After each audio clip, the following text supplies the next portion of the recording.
Today I bring you a brand new story. It's just another normal day in Korea, people walking around, minding their business. And that guy in the middle, no doubt, that's our protagonist. Looking closely, he's actually kinda handsome. But seriously, if he keeps using his phone like that, his neck is gonna turn into a boomerang. He was so distracted that he walked straight into someone. The guy cursed him out, totally deserved. And our hero apologized like a good boy. This is the sad, uneventful life of our dude. But while he was mentally complaining about how boring everything is, a loud, ridiculous noise shook the area and made everyone stop in their tracks. Before they could even figure out what was happening, boom, a second explosion. A giant yellow lightning bolt hit the ground just a few steps away and deep-fried a bunch of people. Everyone froze in absolute fear. The blast sent cars flying like paper planes. And then, because things weren't bad enough, more lightning bolts started falling. But these weren't your regular lightning strikes. No, these things were basically mini meteors. People ran like their lives depended on it. Spoiler, they did. What started as a weird event turned into an all-out lightning apocalypse across the entire city. Just imagine the destruction of one lightning bolt. Now multiply that by 10,000. Our poor protagonist was just one of the thousands sprinting for dear life. A girl near him was also trying to escape, and he saw a chance to finally be useful in life. He yelled for her to follow him to safety, but turns out she had more luck. An ambulance came by and stopped to help her. Now she didn't have to run for her life anymore. Actually, she didn't have to run at all, ever again. Our guy went back to running, crying partly from the trauma and partly because that was straight up terrifying. But fate wasn't done messing with him yet. Because right ahead, a huge truck was ready to isekai him into another dimension. And just before it could turn him into protagonist paste, something wild happened. A white flash blinded him, and he got sucked into a portal. A lightning bolt, just like the ones from before, crashed down in a totally different place where it was night. We don't know how much time passed, but we do know one thing. He survived. He woke up groggy and confused, still traumatized by Truck Kun. But his attention quickly shifted to something new. Where the hell is he? He looked up and saw something insane. The birds in the sky looked like monsters straight out of a horror game, and there were 2 moons. That definitely wasn't part of the Korea he remembered. That realization hit him harder than the lightning back in the city. And to make things worse, he was freezing. And not just hands and feet, I mean freezing everywhere. One thing's clear. This place, this is not Earth. Looking up, he becomes confused as there are several monsters surrounding the area. Confused, he asks himself what is going on, and moreover, why he has no clothes on. Shortly after, the young man stands up, seeming surprised by something, as he finds himself face to face with a giant bear. However, within seconds, he is attacked by a pack of wolves. Then the scene cuts to a doctor analyzing some data, saying that when he woke up, he was on a planet with 2 moons and a forest full of monsters, wondering how he managed to come back alive from such a place. However, the young man seemed to be apprehensive about something. A flashback of that bear being defeated appears. Then the wolves begin to devour the bear. The protagonist, watching it all, is desperate. Meanwhile, a white wolf is behind him. The boy suddenly notices the creature behind him. As a result, he starts running non-stop. To survive, he gave it everything he had. At that moment, a system informs him that his constitution has increased to level 1. Seeing all of this, the protagonist is confused, but he trips over a rock, starting to tumble downhill, falling off a cliff. However, the boy manages to grab onto some bushes, successfully staying alive, wondering what that sound from earlier had been. Looking around, he is surprised as he finds a kind of fruit in front of him,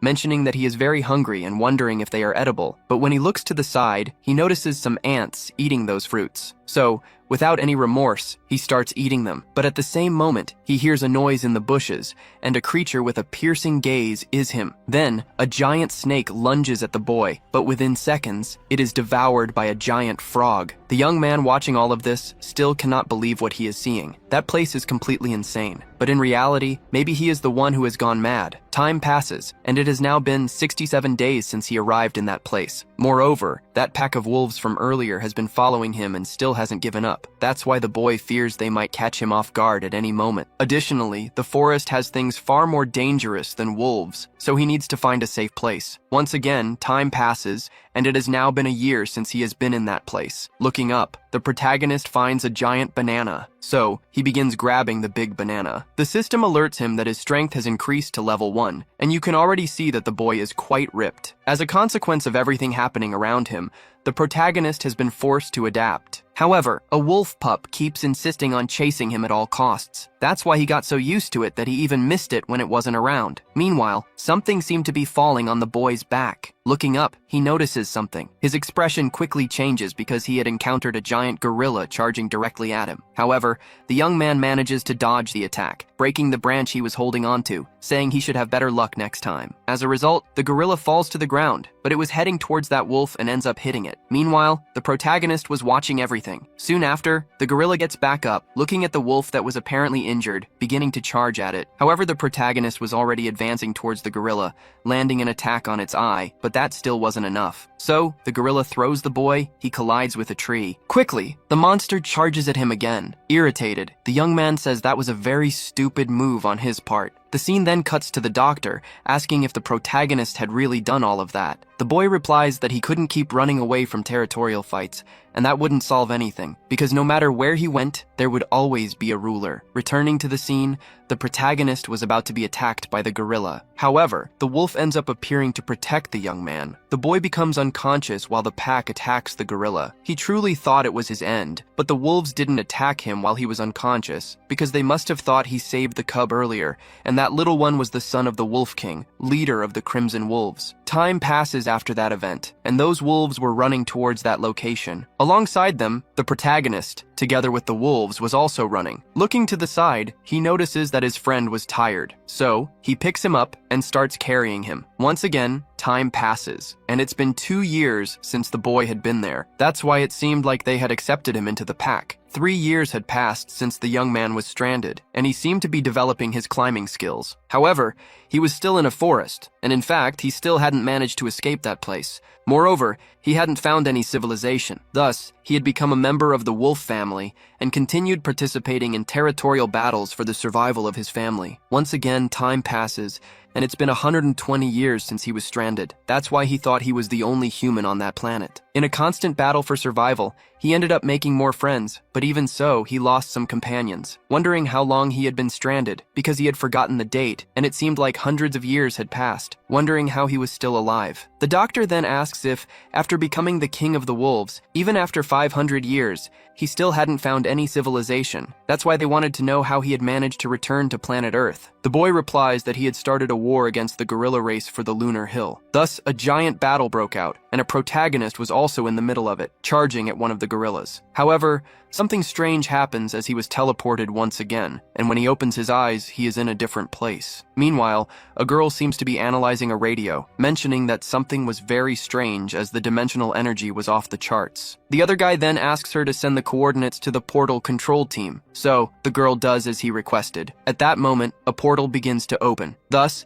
everyone starts fleeing the area, and an explosion occurs, and that collision causes everyone to fall to the ground, surprised because a portal had really opened. The other guy, desperate, says he doesn't want to die, and the other girl is already prepared for an attack, saying she will buy time so they should flee. The other guy then asks headquarters to send emergency reinforcements to that location. At that moment, the portal was in front of the girl. She then tells the person to get out of there as she was going to cut them to pieces. At that moment, a man's silhouette appears from the portal, leaving the girl completely shocked by what she saw, and as a result, she becomes paralyzed. At that moment, the man begins to scream, then he comes out of the portal. At that moment, the girl approaches the protagonist, and the other guy is surprised because it really was another person. The girl wonders what that force from earlier was all about, because it was a pressure she had never felt before, not even against monsters in high-level dungeons. She wondered what the protagonist was. Thus, the situation was resolved, and that boy was a returnee, so they should call the ambulance right away. Then the scene cuts again to the professor. He thanks the boy for everything. His testimony and medical examination would be shared with the awakened central office. For that reason,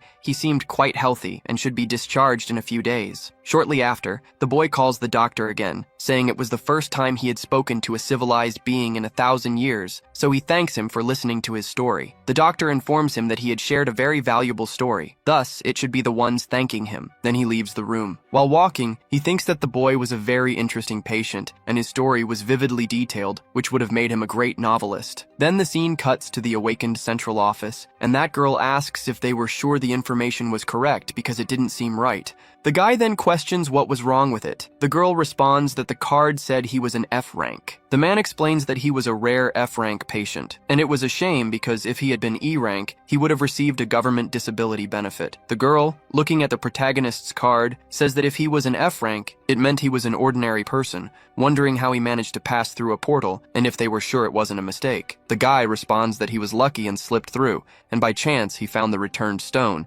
mentioning that he had just received the doctor's report asking if she wanted to read it. So the girl starts reading that information, as it was a common disorder among F-rank returnees. Moreover, he was behaving as if he were a wolf. Remembering the protagonist's expression, the girl wonders if it had been her imagination, asking if that was the documentation for the returnee named Park. The man confirms that it was saying that even though he was an F-rank, they still needed to treat a returnee accordingly. So the girl asks to deliver it to him personally. However, the man wants to know why. She responds that she needed to check with her own eyes. 2 weeks had passed since he returned to Earth after spending 1,000 years in another world. He wanted to go back at any moment, but since he had returned, everything seemed very strange. For that reason, he didn't know how he should live from that day forward. Shortly after, a girl appears, mentioning that it's time for his meal. She then hands him his food, and the boy apparently was hungry, so he should eat right away. Shortly after, that other girl appears, observing the protagonist eating in a different way. Then Park notices that the girl is beside him. It is revealed that her name is Choi, and she is from the Awakened Central Office. Standing up, Park says that the scent was of a blonde person. For that reason,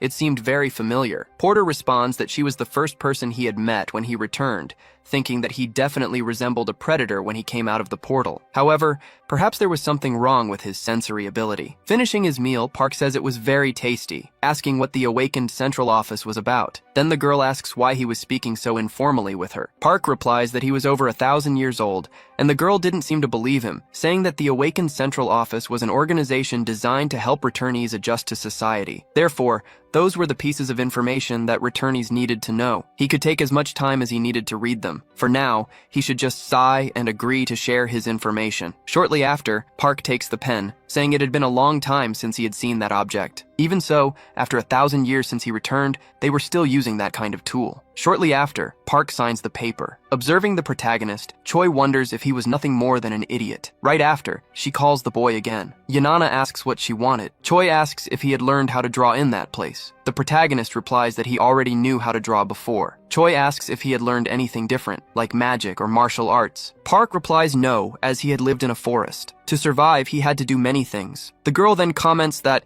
in order to survive, he spent 10 years running everywhere, and that to become a true returnee capable of crossing portals, it's necessary to kill monsters and steal their dimensional energy. However, she mentions that despite surviving in such a dangerous dimension, he only managed to cross the portal and find the return stone by pure luck. Park responds that he wasn't there for 10 years, but for 1,000 years. Choi, irritated, says it wasn't 1,000 years, but only 10, and that he was mistaken. Choi asks him to check his information, which indicates that he disappeared in 2015 and returned in 2025 through a portal. Looking at the data, the boy is surprised, realizing it was true. The girl then hands him his awakened identification again. As she walks away, Choi mentions that part of his expenses would be deducted due to the damage he caused, and that he should inquire about it. She also recommends that once he's recovered, he should go straight back to his family. Shortly after, Choi says goodbye and leaves. Park, for his part, is thoughtful about the girl's words. He wonders if his family would still be alive. In the past, he had given up on everything, assuming that even if he returned to Earth, his friends and family would already be dead. Now that he had returned,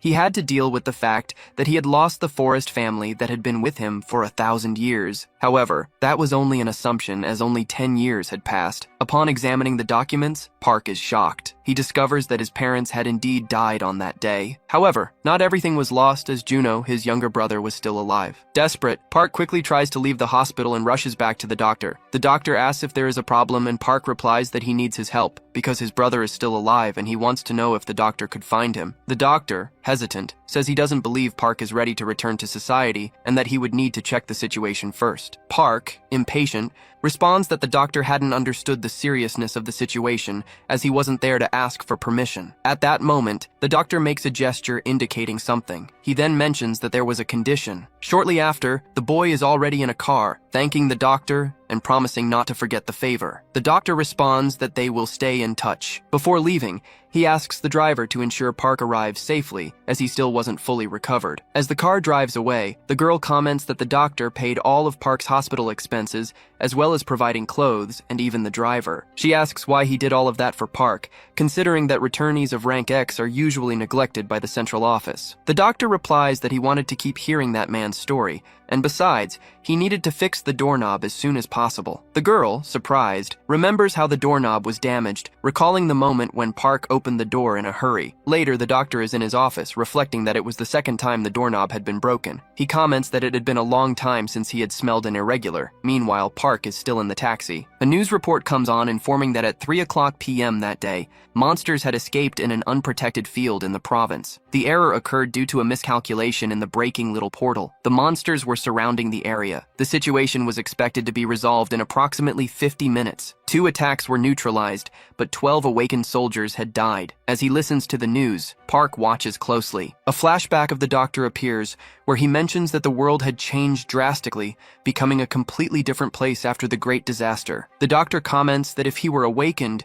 he would have quit his mediocre job and become rich by hunting in the fields. The protagonist then asks what that was. The man responds that Park must have hit his head hard not to even know that. Park, in turn, asks him to just explain it already. 10 years ago, a door opened to the entire world. That's why that day is called the Great Disaster. It was the first dimensional convergence of their world, which connected with several others and was invaded by monsters. On that day, 10% of the world's population was lost. The military at the time wasn't enough to stop the monsters that appeared everywhere, so in regions where military strength was weak, mercenaries were sent. People who disappeared during the disaster, or the so-called awakened, received mercenary licenses and permission to hunt monsters. Park then asks how he could become a mercenary. The man bursts out laughing, saying it's difficult for an ordinary person, because first, you need to awaken. After that, you just need to pass the mercenary test at the awakened central office. The boy comments that it sounded pretty complicated. Time passes, and the boy seems to be heading somewhere. The driver informs him that they have arrived. He asks if Park can see the house in front,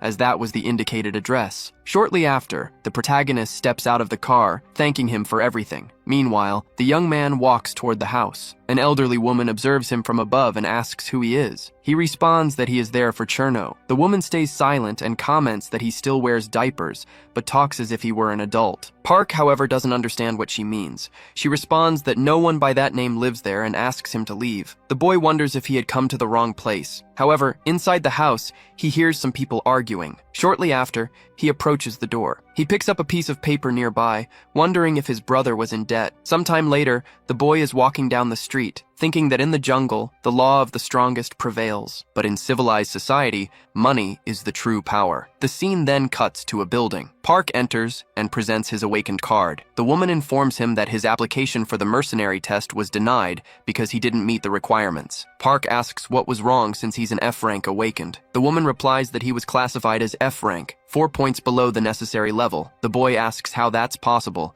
as he had crossed a portal 2 weeks ago. The woman explains that ordinary people die when they try to cross a portal, their bodies split in half. She continues, saying she doesn't believe he really did it. Either way, he could attend the awakened school or earn points in field battles, and should return when he becomes a true awakened. Leaving the place, Park thinks that the system is very confusing. However, he becomes curious about the goblin field in Suwon. The scene cuts to another location. Inside a taxi, Park asks how far those walls stretch. The driver replies that they surround the entire city, and then he can see it on the map app. He asks if Park has a download of the app, as the city is divided into 12 areas with hundreds of gates for transit between them. Park, observing the situation, decides he needs to immediately. Shortly after, he spots his destination, and the taxi informs him they've arrived at Suwon Field, Gate 27. The boy gets out of the car and faces a giant area. He assumes that crossing that gate would lead to a hunting ground. Shortly after, he begins walking toward the location. 2 soldiers stand motionless at the site. They ask what the protagonist is doing there. He replies that he's there to hunt. One of the soldiers remains silent and asks to see his mercenary license. However,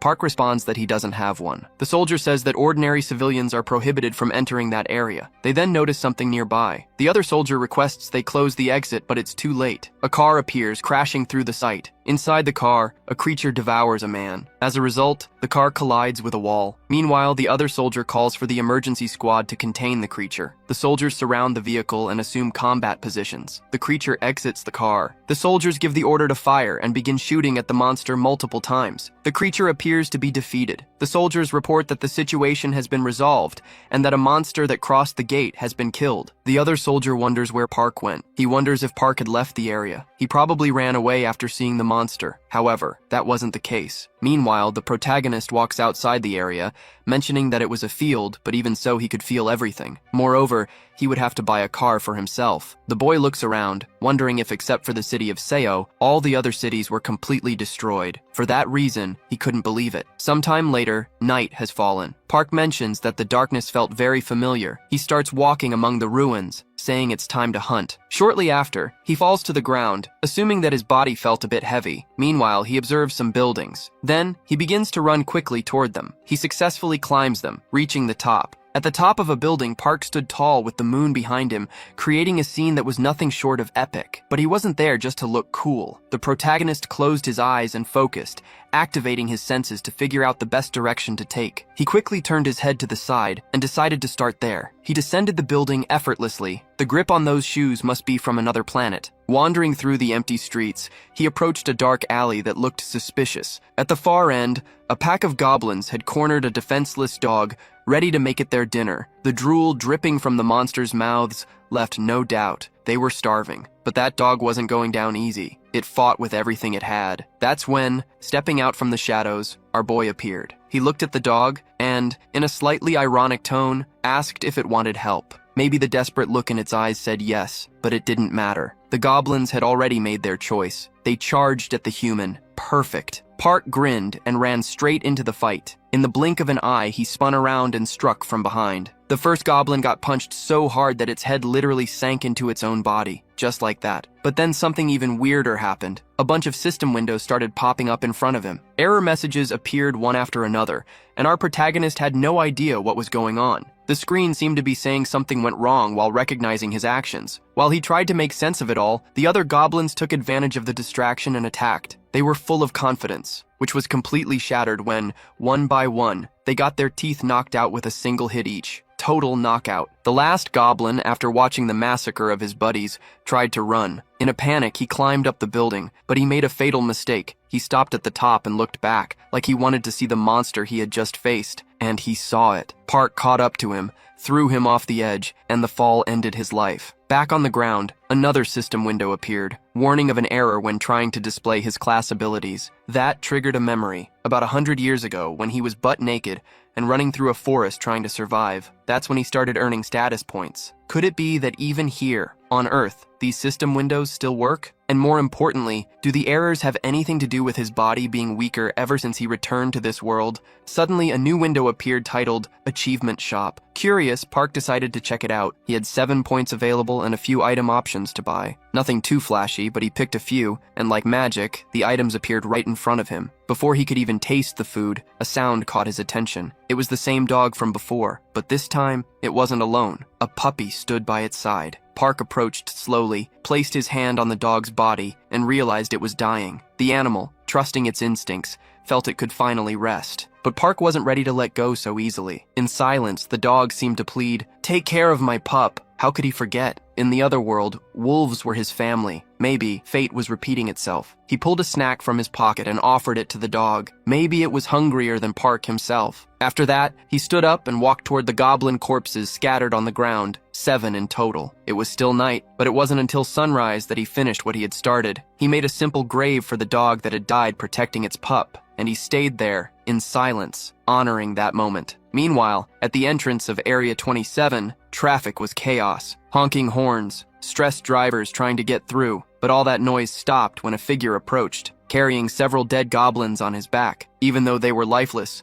The sight of those monsters made the crowd step back. The protagonist sold the bodies and got over 10 grand for the loot. The most valuable item? The crystals inside each monster. That's the real prize. Since he didn't have a bank account in his name, the payment came entirely in cash. Surprised by the amount, he started to wonder how much more he could earn if he began dungeon crawling and collecting more crystals. Elsewhere in the city, we see a truck parked near a convenience store. Inside, a man was chatting with an old friend while buying a chocolate bar for his kid. Back at the truck, the man looked cheerful. It had been a calm workday, and now all he wanted was to go home. But the peaceful vibe didn't last long. On his way back, someone suddenly called out his name, Park Jun-ho, and without warning, he took a brutal punch that sent him straight to the ground. Mentioning that it had been a long time and that they were worried because he had said he would abandon his child and run away. The man looks and seems to recognize that person. Then, the others start beating Jun-ho, Park's brother, saying that he seemed better than the last time they saw him, asking how many times he thought they had come there. Shortly after, Jun-ho takes out some money and mentions that this was the payment he had received. Counting the bills, the man says that the monthly fee was 8,000 Brazilian real, and the accumulated interest was more than 6,000 Brazilian real. So there was still money missing. With tears in his eyes, Jun-ho apologizes, saying that if he couldn't get the money, they should wait 3 days. Hitting him again, the man asks how much he thought 3 days of interest were, telling him to stop lying. At that moment, someone calls out for Jun-ho. The other man asks who that person was. Jun-ho is shocked to realize that his brother is still alive. Shortly after, Park approaches his brother and asks if he is Jun-ho. Then, a flashback shows Jun-ho being bullied by other people. Immediately after the protagonist is seen watching the situation, Jun-ho begs his brother for help. However, Park seemed to completely ignore it, leaving Jun-ho alone in that situation and walking away. Thus, his brother was never much help in his life. The flashback shows news of unknown explosions spreading across the country. Additionally, red spheres, which were portals, begin appearing along with the explosions. Jun-ho, watching all of this, is shocked. He runs toward his mother's room. His parents are happy because he was home. However, they still didn't know the whereabouts of the other brother. At that moment, an explosion occurs and several monsters begin to appear. Meanwhile, a giant eye is watching Jun-ho. Shortly after, he disappears. Returning to the present, Park seems pleased, mentioning that Jun-ho had grown since the last time he saw him. Jun-ho responds that he thought Park was dead. Immediately after, the other guy interrupts the situation.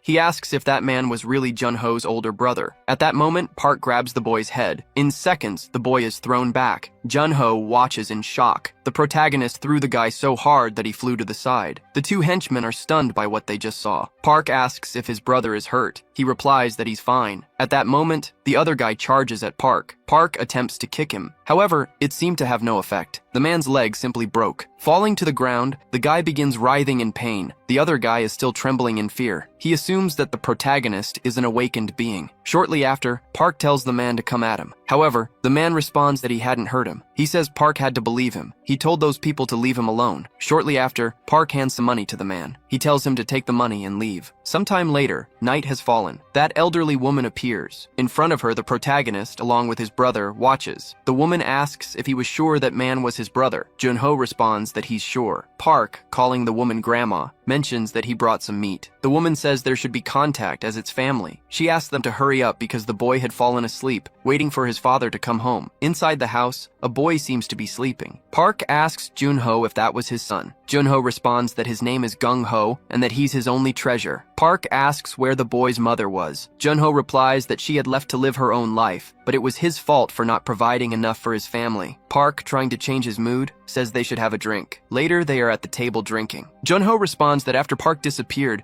he thought he was dead all this time, but he was alive without even having aged. Park asks how much money he owed. Jun-ho responds that it was around 220,000 Brazilian real, but it's okay because he's sure he'll manage to handle his debts. He says he has a job now. The protagonist asks what kind of job he has. Jun-ho responds that he works at a logistics center. Park asks if the truck was his. Jun-ho replies that it wasn't, and that it used to belong to his grandmother's son. However, he had rented it from her. Once again, the protagonist asks what his grandmother's son used to do. Then, Jun-ho responds that he had heard that Park had died during the Great Disaster. Shortly after, the boy wakes up, realizing there was a dog in front of him. Looking to the side, he finds his father. Jun-ho, happy, asks if his son had already woken up. Embarrassed, the boy asks who that man was. His father replies that it was his uncle, asking him to greet him. A while later, the boy is seen playing with the dog. Junho thinks it's good to see that. The boy had always wanted a dog. Park suggests that the two of them should work together. However, Junho seems confused by this. Park responds that he will do all the work. He just asks for help with the truck. Junho, on the other hand, asks what he was planning to do. Park replies that he wants to hunt some monsters. This leaves Junho completely surprised by what he just heard. Sometime later,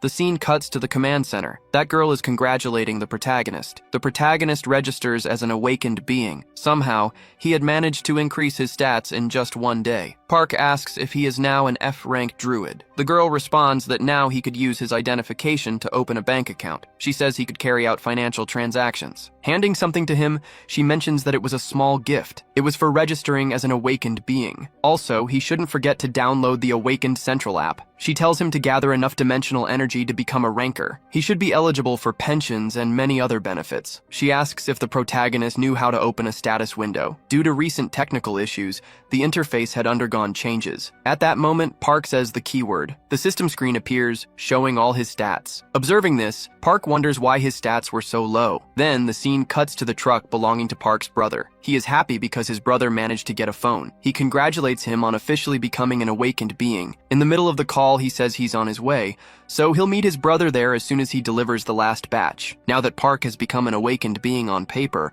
all that remains is the mercenary test. However, Park replies that before they do that, they should pay off his debt. Juno responds that he's still an F rank, so he doesn't think they're ready to hunt monsters yet. However, the protagonist hangs up on him. Juno wonders if this was really his brother. It seemed like he had completely changed. As he walks toward the location, the protagonist says the gate seems to be closed. Meanwhile, on Route 77, a group of people seems to be in a rush because they're going to miss their game. Inside the car, a group of people seems nervous. However, the other guy tells them to relax. He asks why they're scared since they're awakened after all. He questions if they had forgotten they could officially become raiders in the guild, because if they succeeded, they'd be able to clear that dungeon. Annoyed, the other guy thinks that these people are very incompetent. They were doing it for the money and wouldn't have come this far without their connections. Shortly after, the soldier calls for the next person. Thus, the man is surprised, and the protagonist appears again in that place. The soldier asks if he's alone. Park responds that he is. Shortly after, Park places his card on the reader. The soldier begins pulling up some data on the protagonist. He asks if Park knew that was a ranking with limits, so he couldn't enter just any dungeon. Meanwhile, the man from before is observing the protagonist, who is entering that place completely alone. The other soldier asks if he thought the protagonist would be okay. After all, he didn't even have the proper equipment. However, the other guy tells him not to worry, because that was the guy who single-handedly dealt with 7 goblins at Gate 27. The other guy in the car, apparently jealous of the protagonist,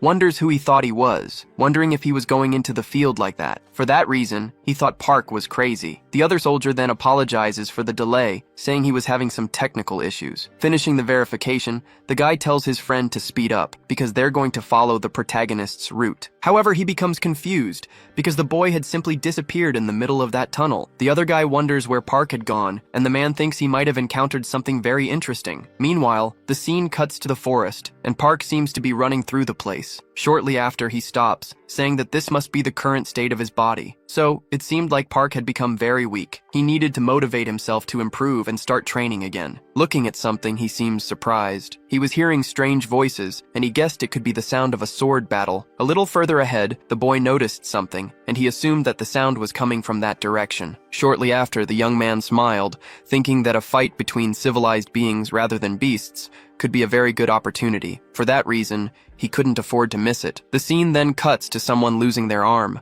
Above that battle, the protagonist coldly observes, and in the midst of the commotion, a group of people is being surrounded. Park, irritated, says that it seemed like it would take all day for them to start killing. Meanwhile, a man steps out of a car. He asks why it's taking so long to deal with those people. The soldier, observing the man, seems surprised. Then, irritated, the man tells them to deal with it at once. Another man says that person had a bounty of 200,000 Brazilian real on his head. Meanwhile, the protagonist is observing what the man is saying, surprised by the amount he could receive if he killed that person. The soldier, watching that man, seemed astonished. Thus, the group seemed ready to finish off those people. The man then affirms that his bounty is that amount, so they should try to catch him if they could. However, the group didn't seem very confident, wondering if, even giving their all, they would be able to win. At that moment, the man charges at the people. Within seconds, the protagonist appears, heading toward the other soldiers. The man, watching Park, becomes confused, and the other soldier wonders who that man was, who then begins walking toward the other soldier. The guy asks who he is. Park, on the other hand, asks if he really said the bounty on his head was that high. The man, confirming it, asks who the boy was, and Park responds that he was just someone who needed a lot of money. The man's subordinates wonder who this boy could be. Shortly after, the man starts laughing at the protagonist, mentioning that it seemed he wasn't part of the central office, so it would have been better for him to mind his own business. At that moment, the protagonist starts to feel something strange, wondering what was happening to his body. The man explains that Park had looked into his eyes for more than 5 seconds, which meant he would no longer be able to move. Shortly after, the man gives an order for his soldiers to charge at Park, who then point their swords at the boy. However, the protagonist is able to move again, leaving everyone completely shocked by what had just happened. With a smile on his face, Park asks if that was magic, mentioning that it was very interesting. Then the man uses his binding ability again, immobilizing the protagonist once more, who says that it was expected because he wasn't a small fly. He then draws his dagger, saying that the man should have thought twice before messing with him. But at that moment, Park strikes the man, who seems to have been injured by the attack. Park asks if he had any other tricks up his sleeve. He then punches the man, and a flurry of punches follows. The man is thrown back where he appears to have been defeated. Park, for his part, says that it was all very boring. The other guy thinks that to deal with that man so easily, Park must be incredibly strong, and he wonders who the protagonist really was. Meanwhile, the group of soldiers continues watching the boy. Park asks if they still wanted to fight. The group responds that they didn't. Shortly after, the protagonist points to a place, telling them to go there, asking if anyone happened to have a rope. One of the men responds that he had one. The protagonist then asks what there was. However, the group responds that they didn't have a bounty because they had no choice and were forced to work with that man, or they would be killed. So delivering that man would be enough to make him rich. With tears in his eyes, the man couldn't believe that his companions had betrayed him, abandoning him after he had helped them all this time. Park, for his part, asks if he had finally woken up. The group begins insulting the man, saying that he was just a piece of trash. The boy then asks if he wouldn't get anything for getting rid of those people. Then the other man mentions that they were lying, as they were all criminals too. Surely some of them must have bounties. However, the group responded that it wasn't true. They claimed they were really just useless vagabonds. Park, on the other hand, was called by the man, asking what the city's laws were that made him feel so unrestricted, because in that place, right there, the land was true freedom. So if he let him go, he would do whatever he could to make Park live like a king. But at that moment, the protagonist kicks the man again, telling him to be quiet. The man seemingly passed out. Park then asks if the man was saying that all those people had bounties on their heads. The man answers yes, since most of them were former criminals. Unhappy, the man thinks that it was his end. Park asks if there weren't too many to take with them, and the boy says they could leave them behind. The protagonist replies that it was time for everyone to take a nap. Sometime later, the scene cuts to a car driving down the road. Inside, the boy says they really needed his help, so they had to repay him somehow. However, the protagonist replies that they didn't need to do that. The other man then says that, thanks to Park, they managed to leave that place alive. Park says that if they wanted to see it that way, they could do something for him. The group then begins to ask several questions, like what his special powers and abilities were. The man responds that his awakened ability was swordsmanship, and he learned to track by investigating through skill books. Park, surprised, realizes that one could learn magic through books. The man, also surprised,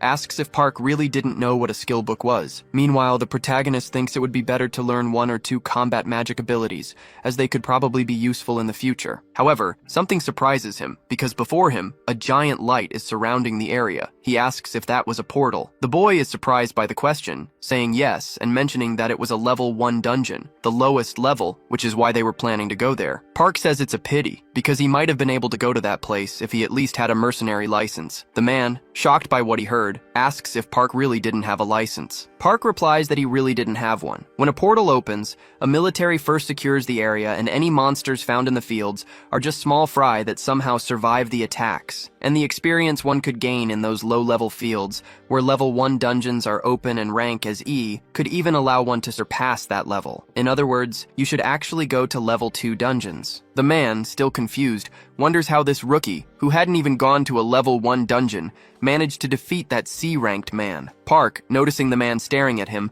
asks what he wanted. The man apologizes, asking if he could know what Park's rank was. Kim then informs him that it was F rank, leaving the man completely stunned by what he heard. Park then asks what favor he should request. The scene cuts to the portal from earlier. From it, a person seems to be emerging. That man from before is in the area. His group seems somewhat injured after entering the portal. As a result of everything that happened during the battle, another boy had lost his hand. For that reason, they quickly needed a doctor. The man, irritated, wonders if mercenary licenses were being handed out to anyone these days. The first thing he's going to do when he gets back to the guild is kick the person who chose those fools. However, the other boy asks him to calm down, saying he shouldn't be so hard on the rookie since he knows the guild's condition these days. Even knowing all of this, the man is still very frustrated. He thinks that people with rich parents can easily enter that place and become awakened, and after that, their parents hire mercenaries to carry them through the dungeons. Suddenly, they're ready to join the guild and go on missions. However, it's the guild members who suffer for accepting those useless people. The guy, noticing his captain's irritation,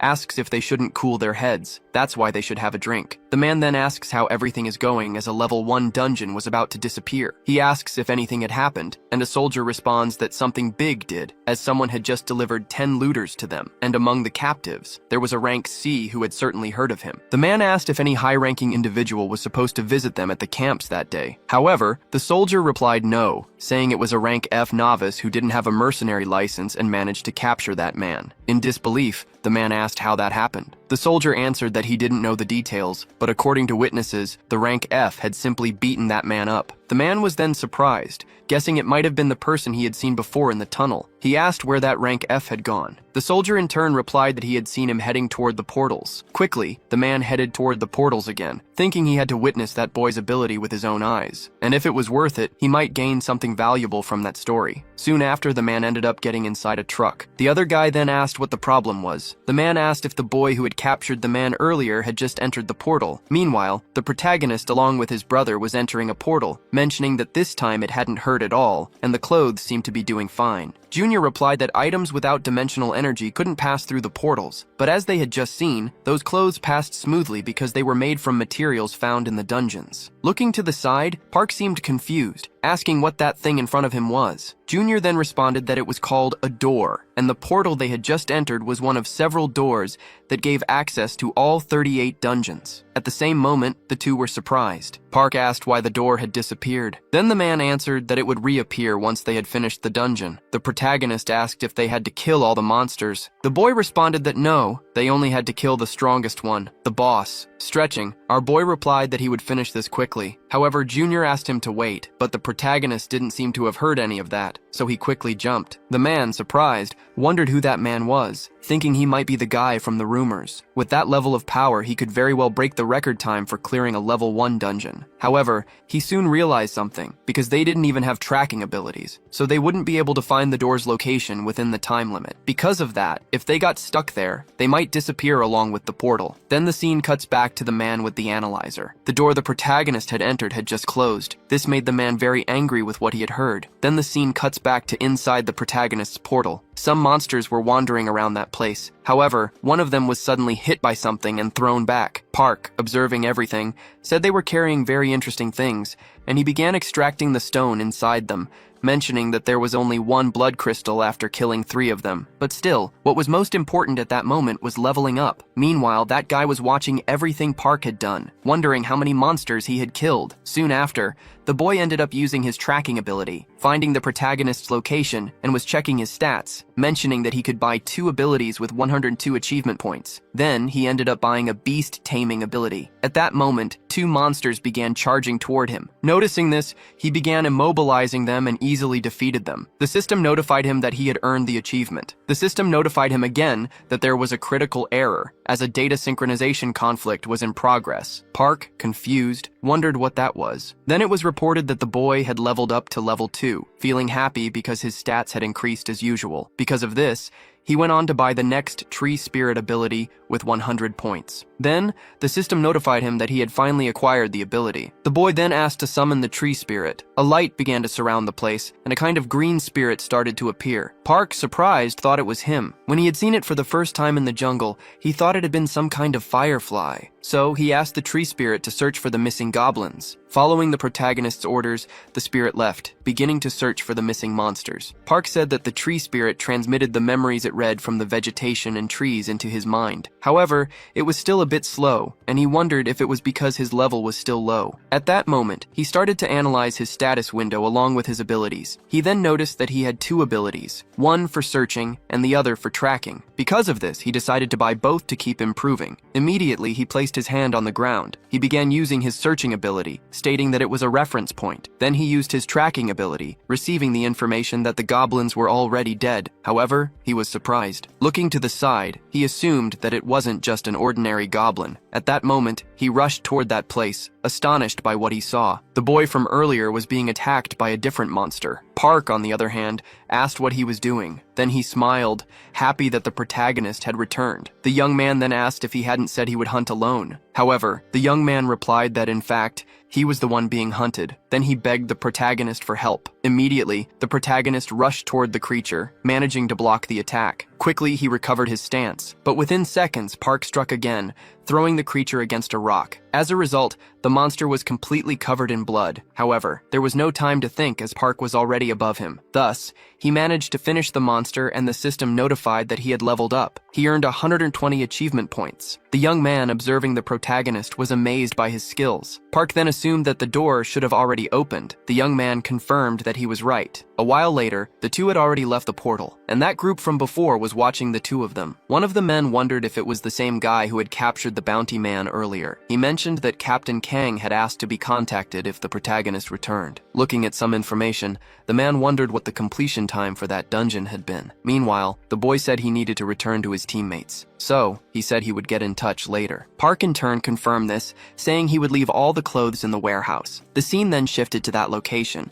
and Park had already changed his clothes, mentioning that he was very hungry. However, he was surprised. A man had appeared, asking if his name was Park. The boy asked who he was. The man introduced himself as Kang, the captain of the 27th combat team of the guild. He asked if he could have a few minutes of his time. Later, the protagonist and that unknown man seemed to be discussing something. Park, meanwhile, asked if he was from the Sheila Guild. The man invited him to join his guild, offering to provide an environment to help him grow. However, the boy responded that he wasn't interested in that. The man, irritated, asked what was wrong with the kid, as he was refusing to join a guild without even thinking about it. He said that if he was already associated with a guild, they could make an official offer. However, the boy responded that he wasn't in any guild. The man said that they might be in fourth place, but he needed to know that there was practically no difference in strength between the top guilds. However, the boy replied that he didn't like being under other people's. Then time passed again. Park was apparently already at home, saying it seemed like they hadn't returned yet. As he lay down, he thought they might be enjoying some quality time together as father and son. Shortly after, an old woman appeared, asking why young people these days like to disrespect time so much. The protagonist then replied that she should sit down too, as the weather was perfect for a nap. However, the woman replied that she was hanging up clothes and didn't have time for that. Seeing his grandmother doing all of that by herself, the boy ended up helping her. Then the grandmother asked if he was really Junho's older brother. The protagonist answered that he was. Soon after, the woman mentioned that it was a pleasant surprise as Benjamin was at their house. But Park responded that it wasn't true. It was the opposite. The woman replied that with all those strange monsters appearing out of nowhere and causing havoc, she thought looking younger wasn't something to be surprised about. She said she had heard it had been 10 years since he had seen his brother. Because of that, she wondered if he would take care of himself and not break his family's heart again. Hearing what the woman said, Park smiled. He asked her not to worry, saying he wouldn't die so easily. Soon after, the boy's brother, along with his son, appeared. They greeted the protagonist. Then Park handed a piece of paper to the man, who looked confused and asked what it was. Park explained that it was the money he owed, and he should use it to surround his life. He told him to pay his debt quickly, so they could have dinner together. Emotional, his brother asked how he could repay such a favor. However, Park told him not to get too sentimental, and that he should just go. With tears in his eyes, the man left. Park then called out to his brother again. He asked if he had enough money to buy food and drinks on his way back. The man replied that he did, and he would return before they even noticed. Park stayed on the terrace taking care of his nephew. At that moment, a system screen appeared, indicating that the target was following him and that he should name it. Park wondered what he should call the dog. The child suggested it should be named Baku. Hearing that name, Park replied that it didn't sound too bad. From that moment on, the dog would be called Baku. Time passed. The child, lying down, said he was very hungry and wondered why his father hadn't arrived yet. Noticing his brother's truck, Park assumed that his brother had already arrived, so he decided to go welcome him. Shortly after, the child, along with the protagonist, headed toward the truck. However, the man appeared, covered in blood, and collapsed on the ground. Park, seeing this, wondered why it happened. Sometime later, the scene shifted to a building at night. Meanwhile, a group of people inside the building seemed to be playing a card game. One man asked if the fight should start that week. Another man replied yes, saying that he'd seen all the online communities were betting on the man named Miho. The man asked if there was any news from Horizon, as last time they went there, it lost a lot of money. At that moment, someone was banging loudly on the door. Irritated, the man asked what the noise was. Then, the other men stood up to see what the commotion was. At that moment, the door burst open, and a silhouette of a man appeared, completely covered in blood. Immediately, someone grabbed the head of the man, dragging him out of the door. The men, watching the situation, wondered why it happened. Then, a piercing gaze was directed at the door, and from that point, chaos erupted. The group, shocked, couldn't understand what was happening. Within seconds, a cabinet and a weapon were thrown in their direction. A commotion broke out. Several people were thrown around. The boss, watching it all, was surprised, as the protagonist had taken down everyone in a matter of seconds. Another man asked if he knew who that person was. The man replied that he seemed to be awakened. At that moment, the protagonist threw a table at the man. Immediately after, he climbed on top of it, asking if his name was Kim. Irritated, the man said that was indeed his name, demanding to know who the protagonist was. The boy replied that someone wanted to settle Park Jong-ho's debt. The man said he must be insane, asking if he called himself awakened after beating up honest, hard-working people. He told him not to think he would get away with it. At that moment, the man received a slap to the face. Park asked what that had to do with it, and why he slapped him just because he wanted to pay off his debt. He said all he should have done with his brother was take the money and leave. He asked why he had crossed the line and done that to his own brother. As he received the slaps, the man begged to be left alone. Park, in turn, asked if he wanted to settle the debt or get beaten until he died. Without even thinking, the man said he would settle everything at once. A while later, the entire group was kneeling before Park,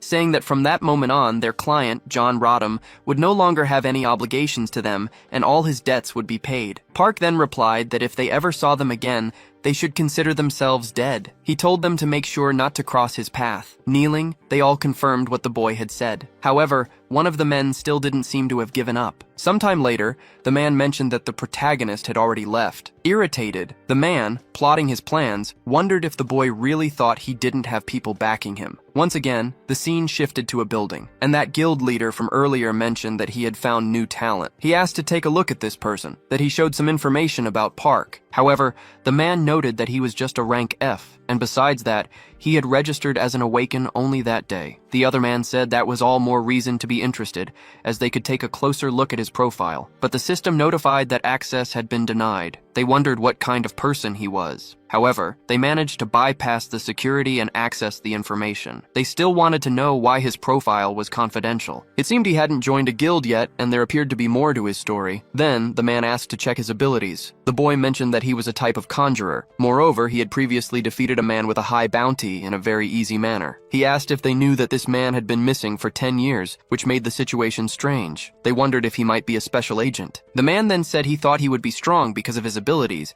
and never considered he might be a member of an intelligence service. The boy then said they should give up on recruiting this person because he was 100% certain that he belonged to another country. He mentioned that he knew this would happen the moment there was all that fuss. Wanting to change the subject, the other man suggested they go have coffee. He asked why a special agent would have entered a level 1 dungeon. The boy asked why it mattered so much. Again, the man asked him to keep an eye on the protagonist, but the boy seemed reluctant to do so. The scene then shifted to a hospital. The protagonist was visiting his brother, asking if he was awake yet. Juno then noticed that his brother had arrived, asking why he had bought so much food. Juno replied that he had heard he ate a lot, and it helped with recovery. Park, in turn, asked if he was feeling better. Juno responded that he would be able to remove his bandages the next day. He then asked if his mercenary test was tomorrow. The boy replied that it was. Juno said it would be great if he could pass the test and be invited to a guild. However, the protagonist didn't seem to want that. He thought to himself that he had once been the king of the forest. For that reason, he couldn't join a group and become someone's lackey. Juno then asked that he should look into some high-ranking guilds for him to join. The boy replied that there was no need because he would make his own guild. In disbelief, Juno asked if he was really going to create a guild instead of joining one. Sometime later, the scene shifted to the adventurer's agency. Meanwhile, Shui seemed to be walking through the building. Shortly after, an older man called out to her. He asked what had happened to her in recent days. He mentioned that there had been 2 breaches in her area, and if yesterday's portal had been a bridge portal, the city would have been in ruins by now. The girl then asked if they couldn't do anything without her. However, the man asked her to help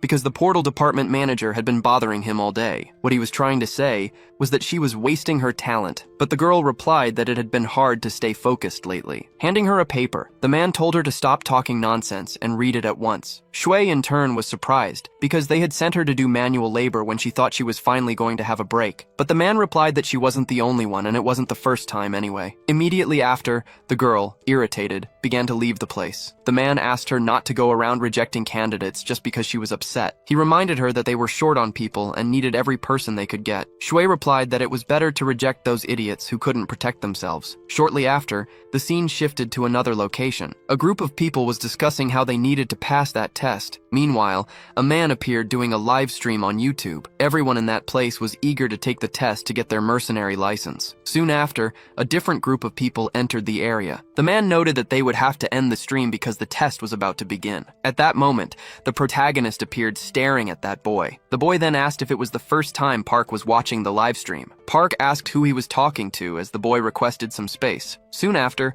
the supervisor introduced himself saying he would be in charge of everything for the next 3 days. The 21 supervisors present that day would evaluate whether they had what it took to pass the test. He'd assumed that everyone had received a ticket with their number upon arrival. They would begin the selection of supervisors through a random draw, so when their name was called, they were to form a single line in front of their supervisor. Time passed and many people were called, until it was the protagonist's turn who received number 15. However, he was surprised by something. His supervisor would be that blonde girl from before. Observing her, he mentioned it had been a long time since he had seen her. The boy recognized her immediately, and the man asked them to head to their respective waiting rooms and rest until further announcements were made. Meanwhile, the boy who had been streaming earlier was heading to the location, bragging to his viewers that it would be tough to pass the test. However, he seemed like he would leave the next day. It was then revealed that the streamer from earlier was also in the room where the protagonist was. Looking to the side, he noticed the boy, asking why he looked so sad when he had been so excited earlier. Looking at the protagonist,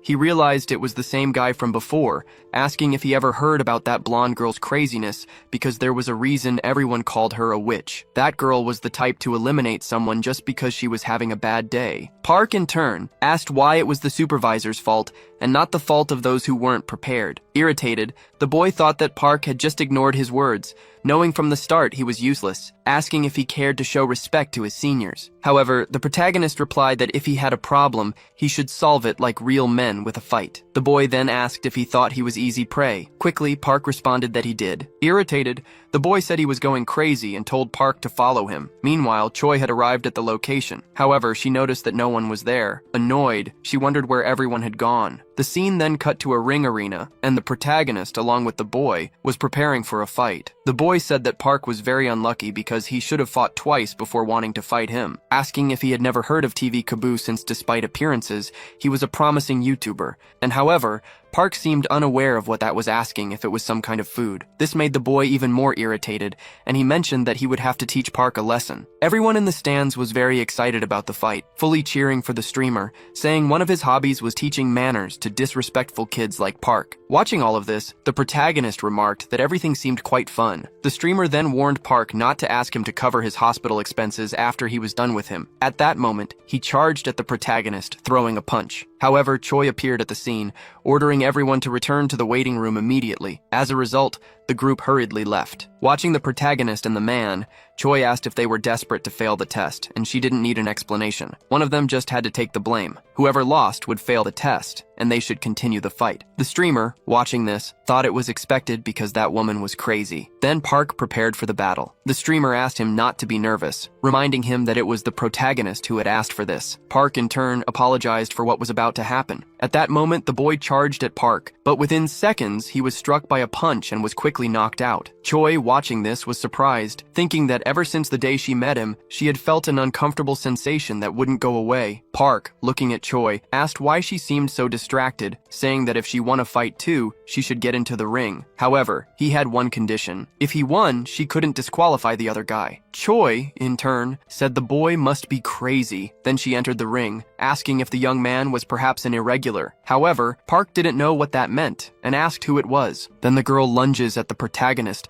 who manages to dodge the attack. Thus, Choi starts attacking the young man repeatedly. He seemed to only be on the defensive. Just as she was about to attack again, Choi says that if he wins, she would grant him that request. However, she ends up receiving a fatal blow from the girl, thinking something was wrong because he was definitely hiding something. Shortly after, she is surprised, and the protagonist responds that she was stronger than he had thought. The girl is then surprised because Park was able to withstand her attack. At that moment, she charges at him again, saying that this time it was really over. She gets the boy with another attack, following up with a series of attacks on him. However, out of nowhere, he seems to start fighting back. Thus, he lands a punch on the girl, even managing to break her shield. However, it still wasn't enough. But even so, she was surprised that Park was able to break her shield. Shortly after, the boy charges at her again, declaring that this was a lot of fun. Choi, for her part, says that he really was an irregular. Park, still confused, asks what that meant. Then the girl responds that she surrenders. The protagonist, confused, asks why, since the fight was just getting good. The girl replies that the place was too small to use her abilities, and that they should fight in a larger area next time. Park, on his part, asks if there were strong girls like her on Earth, to which Choi responds there weren't many. Shortly after, the protagonist says he chooses her, and for that reason, they should make babies, asking if she wanted to mate with him. However, the girl slaps him across the face. Meanwhile, that streamer finally wakes up, wondering what had happened. At the same time, Choi was very irritated by that and starts walking away. That guy was still surprised, as he had been knocked out with just one punch. For that reason, he should go home, since he wasted money on the application without even taking the test, mentioning that it was very embarrassing. Looking at the protagonist, the young man still seemed angry, asking if he was satisfied with that. However, Park responds that he hadn't been disqualified. Meanwhile, the camera was watching them, and the scene cuts to an old man looking at a computer, completely surprised that Choi had lost. Park then calls the streamer to leave together. However, he was still confused, asking why he hadn't been disqualified. Park informs him that he had asked Choi to ignore his disqualification. The streamer still wanted to know why the protagonist got slapped, but the boy responds that he didn't mean to know that. Shortly after, the young man seems to have realized something, supposing that he had been hit because of him. That's why he convinced the girl to ignore the commotion by letting her hit him. Realizing this shortly after,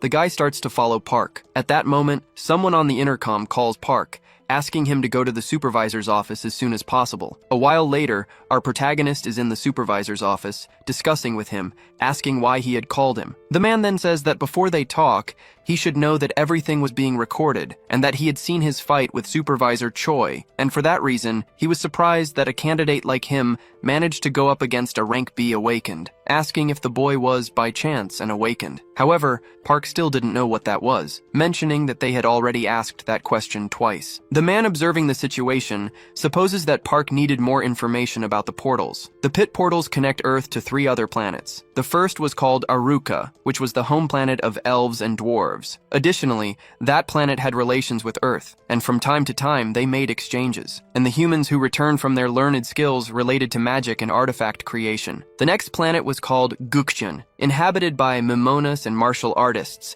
who were constantly fighting for their planet's sovereignty. Those martial artists were their allies, while the Mimonas were their enemies. And the last planet was called Meter, a place dominated by orcs. And to make matters worse, that planet was also infested with ferocious monsters. Among the Earthlings who returned from those 3 planets, there are those who learned extremely powerful abilities, and they discovered that their combat power exceeded that of the Awakened. That's why they decided to classify them as irregulars. Hearing the whole story, Park says it was too complicated, but he was sure that the place where he had been wasn't any of those 3 planets. The supervisor on his part is confused by what he heard, wondering if by chance he was a dungeon returnee, questioning which planet the boy had returned from. Park says that he had already told the previous doctor that he had lived with wolves for over 1,000 years. A while later, the protagonist had finished telling his story. The supervisor then thanks him for sharing, so he could return to his waiting room. Shortly after, the protagonist leaves the room. However, the supervisor says that the story was too absurd to be true. At that moment, a man appears in the room introducing himself, saying that he heard he had been called. Then, the boss asks if he could take over as the supervisor of room 15. The man asks if that wasn't the area Captain Choi was in charge of. Confirming it was, the man informs him that she had fled. But the details didn't matter, and he wanted him to monitor candidate Park and then provide a detailed report on him when his test was over. Meanwhile, the protagonist was already in that room with all the candidates waiting for the test to begin. Shortly after, everyone alongside their captains was lined up, and that man from earlier really took over as the supervisor of room 15. The streamer, observing this, asks if Choi had been fired by chance. Then, the man introduces himself, saying his name was Sang, and that he was in charge of supervising Team 15. The minimum requirement for that day's physical test was 9 seconds and a 100-meter dash and an hour to complete the triangle. Shortly after, the test had already begun, and several people were being disqualified quickly. The girl then says that for a healer, there should be an easier test. Sang asks if she thought the monsters would go easy on her just because she was a healer. Thus, the man calls the next candidate. Han is then introduced, saying that 9 seconds was too easy, saying that he would see the protagonist in the next round. Then, Sang gives the signal and Han starts running. The supervisor says that it took a total of 8 seconds, and for that reason, he passed the test. Then, the next candidate is called and the protagonist is preparing. Meanwhile, from Han is cheering for the boy, and when the race starts, Park begins to run in a matter of seconds. Everyone around is completely astonished by what they had seen. Shortly after, the director receives a call from someone, saying it was Sergeant Kim, mentioning that the result of candidate Park Soo-ho's physical test had just come out, and that it was quite surprising. Back at the test, there were some reporters taking pictures and recording Park because he was quite impressive. At the same time, another person receives a call, and the girl says she is Miso from the association and the director of the returnee center. The supervisor on the call says he will send some videos of Park, and for that reason, she needed to watch them. Watching those videos, the girl seems surprised. The other guy mentions that Major Young had the ability to detect lies, so they could say that the protagonist had told the truth in that interview. Miso, on the other hand, still didn't believe that the doctor's report was true. To that limit, the boy was probably an irregular, so he had to be at least stronger than a rank B. For that reason, if his story was true, it meant that Park Soo-ho might return from a 4th planet. Shortly after, Miso asks him to make sure no reporters appear at the training grounds again. However, that guy seems surprised, mentioning that it was already too late because the protagonist had already appeared in the news. At that moment, Miso asks to remove all those articles immediately. Then, the scene cuts to several photographers taking some pictures of someone. Meanwhile, the protagonist, alongside Han, was walking down the street. Miso, for her part, thinks that it meant Park somehow managed to maintain his physical status, despite passing through a portal without protective equipment, wondering if, by chance, he was given an F ranking due to his lack of dimensional energy. In any case, if he really had returned from a 4th planet, South Korea might gain an advantage. Regarding the development of the unknown 4th planet, meanwhile, several reporters were trying to enter a certain location. Above there, many participants from the test were eating. Meanwhile, Park, along with Han, was eating as well. Han, surprised, thinks that not just anyone could knock him out on the first try. Noticing Han staring at him, Park asks what's wrong and if he had finished eating already. Han responds that it was nothing, asking if the boy was thirsty, as he would get water for him, thinking that just by watching the builder eat, one could tell that he was on a completely different level. For that reason, he was sure that Park would be a big deal in the future. Shortly after, time passes and Park seems to be about to sleep. Han says that seeing how those lockers were empty, he imagined that the rest of the people had failed the test. For that reason, they were going to be in a lot of trouble. Park asks why he thought that. The guy responds that the next part of the test involved incursions and dungeons,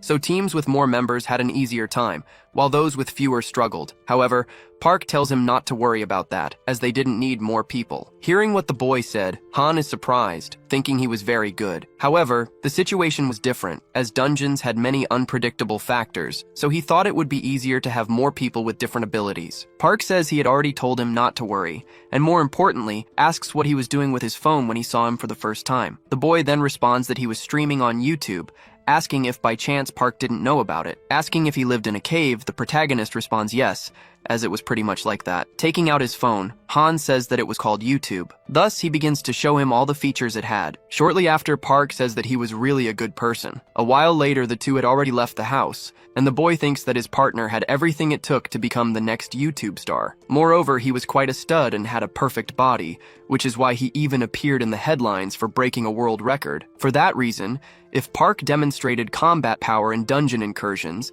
it would probably be just a matter of time before he caught the attention of all the guilds. Then Park responds that he really liked the boy, asking him to join his clan. Han, surprised, asks if, by chance, he was planning to create his own clan, and if he wasn't interested in joining a guild. However, the young man responds that he didn't want that. Han, for his part, wondered what would happen if he made a video about the clan's creation, and went on dungeon incursions with the best candidate from the year's mercenary test. Shortly after, the scene cuts to the boy falling to the ground. Boxing was the only thing that helped him endure that rotten childhood he had. Despite continuing to fail, he managed to get professional license. Even so, he would lose hope, but great disasters shatter all of his hopes and dreams. And they say hope is the last thing to die, which is why he ended up becoming a YouTuber. Back in the present, Han thinks that this was what he had been looking for, as he couldn't believe such an opportunity was right in front of him, saying he was willing to do anything for the protagonist. Park, please, says he's starting to like and more so he should about the stream. With tears on his face, the guy says he wouldn't go back on his word. Park, for his part,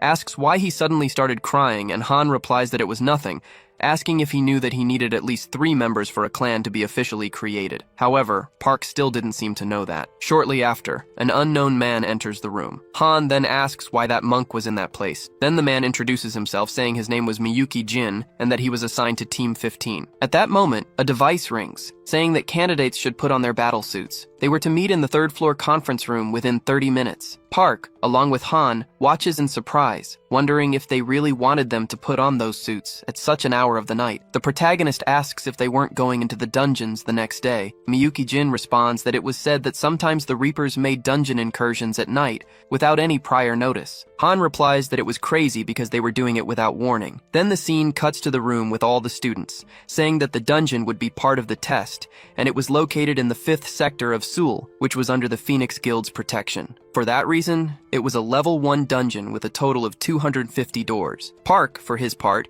asked what it meant to be under protection. Han, in disbelief, was still surprised because the protagonist really didn't know anything. With doors appearing everywhere, the South Korean government found it difficult to manage all of them, so the government hired private mercenary clans to protect the 12 sectors. The guild is the name given to a private mercenary clan contracted by the government in exchange for its services. Guilds gain rights to process the dimensional energy of the dungeons they manage. Park, for his part, asks if it was basically a tax-free zone where they could hunt, and Han responds that it was pretty much like that. The boy thinks he just wanted to form a clan because he missed hunting with his pack. However, now he could even get his own land. Han replies that it was great to have his own dungeon because that way he wouldn't have to pay to use it. Park replies that the goal of his clan was to become a guild. However, Han asks if they shouldn't worry about passing the mercenary test first, wondering if the protagonist was pretending to be dumb. Shortly after, that guy says that this was an image of the portal's location in Sector 5, and that dungeon had only 15 days left before it broke. It was a labyrinth-type dungeon, which had the lowest difficulty level and the fewest monsters of all the dungeons. It was a shame they wouldn't be able to obtain much dimensional energy since the monsters there were extremely weak. Anyway, that was all the man had to say about the dungeon's explanation. Han wonders what that was about because the monsters might not be their biggest problem. If they weren't careful, they could end up getting stuck in the labyrinth. For that reason, if they at least had a tracking ability, half of their problems could be solved. However, Park replies that he had that ability, leaving the boy very surprised by what he heard, wondering if he had really learned that ability before taking the mercenary test, because that ability was extremely expensive, supposing that the protagonist was probably from a rich family and born with a silver spoon in his mouth. Meanwhile, that monk was still standing next to Park. Then Han asks if he had any awakened abilities. Thus, the man remains silent, leaving the two confused by the situation. At that moment, he pulls out some kind of tool. The seaman cuts to a flashback of him. Several monsters surround that house, which quickly advance towards the place, heading toward the monk. starting to completely destroy the house. Shortly after, another monk opens the door and asks them to stop the noise immediately. Maya and Jin ask what he was doing at that hour of the night. The man then requests that the priest be taken with him and the area be evacuated immediately. At that moment, a monster appears behind him and it is swiftly defeated by him. Back in the present, that man seemed to have a frightened expression. Han asks why he looked so scared. The other man then replies that from that moment on, they were going to the marked target. Therefore, they should begin attacking the dungeon as a team led by the supervisor. He hoped that everyone would pass the test and that no one would fail. Shortly after, everyone was heading toward the portal. The soldiers asked everyone to get off the bus, asking if everyone was prepared. Once they entered, they were to act as if they weren't there and follow the agreement. Han says that his team was the only one with 3 members, so he asks if, in case things got dangerous, the supervisor would really help them. However, the man ignores the question and tells them to move quickly. Ben Park asks why Han is so scared. He asks if they were allowed to use their personal weapons. The soldier responds that they were. Surprised, Han wonders if that monk had a weapon made of dimensional material for the mercenary tests. Meanwhile, the entry of each group into the portal was being completed. Soon after,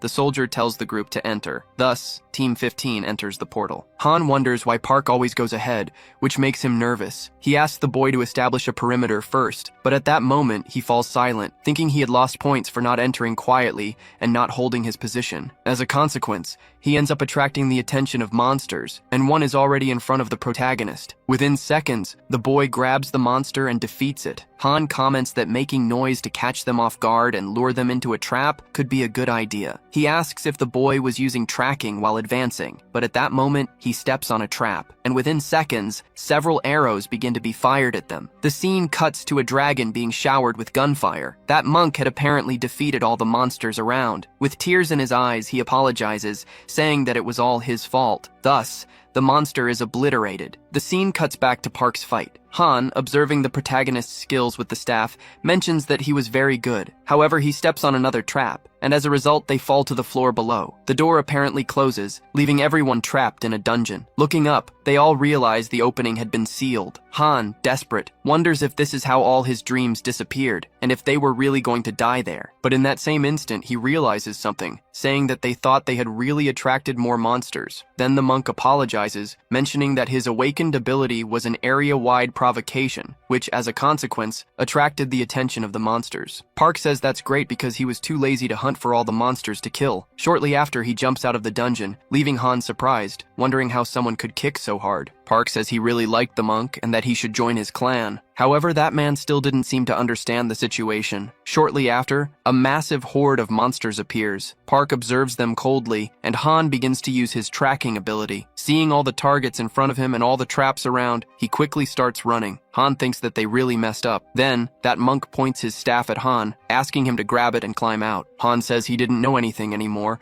as the operation was not what they had planned. When they stand up, they are surprised because the horde of monsters had already been defeated by Park. Observing this, the boy thinks it's insane. Park then asks them to follow him and be careful with the ones who are knocked out. The two do as the boy asked, starting to defeat the remaining monsters. Surprised, the monk wonders if the protagonist was avoiding the traps or using tracking. For that reason, he was advancing at incredible speed, decimating the monsters while using the traps to his advantage. Looking up, he sees a monster behind the protagonist. However, the monk saves him, throwing his staff toward the skeleton. Shortly after, the system informs Park that he acquired 42 conquest points. The scene cuts to an agency. The other soldier says that a team is returning from the dungeon, and the other soldier is surprised because only a few minutes had passed since the test began. He mentions that the dungeon usually takes 2 hours to finish, wondering if an accident had occurred. However, the man says it was Team 20 and all vital signs were normal. Shortly after, that gentleman receives a call. Answering it, he says it was the supervisor asking why they were returning so early,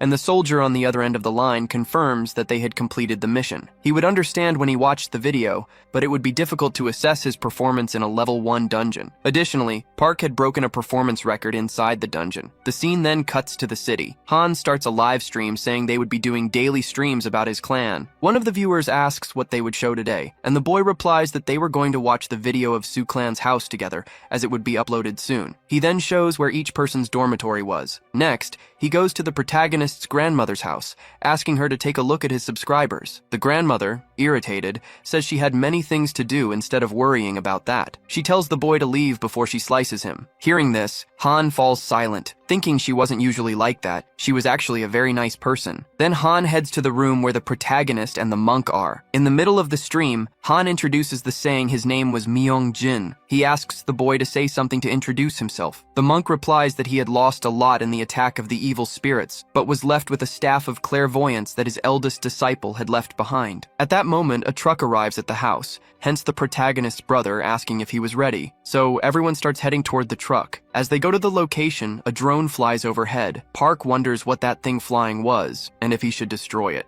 Han is surprised as he didn't know. He says that at the moment they were heading to the mission area in Area 4 of Gate 30. That nearby portal meant that today was their first dungeon mission as a clan. Returning to the stream, the boy asks if his subscribers knew that he had an awakened ability that was video memory. So they shouldn't panic because soon there would be an even better video. Sometime later, the protagonist and his group had already entered the dungeon. Han asks if the boy had any long-range abilities, and the protagonist replies that he didn't. Han, confused, asks how they were going to deal with those bats without such an ability. However, the monk tells him to leave it to him. At that moment, he starts beating on some kind of drum, making a deafening noise. As a result, the entire horde of bats begins moving toward them. Han, surprised, wonders why they were coming out like that. Shortly after, those bats head toward the monk, where he apparently starts using a fire ability. However, it wasn't over yet as a giant bat appears, but it was no use because Park had already sliced it in half. Thus, the mission seemed to be complete. Park mentions that the gate had opened, so they should hurry. Observing all the madness that had happened, the viewers seemed quite in disbelief. Then, the scene cuts to Mizra's office, who apparently wasn't believing what she was seeing. The other guy says that with the thirst those people had in Area 4,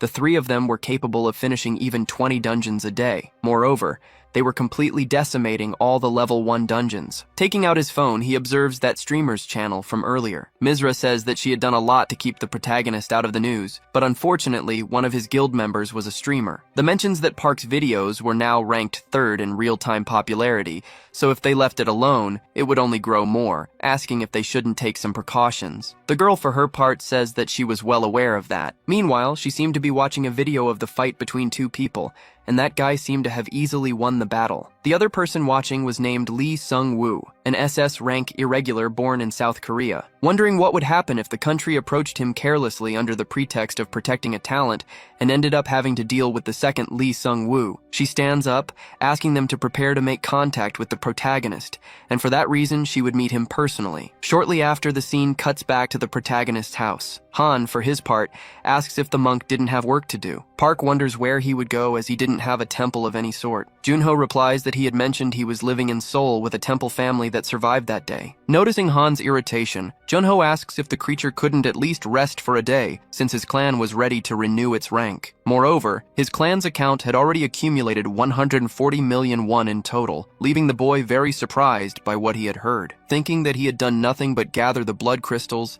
yet his account already had 20 million in 3 days. Park, observing this, remains silent, and the boy continues saying it was insane because if it were true, they would get many donations. Park thinks that he had earned more than 3,000 conquest points, so he should buy some varied abilities since he could get everything now. Thus, he responds that he would take that day to rest. Standing up, Junho says he would take his son and grandmother to the park near that place. Meanwhile, that elderly woman seemed to be feeding the dog. Observing the little dog, Park wonders if dogs, by chance, could awaken like humans. Shortly after, he calls for his brother, mentioning that he had been fixing the truck quite often and asking if it wasn't difficult. Junho replies that he didn't even know where to start and that it was already hard enough to find the parts, but fixing it was exhausting. Then Park asks if he didn't want to buy a new car, leaving Junho very happy with what he had heard. Sometime later, the two seem to be discussing with the manager about which car to get. The man starts explaining the car many times in detail. Park asks if his brother liked it, and Junho quickly responds that he did. With his choice made, Park says he intends to pay in cash, asking if they could drive off immediately. Shortly after,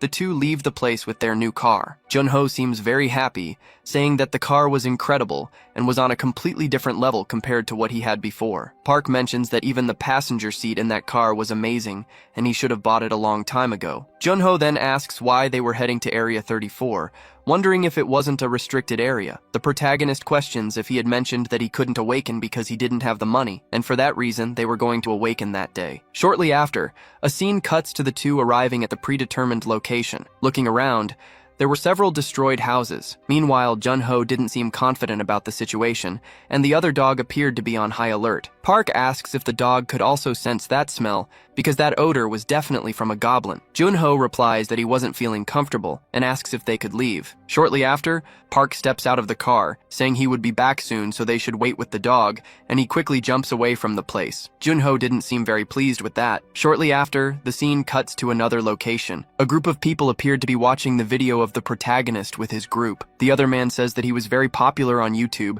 saying that he was an irregular, which is why his combat level was immeasurable. Then the other man says that if he was at that level, he was useless to even hire an assassin. However, even so, they couldn't just leave him alone. The other guy then asks for a list of guilds in Area 4 that had frequent sponsorships. Thus, he remembers the name Shui. But there was another person who was better suited for the situation, asking to contact him and offering as much money as necessary for the job. Sometime later, the scene cuts again while it's raining in the city. That elderly woman from earlier, while walking, thinks she should do the laundry. Shortly after, a car pulls up beside her, and a group of people gets out, asking if the woman's name was Sukja. Saying they were from the returnees department, they ask if they could meet with Park. Hearing what the girl said, the woman remains silent. Then once again, the scene cuts to Junho's car. In the middle of that rain, he mentions that he couldn't see anything, wondering what the protagonist could be doing. At that moment, the dogs seem to be on high alert. Within seconds, a goblin appears. However, it is easily defeated by someone, and Park shows up. Shortly after, the two step out of the car. More monsters begin to appear. Park then hands a dagger to his brother, asking him to follow while he kills them. Desperate, the boy asks him to wait a moment. Park, for his part, asks why Jun-ho was hesitating. Jun-ho then questions if it was really necessary for him to awaken. Park responds that he couldn't survive if he remained weak, which is why he had to kill them quickly. Soon after, another goblin appears, rushing straight toward the dog. Park then tells the dog to bite the goblin. The leaps at the goblin, starting to bite the monster's arm. However, it still wasn't enough. Park says that it's because the dog is too young, so if the goblin isn't weakened, the dog will likely die. Thus, Jun-ho should go help him, ordering his brother to kill the goblin. However, Jun-ho still seemed reluctant to do it. Meanwhile, the dog was on the verge of being devoured, but Jun-ho suddenly changes his mind and rushes at the monster. He manages to stab it, saving the dog's life, but it still wasn't enough, and Park tells him to continue. Jun-ho then begins a series of attacks again. Everything was done, and his hand was covered in ketchup-like blood, completely desperate at what he was witnessing. Park tells him to pick up the knife again, but Jun-ho replies that he really couldn't do it. Park responds that if he didn't kill, he would likely die. Once again, the dogs seem to be on high alert. Another goblin appears. Park once again tells him to follow while he kills the monsters, because they were running out of time. Desperate, the boy has a flashback from before when he was being bullied by those people. At that time, Park had simply ignored his brother, leaving him alone in that situation. However, now things had changed, and Park was doing everything he could to help him. Seeing all of this, Jun-ho's facial expression changes. He seems to accept everything with open arms. He then picks up the dagger again, saying it was true because he had always been like this. He then charges at the monster, easily attacking it, telling it to shut up and just die. He then splits its face in half, starting a series of attacks while the monster was on the ground. Shortly after, everything was done, and the ketchup-like blood was running in the rain. Jun-ho, for his part, seemed to have changed a lot because now, instead of being afraid, he had a terrifying look in his eyes. At that moment, another goblin appears. However, Jun-ho notices it, managing to block the monster's attack. Both of them fall to the ground, but Jun-ho still manages to finish off the monster. He quickly gets up, thinking that the feeling he was having was very good. Meanwhile, Park was standing on top of a building watching his brother. Surprised that the name Jun-ho had been given was Butcher, mentioning that his brother was evolving and that it was really cute. Park then asks if his brother had worked part-time at a slaughterhouse. With a threatening look, Jun-ho replies no. Park then calls for his brother, who, with a threatening gaze, begins to approach the protagonist. On top of the building where Park was, several monster bodies were lined up. The boy says he was going to take a rest there. The scene then cuts to the awakened association. Jun-ho, alongside his brother, was completely covered in ketchup-like blood. The other woman, surprised, wonders what had happened. Park, for his part, replies that he had just awakened. The woman then asks him to take a bath at least and be re-examined to check for any kind of disease. Afterward, he could go to the dimensional energy measurement room on the 3rd floor. As they climb the stairs, Junho asks what the woman had said about the meter. Park responds that it was a machine that measures dimensional energy, and the number needs to be higher than 100 to be registered as an F rank awakened. He mentions that he got a 96, which is why he failed. However, Junho didn't understand why he had passed, as it didn't make any sense. Inside the room, the doctor asks Junho to lie down on the machine. Looking up, he notices some kind of energy orb above. Then the number 111 appears as his rating. The doctor says he can get up, asking him to proceed to the ability manifestation room. He then asks if Park would also be doing it. Shortly after, the boy lies down on the machine, and when he looks up, the system alerts that something was observing and recording his information. At that moment, as a reflex, he opens his eyes, where the number 189 appears in front of him, leaving Park shocked by what he saw. The woman mentions that his dimensional energy had grown rapidly, just as the rumors said. Park then asks if the machine was really giving the right data, questioning who had built it. The girl responds that she was sure it was the scientist who had created the machine. Sometime later, the same girl from before says that the results for both Park and Junho had come in, and as a gift, they received a cell phone. Junho was now qualified to register for the mercenary test. As Junho accepts everything,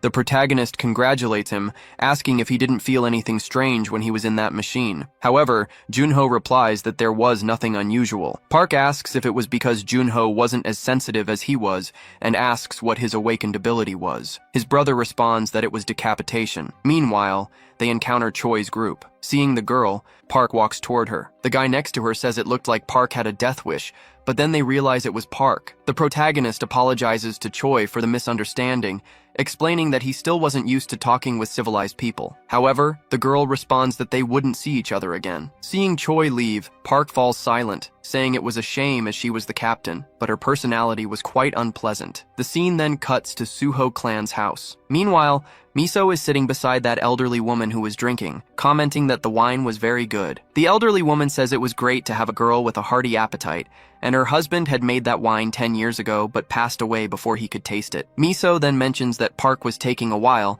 but soon after, a boy arrives. Junho's son, excited, notices they had arrived. Miso approaches Park, and the boy asks who she was. Checking her stats, he sees that she was a rank A level 2. Park asks if she was the captain of the returnees department. Questioning why she was there, Miso replies that she came to sign a contract with him, asking if he knew the official name for a returnee. However, Park says no. The girl replies that it was human coordinate. She then asks if, when he returned to Earth, he came through a red portal. She explains that once he returned to Earth through that portal, certain conditions were met. Thus, that portal would appear again, and a bridge portal could go back and forth. Park, hearing this, becomes thoughtful, thinking that this could mean he could find his friends. Miso says that the Awakened Department suspects this planet is the new fourth planet. If her assumption is correct, South Korea would be the only country in the world with a portal to the fourth planet. Park then asks when that portal will form. The girl responds that it would be at least 99 days. So the protagonist asks what she wanted from him. The girl asks him not to appear until the portal is formed. Confused, the boy asks why. Miso replies that she didn't want him to become a second lead dungeon. Not understanding anything, Park asks who the heck that person was. Miso explains that he was currently the number 1 in the world and was originally from Korea. During the early stages of the Great Disaster, the government detained and confined returnees in the name of national protection. However, at the time, they didn't have much information about irregulars. And because of this, Seok-woo, who was a rank D awakened when he returned, easily escaped. Currently, all 9,000 gates in Tokyo are because of him asking if Park knew what the dimensional industry was. If a portal appeared while on vacation, Korea could suffer a great loss. Park then asks what he would get if he did that. The girl responds that it could be anything. The protagonist then asks for a promotion for the Suo Guild and an exclusive territory for it. Meanwhile, Han, on the other side of the room, was listening to everything. Miso asks if he wanted anything else as she was writing everything down. Park asks if she knows when the portals will appear. The girl says that a specialist agent in dimensional energy disruptions would be dispatched, and she was the best agent in the department. Meanwhile, a flashback of the protagonist saying you want to have children with Choi appears. The girl asks if he was joking with her. The other man observing everything asks why she was reacting like that. Choi, irritated, says she should have thrown Park in prison for what he did. Miso then appears, asking what was going on. The girl responds that she was upset, and for that reason, Miso shouldn't bother her. Asking what Miso wanted, the girl responds that she needed her for a mission. Looking over some papers, the girl asks why she was the one assigned to that mission. Miso responds that it was because Choi was the right person for the job, as she was the best in the team when it came to detection. She asks Choi what she thinks will happen if a portal opens in the middle of the city, especially one where they don't know what kind of planet it leads to. Choi responds that it would be like hell on Earth. Miso tells her that if she sees any signs of a dimensional breach, she should grab the protagonist and leave the field immediately, and until then, she shouldn't leave his side, asking if she understood what she was saying. With that, Miso leaves. Choi, irritated, mutters that one day she'll write her resignation letter because of this. The scene then cuts to the protagonist's house. Cherno asks why Park is so happy, and Ham responds that they passed the test to promote their clan. Additionally, starting that day, it would be able to tackle dungeons up to level 2. Park comments that it was very good news. Cherno adds that if they want to enter level 2 dungeons, they would need to be in a rank P group. But at the moment, they still had too few people, asking if it wouldn't be better to focus on level 1 dungeons for now. Ham agrees, saying Cherno wasn't wrong, but as long as Park is with him, he's sure the level 2 dungeons will also be easy. Park says that first, they will make money from level 1 dungeons, then they will level up by acquiring skill books. After that, when they are ready, they will prepare attack teams to recruit more members if necessary. Shortly after, the monk introduces himself. Everyone greets him, asking if he has already eaten. The monk responds yes, and says they would set out that day. The scene then cuts to several cars lined up. The people are heading toward the portal. Looking to the side, another man notices something. He observes the protagonist's group. Then he approaches Park. He greets him, saying it's been a long time, asking where his friends from that time were. But at that moment, the man changes his expression. Park, for his part, seems confused. The boy says his friends are fine, but Park questions why they're in a day group. At that moment, the man's group says they should leave, so the man replies that he has to go. The monk asks Park who that man was. Park replies that he was a dungeon companion, but they should forget about all that and enter the dungeon. Meanwhile, an unknown man observes the protagonist group heading toward the portal, apparently smiling. Then the other man's group also says they should enter. Meanwhile, the man thinks about how he couldn't tell Park that his clan had disbanded. The two people he called companions had left under the excuse of medical care. It was a common story where a guild collapses when its core members leave, and zero-level clans are easy to form and easy to dissolve. The stress level caused by a work environment where it's kill or be killed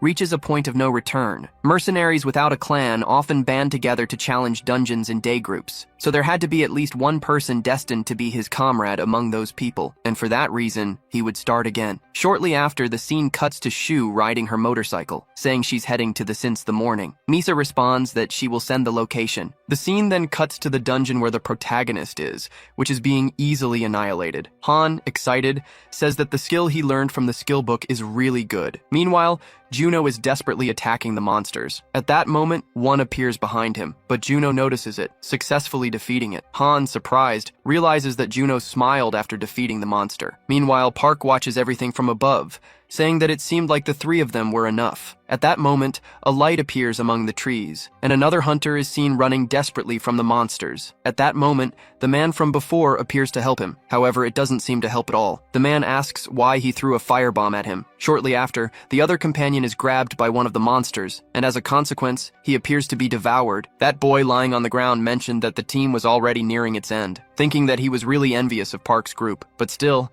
he wouldn't give up and would stand up. Han said that this time he was faster and was feeling less tired. The protagonist said that was great, and from now on they would split up and attack in teams. But a man appeared, questioning if they were part of the Suvo clan. The boy, in turn, asked who he was. That stranger introduced himself as Choi Myung-woo and said he was from the Bigi Guild. Everyone was surprised because it was a famous guild ranked 20th in the country. The man said it was a coincidence they were sharing the same area as the Suvo clan, so he just wanted to give them a gift. He had heard the group had leveled up so as they would receive a free entry ticket to a level 2.0 dungeon. Han got excited because an entry ticket to that dungeon was worth around 10 million won. Myung-woo asked what the group thought about going right then, but he was asked if they shouldn't prepare before going to a level 2 dungeon. However, he responded that they didn't need to worry because strategies had already been made and equipment would be given as a gift. Han told the protagonist that with that support, it was already enough. But Suvo in turn said for the rest of the group to go to a level 1 dungeon to improve teamwork, and that he would go to the level 2 one. The man smiled maliciously upon hearing that. Suvo's group decided to obey his orders. Myung-woo then asked the young man to get into his car. While on the way to the location, the man said they would use Portal 47. Suvo commented that he didn't see any mercenaries. The man explained that it was because the portal had formed recently, and that he had already handled the entry procedures so the boy could now enter, and that they would be grateful if the Suvo clan continued using their guild's portal. The protagonist said he liked the portals that were close to him. Upon getting out of the car, the man was informed that everything was ready. A soldier handed over strategy notes for that dungeon and a survival kit. Before entering, the protagonist looked back and said they would grab something to eat when they got out. Myungwoo then waved at him and said to come out quickly so they could have a drink. Right after, the boy activated his helmet and entered the portal. After that, a motorcyclist approached. Upon parking, she took off her helmet and asked if Suvo had entered. The man replied yes, and asked who she was. Chloe ran toward the portal and said she was a member of the Suvo clan and would also enter. The man smiled after hearing that. Myungwoo told a guy that it would cost 2 billion per head,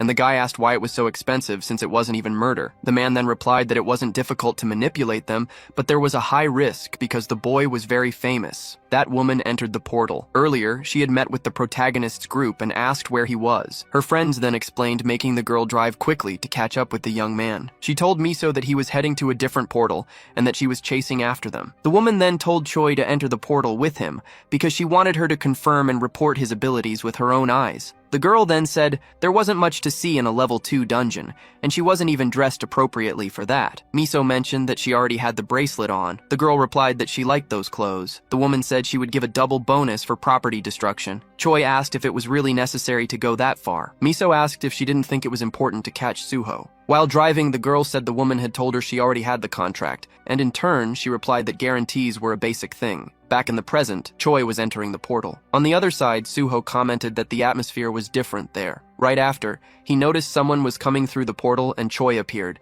asking him to close his eyes because her clothes had disappeared during a trip. But quickly, she put on her bracelet and a new outfit appeared. The girl commented that she should have asked for a triple bonus. Then she realized that the young man had witnessed the whole situation. The woman got upset because she had asked the boy not to look. Nervous, Suho said he liked the bracelet and asked if it had an inventory function. But the girl ignored the question and asked how long he had been watching. Suho remembered that in past situations, she had also seen him without clothes, so now they were even. Then the boy asked why she had come all the way there. Choi responded that she was there to be his guardian. Suho commented that he thought they would send someone competent. Annoyed, the girl said she was the most qualified. The boy in turn said she didn't seem like it. Choi said she had only come that way because she was in a hurry. The protagonist said she could stay, but she wasn't to touch his prey. The girl reassured him, saying she had only come to see how good he was. Then the girl remarked that it seemed like they had already come to receive them. Looking ahead, they came across a large creature. Choi said the boy was lucky to face the dungeon boss right off the bat. Suho, in turn, said there were 4 bosses. After that statement, the girl was confused. Then 3 more things were approaching. The girl said that could be possible because level 2 dungeons weren't like that. The protagonist replied that this wasn't a level 2 dungeon and asked if the girl hadn't noticed when passing through the portal. Choi replied that she hadn't noticed because of the bracelet's barrier. While advancing toward the monsters, Suho told her not to interfere regardless. A massive explosion occurred next. The girl wondered what kind of speed that was. The protagonist headbutted one of the orcs, sending it flying away. After that, the boy grabbed the axe the monster was carrying and chopped off its head. The second orc appeared, but Suho threw the weapon at the creature's head. While fleeing from the third monster, he held onto a vine, making the orc lose sight of him. While it was distracted, the boy advanced over the creature. Outside the dungeon, Manga was on a call, saying they could already be paid because even if they were S rank, it was impossible to escape. Meanwhile, the boy struck the monster on the head, leaving the girl astonished at what she was seeing. The last orc was approaching. Suho smiled and asked why he should care about the dungeon level when all he had to do was kill them all. The boy dodged the creature's attack and landed a precise kick on it. With a repulsion from the kick, the orc was impaled by a tree branch, earning the boy 32 conquest points. The protagonist said the place was a gold mine. Then he told Choi not to just stand there and help collect the blood crystals. The girl thought that even being an irregular, he barely had the experience points on F rank, but she didn't see even a hint of hesitation in the way he hunted and killed, and then she wondered if he was some kind of psychopath. Then she uttered the word search. While collecting the items, the boy commented that even the blood crystals were big, but Choi said that now wasn't the time to be doing that. Suho, in turn, asked why. The girl explained that even though he had killed 4 orcs, the gate hadn't opened yet, and the only thing in the bag was rocks. The protagonist then said he could at least use them to store blood crystals. Choi said that the dungeon was at least level 4, and it would be hard for them to get out alive even by combining their forces. Then the boy realized that Maimu had lied and had made him enter a level 4 dungeon dungeon for free. After that, he shouted, saying he was going to buy something really cool for the man when he got out of there. Choi concluded that the boy was truly an idiot. Right after, a fifth orc charged toward the girl, and she tried to defend herself. But remember that she wasn't carrying her sword because she had left it on her motorcycle. Luckily, Suho managed to save her and said she could relax because he was strong, although he used to be stronger. Then Choi sensed a presence, followed by loud noises. The girl decided to use her clairvoyance and saw several creatures approaching. Choi then said it was an orc squad and that they were surrounded along with a war chief. Suho said that even though the monk mansion wasn't there, the prey kept coming. All the orcs advanced, mounted on wolves, making the protagonist surprised by it, and he told the girl not to touch them because they were all his. Choi activated her shield to protect herself. Meanwhile, the boy continued cutting off the orcs' heads. Then the girl used her inventory to retrieve her sword, using it to cut one of the monsters. But still, she would have preferred to have her blade. Suho appeared, telling her not to touch his prey, and continued cutting off the orcs' heads. However, right after, he was struck by one of the creature's clubs. It was the orc war chief's. But the boy quickly got up and asked if that beast was the chief. Without any response, the creature charged at him, but the boy dodged and stabbed the beast with his knife. Choi asked if he had killed it, but it still wasn't enough to defeat the orc. Miso was asked if Choi had gone after Suho, but the cell signals of both were in different locations with no movement for an hour. The woman said she was sure the two were together, but they stopped the car, handstand to rest for an hour, and reorganized their inventories before going back. Then they noticed that the protagonist had forgotten his phone in the vehicle, and Choi had left hers on the motorcycle. Miso asked them to check the girl's location,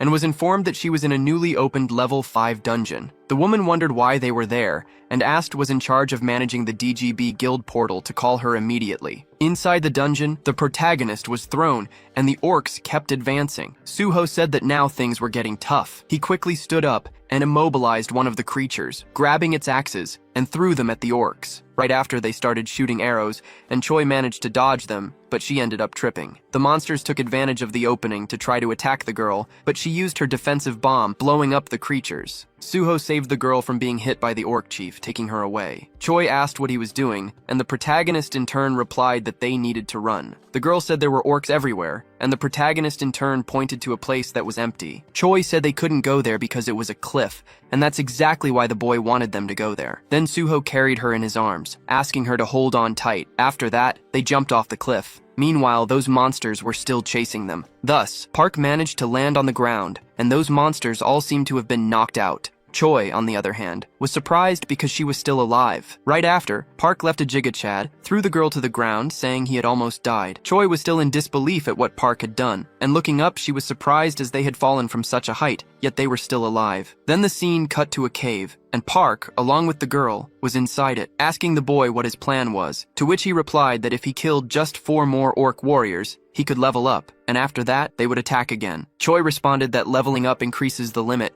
and it wasn't as if you get stronger from it, but Park said that for him, it was like removing his restrictions, stating that he got stronger every time he leveled up. Sometime later, the scene cut to 2 ambulances speeding toward a location. Thus, the portal where the protagonist was had been completely surrounded, and a reporter was there, broadcasting the whole thing. Meanwhile, Han, along with his group, was in despair. The news reported that the suspect came and claimed that Park's Suho, along with Choi, had entered voluntarily, but after his lies were detected, the guy from the army headquarters confessed to his crimes. Thus, the reporters around asked that guy to say something, questioning what the protagonist's final words were. The man watching everything thought it was very annoying, as he hadn't expected that woman named Choi to be from the department. While the attention was being redirected to the safe return, Park was presumed to be a returnee from a 4th planet. Right after, the scene cut to Miso, asking what the director was doing since he needed to go after those people. However, the director responded that the person who had done that had already been caught, and the head of Driving Lone had fled, but they had placed a bounty on his head. Miso said that was just cutting the tail of the operation,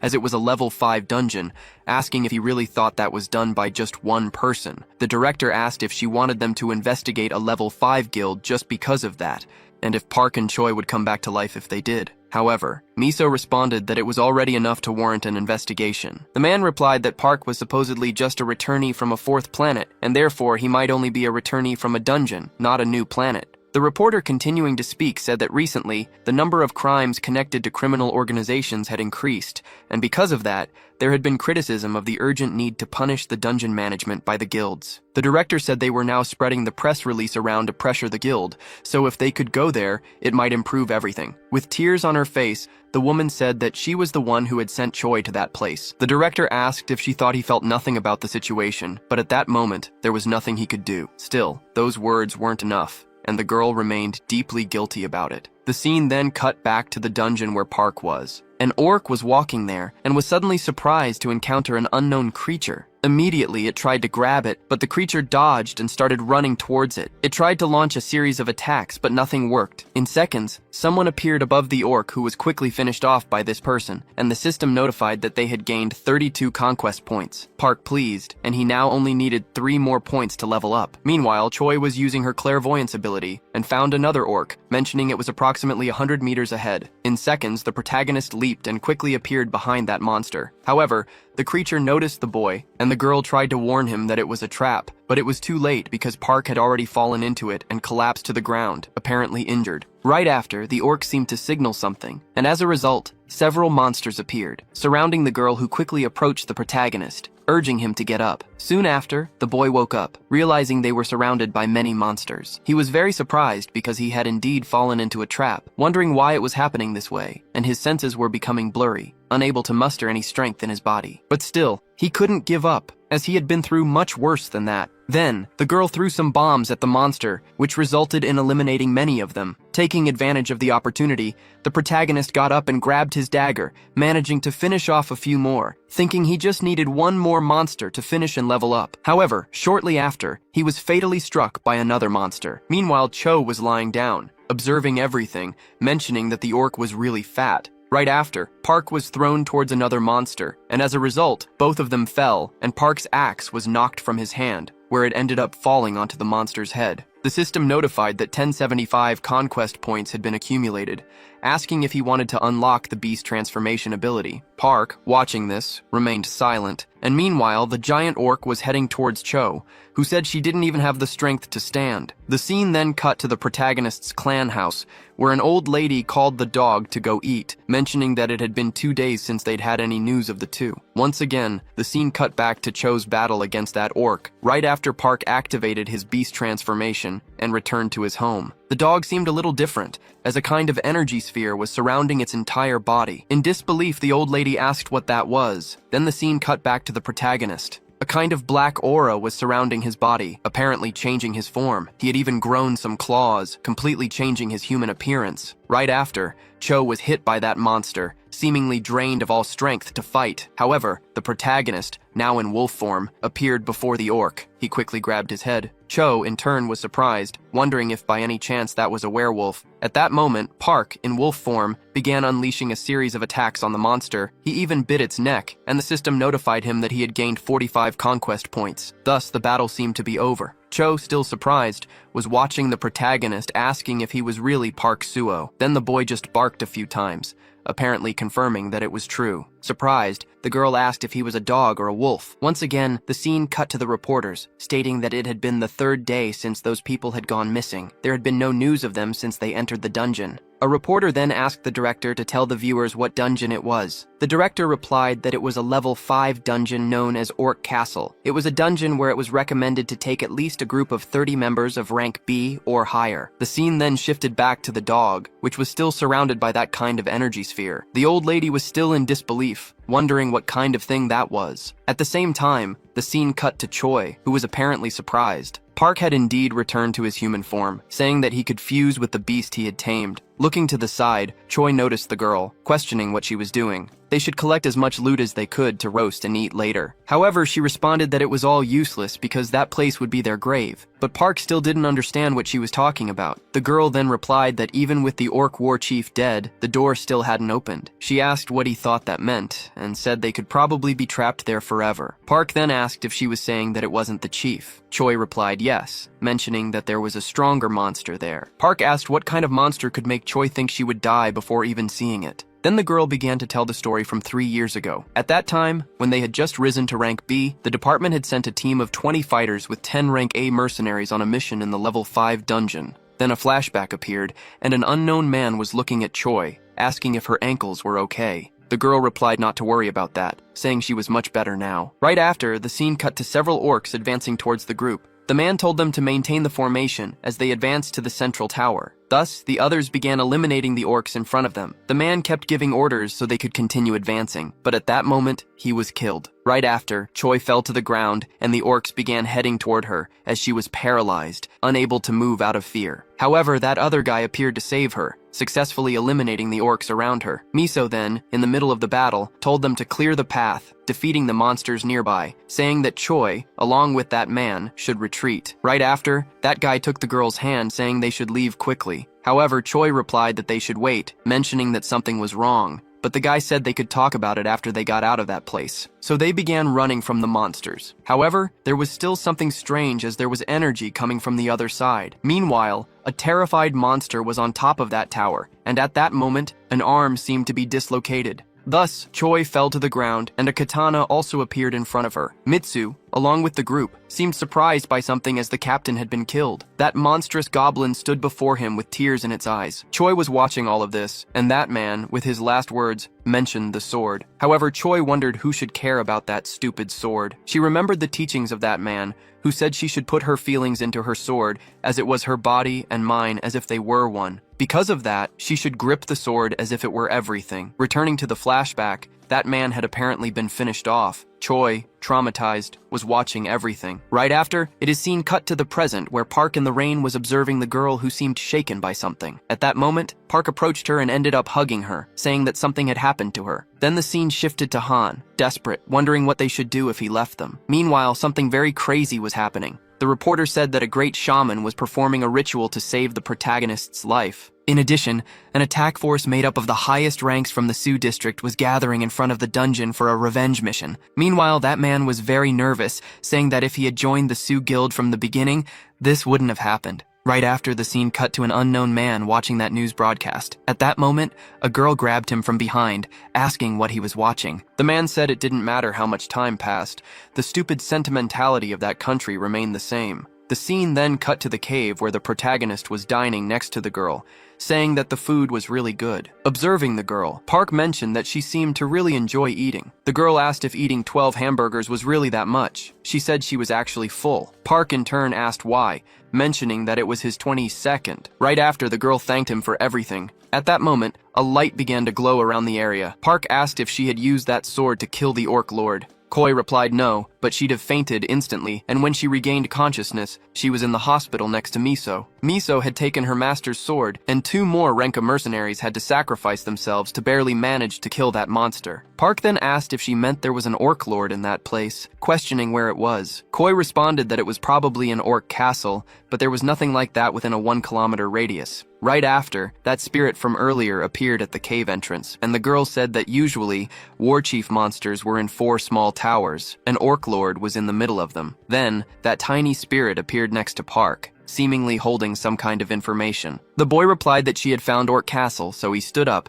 saying they should go at once. Koi asked if he had a plan. The boy replied that they would simply find them and kill them. Choi, surprised, said she wanted to smack him, but she couldn't think of a better plan than that. Right after, the scene cut to Orc Castle, and at that moment, the gates seemed to be opening. From it, several monsters mounted on wolves were marching toward the location. Park then appeared, and the girl was riding on him as they headed toward the castle. The orcs noticed this and blocked their passage. Choi noticed the situation, saying that the orc knights were on their tail, and they needed to move quickly. The monsters began preparing their bows, but the girl used shield magic to defend against the attacks. They leaped toward the bridge, managing to escape the area. Koi threw a bomb, and a massive explosion followed shortly after. They successfully escaped, and the girl told him to head toward the center to distract all the orcs. She looked up and saw several monsters coming their way. The girl was grabbed and began falling toward the ground, but she told him not to worry, saying he should just run. At that moment, she grabbed onto a piece of the castle and managed to recover. However, more orcs appeared in front of her. Quickly, Choi drew her sword, while the protagonist continued climbing toward the top. He reached the location where he found a throne, and a terrifying goblin was waiting for him. Right after, the goblin stood up. Looking down, he was surprised as Park bit his neck and threw him to the ground, easily finishing the boss. The system notified him that he had leveled up, and as a consequence, the castle began to collapse. Amidst all of this, Choi was also falling, assuming she would die there. However, Park appeared, grabbing her hand and managed to save her. Choi asked what had happened to the Orc Lord, and the protagonist replied that he was already dead, so they should leave and find the portal exit. They began running from the monsters. Choi, still in disbelief, asked if he had really killed the Lord that quickly. The boy confirmed and asked her to scan the door. The girl used her ability, and was surprised to see that the dungeon door was indeed open. Still in disbelief, she wondered if the boy had really killed the Lord that fast. The scene cut to a truck where data analysis was being presented. Another guy seemed surprised by something, mentioning that the CT-27 dungeon was opening. Outside the room, the protagonist group was very surprised. The reporter mentioned that the countdown to the CT-27 dungeon breach had begun. As a result, all the spectators were delighted.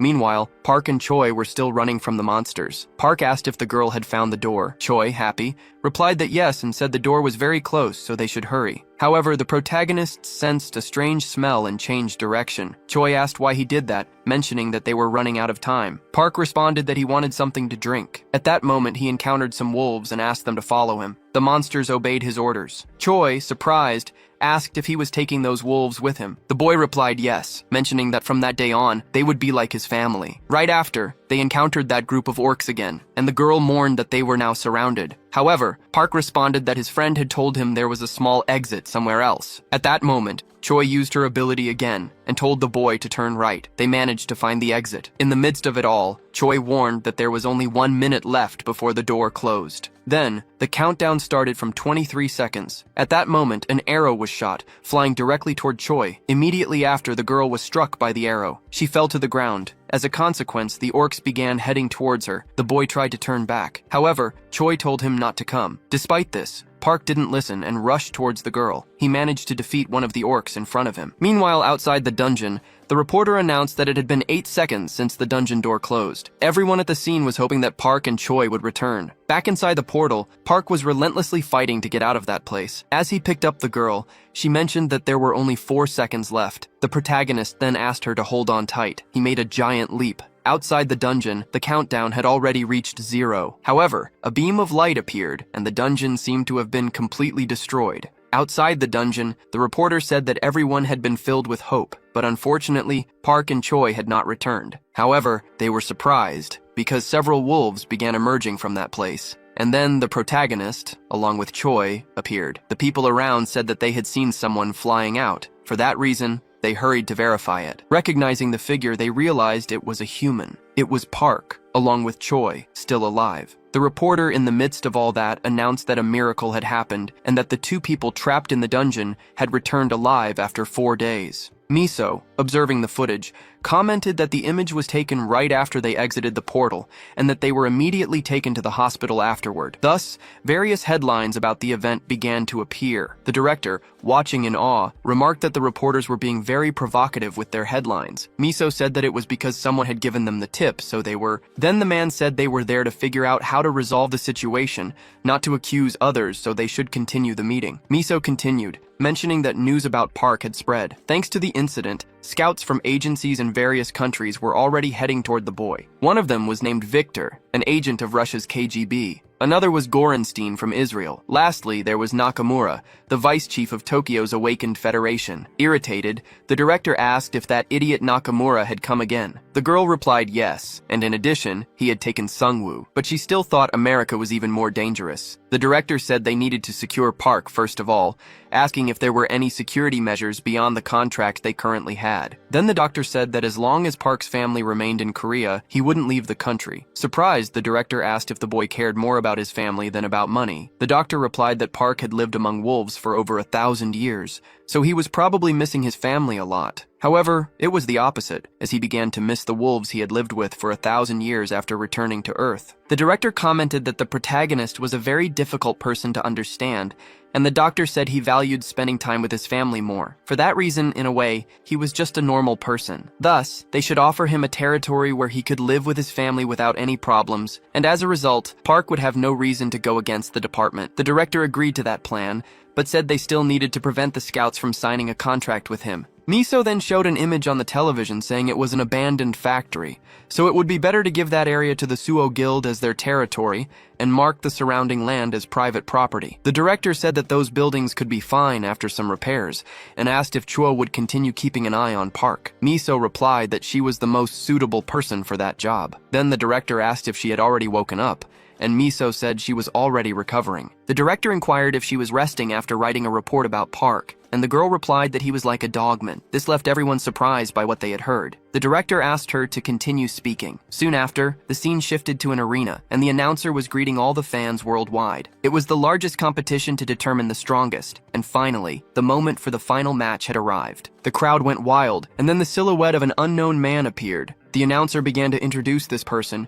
mentioning that he was the current rank No, one defending his title for the 21st time, remaining undefeated in his 45 previous battles, the strongest creature in the planet's history, and the hope of people living in these desperate times. His name was Okita Hiro. Next, that man's sword seemed to be emanating a dark aura. Meanwhile, a woman was watching from above. Soon after, Hiro jumped, landing in the arena. The next participant was about to be introduced, the S-rank human weapon and the rising star of the generation, undefeated in his 13 battles. His name was Michael. That man also jumped into the arena, quickly rushing toward Hiro, claiming that his era would end now. He threw a punch toward the boy, who managed to dodge. However, Michael hadn't given up and kept attacking Hiro. But soon after, the boy began to counterattack, successfully landing a series of blows on Michael. As a result, Michael's armor cracked. However, he pulled out a kind of sword from his hand, but Hiro dodged it, managing to strike Michael again. Still, it wasn't enough, because Michael had already chained Hiro, feeling pleased that he had finally caught the boy. Immediately after, he began attacking Hiro again. At that moment, Hiro calmly informed Michael that he was already dead.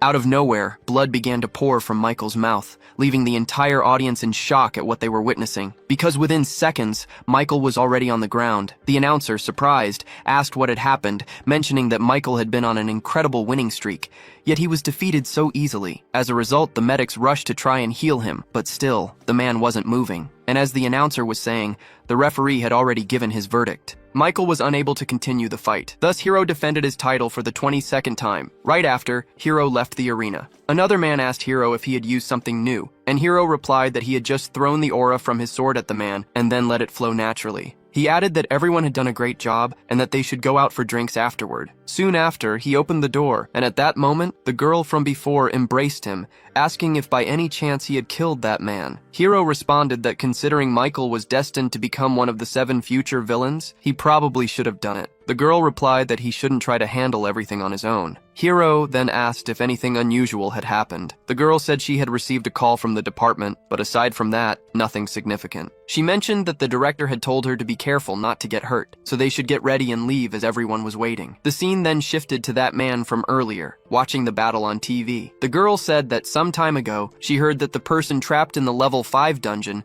had successfully escaped, leaving the man very surprised by what he had heard. The girl said people were calling him the second Samu of Korea, and they seemed to have high expectations for him. Furthermore, there were reports that the Defense Department was very interested in him. Hiro then asked who that person was. The girl replied that his name seemed to be Park, asking if Hiro remembered the guy the reporters had mentioned, who was trapped in a level 5 dungeon. She then showed Hiro some information about Park on her phone. Hiro replied that he had never seen him before, wondering if perhaps he hadn't awakened as a swordsman, since it had been a year since one had appeared. The girl replied that from what she had heard, he was a druid, and if he had indeed returned from a 4th planet, there was a chance Earth could connect with it. And even as an F rank, it was still incredible. Soon after, Hiro gave a smile, thinking that such a thing was impossible. He mentioned that this was his 25th regression. He had repeated the same event over and over for around 500 years, and as a result, he remembered all the awakened individuals who would make their names in the future, as well as having a general outline of the major events. However, Park wasn't on that list, and throughout that entire period,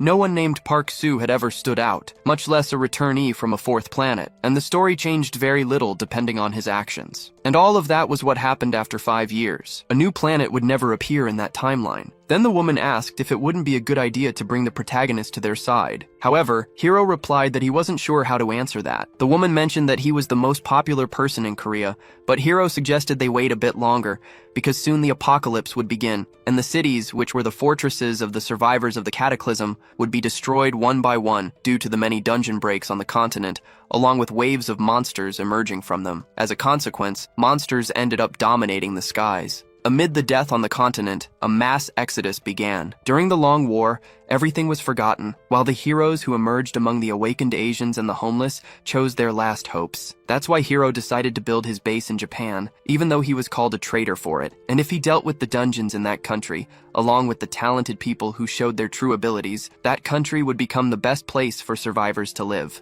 Moreover, the Korean survivors didn't call him a traitor. They just called him by his name, and they always referred to him as a hero. Returning to the present, Hiro said he thought it was all just a spectacle. Furthermore, it could be a complete fraud, and if Park survived after the apocalypse began, it would be too late to bring him to their side. So they should wait and observe a bit longer. Then the scene shifted to the hospital. Miso entered the room where Troy was. She asked if it hurt. The girl replied that it did. Right after, Miso sat on her bed, saying that she didn't seem to be in pain. However, Troy insisted that she was. Miso mentioned a rumor going around the hospital that a masked guy came every night and left at dawn, asking if it was Park. Meanwhile, the girl seemed to be reading an ebook. She asked if Miso had bought what she wanted. Miso said she was lucky because she had sent one to her and also brought food. Sometime later, Troy had finished her meal. Miso told her that she should go back to work, asking why she was still lying down. The girl then replied that she would sleep for just 1 hour, but Miso responded that she wouldn't let her do that. Right after, the scene cut to the CIA headquarters. Some people were watching the news about Hiro. One man commented that it didn't matter who it was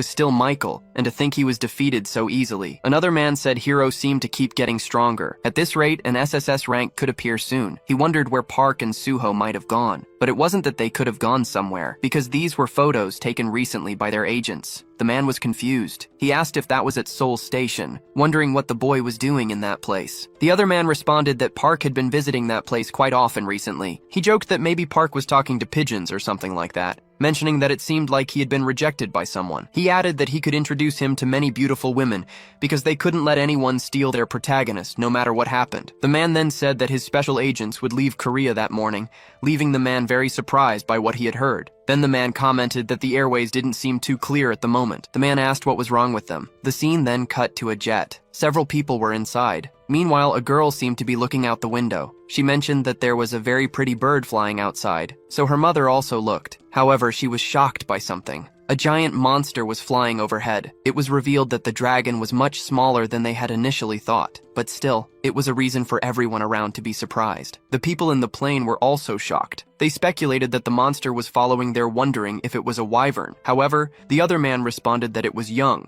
so nothing was likely to happen. He questioned why a monster like that was in that area, speculating that a dungeon might have appeared nearby. He was stunned by this revelation, because at that moment, a giant wyvern started flying over the plane. Shortly after, it began preparing an attack, engulfing the plane in flames. As a consequence, the plane exploded, plummeting toward the ground in free fall, and the dragon continued flying in the air, eventually joining several of its companions. The scene then cut to 2 cars. Han remarked that the country seemed to have gone crazy, mentioning that they were almost there. Juno asked if that was the place they were heading to. Han, surprised by what he was seeing, asked if that was a haunted house by any chance. In front of them stood a very strange house. As Han approached it, he remarked that it indeed looked like a haunted house. He started to argue, questioning if that was really going to be their guild's headquarters. He asked if the guy who was supposed to install the internet would actually come to such a place. Then, Choi mentioned that she had just seen a ghost on the 2nd floor. A discussion erupted among the group about whether to enter the house. Koi said she couldn't live in a place like that. Miso told her it'd be quiet, saying that she was probably a bit shocked since it was her first time in a place like that. She mentioned that the renovation would start the next day, so there was no need to worry. Park Vin asked what the problem was, stating that he really liked the place and that they could move in right away. Choi approached the protagonist and asked if he was crazy. Miso remarked that a man with wild instincts would act impulsively, wondering if they should mark the boundaries of the land. That way, they could decide how much land to take over. Park seemed to ponder the suggestion. At that moment, he appeared to use a kind of ability. A light began to envelop the area, leaving everyone surprised as the tree spirits seemed to be appearing. The spirits appeared to be heading toward a specific location. Miso asked what he was doing, and Choi mentioned that he was marking the boundaries of the land. The spirits seemed to be doing something, and suddenly, sprouts of trees began to grow, which quickly turned into a massive forest. Everyone was amazed by the speed at which the trees were growing. A forest had appeared in the middle of that area. Park then announced that he had finished, stating that the perimeter was likely about 1 kilometer from the house at the center, so they should mark the land up to that point. With a smile, Miso said that it looked great, declaring that from that day on, the area would be designated as the Shugal Guild's territory. Thus, everything within the territory would belong to the guild. Park asked if they weren't being too generous, considering he only needed to stay in the country for a few months. Miso responded that they were just following protocol. Besides, her department viewed Park as part of their family. Park, in turn, said he liked that. Shortly after, Miso asked him to sign the contract. However, Choi intervened, telling him to read it carefully, but Miso insisted that he should just sign it. Afterward, it seemed like everything had been settled. They all agreed to do their best until the portal opened. Park, for his part, said he would keep his promise. Miso then asked him to trust the government. They drove off in the car. Choi demanded that the renovation team be sent to the site, or she would leave. The car soon drove away. Miso, irritated, commented that the girl was becoming more and more of a problem. Another man asked if such a large territory could be maintained by so few people. Miso replied that if they couldn't, she would use that as an excuse to send her personnel there. For that reason, she asked for a list of attack units above level 5 and to have them ready. The scene then shifted to an unknown ship. Several bandits seemed to be trying to board it, mentioning that they had hit the jackpot. So, they started shooting at the ship. The group inside the ship seemed very desperate, immediately calling for help. They began sending several SOS messages to nearby people. At that moment, the bandits started boarding the ship. One of the men told them to start the engine and hide in the engine room. However, it didn't seem to be enough. Everyone was soon shocked by something. In a matter of seconds, all the men on the ship were thrown into the air. Right after, a tentacle appeared, and a gigantic creature seemed to be trying to swallow the ship. As a consequence, the ship began to sink. The other man, who appeared to be the captain, fell into the water. At that moment, a giant monster appeared right in front of him, swallowing him whole. It was then revealed that several sharks with unusual forms were lurking in the waters. Meanwhile, a helicopter flew over the area, reporting that they had reached the coordinates sent by the boat. After searching a 16 kilometers area, there was no sign of the ship. Meanwhile, the giant tentacle remained below the surface, soon heading toward another ship. The scene then cut back to the protagonist's clan house. The tree spirit seemed to be doing something with the surrounding trees, and the house itself appeared to be undergoing renovations. Shortly after, Troy's phone started ringing, but she was still asleep. She eventually answered the call. Miso, on the other end, said it seemed like she was having a lot of fun in that house. Troy, still groggy, asked why she would say that, mentioning that she was still on duty. Miso asked if she was with Park at that moment. The girl, still half asleep, said she didn't know. Irritated, Miso called her lazy, asking what she meant by not knowing. Troy was told to get up, so she got up and saw a giant tree in front of her. As she sipped her coffee, she remarked that Park had really planted a lot in a short amount of time. All the trees had already grown. She admired the stunning massive tree that stood before the house, with several wolves roaming the area. Meanwhile, various system screens were appearing in front of Park, showing information about the wolves. The protagonist then began renaming all the wolves. The system warned that if dimensional energy exceeded his own, he could lose his sanity during fusion. Park, looking at the information, wondered if he could keep leveling up the wolves. Right after, Troy appeared, asking what he was doing. Park replied that he was assigning names to the members of his family. Troy remarked that he should have woken her up, asking why he had gone off alone. At that moment, the dog from earlier appeared. Surprised, Troy noted how quickly it was growing. Park mentioned that everyone had gone out in the morning and were probably heading toward the dungeons. Koi, surprised, commented on how hard they were working, even in such hot weather. Park then asked if she wanted to take a walk to cool off. At that moment, the boy transformed, asking her to hop on. The girl complied, asking if he just wanted to show off what he had done. However, Park told her to just hold on tight. He started running at great speed, leaving Troy amazed at what she was witnessing, asking him to slow down. Meanwhile, the pack of wolves was heading toward the protagonist. The scene then shifted to another location. A man asked if there was really nothing to report, mentioning that headquarters had requested any updates. But it had been 2 months since they last left the house. He asked if anyone had crossed the boundary. The other man pointed to the cameras, saying that the military would be dispatched immediately if anyone did, and since no one knew when the portal would open, 2 units would be stationed nearby. At that moment, a car appeared. The man noted that it was the Suva clan's vehicle. Shortly after, the truck left the area, heading toward a specific destination. Inside the truck, Shuno mentioned how hot it was, but the reporters still wouldn't drop the situation. Meanwhile, Han was browsing YouTube, looking at information about the protagonist, wondering what he was seeing. Shuno asked what he was looking at. Han replied that it was nothing, though he seemed up in thought. He wondered why so many countries were sending foreign donations to Park. Moreover, the highest donations appeared to come from very influential foreign scouts. Looking to the side, they spotted the protagonist and Troy, with the wolves following alongside them. Troy waved at them, and Han called her sister-in-law, which irritated her. Han remarked that if Troy lived and aided the protagonist's house, she was probably his sister-in-law, adding that Park didn't seem willing to give them a ride. Watching the two, he commented on how fast Park was, prompting Shuno to step on the gas, insisting they wouldn't lose to a car. Thus, it seemed like they were having a race to see who was really faster. Looking back, Troy noticed something, asking if the boy had sensed it too. As Troy observed, she confirmed that they were witnessing a dimensional break within a 200-meter radius. A flashback of the protagonist and Troy in the hospital appeared. The girl asked what kind of planet he had been on. The boy responded that he had been in the animal kingdom, an unimaginable place full of hostile creatures with dimensional energy greater than 700. Troy was completely shocked by what she heard, as that power was immense. Park continued, explaining that it was a place where territorial and survival battles never ended until one was dead. To be the leader of a group, one had to be at least rank U. Even after becoming a king, he had to accept challenges for hundreds of years. The scene then shifted back to the present. Koi thought that with the bridge portal connected to the planet, unrestricted passage was possible for both sides. If what the protagonist said was true, that place would become a war zone where they would have to fight against hostile beings from another world,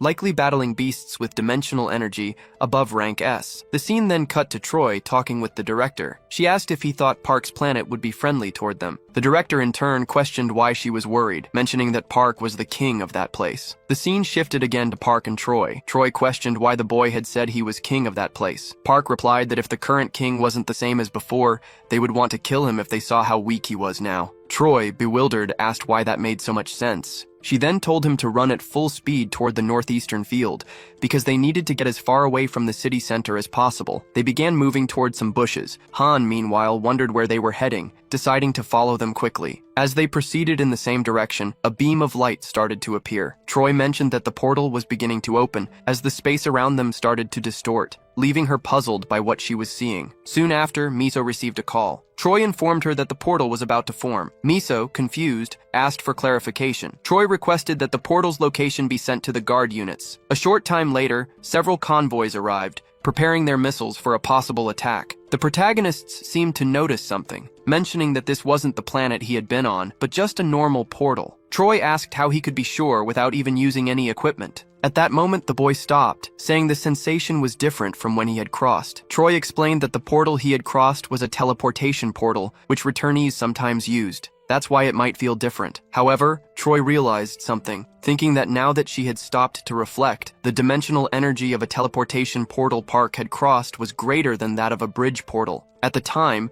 she had thought the device was broken, and she suspected that something was off with her intuition. However, it was true that her instincts were telling her this was something very dangerous, like before. But in any case, this was still a dungeon portal, yet she was still questioning whether it was really a portal at all. The other soldiers, watching everything, speculated that it might be a dimensional break. Soon after, several cars arrived at a specific location. The other man mentioned that this was the department's detection team. At the same moment, several helicopters appeared over the area. The man was shocked, saying that a portal had indeed opened, suspecting it could be a dimensional break. At that moment, another beam of light engulfed the area, and as a result, a new portal emerged. Troy, for her part, confirmed that it was indeed a dungeon portal, thinking that Park had much better intuition than hers, even though she had the best detection ability in the country. Soon after, the protagonist brother's car was spotted. Hans and the processor approached. Hans, approaching, announced that it was a portal, speculating that it might be a new planet. At the same moment, two more cars appeared, and a group of soldiers emerged, mentioning that they were the 11th detection team. For that reason, they began installing measurement devices in the area. Juno asked what those devices were for. The girl explained that the device was used to calculate the dungeon level and the time until it would break. They started analyzing some data, and the number 4280 appeared. The other man informed them that it was just a level 4 dungeon. Park remarked that it would do. Miso, apparently disappointed, asked if it was really a level 4 dungeon. Shortly after, the girl changed her clothes, saying that Park had mentioned the portal wasn't the one he had gone through, so she thought it was necessary to enter and check out the place. A scene then shifted to the director on a call, asking if it was really a level 4 dungeon. Miso replied that they weren't certain yet. They first needed to determine if the newly created dungeon was connected to where the protagonist had come from. The director, sounding exasperated, mentioned that this was driving him crazy. He asked if Miso knew how much money they had wasted on this. Miso repeated that they weren't sure yet, since Park's skill level was incredibly high. The director added that if the first portal appeared near someone who had just returned, it was likely a dungeon portal. He questioned if Miso knew who had trusted and invested in this project. Miso responded that Park had great value simply for being an irregular. An argument ensued between them. The director finally asked them to find a way to resolve the situation, stating that if they didn't recover the investment, they'd be ruined. Back where the protagonist was, all the analysis had been presented. One of the men stated that the dungeon would break in 50 days, so they should send the Park remarked that this would work for him. Another man mentioned that Park would need to complete the level 4 dungeon. Park asked if that would be difficult given the current number of guild members. The man said it would be easy. He then explained that the dungeon energy measurement device was a piece of equipment most guilds had, but the latest model cost around 3 billion. Park commented that it was very expensive. However, the man informed him that they were notified to rent the device permanently for this portal. He asked Park to sign some papers for that reason. The protagonist, observing the situation, asked why they were giving him so many gifts. The man simply smiled, telling him that even if he wasn't a returnee from a new planet, the department would never treat him poorly. He mentioned that foreign countries had recently been trying to recruit him. For that reason, he should know that the department viewed him as family. As the country's treasurer, they told him to relay this message. However, Park looked confused, saying that he hadn't received any messages from any foreign countries. Just then, Han appeared, asking if he could have a word with the protagonist. He explained that at that moment, competition for Park was fierce abroad, and since Park didn't use the internet much, Han had received a lot of donations. Park asked how much it was. Han said it was around 5 billion. The protagonist placed a hand on Han's shoulder, telling him that no matter how much he liked money, he shouldn't become a slave to it. He said that while living life, he would realize that having someone to talk to is far better than that amount of money. Han seemingly sat and said he would keep Park's words in mind. He explained that the foreign countries wanted Park to at least see what they were offering. Han said he had to show him 3 offers. Park asked what Han had done. Han replied that the countries hadn't sent assassins just because he didn't show them the offers. Park told him to just say that he showed the offers but was ignored. He then asked Han to grab Chuno and change clothes for their return. Han said he would take some of the donations and send the rest to the guild's treasury. The protagonist told him to do as he pleased. Han, thinking that Park was very generous and exactly his type, was pleased to have just gained over 3 billion. Time seemed to pass. Park asked if everyone was ready because they were about to enter the dungeon. At that moment, the other man appeared again, telling them to wait because a combat team from the department was on its way. However, the protagonist declined their assistance, saying that if they needed to mobilize someone to inspect the contract, he would only allow up to 2 people. However, they wouldn't be able to participate in the hunt. Troy reassured him not to worry as they were ready to enter. The other man mentioned that the leader of the team should know that a level 4 dungeon wasn't easy to handle with just this many people. However, Cho told him to be quiet and focus on recording everything. Soon after, the dog from before appeared, and Park said it should come along to level up. They all entered the portal, immediately finding themselves in an unfamiliar place. Park mentioned he wasn't entirely sure of the location. Cho then began using her ability to scan the surroundings. Park remarked that the place seemed somewhat familiar. The other man asked why they were walking so casually when they should be more cautious. Han replied that since the protagonist was leading, all they had to do was follow. Suddenly, Cho asked everyone to stop, reporting that there was a group of 3 monsters 70 meters ahead. Han quickly drew his weapon. The other man questioned if that would be enough, and Han confidently said it was. With a determined look, Juno drew his sword. Surprised, the other man questioned why Juno was acting that way. Juno rushed toward the monsters, but Park swiftly knocked him out, seemingly rendering him unconscious. Park asked Han to help wake him up. The other man asked why Park was acting like that, and Cho explained that Juno had a condition that made him go insane whenever he held his blade. Meanwhile, Han was still trying to wake Juno. Park, however, seemed to notice something, as something unknown appeared in the bushes. Park immediately instructed everyone to move back. At that moment, a monster emerged and began heading toward the group. Everyone quickly assumed their defensive positions, but Park charged forward instead, moving directly toward the monsters. The other man recorded everything. Several monsters rushed at Park, but he effortlessly dispatched them all. The system notified him that he had earned 48 conquest points. Everyone remained on high alert, as more monsters could be nearby. Park was surprised at the speed of his reaction, wondering if this was real. Park then reminded Juno not to forget about the loot. The 2 of them began harvesting the stones from inside the monsters. The other man commented that Juno seemed normal outside the dungeon, but once he held a knife, he became a psychopath. Cho told him to stop talking and focus on moving forward. Park announced that he would start killing the monsters next, so everyone should stay on guard. After collecting the stones from the defeated monsters, the other man, watching everything, wondered if sending C-ranked soldiers and interns to deal with a rookie and a psychopath was wise. Park then called for the dog, asking it to head into the forest and bring more monsters back. The dog followed Park's command and headed into the forest. Meanwhile, Cho and the other man observed everything, wondering what would happen if a horde of monsters came charging toward them. As the team leader questioned if they would be okay, Cho simply told him to keep recording. Soon after, Park announced that the monsters were coming, and a loud rumbling echoed through the area. The other man was panicking about everything that was happening. Han, noticing that Juno was losing control, told him to take a tranquilizer. However, Juno, driven by madness, charged toward the monsters. At that moment, the dog reappeared, and an arrow flew straight at it. Juno managed to dodge the arrow and successfully struck one of the monsters rushing toward them. He quickly advanced, finishing the monster with ease. Immediately after, the other man warned Juno to be careful, as there was a monster right behind him.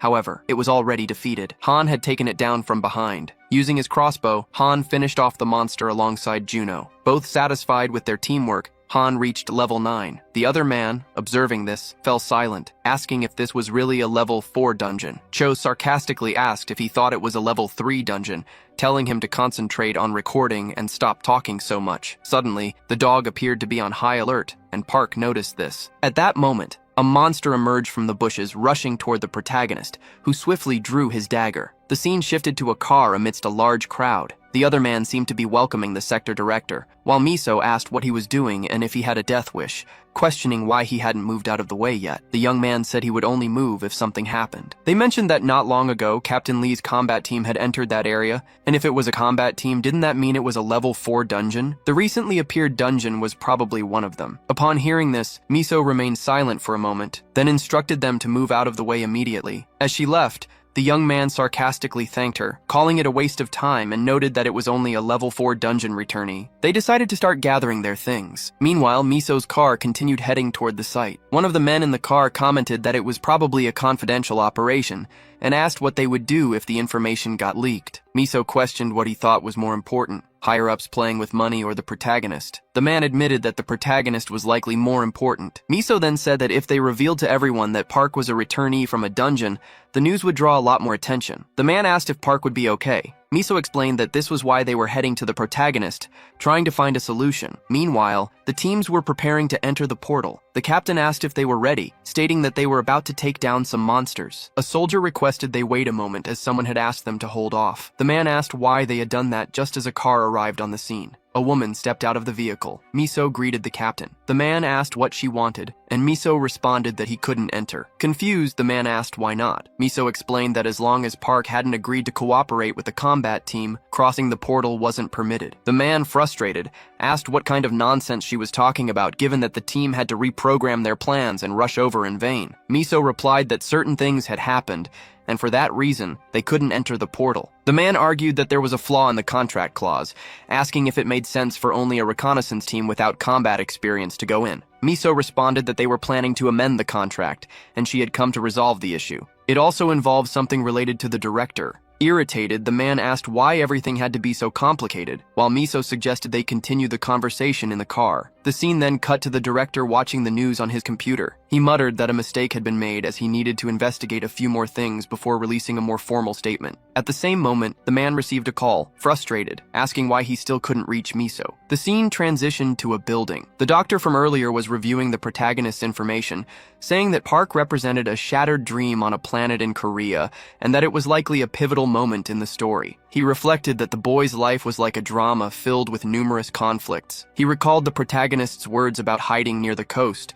before discovering fruit on trees, noting that in his past, the sea had provided plenty of food. However, it didn't take long for him to realize that it wasn't a place where he could live, because when he looked to the side, he saw something. A massive monster was circling the area. The doctor, startled, realized that there couldn't be an ocean in a level 4 dungeon and wondered what that meant. He thought about the current theory regarding the origin of dungeons, that a planet could become part of a dungeon. A flashback of the protagonist appeared, mentioning that his brother was coming and asking the doctor to help find him. The doctor had agreed, but on the condition that Park tell him his entire story spanning 500 years. Back in the present, the doctor remarked that the protagonist had promised to share everything after reuniting with his brother. He noted that for an F-rank returnee, Park was a very ordinary person, despite having lived hundreds of years as the king of the jungle. However, the doctor regretted losing the opportunity to hear a much more interesting story due to a hasty decision. Returning to the dungeon, Park was still finishing off those monsters that he coldly watched,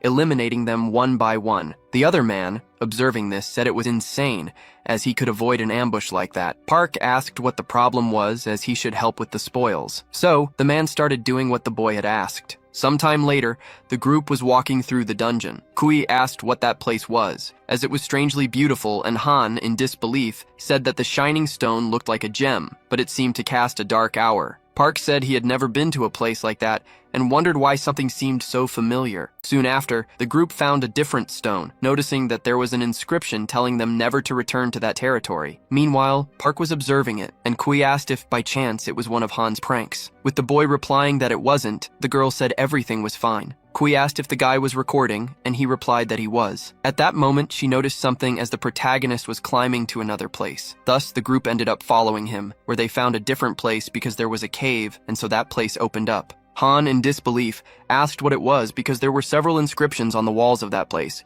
being very surprised by what they were seeing. However, those inscriptions were very confusing, as they were completely different from what they expected. Moreover, in that writing, it said it missed humans a lot. Additionally, there were various drawings written on those walls. Soon after, they came across a large phrase saying it missed many people it used to hate, as well as its family and his brother. Han, for his part, was surprised because the name Junho was also in that place. Soon after, they came across the phrase saying that Park Suho had been in that place. At that moment, they realized what was happening. Han said it was similar to prehistoric cave paintings and seemed to have great scientific value. Choi, approaching Park, asked if, by any chance, he had lived in that place, and the boy, with a threatening look, seemed to be observing something. Seeing one of the said it had been 500 years since he became the owner of the Moon Hill, where he remembered one of the opponents he had to face, who was simply a giant black tiger that always gave him that threatening look when they fought. Soon after, Choi asked if the boy was okay, and the protagonist was still observing those writings, remembering every battle and every experience he had in that place. Thus, he seemed to have realized something. Han continued searching the cave and mentioned that there were also some unfinished blades in that place,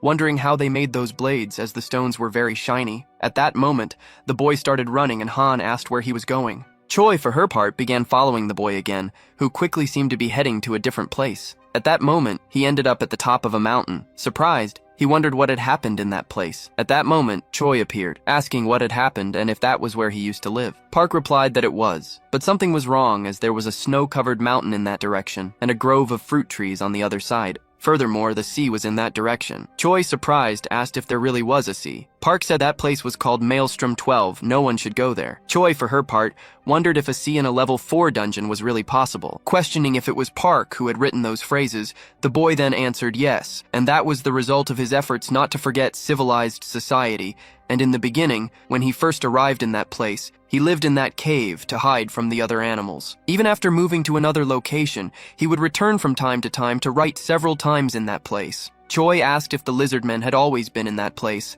and the boy replied no. Then the girl asked what had happened to his animal companions. Park said that was leopard territory and they weren't weak enough to move because of a few lizard men. Then Choi asked if he could see that mist, mentioning that it was the end of the dungeon and that's why they couldn't go to that place. At that moment, a noise started echoing through the forest, and Choi wondered if, by any chance, it was the lizard men. Using his ability, he confirmed that it was an ambush. Then several lizard men began climbing that place. Meanwhile, Han, still with his group, was climbing above the boy. Choi responded that there were a total of 102 lizard men approaching, wondering why they were all coming at once. And below them, there was also the Lizard King, who, by the way, had an unknown skull on his head. Park, looking at that skull, supposed it was one of the leopards he had faced. He asked her to stay with her group. Then he quickly jumped off the mountain, falling towards those monsters. Choi, for her part, asked what he was doing. Then the scene shifted to that woman from before watching a pigeon. At that moment, a blue energy began to envelop that animal, and Choi seemed surprised as Park suddenly managed to create wings,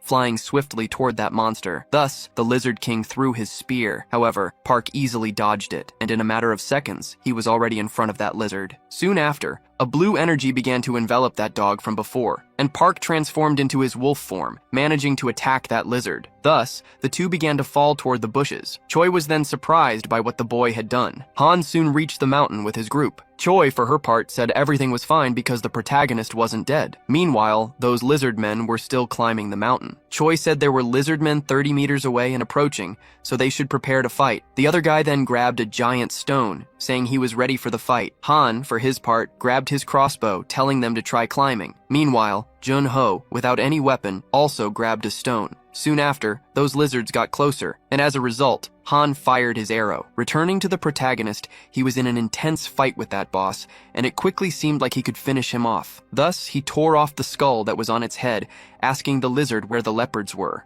However, that monster already seemed to be dead. Back at the mountain, Park's group was still fighting those lizard men, and the other guy asked if long-range weapons didn't use more dimensional energy than short-range ones. Han said there was no power limit as it could be ineffective depending on the person's level. Soon after, Choi warned that more lizards were coming. Jun-ho then grabbed his two weapons. Han said Jun-ho had gone crazy again, so they shouldn't let him jump. Soon after, that other guy noticed something as the protagonist, along with that monster, was in the air, surprised by what they were seeing. At that moment, those lizard men were almost reaching the top of the mountain. Thus, Park seemed to have finished off that lizard man. Desperate, that guy asked to seek cover. Then, that lizard boss struck the mountain. The system notified that Park had leveled up, and the wind ability had been unlocked. As a result of the explosion, several monsters fell into free fall. However, the mountain also began to collapse. Choi, for his part, asked everyone to take cover. However, it wasn't enough as everyone began to fall toward the ground, and all those monsters were also falling. Thus, a landslide occurred. However, Choi seemed to have managed to save himself, asking if by chance everyone was okay. Soon after, that other guy from before said he was fine, and Han was glad he was still alive. Beside him,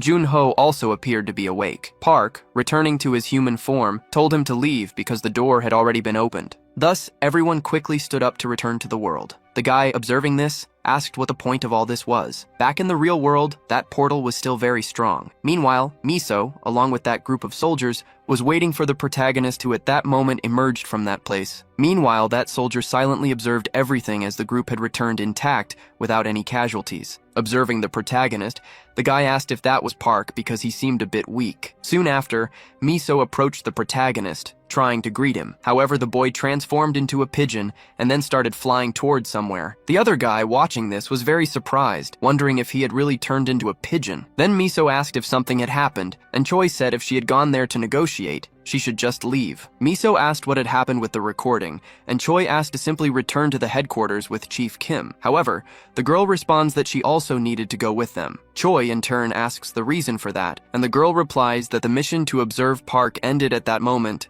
and for that reason, she was dispatched. Additionally, she had received a mission to assist at the border of the field near the north of Daegu. The other guy says that 4 members of the portal management would remain in that location, as that was the minimum required to take care of the equipment. Chun-ho, shaking the guy's hand, asks him to relax, as they would take care of them as guests. The guy observing the protagonist's brother is surprised as in real life, he was completely different. Then the scene cuts to the other guy asking what he meant by going back, questioning if he hadn't said they should cooperate with the protagonist, and Miso replies to just return and talk about his salary. Besides, the director was waiting for him, and for that reason, they should return right away. The man responds that wasn't the issue, asking why Park had refused to meet with them. Thus, a discussion between them ensued, and Han, along with Chun-ho, were watching all of it. Han says he was just irritated by the way that guy talked, and Chun-ho asks to just leave. Soon after, the scene cuts to several buses heading somewhere. Next, someone calls Miso and Exalted, asks where she was and if she had told everything to the press. However, the girl replies that everyone was retreating at the moment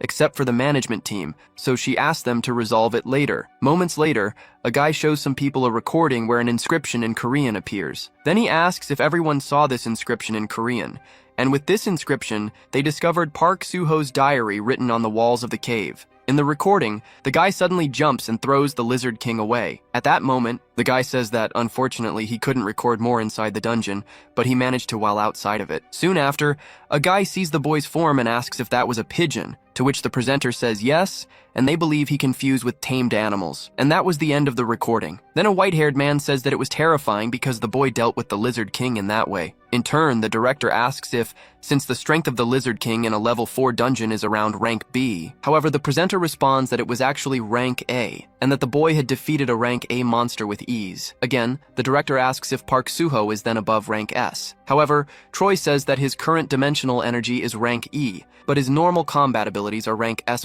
after fusion. It depends on the animal. However, they believe he can at least reach rank SSS. Furthermore, Park Soo-ho has no level up limit in his abilities, unlike other awakened ones. Then the white-haired guy asks if all the regulars are like that, but Troy doesn't know if they all are like that. At that moment, the director asks what his status was like before his return. However, the guy says that if all the people who disappeared during the cataclysm returned like Park Soo-ho, their country would be extremely powerful. However, the presenter responds that going through a portal without equipment means going in empty-handed, so there's almost no chance of others like him. In turn, the director says that either way, even the first round of tests demonstrated that Park Soo-ho is a return from a level 4 dungeon. But Troy replies that they can't be sure of that yet. Then the director says he doesn't want to believe it, but the fact is that it's not a new planet, and what's most important at the moment is the secret of Park Soo-ho's abilities that are inside that dungeon. However, he asks why Park Soo-ho is stopping the scouts, even after signing a contract. Then the white-haired man responds that perhaps he doesn't want to share the secret of his power,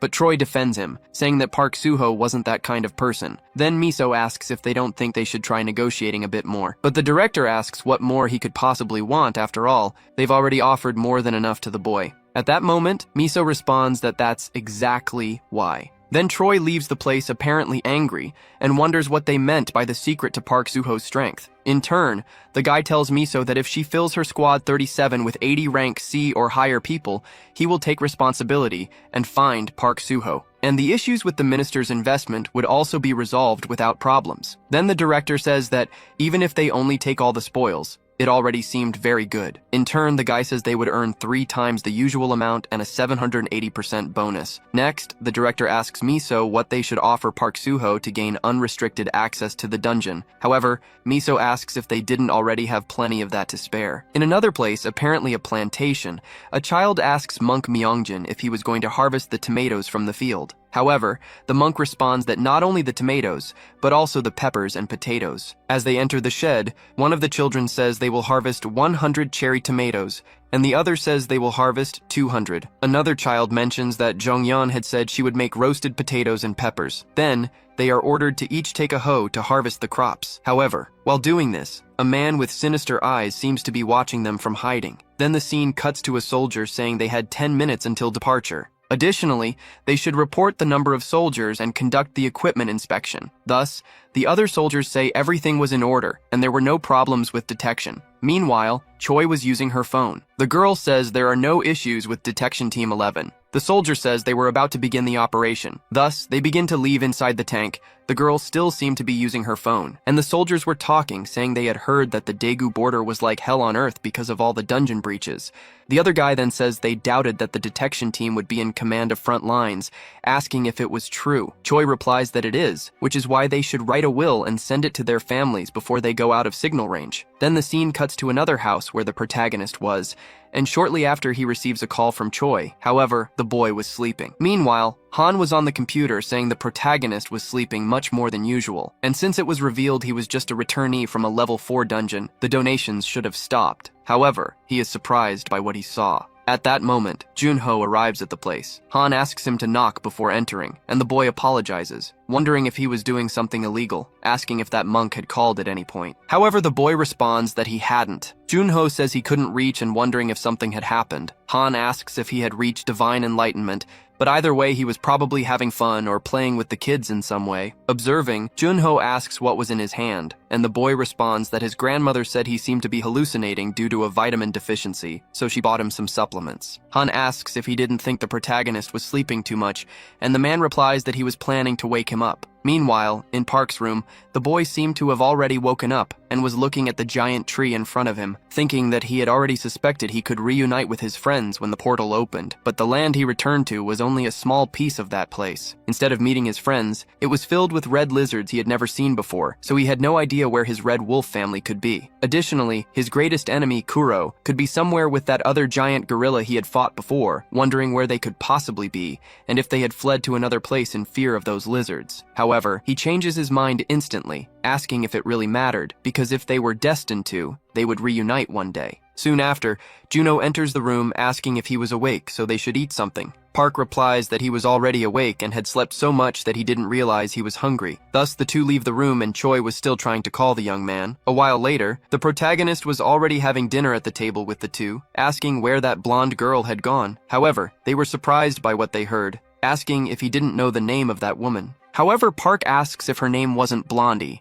questioning why they were acting that way. In disbelief, Han says her name was Choi, asking if by chance the two of them weren't seeing each other before. Park, in turn, asks if he was talking about that house there. Then Juno asks if they thought they were going to send her to the field. Park says he didn't know what he was talking about. Juno says she had called because the protagonist didn't answer his phone, and besides, they needed to recruit new members for the guild. Park asks if they really needed to do that. Juno replies that yes, they did, because they needed people to handle the portal meter, and they didn't know when a portal could sprout in her territory. Next, the protagonist asks Han if he happened to know where they could recruit more people. The boy says he might know if he asked an old boxing friend. Park asks if that monk had come back before. Juno replies that he hadn't called either, and hadn't said where the elderly orphans were living in Seoul. Irritated, Han says that Monk was still not answering his phone, and he wasn't someone who did that. The scene then cuts to the battlefield, and meanwhile, Choi was still waiting for her orders. Looking at her phone, she realizes she was in the red zone with the necrophiles, wondering if that was on the original route. However, she forgets everything and ends up turning off her phone. Then the scene cuts back to Park realizing he had 2 missed calls from that girl. Soon after, he tries to call her. However, that number was already unavailable. The scene then cuts again to those tanks heading to a certain location, and around them were several zombies surrounding that place. Meanwhile, Park was still trying to make that call, and Choi's phone was apparently covered in blood. Thus, Park realizes she simply wasn't answering. Soon after, a car arrives at the protagonist's residence, and Maisu tells Junho they had just arrived, asking if she could meet with the protagonist. The other man, looking to the side, finds Park, who was sitting in a chair looking at something. Park asks if it was about the inspection. Maisu responds that yes, it was. The protagonist says that it wasn't a new planner, asking why they were so focused on inspecting them. Maisu responds that they wanted to uncover the secret behind his ability in the dungeon. Park says he had already told them many times, as they just needed to train hard for 1,000 years, asking why they didn't believe him. The man then asks him to stop acting that way since they were from the same country, so they should help each other as good compatriots in this time of national crisis. Park then asks what the man was talking about. The guy says that the frequency of level 6 dungeon appearances was increasing, and the time limit for a dungeon break was slowly decreasing. The number of infected people in the field had skyrocketed, putting pressure on society during a massive food and labor shortage, and people with strong abilities like the protagonist were desperately needed. Park asks what he meant by infected people. The man says that after the cataclysmic shift, an unknown virus started spreading among the people living in the field. The infected are called necrophiles, and the red areas in that location are red zones with necrophiles. If that zone expands, land-based transportation will be cut off. Dungeon breaks in the field would become increasingly difficult. Mr. says they believed it was an alien virus that came through a portal, but it spread so quickly that it was hard to the situation with their current manpower. Park asks if, by inspecting dungeons freely and hunting there, they would give 2 gifts in return. Mr. says the first gift would be to raise his guild's level to level 5. This meant he could enter dungeons from level 5 and below, asking if that wasn't exciting. The other gift would be to give him new territory, a region that used to be in the north near the protagonist's territory, asking if he could handle it. Park says that if he's talking about the field, the land was already abandoned, asking if he was requesting to protect the east of Seoul in danger. Mr. says they were abandoned lands, except for a few other cities. Most of the region was practically fields. After the Great Disaster, the people who remained in the field couldn't bear it any longer and began moving to safer areas. However, the big cities with stable security didn't have enough space. Park then asks if he should stay in that place and welcome them. Mr. says that when people gather, they tend to help rebuild the city, developing trade districts in the dungeons and clearing the farmland. If his guild were recognized for its ability to manage the territory, it would likely generate a lot of profit. In the dungeon's commercial district, the modular mobile house should be used in case of dungeon breaks. Park, observing all of this, mentions that it wasn't a bad offer, asking about the current situation in North Korea. The protagonist says they took a major hit to their command system at the beginning of the Great Disaster. The other man says there were coups, and when the system collapsed, they escaped to mainland. The remaining survivors are going from place to place struggling to survive. Since they can't manage the dungeons systematically, breaks are happening everywhere, asking if it wouldn't just be a matter of time before they escape to South Korea. Soon after, the protagonist thinks he wasn't sure if he was mistaken. Then he accepts the offer, saying they should sign the contract. Pleased, Maizu says he made a great decision. Park asks if the condition of staying in the country for 30 days had already been rescinded. The girl responds that it had. Park then says there were two things he'd like to personally request. First, he wanted to meet the scientist who invented the dimensional energy measuring device. Second, he wanted to locate a member of his guild, the monk from before, because he had stopped answering his phone all of a sudden. Maizu says those two requests would be easy to fulfill, so they would take care of it. Standing up, the man says he would begin his mission. Soon after, the scene cuts to a building where 3 people were sitting beside a chair, apparently waiting for something. The other guy thinks that the Astila Guild was the mercenary group created by the largest conglomerate in Korea. Recruitment only opens twice a year, but most mercenaries are disqualified during the initiation phase. That guild was the dream of most mercenaries, which is why it was so hard to get into. But when you make it, you receive immense support. For this reason, he applied, hoping to get something even after being rejected by the guild. However, something unexpected happened, and he passed the registration phase. Therefore, he was being recognized after working for 3 years in small clans and as an influential mercenary. However, it wasn't over yet. Of the 50 people who passed the registration phase, only 10 would be chosen after the interview, so he couldn't lose his confidence there. After all, it could be a once-in-a-lifetime opportunity. At that moment, that boy receives an email from someone, surprised by what he was seeing. Sometime later, a woman says they can now leave the room. As a result, the other group begins to leave. That man says that the open recruitment this time had been very poor, so the candidates were quite ordinary. The other woman says they would be good as porters, as they would treat their supplies as if they were their lives. The other man says he found a swordsman. That man had plenty of experience. His name was Zhang, and he had worked for 3 years but was still in rank E. The guy says if his awakened ability is fencing, it could be worth training him, so he would take that man. Thus, the other man tells him to let the next group in. That guy then calls for numbers 46 to 50 and to the room. The interview apparently began again. The other man asks why there were only 4 people there and where Zhang could have gone. The boy replies that Zhang suddenly left for some reason. The scene then cuts to that boy's phone from before, because Park had sent him a message asking if he wanted to join his guild. That's why he had left the interview, supposing he shouldn't think about the offer and just accept it.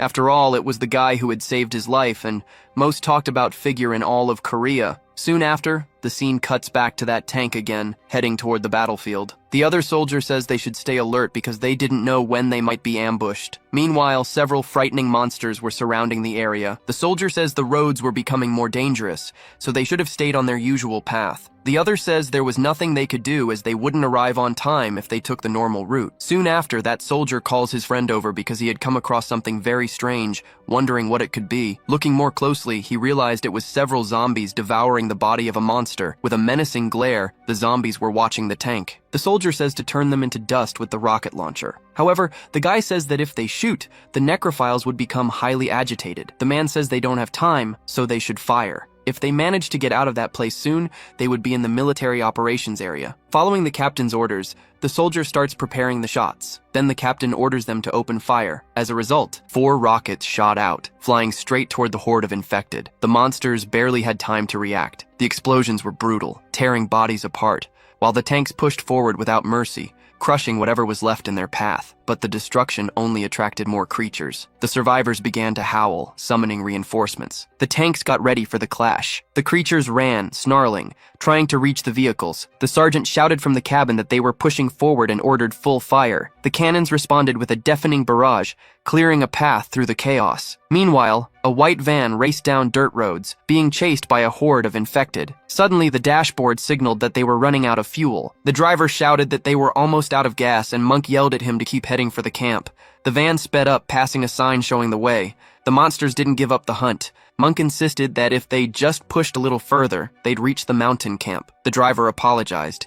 He was the one who'd suggested that route, but hadn't expected the monsters to have reached it already. Monk turned to the older monk and said he also wanted to cook fresh food for the kids. The monk, embarrassed by the confession, thanked him for the support. Monk went on, saying there was still a lot of work to do in the fields, and that they'd have to shake off the monsters if they wanted to eat in peace with the children. The older monk agreed, noting that the little ones must be starving. The grotesque sounds of the infected were getting closer. When the van reached the camp, Monk shouted that the gate was open and told the driver to slow down. He turned around, pulled the curtain aside, and looked inside. He asked the children if they could run because once they stopped, they'd all have to bolt as fast as they could. The kids were terrified. The women nearby just sighed, having nothing to say. But Monk was determined. This time, he would save everyone. Even though the monsters were clumsy, they were fast. When the van finally stopped, the passengers jumped out immediately and ran as fast as they could, with the infected right behind them. Monk was carrying 2 children when he heard someone scream behind him. He turned his head. One of the monsters was almost on top of them. The creature stretched out its arms, breathing heavily. Without thinking twice, Monk put the kids down and told them to run and not look back. Then,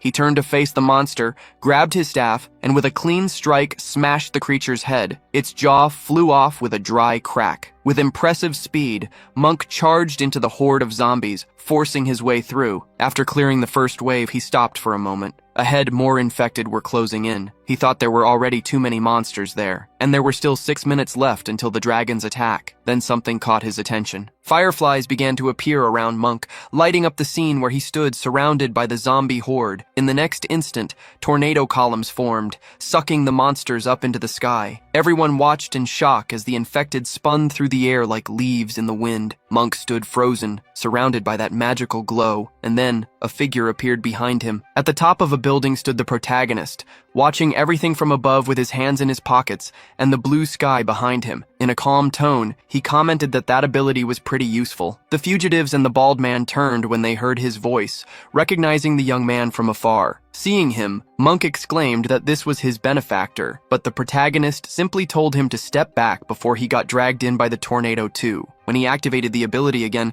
the monsters started spinning even faster in the whirlwind, and the fireflies glowed brighter. The scene looked like a living tapestry, embroidered with shining jewels. The protagonist, eyes sparkling, said, "I like this." Meanwhile, the military vehicles kept trying to hold back the monsters with bursts of gunfire. The sergeant, visibly nervous, shouted into the radio, demanding connection with the military network. He was calling for immediate reinforcements. They were being chased by zombies. That's when a rain of stones fell onto the convoy, and dozens of infected surrounded the tank. The monsters tried to break into the cabin while the sergeant ordered everyone to hold on tight. The stones kept falling, and the infected, even after slipping off the tank, kept trying to climb back up. Suddenly, the vehicle rolled over a cobblestone and tipped onto its side. The ones behind saw the accident and ordered an immediate turnaround maneuver. Meanwhile, Choi, unaware of the chaos, was in her car when she noticed her sword beginning to glow. Over the radio, they reported that the first vehicle had flipped. The car stopped, and the soldiers, confused, asked what was going on. One of them, nervous, muttered, "Captain, we're screwed." Zombies started climbing onto the car and were mowed down like bowling pins. Choi pressed a button that opened the window blind. That's when she saw it. Red eyes staring back at her from the other side of the glass. The infected were piled up on top of the vehicle. Choi ordered the door to be unlocked immediately, while a soldier complained that he should have known better after having nightmares the night before. The driver looked away from the zombie-covered window and said he was opening the back door. The door began to move slowly, and the guttural sounds of the monsters filled the air. Choi shouted for everyone to get back. The infected's decaying hands began pushing the door open. The soldiers, terrified, wondered how they were going to get through that. Choi then ordered everyone to go straight to car 7 and to kill anything in the way. A yellow fireball formed in her hand. She yelled for everyone to spread out. Then, she unleashed a flaming column that swept through the zombies in its path. The soldiers were stunned by the girl's powers, and someone remarked that the path was clear now. She told everyone to get moving fast because more monsters were coming. She told the driver he was going with them too. That car was staying behind. Suddenly, one of the zombies jumped from the roof of the vehicle, trying to attack her. But Choi, quick as ever, drew her sword and in a single motion sliced the creature in half. The monster started to surround her on all sides, and she cursed under her breath, annoyed. She spun her sword in a perfect arc, scattering the infected like leaves in the wind, and yelled for them to clear a path. Meanwhile, the sergeant in the first car was still trying to hold off the attacks with gunfire. He ordered the soldiers to form a perimeter around the vehicle. One of the soldiers approached to check on the survivors in the second car. Looking inside, he said that both the driver and the front passenger were dead, but the infected didn't give up. The soldiers struggled to open the car door without success, until one of them shouted for a blowtorch. They said they were from Group 7 and were opening the door, telling everyone to stand back. The others formed a human shield, trying to protect the survivors, but there were too few of them, and the infected quickly broke through the defense and charged forward. The remaining soldiers shouted to the captain, saying they were being crushed and wouldn't hold on much longer, but the captain stayed calm. He said this was no time to panic, they just needed to hold out a little longer. One of the soldiers, using his clairvoyance ability, looked ahead and announced, 40 meters left. More and more zombies appeared, surrounding the soldiers who fired non-stop. The sergeant drew a dagger and shouted for the soldiers to get ready for close combat. That's when flashes of blue lightning started to glow behind the horde of monsters. The lightning sliced through the infected like paper,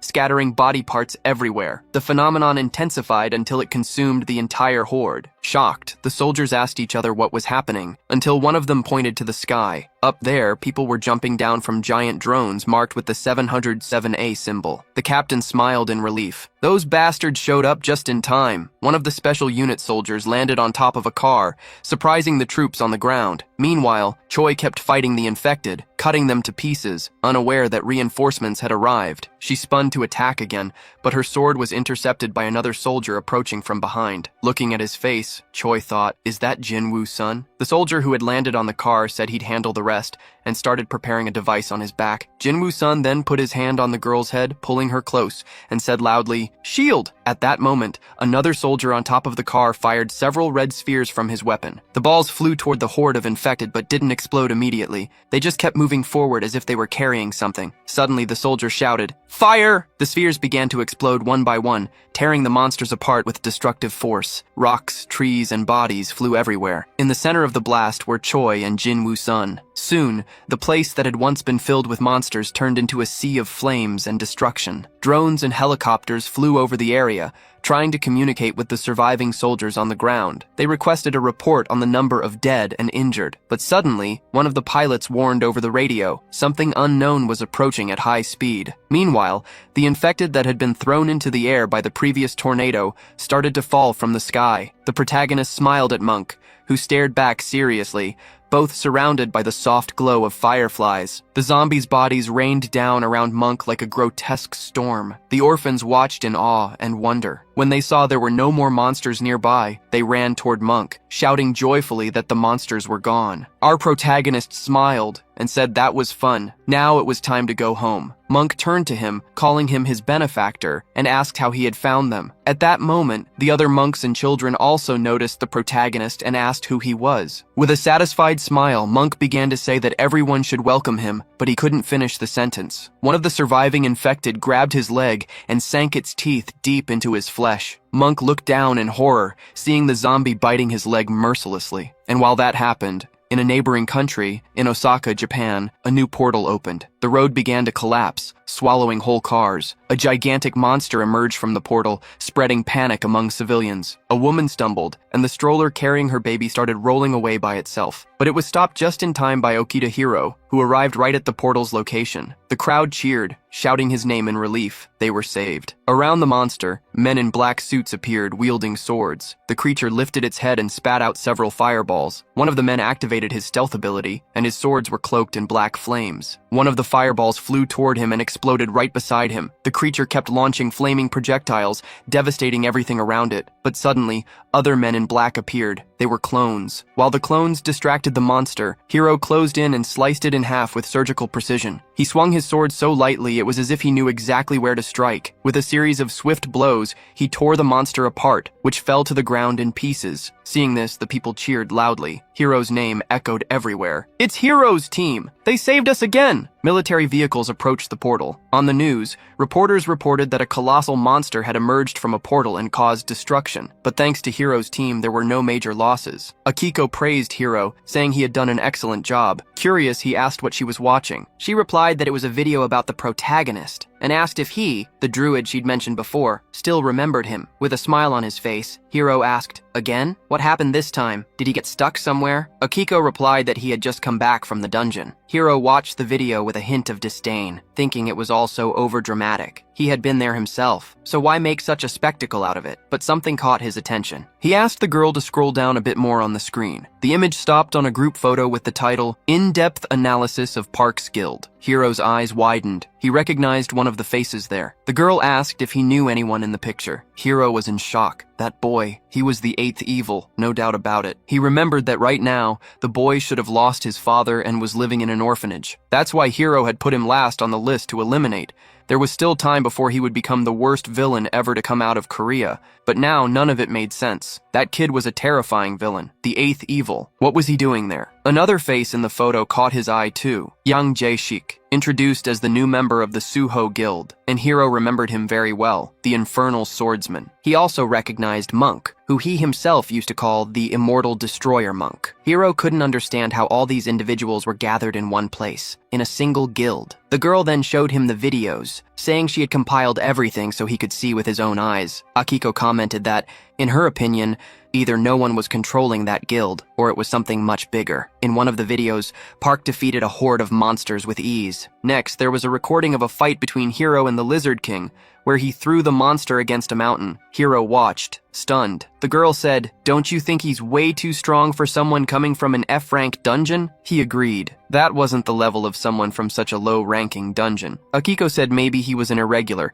just like Hiro himself. The Japanese man started to think, what if he had awakened too but just hadn't been registered in the database? Everything made sense now. Park was also a regressor, just like him. What if he had come back to the past to gather all the villains into one guild? But why? The answer hit him like a punch to the gut. Park, just like him, wanted to change the future. If that were true, then the perfect plan Hiro had built to alter the past could be at risk. Akiko noticed he was tense and asked if he was okay. He took a deep breath, visibly shaken. He said he wanted to go there after the apocalypse. She was surprised by the comment and asked what was going on. Without hesitation, Hiro replied that he needed to return to his country. He had to talk to Park, but Akiko responded, serious, that it wasn't possible at the moment. Hiro, surprised, asked why. Back in the land of our protagonist, outside, the tree near Park's guild had grown so much that deer and even elephants began to appear in the surrounding forest. Refugees had set up camps nearby, including the orphans taken in by Monk. Everyone was amazed. There were elephants there, and fruits and vegetables growing in abundance. The children saw apples growing and asked if they could really eat them. Monk gave orders to build a lake,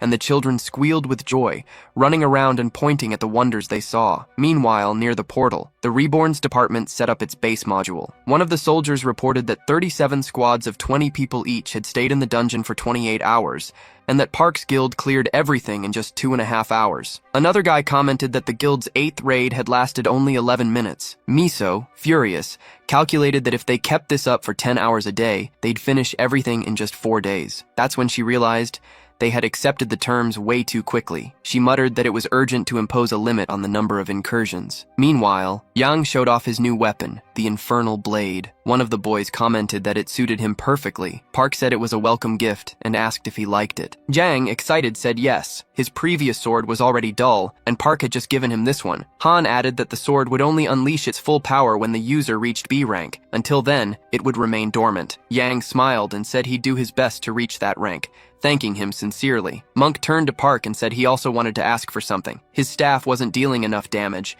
and he wanted a weapon with a better chance of landing critical hits. Jang, curious, whispered to Han, "Is he really a monk?" And Han, with irony, shot back, "Did you think he was a nun?" Monk said he'd love to buy a winged spear, but with his current level, it was impossible. Park then asked, "You mean that spear that costs 120 million? The one that automatically jumps to A rank?" A light flashed, and then the spear appeared in our boy's hands, gleaming and magnificent, a true winged spear. The boys all let out a collective, "Wow!" Yes, it was that same one, the legendary winged spear. Park handed the weapon to Monk, who immediately began spinning it in the air, testing its balance. Monk, loud and clear, thanked him, saying he would repay it with infinite curses and the blood of their enemies. Jang, once again in a low voice, asked Han what kind of curses those were, and he explained that Monk was a specialist in applying unique and sinister debuffs. Park then asked Han if he needed anything, but he replied that he'd already received enough. He raised the rifle in his hands and said he didn't need anything else. At that moment, someone asked why there was an elephant roaming freely on Park's property, but not even Park knew the answer. Meanwhile,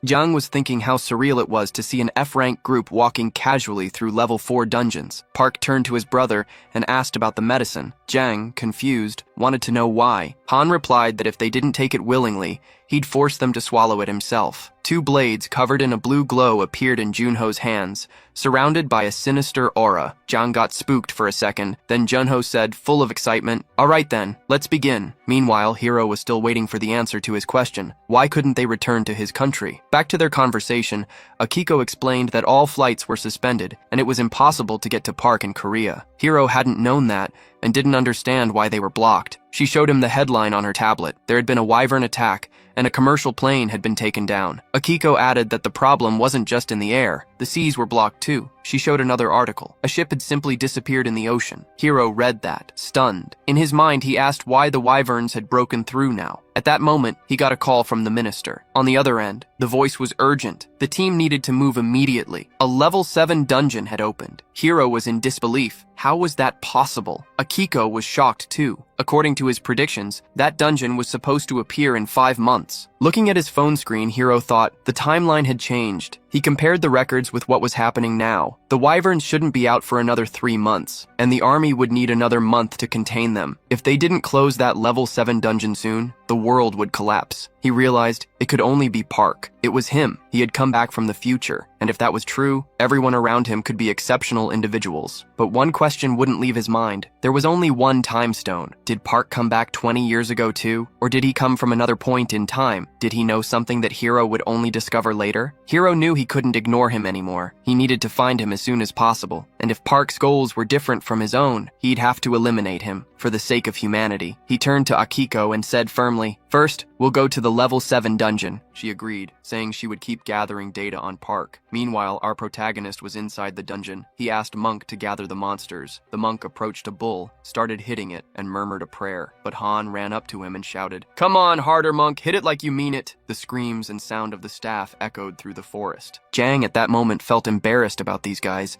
Didn't they realize how weird this looked? Han, looking down his rifle's sight, warned the enemies were getting closer. The whole team fell silent, watching the forest ahead. Han counted, 40 meters! Junho drew his blades, letting out a quiet laugh. Jang readied his sword, and Han announced, 30 meters! That's when the enemies appeared. A horde of lizardmen advanced with spears in hand. Han shouted, "We've got 125 of them coming straight at us!" Park raised his hands, summoning the spirits. They flew toward the monsters, and with his other hand, he activated the tornado skill. The lizardmen were thrown into the air, spinning wildly inside the water. Han spotted one that got away and didn't hesitate. A perfect shot, and the creature dropped instantly. He cheered, 13 points for me. But the mood quickly changed. More and more enemies were appearing. Han yelled, "There's too many! Way too many!" That's when Monk activated his Dragon Rupture ability. A massive blue dragon appeared, lifting another wave of monsters into the sky. But not all of them stayed airborne for long. Bodies began to fall, and that's when Junho jumped into action. He ran toward the falling monsters, ready to carve a path through the carnage. Han turned to Jang and asked why he was standing there like a statue in the middle of the hunt, and that was exactly it. Jang had frozen up, only snapping out of it after Han's words. More and more lizardmen appeared, glaring at the group with hatred, ready to attack. Han fired back with his gun, yelling for them to just die already. Meanwhile, Junho was slicing through the monsters with his sharp daggers, chopping off arms with precise strikes. Suddenly, one of the monsters got too close to Han, aiming a spear right at his head. But Jang jumped in. He sliced the spear in half and in one swift move decapitated the enemy. Han thanked him with a grin for saving his life, but when he turned around, he saw Jang finishing off another monster right behind him. A second monster came charging right after, but Jang stayed focused. With a single swing, he took out another one. Han, impressed, thought, "This infernal blade is really working." And as he looked at Jang, he realized he's on a whole other level. In that instant, Yang remembered the past. Back when he decided to join a big guild and had that interview at the Scylla Guild. He thought no other guild would ever send an E-rank swordsman into a level 4 dungeon. But now, everything was different in Park's guild. When a massive lizard man appeared in front of him growling fiercely, Jang noticed the mask on its face. It was the Lizard Man King. That's when Junho came from behind, slashing the monster and tearing its arm off. And Jang, gathering all his strength into the tip of his blade, charged forward, yelling. He unleashed a brutal series of slashes. The monster's body was torn to pieces right there, in front of everyone. The whole group went silent, watching the blood drip from the decapitated king's body. But the most shocked of all was Jang himself. He could hardly believe he had defeated the Lizardman King with just one blow. Then Han, in a dramatic tone, complained, "Was it really necessary to kill him so fast?" With a sigh, he said that now he'd have to leave all those blood crystals behind again. Jang didn't get at first why he was complaining, but then he understood. Han smiled awkwardly and apologized. He said he'd just gotten carried away in the moment. A portal opened up beside them. A voice announced that there were 5 minutes left until it closed. Park ordered everyone to leave the dungeon, and the group started heading toward the portal. Han looked back, frustrated, saying there were 400 million worth of crystals left behind. Junho told him to let it go. They could come back for it later. Han, still hungry, said he wanted to eat some fish cakes and told Junho to come with him. In the middle of the conversation, no one noticed that Monk was falling behind. He was starting to sweat and limp. The bite on his leg was beginning to bother him. Meanwhile, another team was sweeping the dungeon. One of the soldiers at headquarters asked Group 2 for a status update. The reply was that they had explored 30% of Sector 3, and that if Park had found anything important, he would have marked it already. They also reported that they had already analyzed all the drawings in the caves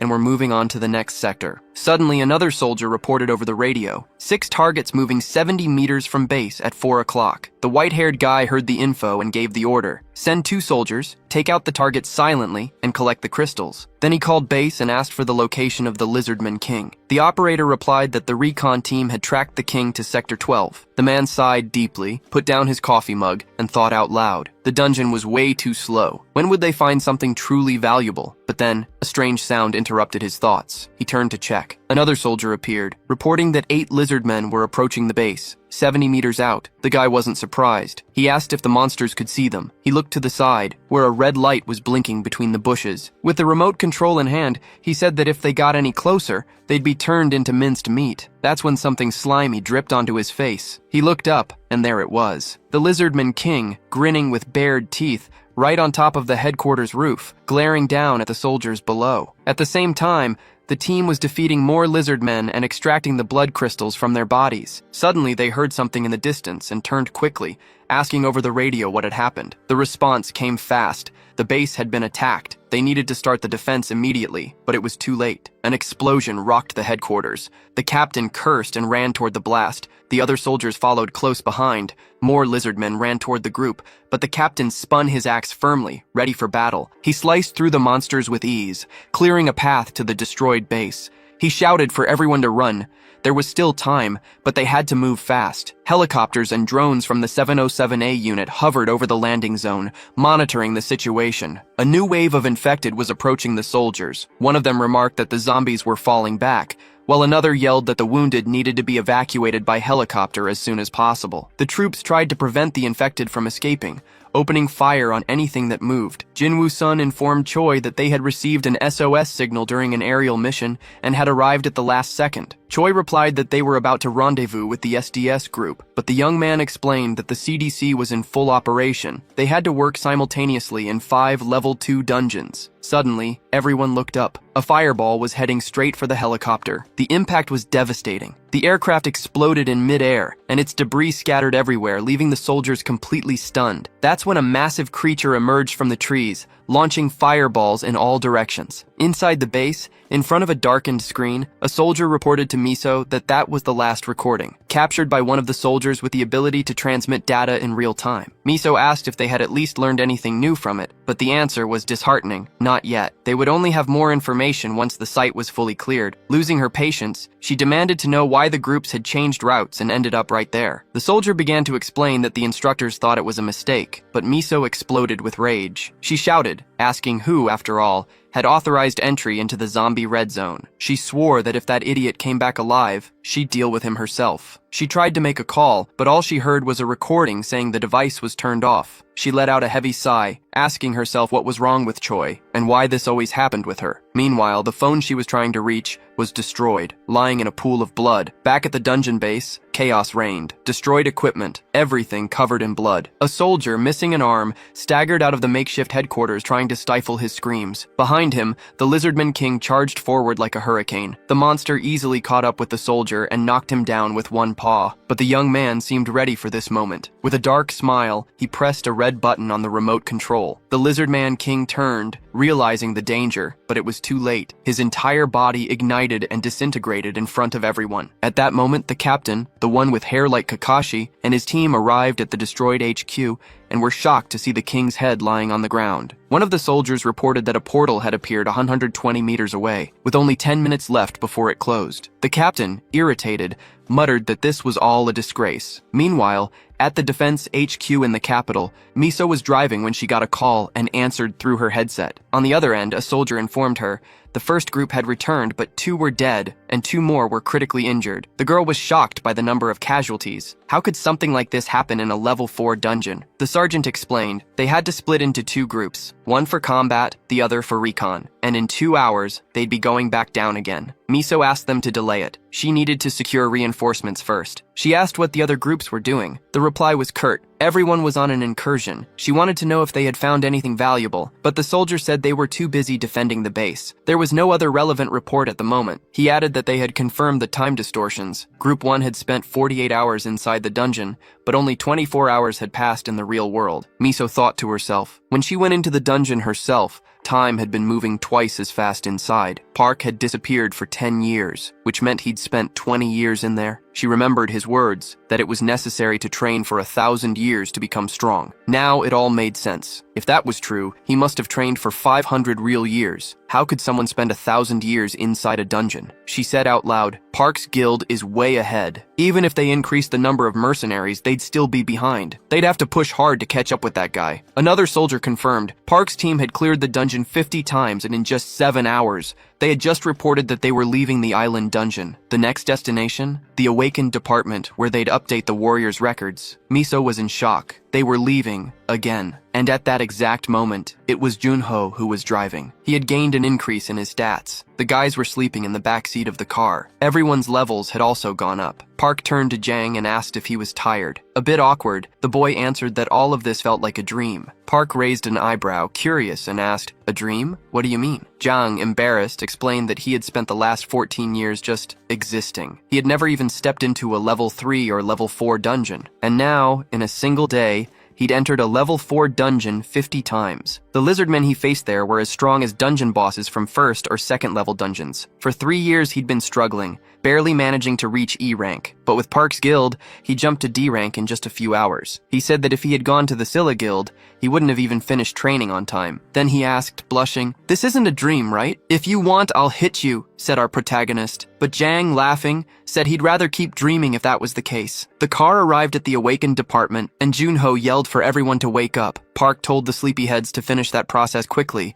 because after that they'd go eat lobster. In the energy measurement room, just like before, lightning danced through the air, and within the sparks, mysterious eyes could be seen. Park heard voices through the device and thought, the stronger he got, the clearer those voices became. He remembered Miso's words. That device would be built by an English scientist, and she'd let him know when she could set up a meeting. Park was determined. He wanted to go to England and meet this guy. Han saw the test results and commented, "This number is way above C rank, so why'd they only give you that?" But even so, he congratulated him. Park thought it was funny. Only now they were figuring out his level. Apparently only he could see other people's levels. He approached the staff member and asked who had created their system. Han, surprised, said it seemed like it had been there since the moment of awakening. The staff member replied that it was more of an internal legend. They called it the God Stone. After the Great Cataclysm, this item was found. It was responsible for the development of spatial engineering. Han said he'd heard about that before. Park, intrigued, asked, "What exactly is this stone?" The staff member explained, after the Great Cataclysm, a red stone with inscriptions appeared somewhere in Europe. Since then, every awakened individual in Europe had an integrated interface. Survivors believed this stone was a kind of divine message, with commandments inscribed on it. After decoding those commandments, fragments of the stone were spread around the world. Thanks to that, the awakened could access their interfaces. A piece of that stone was installed directly in the department's system processor, and that's what allowed the awakened's interfaces to work. The group was stunned. None of them had any idea about this. Park then asked the scientist what exactly had been deciphered. He replied, "The foundations of the dungeon world, the level system, the use of spatial energy, all of it was there." Park reflected out loud. So, all of this was part of God's plan? Leaving the building,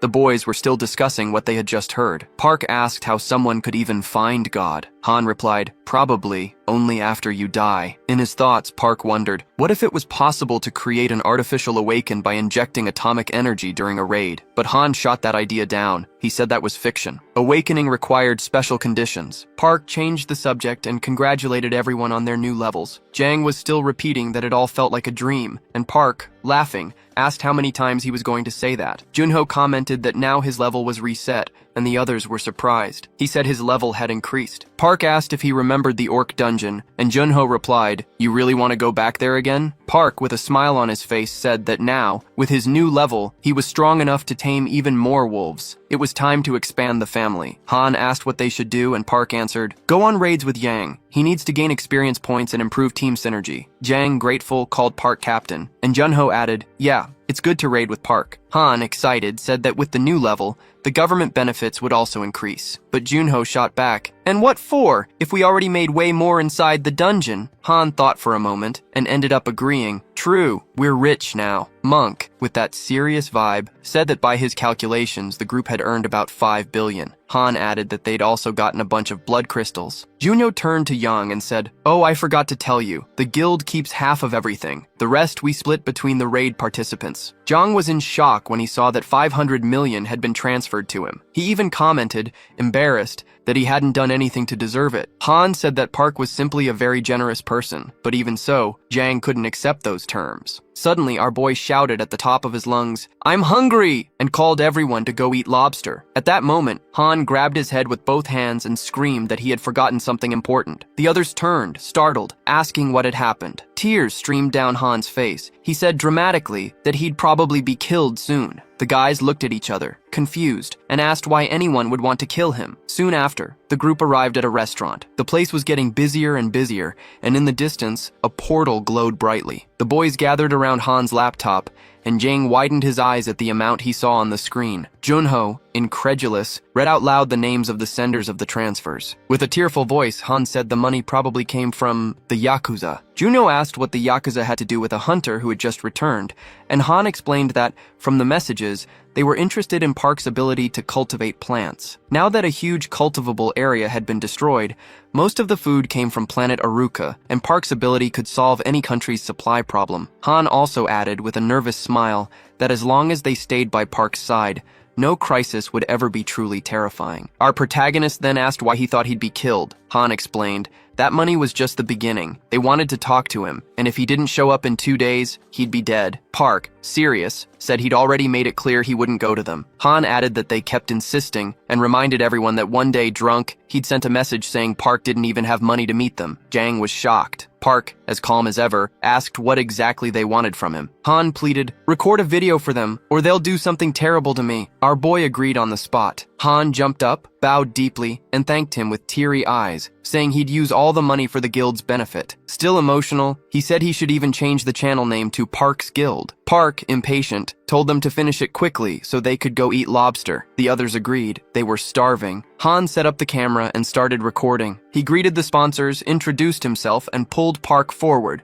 saying he was the man everyone was waiting for. He said he'd leave the rest of the message to him and stepped out of frame. Park stared at the camera and, without hesitation, said, "I'm not going anywhere." Then he turned his back and added, "That's it. Now let's go eat lobster." Han froze. "That's it?" he asked, incredulous. The others didn't understand what was wrong either. John commented that Park got straight to the point, and Monk added that he was hungry and hurried the group. At that moment, Han received a message. He read it out loud. If Park doesn't want to go to them, then they'll come to him. They want to know if he's okay with that. Everyone immediately turned, surprised by the proposal. Han said they were willing to come there and wanted to have a serious talk with Park. Our hero replied indifferently, "Tell them it's fine by me." And as he walked away, he added, "Who's gonna stop them if they decide to come?" When they arrived at the cafe, Junho asked which country those messages came from. Han answered that it seemed to be the same place where Hiro had gone. The group didn't even notice that a man, sitting at the next table, was watching everything carefully. Night began to fall over the city, and cars sped down the avenues. Inside one of them, a young man was talking on the phone with his superior,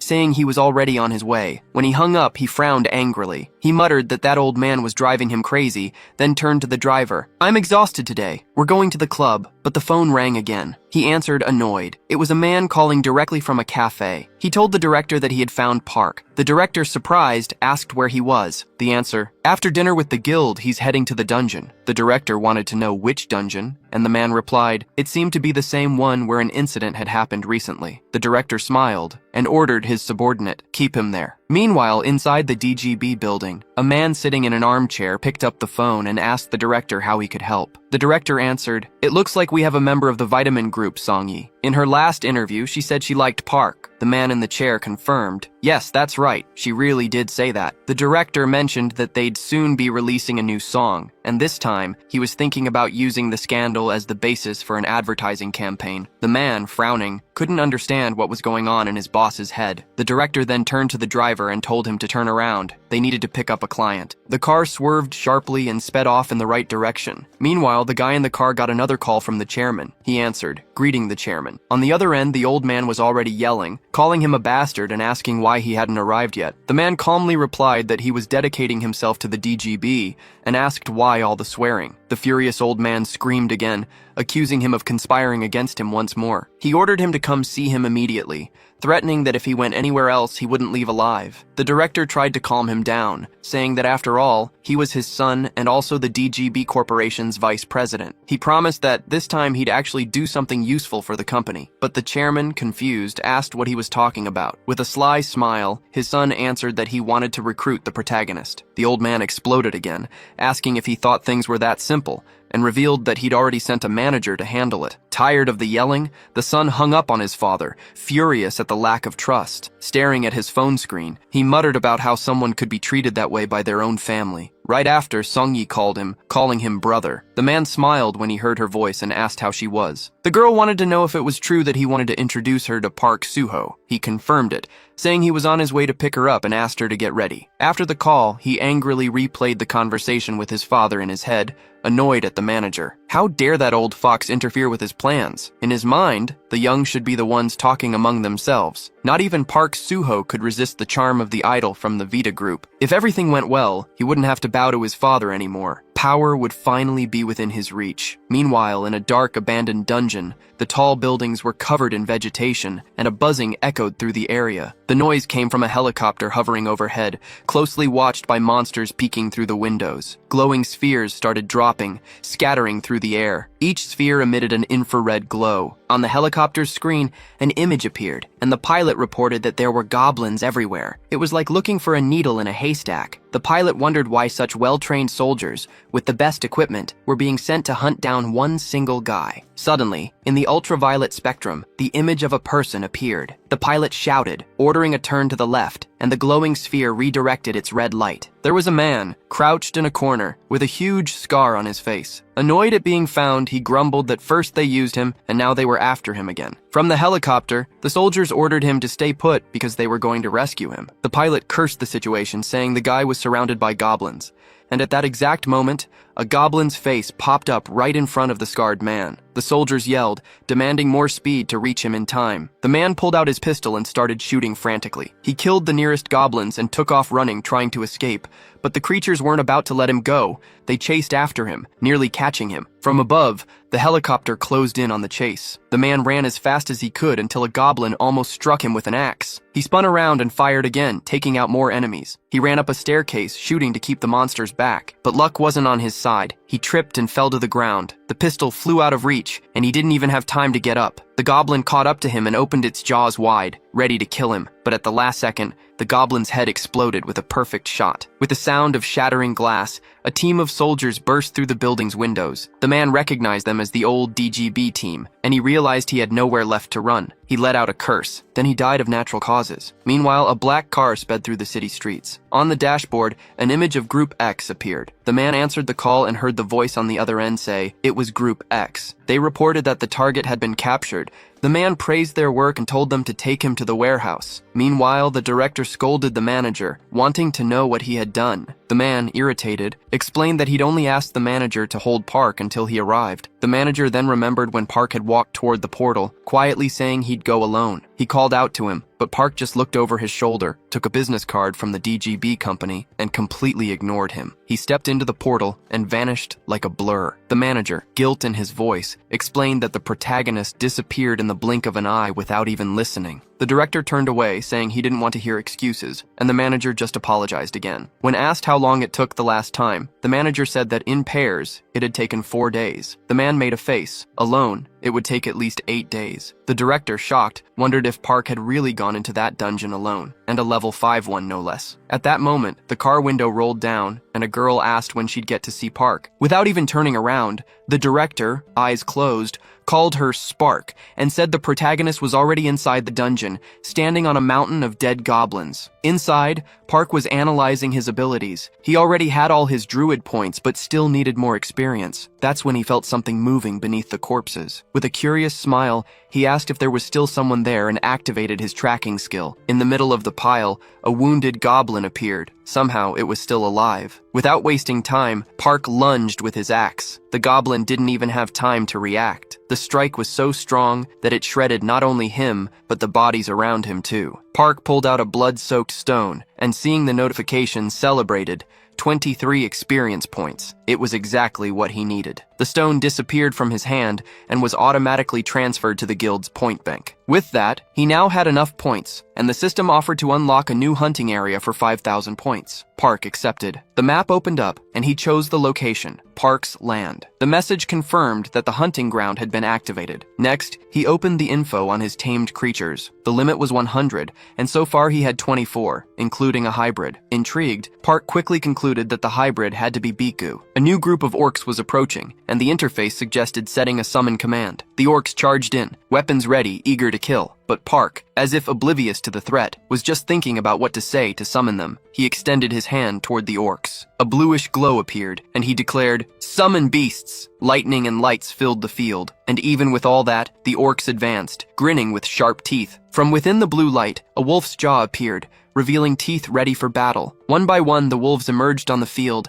bringing a satisfied smile to Park's face. The whole pack ran at the orcs while a dove flew overhead, watching the battle. Soon after, Park joined the fight, holding a dagger. With a grin, he said that day was perfect to fill up all 100 slots. Meanwhile, music blasted in a club. Young people danced excitedly, but the director complained that the vibe was a bit dull and asked for pretty girls to be brought in. At that moment, his phone rang. It was the manager again. He answered reluctantly, but widened his eyes when he heard that Park had already returned from the dungeon. He thought the manager was drunk. How could someone come back from a dungeon in just 2 hours? The surprise only grew when he learned that Park had gone back in again. The manager explained that, according to a vendor, this was the second time it had happened, and apparently Park was clearing level 5 dungeons in just 2 hours. The director found that hard to believe and said the manager must be hallucinating. Meanwhile, Songyi, who was looking at her tablet, was startled when she heard her name suddenly. Meanwhile, Park kept having fun inside the dungeon, turning orcs into minced meat. When he turned around, he saw a rain of arrows flying straight at the wolves. Without hesitation, he gave the retreat command, and one by one, the wolves leaped into blue portals that opened up on the battlefield. A rain of arrows fell on the orcs, who tried to shield themselves, screaming in pain. Meanwhile, the protagonist propelled himself upward,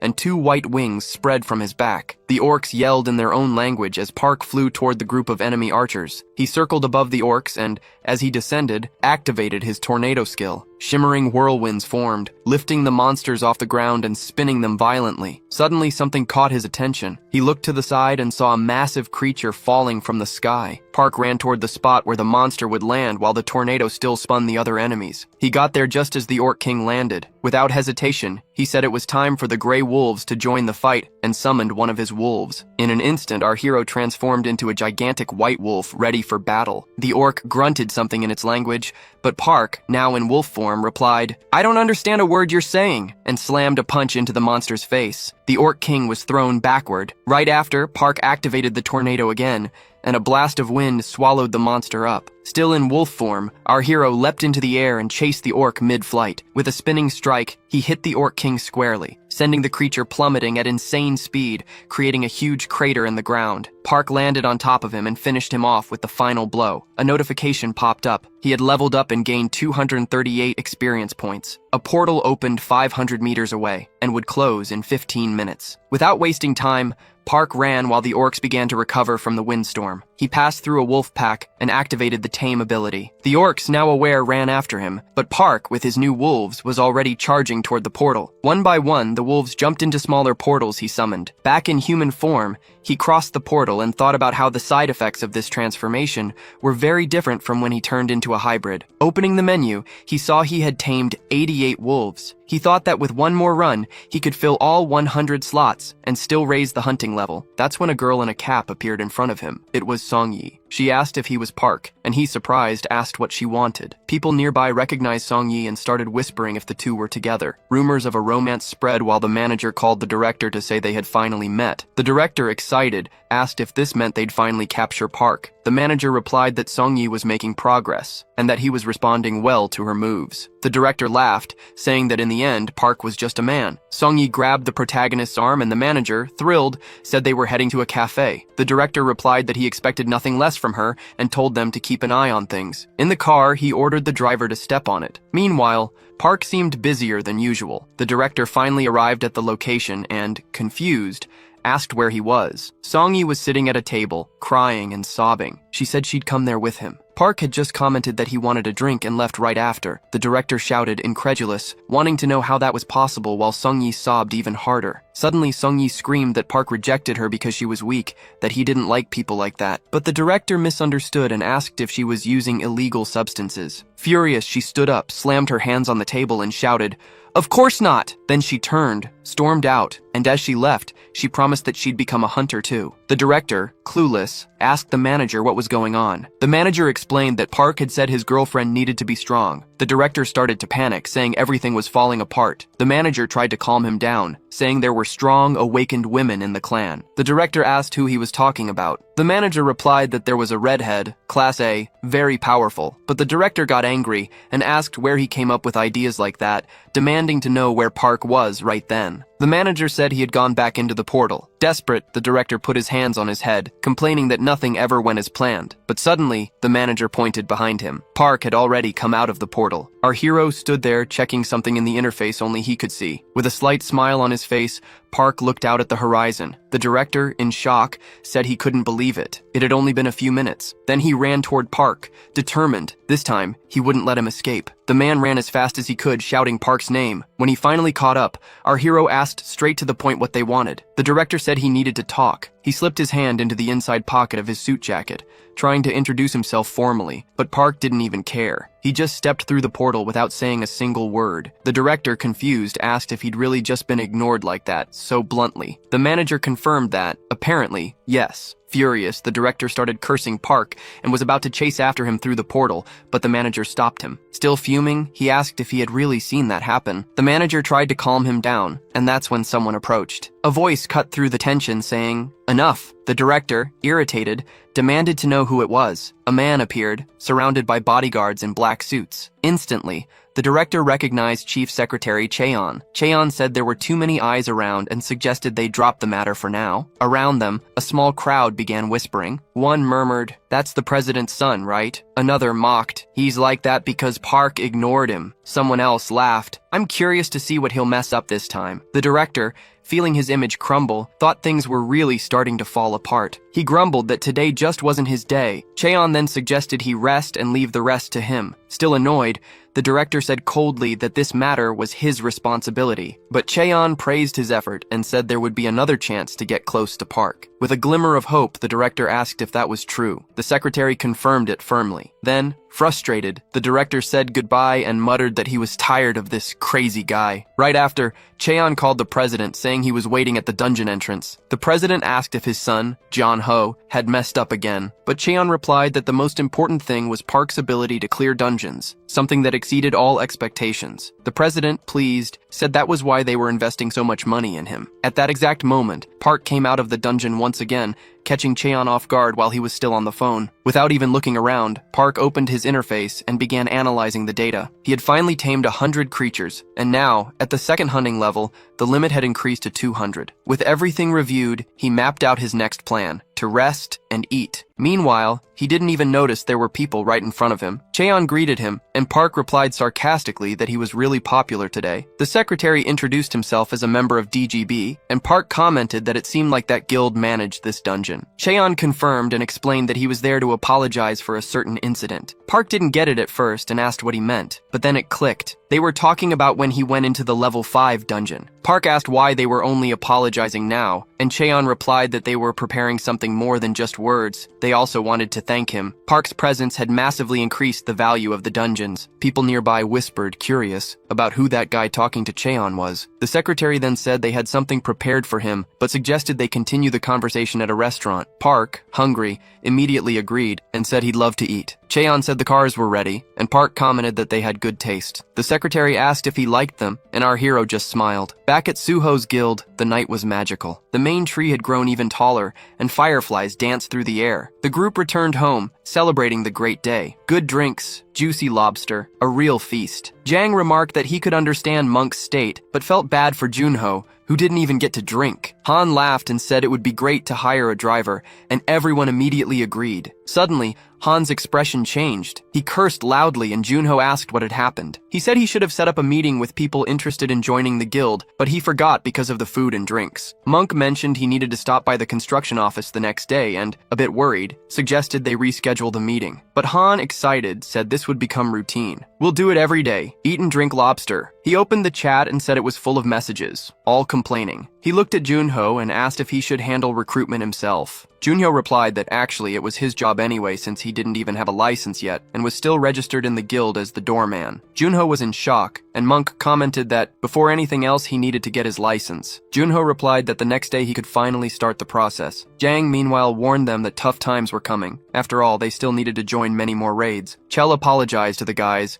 but Han said that Park would surely come up with a solution. Monk added that the guild leader would know how to handle this kind of problem. Suddenly, Gunwoo came running to meet the guys and jumped straight into his father's arms, while Grandma, watching from upstairs, saw everyone arriving. Junho hugged his son with pure joy, and Han was thrilled to see the old lady, who was carrying a box full of lobsters in her hands. Grandma asked where they had all been this whole time. They said they'd been working and then stopped for a quick drink. Oh, and of course they brought lobsters as a gift. Park, with a full belly, put his hands on his stomach and said, "Now that was amazing." The secretary was happy to see him satisfied. Our hero then asked, all that, with the expensive dishes and the modified SUVs, wasn't it over the top? But Chandler answered firmly, when someone risks their life like Park did, there's no such thing as too much. And there was more. There were still other gifts. Meanwhile, in an isolated area outside the city, muffled screams echoed from inside red containers marked DSS. Someone, with their mouth full of blood, screamed for them to just kill him already. Park, a bit suspicious,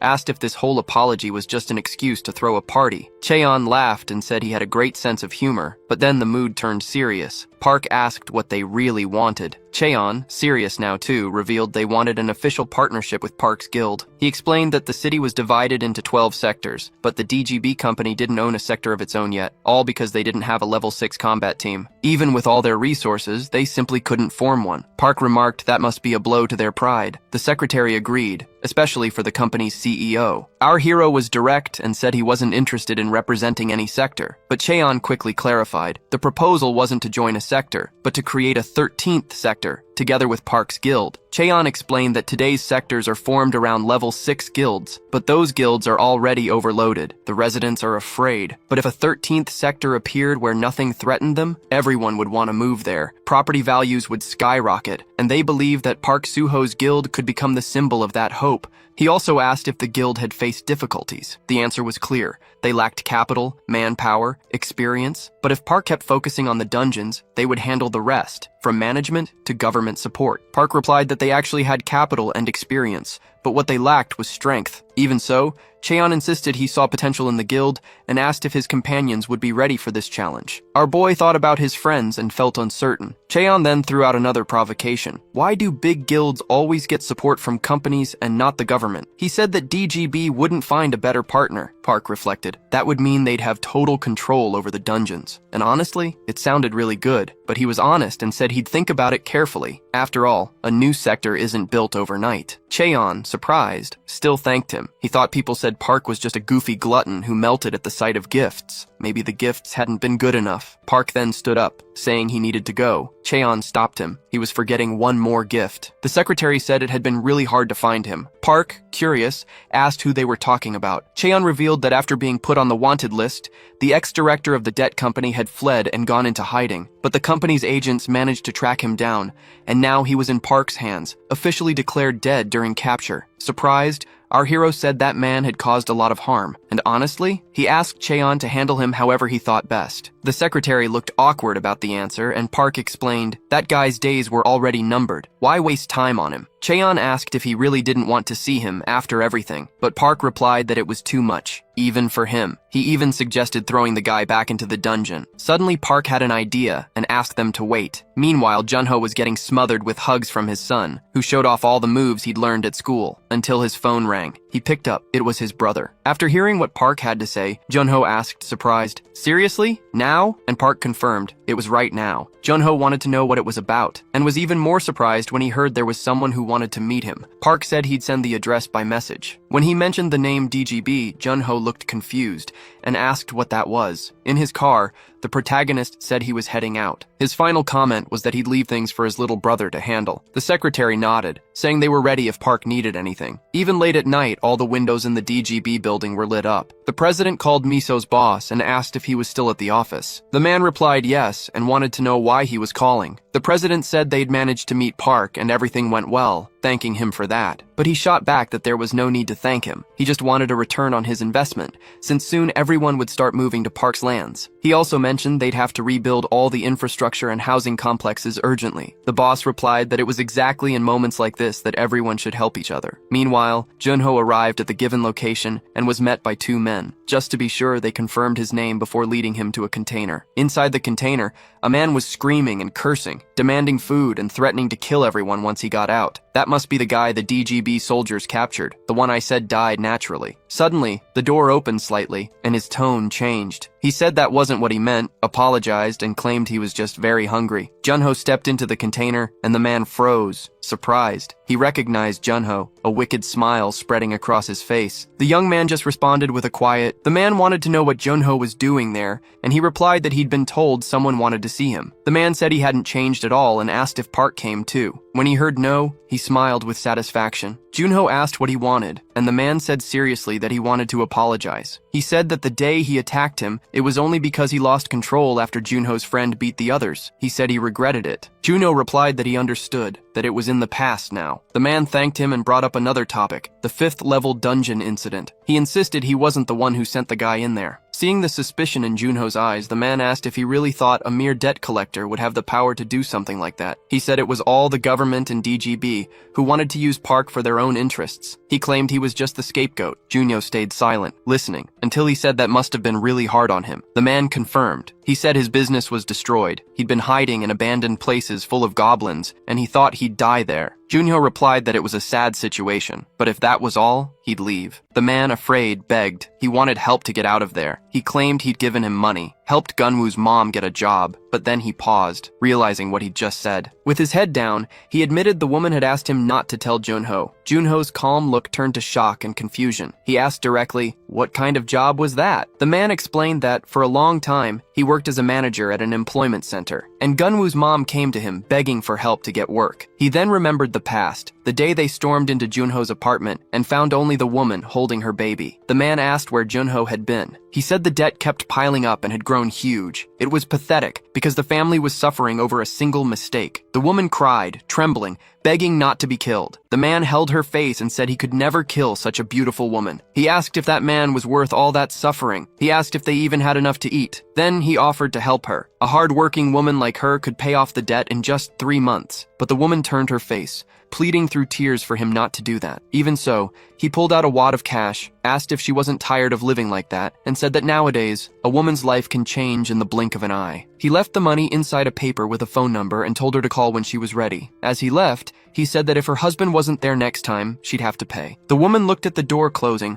her eyes full of fear and tears streaming down her face. After hearing all that, Junho was stunned and exclaimed, "She went to your office after that?" The man explained that when Junho disappeared, Gunwoo's mother showed up desperate with the boy in her arms, begging for help to find a job. Junho could barely say a word, but the pain in his eyes said it all. He remembered the day he came home and found his son crying, and only a note. On that paper, she'd written that she was tired of living that life by his side and asked never to be looked for again. Clenching his teeth, Junho asked if the man knew where she was now. He answered that if he was freed, he'd show him where she was living. Junho's heart pounded in his chest, but looking at that beaten man, he had already made his decision. Meanwhile, Park was driving when he got a message from Miso, saying that Dr. Toddler was finally available for a meeting in England. Our hero got excited. "Finally," he replied. He remembered Miso's story about how the power meter and the blood crystal generator had sparked a new era of discovery. Park hoped the doctor could figure out where that dimensional rift came from, which planet he'd ended up on, and maybe if it could lead him to his brothers. Excited by the thought, he tried to call and share the news, but it went straight to voicemail. The phone was off. Without a second thought, he turned to the driver and said they needed to change course. When the man asked where to, Park answered that they needed to go back to the DGB container. Meanwhile, the blue SUV was already driving away, and the scar-faced man was yelling curses, telling everyone to go to hell. Then he turned to Junho and said thanks, to which the young man replied sarcastically, "You're welcome." The car kept rolling through the night streets until it stopped at the address the man had given. Junho told him they'd arrived. The guy stretched, said he'd had a good nap, and even complimented the car. With a sly look, he said Junho was doing well for himself, but the young man ignored the comment and got straight to the point. He wanted to know where Gunwoo's mother was. The man said his guys would show up soon to take him to her, and at that exact moment, a group started approaching. The scar-faced man leaned out the car window and greeted the thugs. The gangsters gathered around the car. They recognized him immediately. One of them exclaimed, "It's Boss Yongari!" and another was shocked he was still alive. A third joked that they'd already counted him as dead. When one of the guys peeked inside and saw Junho,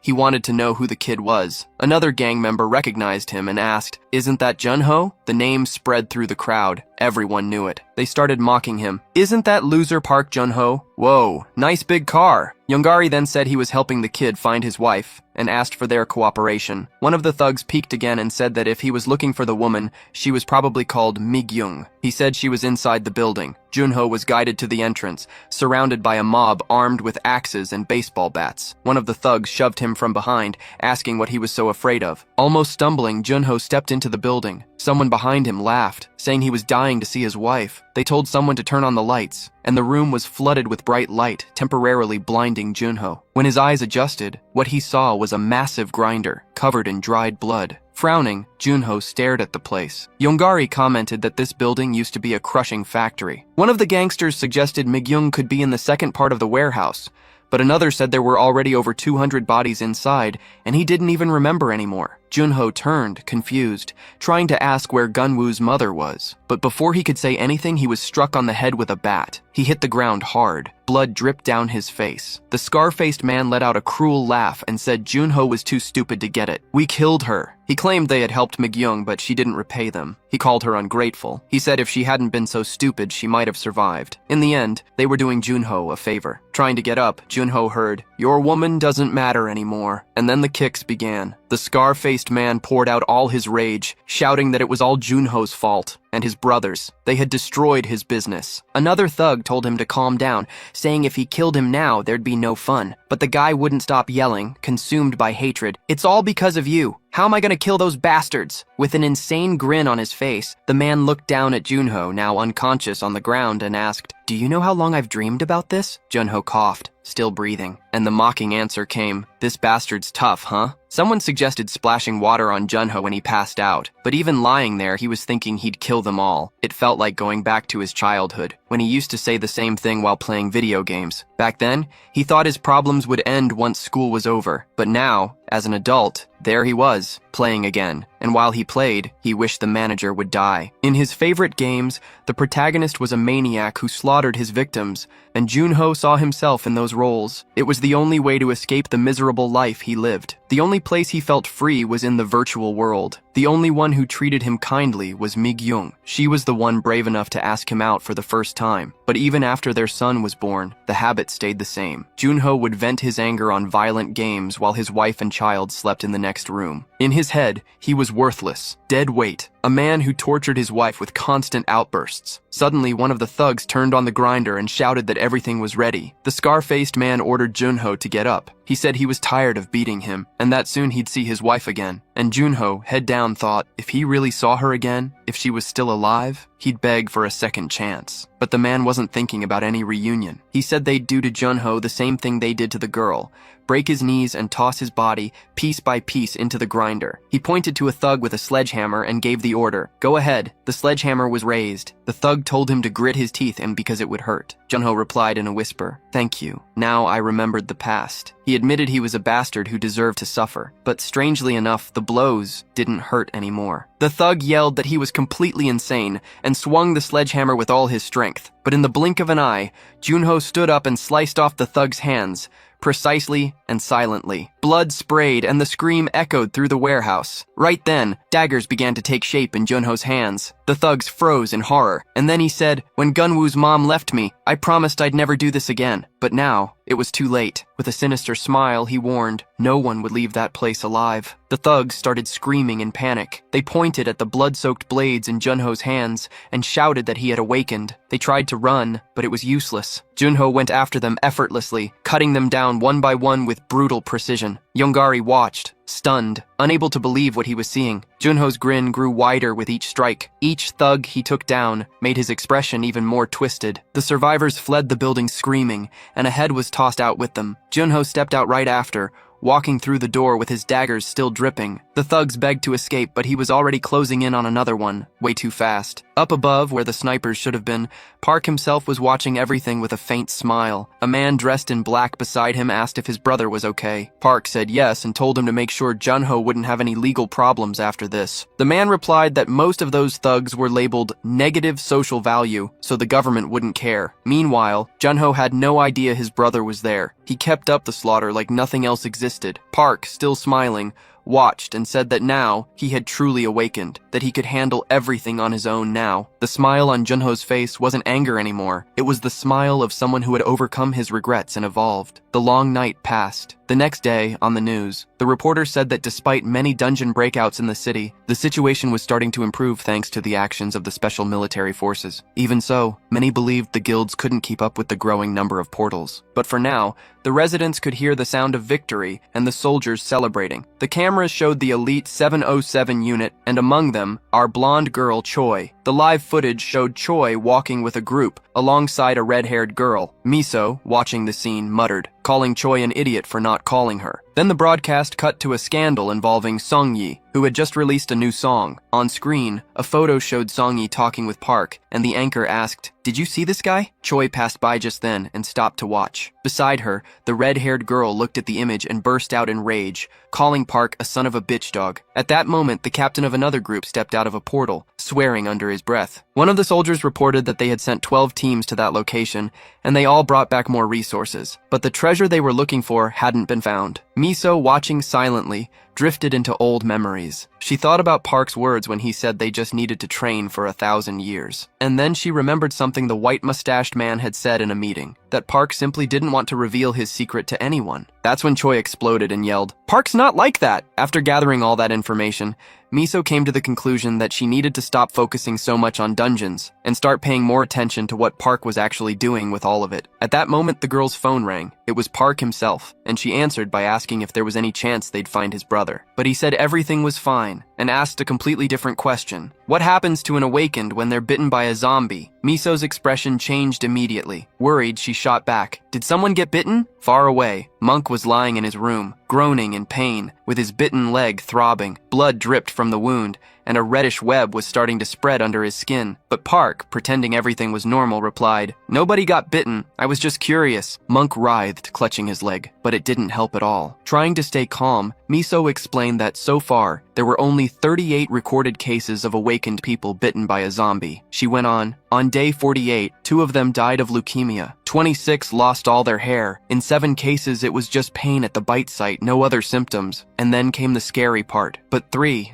rank F awakened turned into zombies. She explained that the symptoms usually include fever, phantom pain, and red veins. She added, the lower the rank, the higher the chance of transforming. Park asked what should be done after the bite, if they needed to go into quarantine. Miso said that in specialized facilities, infected people were monitored constantly, while scientists worked on developing a vaccine. Park hung up, but he wasn't convinced. In his mind, it all sounded like just another experiment on human guinea pigs. Walking through the streets, Park saw a man selling stuff right on the ground. His face was covered by a hood, and he was scribbling strange symbols on pieces of paper. The MC walked up and greeted him. The man replied, "Long time no see. Still want medicine for your brother?" But Park shook his head. "Not this time. My friend got bitten by a zombie. Do you have anything that could help?" The man started rummaging through jars until he found one in particular. He handed over the jar and said it would help against any bite. The name of the ointment was Anti-Frame. Use it twice a day, morning and night. In a week, it'll start working. Park asked the price. The man smiled and said, "Since this is your second time,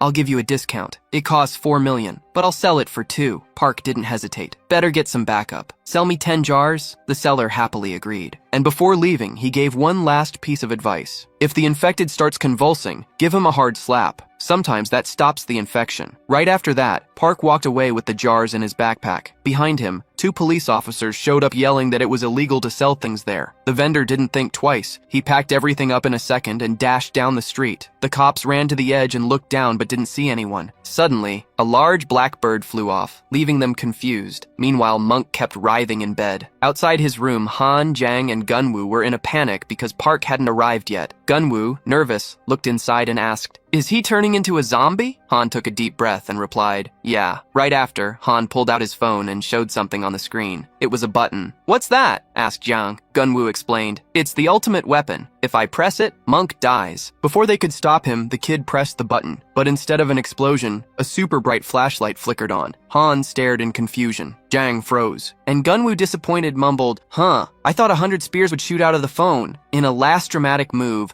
the boy stretched out his hands like he was casting a spell and shouted, "Come back to normal. Don't turn into a zombie." At that moment, from downstairs, Grandma yelled, "Everyone to the table! The soup's getting cold!" And as if by miracle, Monk, who had been passed out, sat up in bed, holding his head. Gunwoo pointed and screamed, "He's up!" Jang, in shock, asked, "Did he really turn into a monster?" Han answered that, honestly, Monk probably just wanted something to eat. Suddenly, a voice came from behind them, asking what they were doing there. They all turned at once. Standing at the door was Park, holding a green jar. The guy scrambled over, shocked at Monk's condition. The red veins had already reached his eyes. That's when Park gave him a precise smack on the head. Cut to the reporter.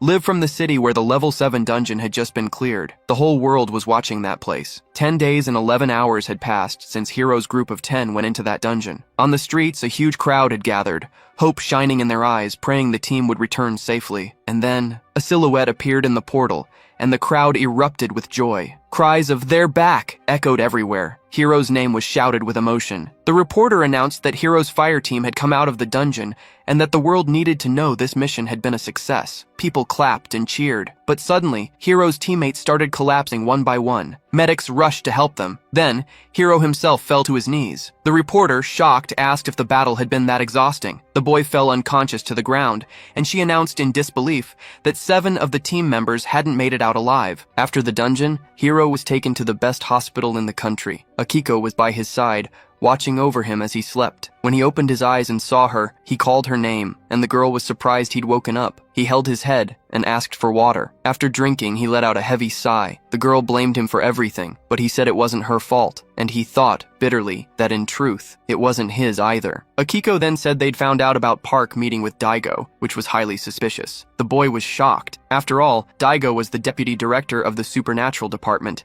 in charge of all national security. Getting the attention of someone like that was worth more than any recognition from the awakened Federation. It meant Park was now on their radar. Hiro, furious, thought Park was a bastard, because the one who should lead humanity toward a bright future was him, not Park. He decided he couldn't ignore him anymore. He had lost 7 people in that dungeon, but even that didn't faze him anymore. He'd already lost so many companions over time, so many deaths, so many reincarnations. Even Akiko had died dozens of times. He realized that his rage had a name, Park. He couldn't let a lunatic ruin the plan. From his actions, it was obvious Park was up to something dark. So, Hiro concluded that, for the good of humanity, Park had to die. Hiro asked Akiko to find any boat that could get him to Busan, or build one with her own hands. Just find a way to get him there. Meanwhile, on a sunny morning at Park's guild, sunlight streamed through the leaves of a giant tree. Junho woke up with a splitting headache. Grandma scolded him, saying that's why he shouldn't drink so much, and told him to come down for breakfast. He grabbed his ID badge from the table and smiled, thinking, now I'm a real mercenary. Meanwhile, Han was already in his room in front of his laptop,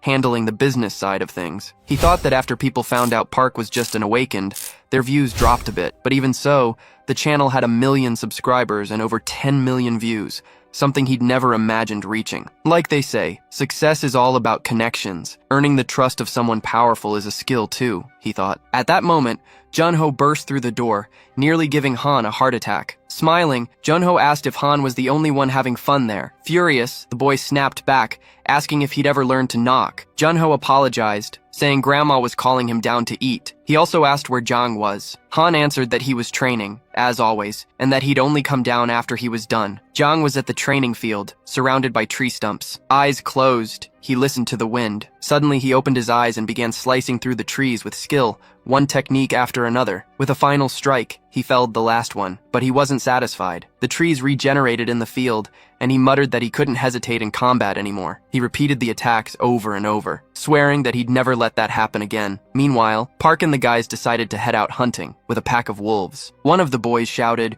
"Whoever catches the deer first wins!" And another added, "The loser has to pick apples!" Park stood in front of the temple, facing the older monk and 2 boys in gray robes. Our boy commented that the temple was finally ready and asked if there was any risk of it collapsing. The monk just laughed and assured him that everything there had been built perfectly. Park said that if there was ever a problem, they shouldn't hesitate to tell him. The monk then thanked Park deeply for his help. They said they didn't even know how to repay such generosity for being given shelter. Meanwhile, a deer ran by with a whole pack of wolves chasing after it. Gunwoo was leading the race, excitedly yelling for everyone to run faster. The temple boys followed along, hyping up the wolves to go all out. Park watched it all with a smile on his face, saying it was the first time he'd ever seen Gunwoo so happy. After all, he used to be so lonely. So many mothers wouldn't even let their kids play with him, and he heard it all. A woman from the temple called out that lunch was ready and invited Park, but he declined that day. Curious, he asked if Monk was getting better. The other monk said that he'd had delusions before but could already train now,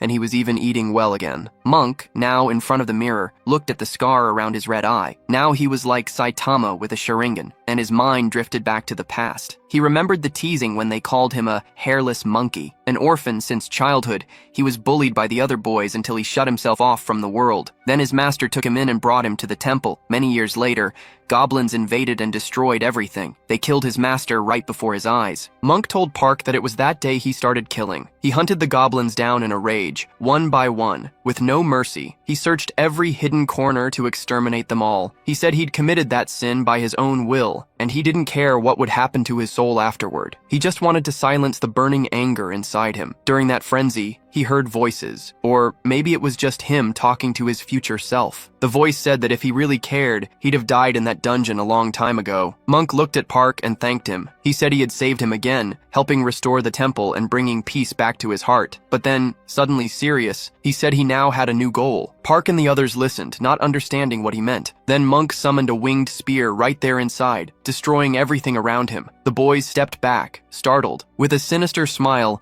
Monk declared that for the sake of the wronged, he'd face hell in their place. Jang looked confused, and Han muttered that now they had two maniacs in the group. Right then, Grandma came charging up the stairs with a knife in her hand, yelling to know who the idiot was that dared to draw a weapon inside her house. Monk didn't wait. He dove right out the window, breaking everything in his way. Minutes before all that, he'd been in his room, staring at his reflection. When they called him for lunch, he headbutted the mirror and smiled like a maniac. "I'm so damn handsome." Meanwhile, the full moon lit up the sea, leaving a silver trail on the waves. A small ship sailed quickly. Hiro and Akiko were at the stern. When they reached the shore, Akiko said they'd continue by car from there. The hero, silent, just stared at the horizon, telling himself he was following the Druid. Back at Park's guild, people wondered if Monk had come back yet. Someone said he'd gotten an earful from the old lady, and another replied that was the least he deserved after breaking the window. Junho came in, saying the secretary had called. The city plan was ready. The next day, they'd receive the map and start working out the construction details. Park told Junho to keep an eye on them. No shady business allowed there. As he chewed on breakfast,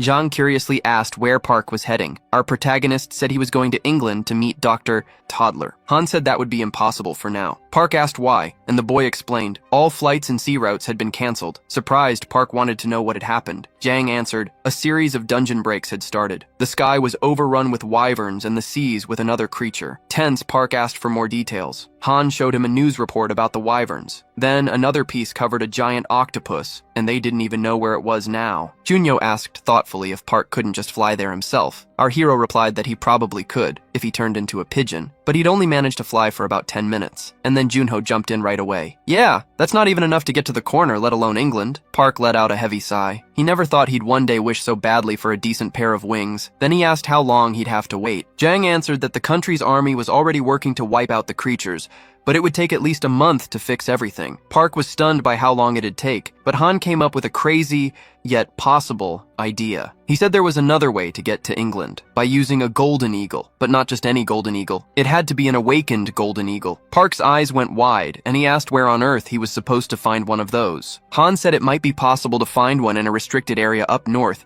where a survival channel showed a guy living in the wild. In one of the videos, they caught footage of several giant awakened animals, and among them, a golden eagle. Not long after, the blue SUV was already speeding down the road. Someone inside the car let out a frustrated, "Damn it!" Park commented that he was chilling, doing nothing, and Han, almost crying, replied that he was going blind from managing the channel so much. Our hero laughed and said he should be happy then, but Han shot back that if they filmed something good out there, he'd have even more work to do. Akiko was driving and suggested that Hiro take a nap. After all, they still had 10 hours of travel ahead, but he refused. The girl said that if anyone found out what they were doing, there'd be a huge scandal. Hiro knew that, and he also knew it could spark an interethnic conflict. When she asked why they didn't try to settle it through official channels, he answered, "No time for bureaucracy. It's easier to handle it ourselves." The GPS announced that 200 meters ahead was the start of the zombie zone, and Akiko said they'd have to cut through it. Meanwhile, Park and Han had already stopped their car and gotten out. Right in front of them, a massive beast was snorting steam through its nostrils,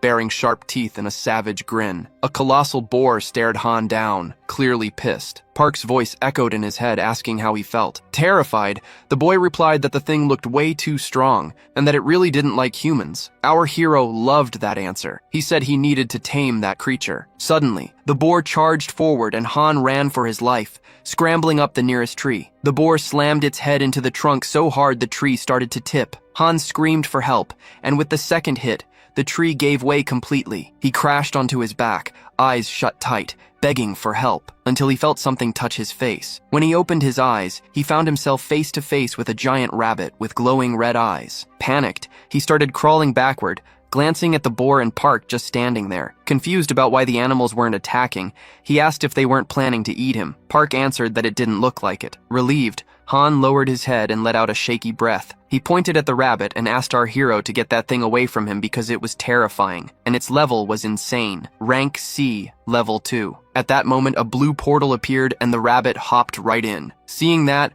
Han asked why the boar hadn't done the same. Park climbed onto the beast's back and said it would carry them instead. He'd even given it a name already, Yucca. While Park rode Yucca, Han sat on top of a wolf and asked if those transformations were really worth it. Park explained they only changed the animals' personalities a little. Still skeptical. Han said it seemed like more than just a little, but Park clarified that he only transformed beasts weaker than him. Curious, Han wanted to know if the rabbit was really that scary. Park confirmed, saying the thing had a higher rank than him. The boy grumbled that even a rabbit was stronger than he was. Even though they'd already found two powerful animals, there was still no sign of the eagle. Han asked how much longer they'd stay out there. They reached a lookout point with a view over the entire forest. Park commented that the eagle was by far the hardest to find. The protagonist then called Miso, who immediately answered, asking how she could help. Park wanted to know where Blondie was, since he couldn't reach her. Miso replied that she was in another region and asked if he wanted her to connect them. Meanwhile, heavy clouds gathered over a ruined city. A soldier shouted to the captain that they had 10 minutes before the dungeon broke. Choi, dead serious, ordered an immediate withdrawal. The soldiers had already called for an airstrike ages ago, so why hadn't anyone responded yet? Finally, they got the transmission. An airstrike was impossible,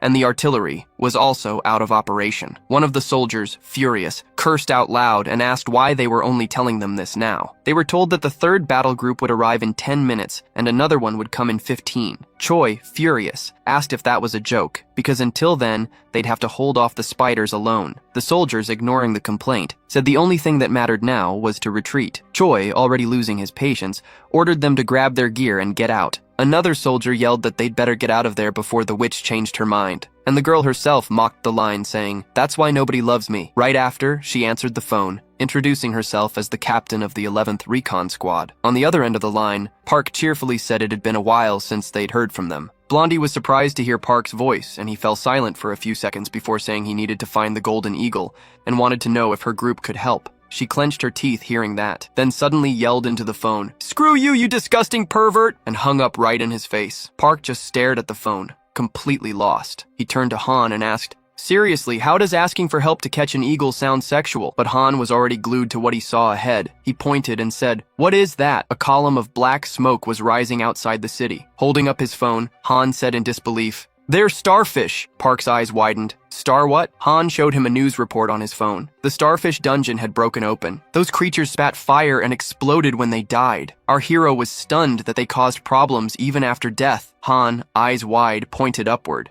"Look at the birds!" A whole flock was flying across the sky, fleeing the dungeon. And amazingly, Park seemed to enjoy the chaos, watching it all with a small grin. Han, seeing the fire spreading, warned, "This is moving too fast. Time to get out of here." But Park stood there, watching the fire close in. As the animals ran desperately through the forest, the flames started to catch up with the slower ones. Suddenly, the wolf Han was riding on began to howl. Park, eyes steady, said, "The fire starters are here." The fire was already devouring everything behind the animals, catching up to the fastest ones. Then the two of them looked up at the sky. Han shouted, "A golden eagle!" In the middle of the flock, a massive eagle soared, much bigger than the others. Park, amazed, said it looked incredible. He read the info, rank C, level 6. Smiling, he named the bird Jeomsuri and declared, "Now, he's going to fly with me." The news reported on the sudden fire that ended out of nowhere due to a natural disaster. Experts claimed that all the starfish were destroyed by a hurricane. Watching the piece, Han muttered, "What a load of crap.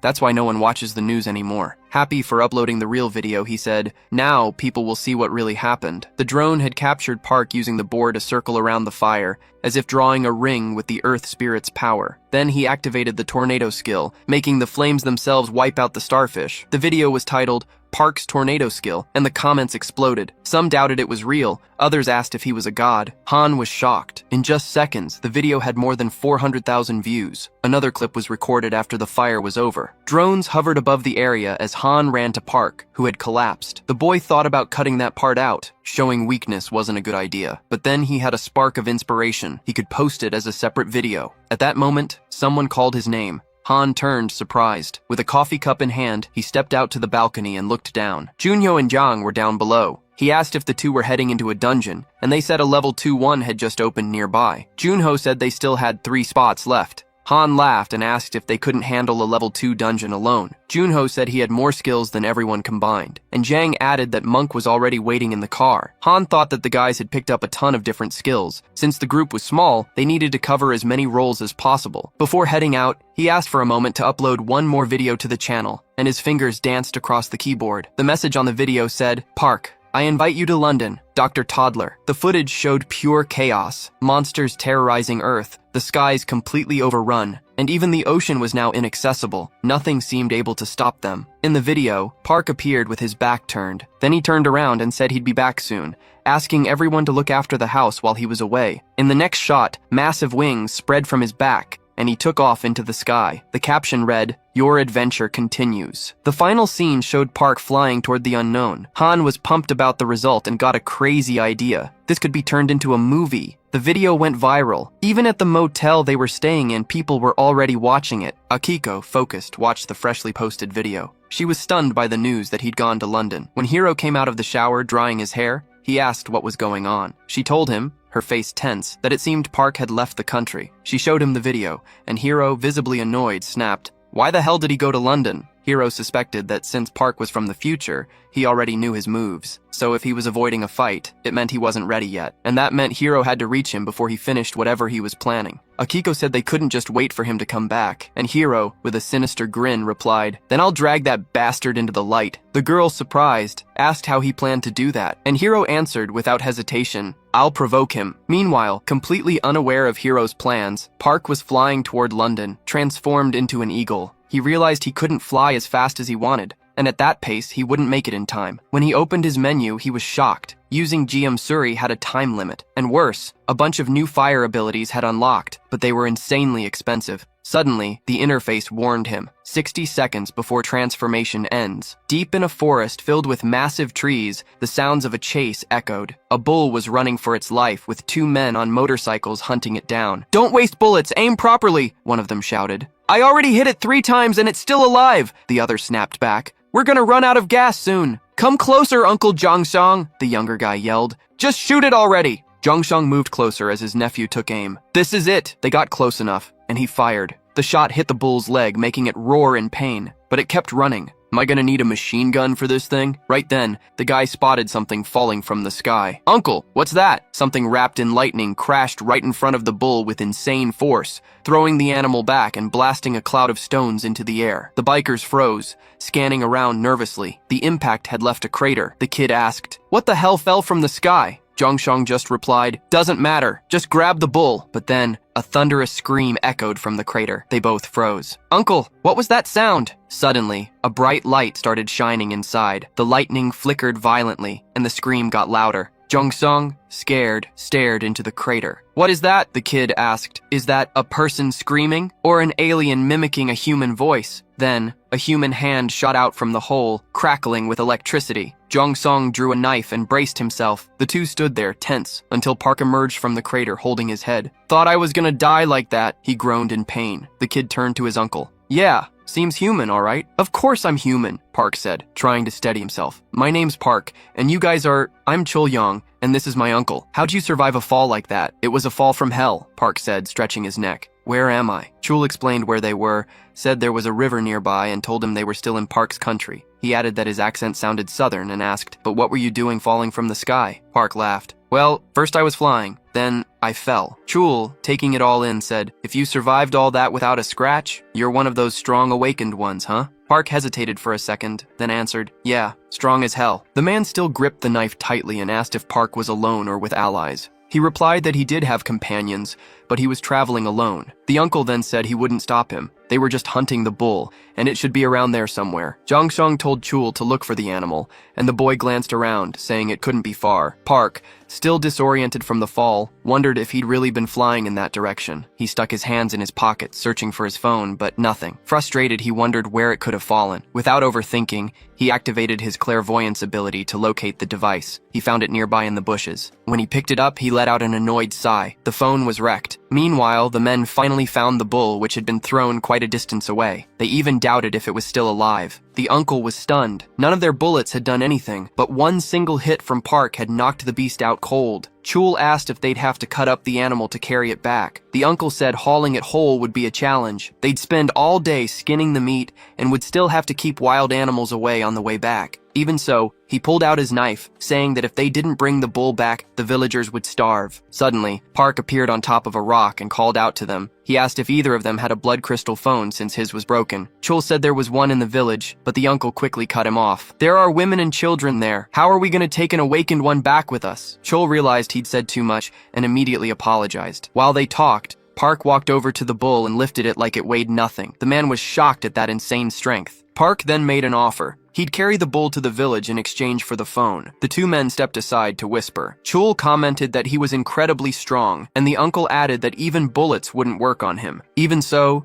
Chul insisted they had to bring the bull. The village had nothing left to eat, but the uncle fired back angrily, reminding him what the awakened ones had done last year. They'd disguised themselves as nomads, were welcomed warmly, then brought their allies and massacred everyone. Park interrupted. "Are you going or not?" The two men got on the motorcycle, and the uncle started the engine. Park followed on foot, carrying the bull in his arms. Jung-sung told Chul to hold on tight, saying there was no way Park could keep up with them. The engine roared, and the bike sped off at full speed. Chul felt guilty for leaving the bull behind. The uncle shouted, "Forget him! We'll get to the river and hunt another one!" But their plan was ruined. Park appeared right next to them, running with the bull in his arms like it was nothing. The two men's jaws dropped. "Watch out!" Park yelled. Right ahead of them was a cliff. Before they could react, the bike flew over the edge, the two of them screaming. In the village, things were chaotic. The gate was smashed, and a group of villagers gathered around. When they saw Jong-shong, they were stunned and asked if it was true a bull had been chasing him. "No, it wasn't the bull. There was someone carrying the bull next to him," shouted one of the villagers. As soon as Jong-shong parked the bike, the villagers ran up to him. A man asked what had happened and why the gate was like that. Injured and bandaged up, the villagers quickly explained. One said it was like an entire herd had passed through. Another approached the uncle and said, "We all went to save Hyeon." John, already tense, asked what had happened to her. The villager explained that a winged creature had attacked the village. It was monstrous, murderous, and on top of that, it breathed fire. Despite everything, one of the villagers managed to get everyone to the shelter, but when he turned around, he saw Hyeon lying on the ground. The beast noticed she was alone and grabbed her by the arms, flying off with her. That was where the story ended. The monster had taken Hyeon away. Jong-shong, filled with rage, shouted, "Where did it take her?" The man tried to calm him down, saying the elder had already gathered a group and gone after her. But Jong-shong was out of his mind. He kept yelling, demanding to know where the creature had gone. Finally, the villager pointed toward the mountains. They went that way. Without hesitating, Jong-sung jumped on the bike and sped off, ignoring everyone shouting after him. Chul, eyes brimming with tears, turned to Park and begged, "Please, save our Hyeon. I'll never forget this." It didn't take much to convince Park. To everyone's surprise, he agreed immediately. He said that when he got back, he wanted the phone as payment. In an instant, blue lightning wrapped around his back and huge wings grew out. In the blink of an eye, Park took off into the sky. The villagers stood in shock, asking who that man was. One guy said he was a southerner, a young nomad. Watching Park fly like a lightning bolt through the sky, he added that he was also a beast master. Meanwhile, deep in the forest, a colossal bear was roaring, foaming with rage. A group of men tried to lure it into a trap and run away, but one of them tripped, lost his balance, and was thrown to the ground.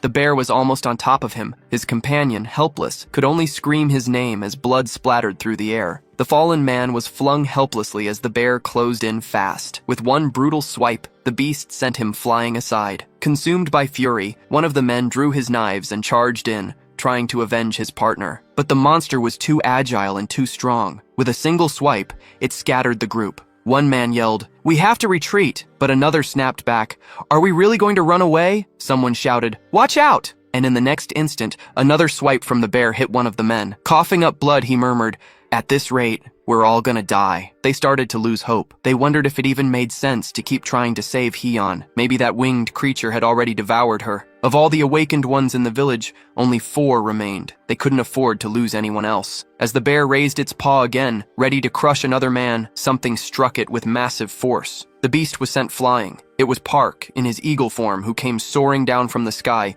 and kicked the beast right in the face. The men stood speechless, not understanding what they were seeing. Before them stood Park, surrounded by a swarm of shimmering crickets and with glowing wings on his back. They all asked at once, "Who is he?" "I'm just a man," Park said. "But Chul asked me for a favor." "Where's Hyeon?" One of them explained that the flying creature had taken the girl to its nest somewhere in the mountains. He also said they'd been caught off guard by the bear. The others were still recovering from the hits. Park then made a bottle appear in his hand and said, "Since you've got injured men, you'd better use this potion." One man took the flask, stunned by how valuable it was. Meanwhile, Park pressed on. He needed to know exactly where the girl had been taken. Suddenly, the bear reappeared, roaring behind him. Without even taking his hands out of his pockets, Park landed another kick. The beast went flying again. He then hit the creature's belly, and with an upward kick to the chin, launched the bear into a spinning flip in midair. Park landed softly while the bear crashed down on its back. Despite the impressive scene, the system showed that the bear's integrity was still almost untouched. Suspicious, Park stared at the beast. Playing dead, huh? Open your eyes, come on. The bear obeyed instantly, locking eyes with Park, who then gave the command, get up and obey. The gigantic creature sat down in front of him, completely submissive. The men couldn't believe what they were seeing. Park had tamed the giant bear. The system asked for a name,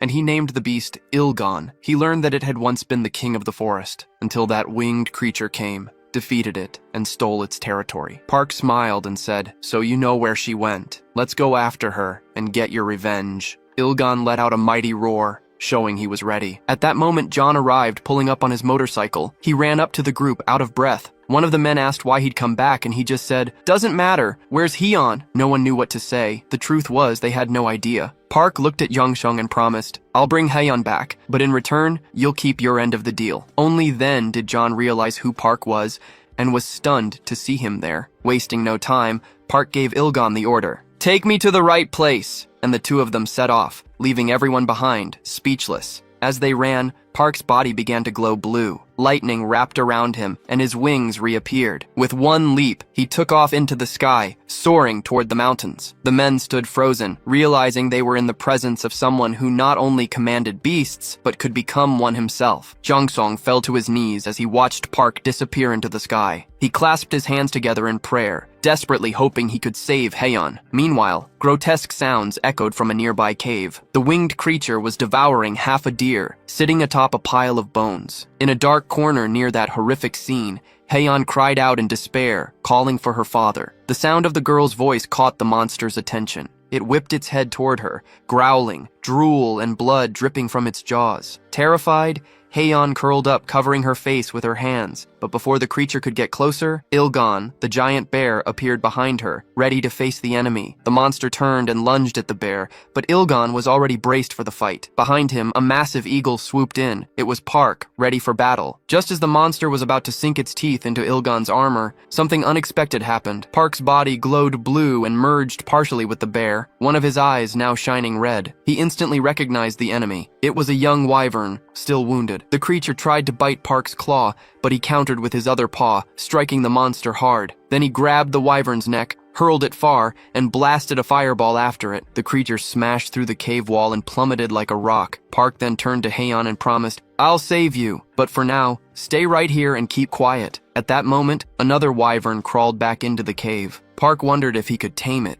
since his spatial energy was higher. The interface revealed that to tame a wyvern, its integrity needed to drop below 10%. He realized it was possible. However, a sudden urge to destroy the creature surged through his mind, and his body moved on its own, hitting the monster with full force. The wyvern smashed through another cave wall and fell. Its integrity dropped to 16%. Park realized that Ilgon's hostility was spiraling out of control. His emotions were running wild. Once again, the desire to kill flared up, and his body readied for the finishing blow. With a fur-covered paw, he struck the wyvern hard, but in his mind, he screamed at himself not to kill it. Knowing Ilgon wouldn't stop, Park canceled the transformation. The bear returned through the blue portal, disappearing. The wyvern, now battered, tumbled down the rocks. When its integrity fell below 10%, Park activated the taming skill. An exclamation icon popped up above the creature's head. It worked. He immediately triggered instant healing, and the wyvern's integrity began to rise. Once 99% of its wounds were healed, Park gave the order, fly. Still growling, the creature fell for a moment, then steadied itself and regained flight. Riding on his new companion, Park soared up into the sky. The wyvern,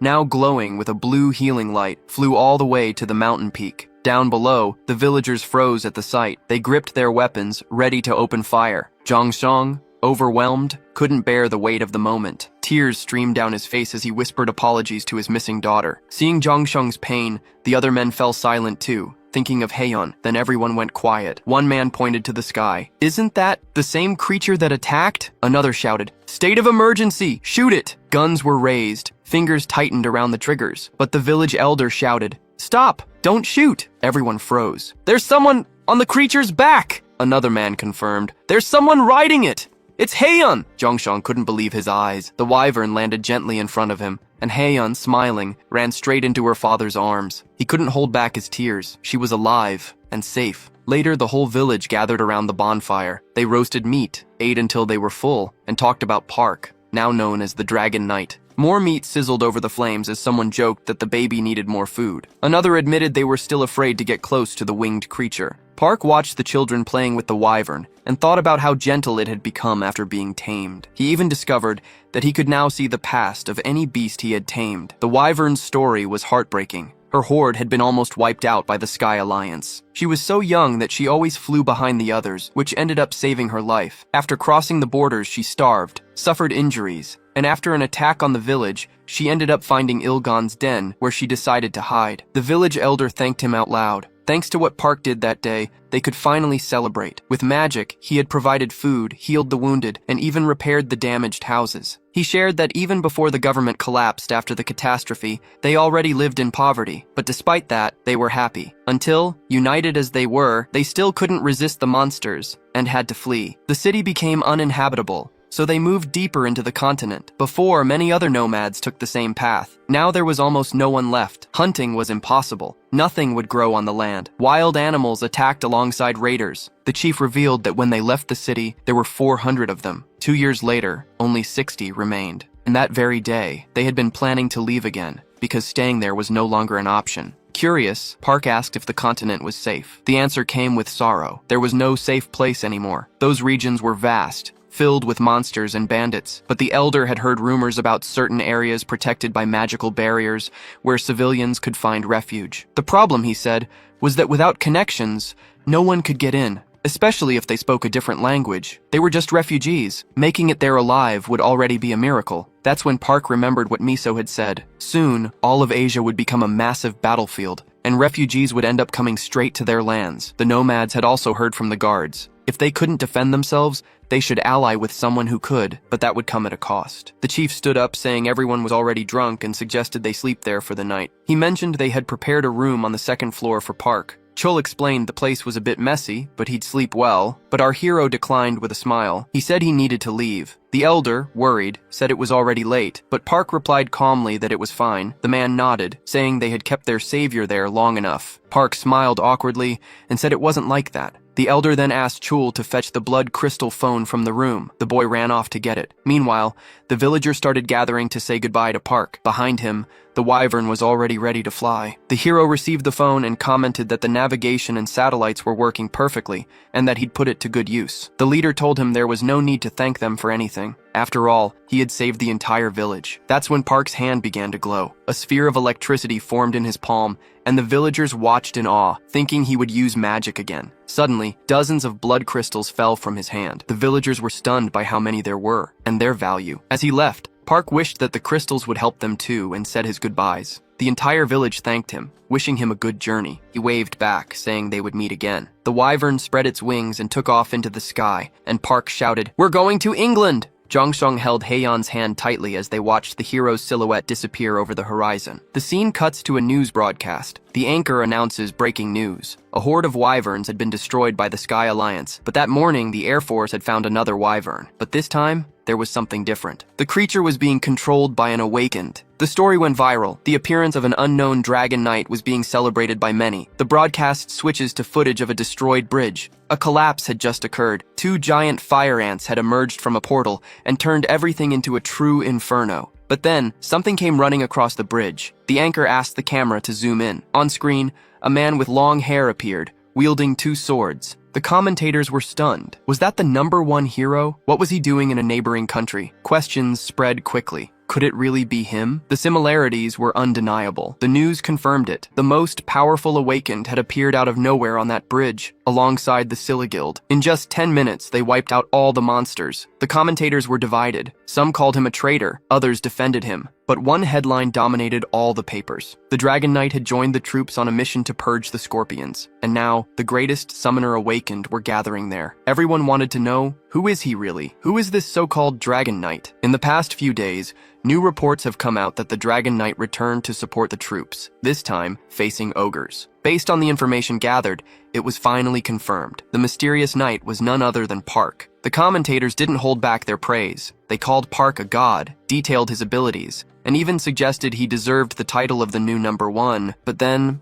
a bombshell. A breaking news report revealed that the current #1 hero, Hero, made a direct accusation against Park. The anchor explained that Hero's unexpected statement, along with his return to the country he had once abandoned, caused an uproar. He then invited everyone to watch the interview together. The reporters got straight to the point. They wanted to know why he was accusing Park and what brought him back. Hero didn't hold back. He said he came personally to expose that the so-called God of the Wind and legendary Tamer was actually a fraud. The press conference exploded. The journalists demanded an explanation. Why call him a liar? Hero claimed that Park ran away as soon as he found out Hero was coming, too scared to be exposed. He added that Park's videos and feats were all exaggerated. According to him, Park was nothing more than a regular tamer with no professional evaluations, promoted only because the government profited off his image. A reporter noted that this all sounded like a personal feud and asked if he had anything to say directly to Park. The hero looked straight at the camera as if he knew Park was watching and threw down the challenge. If you want to prove me wrong, meet me at SPFC station. Meanwhile, elsewhere, Han took a sip of coffee and muttered, surprised, "Damn, the media's full of this hero saying he'll crush Park with one hand." Another news piece showed Park alongside the Russian president, highlighting their friendship. Watching this, Junho wondered how Park, who was supposedly heading to England, ended up in Russia. The phone rang. It was Park's guild. Junho picked up. On the other end, they wanted to know if he had managed to reach Park, but the answer was no. Han asked if the agency director had called again, and Junho confirmed with a sigh. Han found it strange. Not long ago, Junho could barely stand hearing the director's name, and now he was taking calls daily. The mood at the base was tense. No one was finding anything in the dungeons, and even one exhausted man suggested they give up looking for money and settle for whatever loot they had. Han lamented that now everyone needed Park, and Junho wanted to know why this time. A new news segment explained, level 7 dungeons were appearing more often. The locals were worried and hoped that Park's guild would take charge of the 13th district. Junho mentioned that lots of people wanted to move to this new area of the city. Han said that this was the perfect time to act. Junho, a bit annoyed, said the director had told him the same thing, which surprised Han. The proposal was that once the district was officially recognized, they would be responsible for protecting that land. The agency would handle the taxes and take care of the minor dungeons on their own. Han, impressed, asked what Junho said. He replied that they were still thinking about it, but in Han's eyes, they should have accepted already. The agency wanted the guild to form a special squad to act whenever new dungeons appeared, but Junho made it clear, as long as his brother was away, he couldn't make that decision alone. He didn't know if they could handle clearing level 7 dungeons and founding a new district at the same time. Han reflected, if they became a special task force, the respect around them would change completely. But on the other hand, it would also mean taking on much greater risks. He glanced at a picture of Park next to the president, with the wyvern painted in the background. He thought about how the entire country was in chaos because of the hero's statement, the new district, and no one knew where Park was. Han asked Junho if they had any contact with him, and he just shook his head. At the same time, in a ruined city,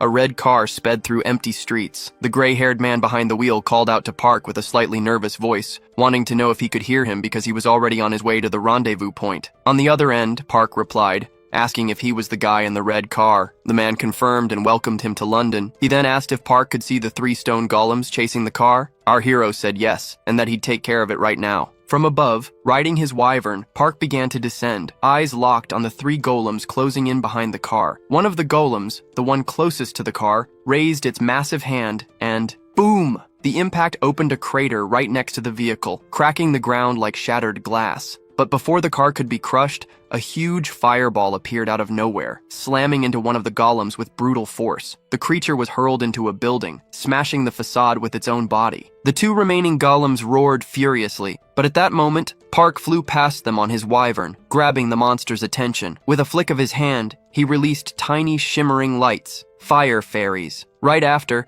he activated his fire tornado, feeding the flames with bursts of wind. The destruction was so intense that the 2 golems collapsed with no chance to fight back. Park approached the first monster, and a pillar of flame exploded from his hand. Then, he turned to the second one and landed a precise kick to its head, which cracked instantly. The creature's jaw flew off, smashing through a wall like paper. Looking at the mess, Park remarked that they seemed weaker than they looked, probably because of their low level. His wyvern then landed nearby, sending up a gust of wind. Behind him, he heard clapping and shouts of admiration. Park turned and came face to face with a gray-haired man snapping a photo and saying excitedly, You're exactly like the rumors say. Our hero asked if he was Professor Toddler, and the man confirmed with a smile. The wyvern flapped its wings, and the professor marveled at the creature. He asked if it was the famous wyvern. Park explained that the Russians had suggested painting it so people wouldn't confuse it with the wild ones. Toddler, clearly grateful, said that even if just for a short time, he'd felt the presence of the Dragon Knight, and thanked Park for saving him. Park joked that the professor's translator worked really well. The man showed off the device, saying that when he heard about the meeting,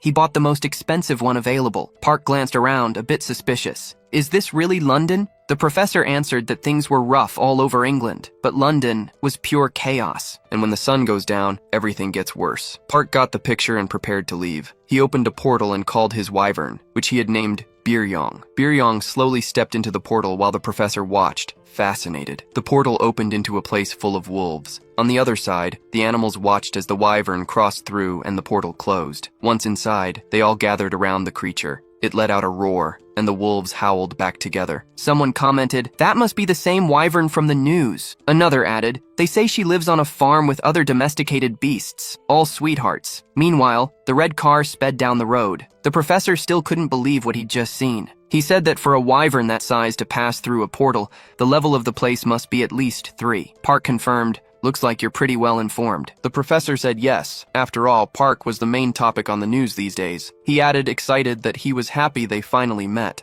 But Park didn't look that thrilled. Deep down, he felt like this whole conversation reeked of a scientist eager to run experiments. The car sped through the ruins toward the coast, where monstrous creatures swam in the river. Park asked if his lab was in London, and the professor explained that the city was in the past now. The new capital of England was New Dover, and that's where the lab was set up. Park asked why they hadn't arranged to meet there directly. The professor explained he needed to pick up some materials from this location, especially after the recent bombings that left lots of blood crystals scattered around. He said he was researching the creation of instant teleportation stations, portals that could summon creatures. According to him, the portals used by monsters during Rift events work the same way. Just imagine how amazing it would be if we could use that. No monster could ever stop humanity's progress again. Park didn't look convinced, but politely replied that the idea sounded good. The professor went on, saying that at the moment, even river and air routes were blocked. If nothing changed, humanity would end up isolated, and survival would only get harder. The car sped across the bridge over the river, until the professor awkwardly added, "I guess I'm talking too much." But Park didn't even blink. His eyes stayed locked on the road ahead. The man asked why our hero was in such a hurry to meet him, but Park answered in a low voice,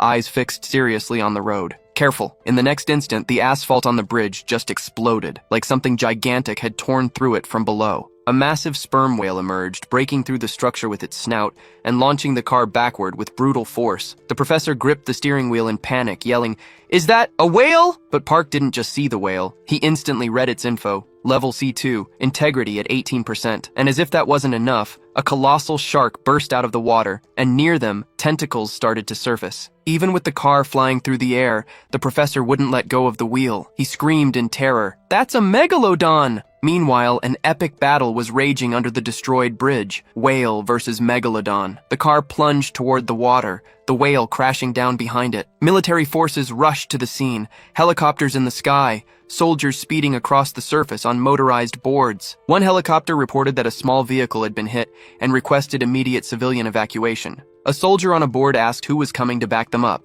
and the answer was direct. David and Silva, the legendary duo, including the mighty Muscle Queen. David, a burly guy with a ponytail who liked guys, took charge and asked if the red car was Professor Toddler's. A soldier confirmed it seemed so. David dove in, his eyes glowing like spotlights, lighting up everything underwater, and soon enough, he found the car, but it was empty. The soldier looked around and saw the megalodon chasing the whale, which was several times smaller. The shark nearly caught up, but the whale twisted at the last second and escaped. Moments later, it breached the surface, throwing up a massive curtain of water, and the shark followed in a brutal leap. From above, the soldier saw the commotion and prepared to open fire. But one shouted, "Wait! There are people on the whale's fin!" It was Park and Professor Toddler, both relieved to be alive. Park looked at the shark and analyzed, "Level D3, young specimen." He extended his hand and activated his tornado ability. Immediately, a blue light engulfed the shark, pulling it into a magical vortex. One soldier, watching from afar, recognized it. "That looks like a tornado. I saw something like this on YouTube."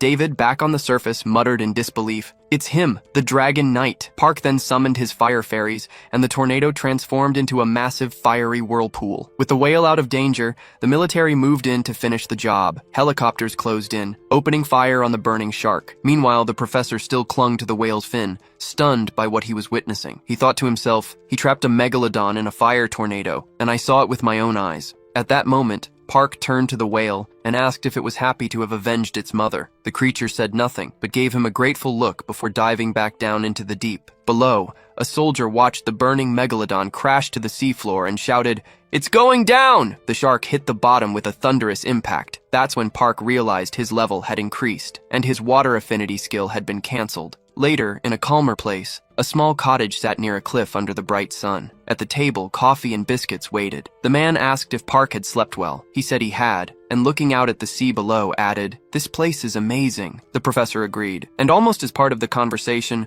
a whale leapt from the water, splashing waves and foam. Professor Toddler explained that because of monster attacks, blue whales were becoming increasingly rare, but that one had been lucky. Park smiled and said, "This village really does feel like the end of the world." The professor nodded and said that English troops had been surrounded by monsters for a long time. There was nowhere left to run. That's why the country had started building impenetrable walls. But Professor Toddler confessed that he was still haunted by what had happened that night. Professor Toddler commented, surprised, that he was still amazed by how Park could tame and control so many different creatures. But what really blew his mind was the fire tornado, seeing that live was surreal. Meanwhile, Park calmly sipped his coffee. The professor said that, to this day, there had never been an awakened one capable of controlling all four elements: water, fire, earth, and air. He smiled, curious, and asked what life had been like for our hero before awakening. Park replied that his life was the most ordinary thing in the world until the day he ended up in the animal kingdom. That's when everything changed. Then our hero asked if the professor was the one who created the device that measures spatial energy. The professor confirmed proudly, "Yes, that's my work. Did you like it?" But Park cut straight to the point. What kind of laws are behind that? The professor was caught off guard and wanted to know why he was asking. Park explained, every time his energy was measured, he felt like he was being watched. A strange discomfort, like someone or something was observing him. The atmosphere grew heavy. Professor Toddler looked visibly uneasy, unsure how to answer. Park continued. He said it was connected to the planet he'd returned from. According to him, that planet had been shattered, fragmented, and now reappears on Earth in the form of dungeons. And those level 4 dungeons, they were just a tiny part of what that world used to be. Instead of the friendly animals he once knew, the place was now overrun by lizard men, creatures he'd never seen before. Then he asked, what happened to his old companions? Why hadn't he aged a single year in 1,000? And who were the ones watching him whenever his energy was measured? This time, the professor confirmed. Everything Park said was true. He explained that all of Park's questions, his sudden interest in languages and writing, it was all connected. They opened a hatch in the floor and started descending the stairs. Down there, the professor revealed that this was his real lab. Park commented that the place was deep, and the professor explained that it was designed to withstand even a nuclear explosion. Despite being a personal lab, all of it actually belonged to the government, and Park was the first outsider to ever set foot there. At the end of the stairway, the professor typed a code, and the door slowly opened. "This is it," he said, lighting the room with a flashlight. Park fell silent, taking in the scene before him. The lab was huge, but a total mess. Stuff was scattered everywhere. Professor Toddler chuckled and said that despite the appearance, the place was fully equipped. He showed a series of devices, analysis stations, test samples, even a robot capable of recreating projects from codes and identifying voices. On another workbench were stones and flasks filled with minerals extracted from dungeons, all being analyzed right there. On the monitor, notes made by Park in that cave were displayed. The professor explained that all this material had been found over the last 2 months in various dungeons. And the most impressive part, they had found inscriptions in the human language inside these dungeons. Yes, Park's language. These inscriptions had been appearing repeatedly for the last 21 days in every dungeon they explored. Park was stunned. He asked, "Are there different versions of the same dungeon?" The professor answered yes. Dungeons with the same pattern had started showing up in different cities around the world, with levels ranging from 2 to 5, and they didn't appear at the same time, but in different moments. That made Park remember something Miso had said. Dungeons open near awakened ones. Maybe this proved they weren't just fragments of a planet, but rather the dungeons themselves replicating. Park asked if the planet had actually been copied and shattered. The professor admitted that so far, that was the most convincing theory. Then our hero asked, "And what about the animals that live there?" The professor admitted that was a question he also wanted answered. "Is that why you wanted to meet me?" Park asked. "Exactly," said the professor, holding Park's hands eagerly. He confessed that he hoped to discover how the dungeons appear and disappear with Park's help. Someone had contacted him recently, the author of those inscriptions. Ever since he received Park's letter, he'd been restless, unable to wait for this meeting. He was desperate for answers, and called Park the Dragon Knight. But Park felt frustrated. Deep down, he thought the professor didn't really know anything. Trying to change the subject, the professor brought up the spatial energy meter and said he'd show the device right now. He began rummaging through one of the lab's boxes until suddenly he exclaimed excitedly, "Got it!" and pulled out a strange-looking stone. The man showed the stone to Park with a satisfied smile, and our hero asked what it was. The professor held the stone out to Park, explaining that it was called a memory stone. He said you had to hold it in your hands and close your eyes. Without questioning it, Park touched the stone, which immediately began to glow. As soon as he closed his eyes, he saw those strange inscriptions again, as if someone were watching his every move. When he read that his data had been recorded, he opened his eyes suddenly, his expression tense. The professor, curious, asked what it felt like. Park replied, uneasy, that he clearly felt a strange gaze while holding the stone. The professor said that everyone reacts differently, but the more sensitive ones usually feel that way. Park wanted to know if it was possible to make an energy meter using that stone. The professor confirmed that it was, but explained that he wasn't the one who created the stone. Surprised, Park asked what he meant, and the man with a calm smile explained. He said the stone fell near a portal on the day of the Great Catastrophe. It was much later that they discovered its properties. Park asked if the stone literally fell from the sky. The professor replied that although Europe suffered greatly, it also received a blessing, the divine stone. It fell exactly on the day of the disaster, and thanks to it, they started exploring space. The professor explained that the information inside the stone allowed them to create many devices. Then he turned to Park and showed him a box with several vials, saying that it was one of those inventions. Inside, there was a holder for stones. Toddler managed to embed a memory stone there. Park didn't seem too impressed, but the man added that he managed to transfer all the information contained in the stone to the device. He explained that the stone absorbs information from any contact, has a limit, but still works very well. He handed the box to Park and asked him to touch it. Without hesitation, Park placed his hand on the object. Seeing the results, the professor was thrilled, saying that Park had managed to surpass energy level B in just 3 months, something unheard of, even for someone so special. Park asked if that was really a portable meter, and the professor confirmed, excitedly saying that he still wanted to shrink its size. He explained enthusiastically that he had recently developed another device and showed it to Park, who asked if it also used the same stone. The professor confirmed, adding that this case had extra functions. He said the stone could store an impressive amount of data, revealing physical indicators. Park, curious, asked what kind of indicators he meant, noticing the word agility on the screen. The professor explained that with this device, it was possible to know the level of strength and dexterity, which would help form more efficient teams, not just by energy level, but also physical power. Park listened in silence, processing the idea that, until now, no awakened one could see other people's stats. With an excited smile, the professor asked what Park thought of it, and he concluded that, in practice, there was no way to see another awakened one's stats before. The professor said the prototype was ready and invited Park for a demonstration the next day. Our hero returned the box, agreeing to join, but suddenly, the screen showing Park's strength and agility stats started flashing. An error alert popped up, and the professor, surprised, said that hadn't happened yesterday. A bit embarrassed, he turned to Park and asked for a moment. He grabbed his phone, called the director, and said he'd have to cancel the demonstration because of a device issue. Meanwhile, Park flipped through an article about him and Songyi, but got annoyed when he saw they used a quote from a cave, exactly the line he hated. The professor hung up, saying he wanted to continue the conversation, but an urgent matter had come up. Park took the chance to ask if he knew where those stones came from. The professor answered without hesitation that memory stones are extracted on the planet Aruka. Meanwhile, the sun was setting over Park's guild, painting the trees and fireflies in shades of orange. Gunwoo and the monastery boys were playing in the sand, when a threatening shadow appeared over them. Hiro was standing there, holding 2 swords still dripping with fresh blood. Gunwoo froze, staring at Hiro, and one of the monks murmured in shock that it was blood. The man turned to the child and the young monks, who stood up, staring at Hiro. Gunwoo was the first to snap out of his trance and asked who he was. Choi's clothes and face were stained with blood, and he asked the boy if he really was Gunwoo. Meanwhile, Park had no idea what was happening at the guild and asked the professor about planet Aruka. The man explained that those memory stones weren't that special. They just reflected the same wavelength unless broken into pieces. If blood crystals worked like batteries, memory stones were like data transfer devices. The High Elves used them to stay connected. Park wanted to know who these High Elves were,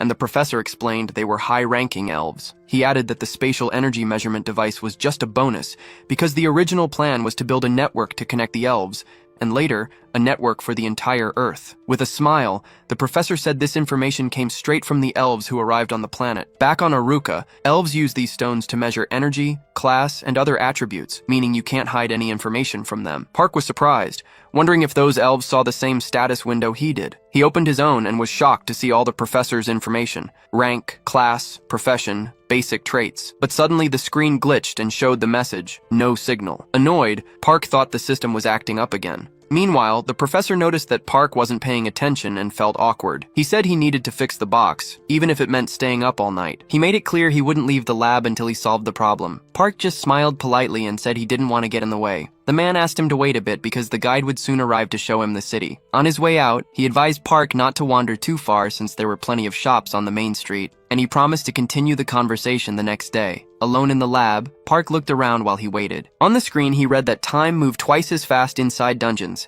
and that the inscriptions on the rocks were over 200 years old. He analyzed everything, thinking how ridiculous it all was. In front of him, a table was covered with memory stones of all shapes and sizes. Park picked up one of the stones and once again saw the inscription saying they were watching and recording his data. Then he had a sudden realization. Maybe the High Elves knew who was watching him and what caused the great disaster. He thought he needed to visit Aruka in person. Suddenly, a man appeared, coming down the stairs and calling his name. Park turned around, pushing the thoughts away, and asked if he was the guide. The man introduced himself as William from Lawrence Corporation, saying he was a pioneer in the measurement field. Park didn't waste any time and said he had somewhere he needed to go. He pointed at the screen and asked if he could get there. The man explained that was the South Portal of London, in the 11th Infantry Brigade's operations area. William asked if he wanted to join the dungeon sweep, and Park agreed immediately. The guide looked a bit uneasy, but agreed to accompany him. Meanwhile, Professor Toddler was in his office, trying to figure out what had caused the error. He double-checked everything, found no faults, and wondered why the device only glitched when scanning Park. The man was completely puzzled when suddenly the door opened. A man stepped in, asking if the professor was there. It was David, who came in, greeted him, and asked where the Dragon Knight was. How could he miss a chance to see him up close? The professor explained there had been an issue and said the guide was handling everything. David, a bit disappointed, still pressed him, asking if he was sure he wasn't around. The professor confirmed and asked him to place his hand on the scanner. Since he was there, David obeyed, curious. Right away, the screen displayed his strength and agility stats, and the professor lit up. Everything was working perfectly. David, impressed, realized those numbers were his physical indicators, and he stared at the results, fascinated by the new invention. The professor commented that he expected nothing less from a rank C awakened, who had already reached the strength limit. David felt flattered, but admitted, a bit embarrassed, that he'd be happier if his results were in 4 digits. Otherwise, he still needed a lot more training. Those words made the professor's eyes widen, as if a new idea had just struck him. David said he was going to look for the Dragon Knight, said goodbye to the professor, and left. While the man was still lost in thought about that 4 digits, suddenly, he started typing frantically on the keyboard, muttering that 999 had been the maximum until now. He thought, what if I open Park's data and raise the limit to 9,999? As soon as he did, he stared at the result, eyes wide, and let out a curse, completely shocked. Outside the lab, a gigantic monster was restrained by thick chains, bound to 4 war machines surrounding the creature. A black car drove by slowly, and one of the men commented that the monster was immobilized for research since it would die anyway, so the company decided to buy it. William was driving, with Park sitting beside him, silently observing everything, until the man said they had arrived. Ahead of them, a portal shone with an intense blue light surrounded by a military camp. William explained that it was a level 5 dungeon, infested with giant locusts, and only 18 hours remained before it would explode. On a screen, a video played showing a famous comedian dressed as a locust, yelling at a guy that he would kill him, with a slogan that read, "Forward, warriors, the crazy locust awaits you." Laughing, William said the soldiers were trying to profit off the comedian's popularity. Further ahead, Park saw a squadron of aircraft fighting a massive wyvern. He asked if the attack had already begun, and William explained that more than half of all territories were in constant combat, but dungeon invasions never stopped. Suddenly, a shout echoed, "Watch out!" A downed helicopter was plummeting toward them and crashed into the ground with a loud boom. Its blades broke off and flew straight toward William, but Park caught them with one hand, stopping everything right there, leaving the man speechless. Someone shouted, asking what had happened, and they answered that the helicopter had crashed, but the rest of the platoon had already pushed into the dungeon. The soldiers looked at Park, and one asked who that man was. Another recognized him immediately. It was the Dragon Knight. William thanked him, and Park asked why, genuinely surprised. The man answered without hesitation, "For saving my life." William then said they could consider the dungeon entrance settled now. He pointed to a group of uniformed men and said, "There they are, the Lawrence Corporation's combat team. These guys are rank A, chosen especially for you." He introduced the man in front, saying he was the leader of the Phoenix squad, Robert. Robert greeted Park, saying he was the captain of the 2nd Phoenix. But our hero didn't even care. He just walked forward, saying he didn't need any team. He'd enter the dungeon alone. William was speechless, trying to convince him not to go in solo, reminding him it was a level 5 dungeon, but Park didn't care. He told them not to follow and stepped into the portal, instantly enveloped by the blue glow. Inside the portal, Park opened his info window, grumbling that it still didn't work properly. He closed it, muttering that B-rank monsters didn't even reach 1/400 energy. Outside, William still called his name, but the hero had already taken his golden eagle form and vanished into the light. The man sighed, incredulous. Robert, from the squad, said he saw no reason to follow him if he didn't want their help anyway. The soldiers murmured among themselves, some saying they were being looked down on, others arguing that even if he was the Dragon Knight, they should stick with him. William apologized to Robert, who replied that it was fine. They were still waiting for the official mission to begin. The soldiers kept discussing Park's attitude, while William ran a hand through his hair, wondering what he was supposed to do now. Just then, a red SUV pulled up next to them. Everyone turned, curious to see who'd arrived. Out stepped David, in a hoodie, waving at William. As he got closer, he said everyone was already gathered and asked Robert why he was there instead of hunting locusts. Robert shot back, asking what the hero who's supposed to save the entire world was doing in the village. David defended himself, saying he didn't deserve to be judged, but Robert bluntly said that for now, he could absolutely judge the 9th in the world ranking and 1st in England. Robert cracked a half smile and said they needed to get ready for the mission,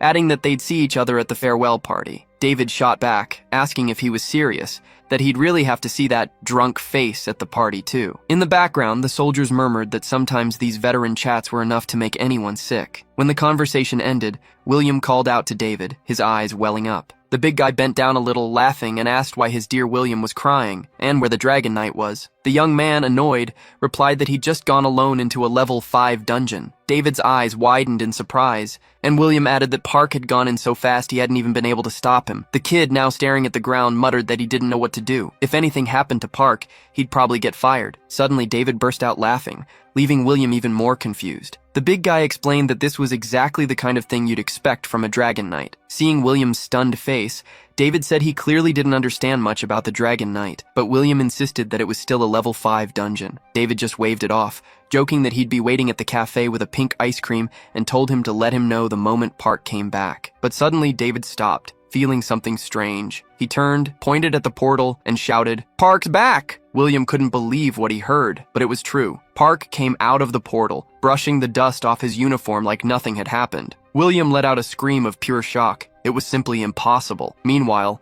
the soldiers were doing a final gear check, ready to enter the portal. They were talking among themselves about how the previous combat teams hadn't come back and doubted they'd be able to contain the rift. One asked if the place would be overrun by locusts now, and another replied that the National Bureau had already requested reinforcements. Worried, a soldier asked what would happen if the rift opened while they were still inside. His buddy, sweating, said he didn't even want to think about it. Just then, one of them lifted his head, went pale, and asked if he was seeing things. His partner asked what he was talking about. The soldiers ran to Robert, telling him Park had already returned. The man, incredulous, took a moment to process the news. Meanwhile, William ran toward Park, overjoyed, while David shouted, calling him Dragon Knight. Park recognized David immediately and said he was the big guy he'd seen before. But the two didn't have time to talk because all of a sudden someone yelled, "The fire boar had escaped!" David turned and saw the colossal monster covered in flames charging at them. William, terrified, stammered that it was a fire boar. But David was furious when he recognized the beast. That giant pig had destroyed his favorite ice cream shop. Fueled by rage, David clenched his fist, shouting that this wouldn't stand, and activated Megan's strike. His fist glowed a bright blue before slamming straight into the boar's head. The impact was so strong that the monster was sent flying backward, crashing into a crowd of soldiers who scrambled to get out of the way. The soldiers, amazed, murmured among themselves that this was exactly what they expected from David, the true living storm. Park was also impressed by the punch, gave a wide smile, and said that was seriously strong. David walked up to Park, shook his hand, and said that even though they'd met before, he wanted to introduce himself properly. Park returned the handshake, and David confessed that he'd been waiting for this moment since that day. Our hero, confused, asked why David had looked forward to this so much. The big guy explained that he'd seen Park turn a megalodon into fish food, and ever since, he realized the two of them were a lot alike. David asked if Park knew how he'd gotten so muscular, and Park just raised his eyebrows, curious. Then David, proud as ever, said he'd seen a cave painting of Park training with giant bananas. Everyone laughed at that, but he saw a brotherly spirit in that image and started training with bananas too. Park, stunned, asked if that was for real, and David swore it was. He even showed a photo saying, "Look how I was at my worst." Park looked at the photo, pretending to get it, while David explained he'd even worked on a banana farm. They'd always given him strength. That made Park remember that, in a way, bananas had saved his life too. He thought it was incredible that someone actually connected with those drawings that had become a joke to everyone else. And in that moment, he decided he liked David. David finished by saying not to get hung up on numbers and asked if Park could really beat monsters using only muscle. Our hero gave a confident grin and said that was easy. David, fired up, said he wanted to see Park fighting monsters in hand-to-hand combat, no special abilities. And Park, without hesitation, accepted the challenge on the spot. William tried to step in on their conversation, asking them to wait a second, but David and Park didn't even listen. They stepped right through the portal, leaving William and all the soldiers staring, curious about that scene. Headlines exploded in every paper. David and Park had saved England by clearing the dungeon 15 times in just 40 minutes, well before the rift could open. All the associations, including the Lawrence Corporation,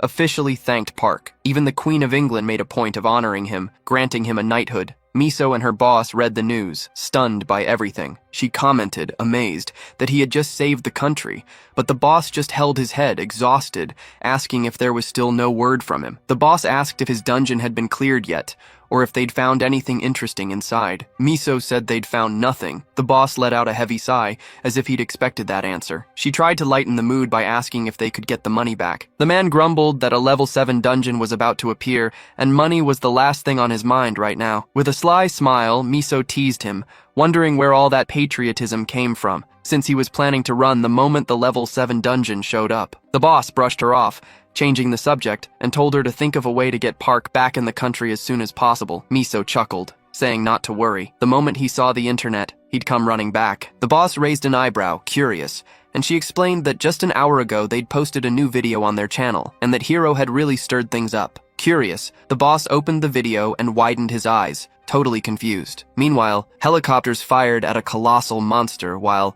nearby, there was a wild party to celebrate clearing the dungeon. Champagne glasses clinked under a burst of fireworks. David, pumped up, told Park that this was the best day ever, even better than the day he caught the tentacle shark. Park thanked him for the compliment and added that David's fists had done a great job too. Then David asked if he'd met Sylvia while he was in Russia. Park, confused, asked who that was. The man laughed, saying she was a pretty famous tamer. As soon as she heard about Park, she dropped everything to fly to Russia. And it wasn't just her, a bunch of tamers wanted to see him up close. Park was surprised, asking why so many people were so eager to meet him. David explained, it was because he was a dragon knight. There wasn't a single tamer in the world capable of taming a wyvern like him. But Park didn't get all the fuss, saying that was actually pretty easy. Suddenly, David got serious and warned him. Either way, he'd better not take the bait. Park raised an eyebrow, asking what he was talking about. David asked if he hadn't seen the news. A recent article said that Hero claimed he wouldn't even need a single hit to defeat Park. Our hero looked puzzled, asking who that guy was. David, surprised, said they were from the same country, but that Hero had run off somewhere else. Park looked at the article, not recognizing the name, saying he'd never heard of the guy. David took a deep breath and explained that Hero was actually the #1 in the world.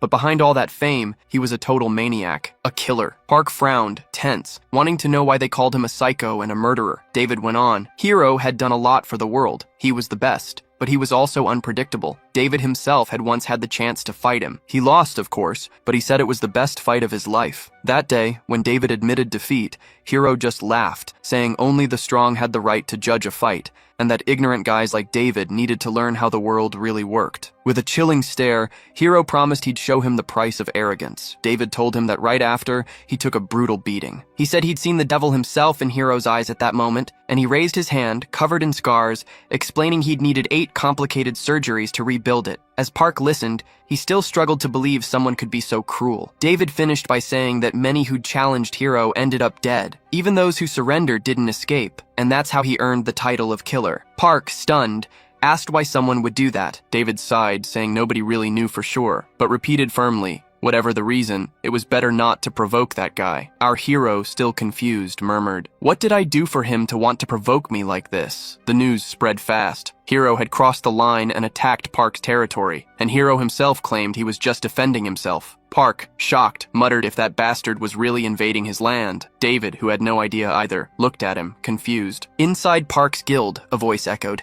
demanding to know why they'd taken so long to contact the boss. But Park cut him off and ordered them to just say what had happened. Junho explained that Hiro had stormed in, yelling that if Park didn't show up, he'd kill everyone. 2 wolves on patrol were killed on the spot. Park heard it all, stunned, and asked who had died. He kept saying that shouldn't have happened. If they'd been attacked, he should have gotten an alert. He opened his status window, but all that popped up was no signal. He cursed out loud. Park realized the alarm hadn't triggered because of a status window error. Furious, he thought. While pack members were dying, what were the others doing? Were they so trapped they couldn't even leave the area? He shouted, demanding what everyone was doing during the attack.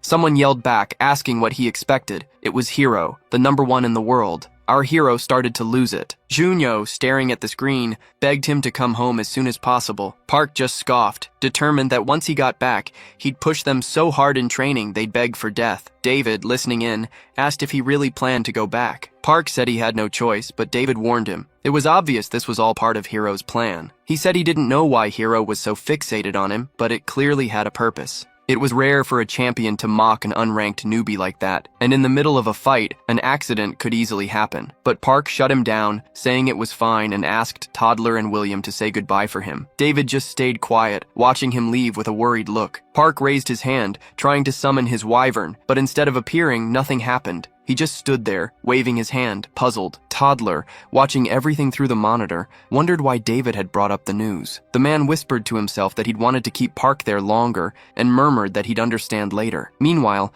Park glared at his skill window, growing impatient, staring at the countdown. Finally, the window came back online, showing invasion. 2 wolves dead. He read the names, murmuring to himself, overcome with sorrow. In a flash, the summoning skill activated. A portal opened next to him, and a wyvern emerged into a hall full of people who all started whispering about it. David, mesmerized, watched with a huge grin, while the professor followed it all on the monitor. On the screen, it said the ability wouldn't be available again for another 23 hours. The professor held up a blue glowing stone, an artificial mineral created by fusing the memory stone with atacamite, the arukamite. He reflected on Park's abilities, realizing they were exactly like the superior elves. He understood that when Park touched the arukamite, it caused the status window to glitch, shutting down any skill that used spatial energy for an entire day. The professor thought silently that if humanity kept developing like the elves, there would be consequences. But that thought hung in the air. At the same time, in a high part of the base, a phone rang. David called the director,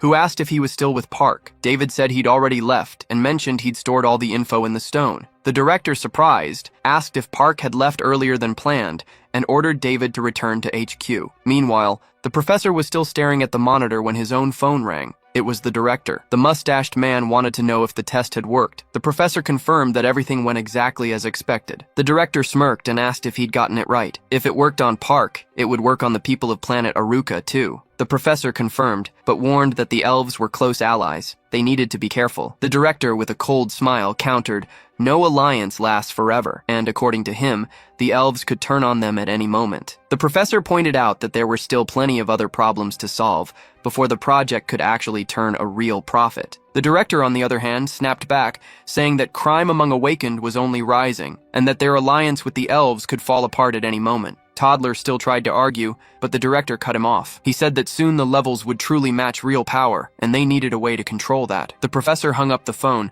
thinking to himself that the real problem was Park's power reaching 8,000. Would that be enough to take down monsters like him? While all this was being discussed, Park was already flying on his wyvern, set on revenge, with no idea what was happening behind the scenes. He growled to himself, wondering how Hero had the nerve to invade his land. He was dead set on crushing him. Meanwhile, back at Suho's guild, Han asked what was going on, but Junho just let out a heavy sigh. He showed his phone to the others and said they were screwed. Everyone's eyes went wide, and Monk asked what the hell was happening. Junho brought the phone closer so they could see, and they all froze in horror. On the screen was a single message from Park, special training for whoever committed the crime. They freaked out, clutching their heads and screaming, "Why? What did we even do?" Han, almost in tears, asked how they were supposed to face the #1 in the ranking when he could easily handle even a C rank. Suddenly, a picture popped up on TV, showing the three of them standing in front of Hero. The comments exploded, calling it a disgrace for the guild, cursing Monk as a fraud, and saying they should leave the country. Han said it was a frame from one of his videos,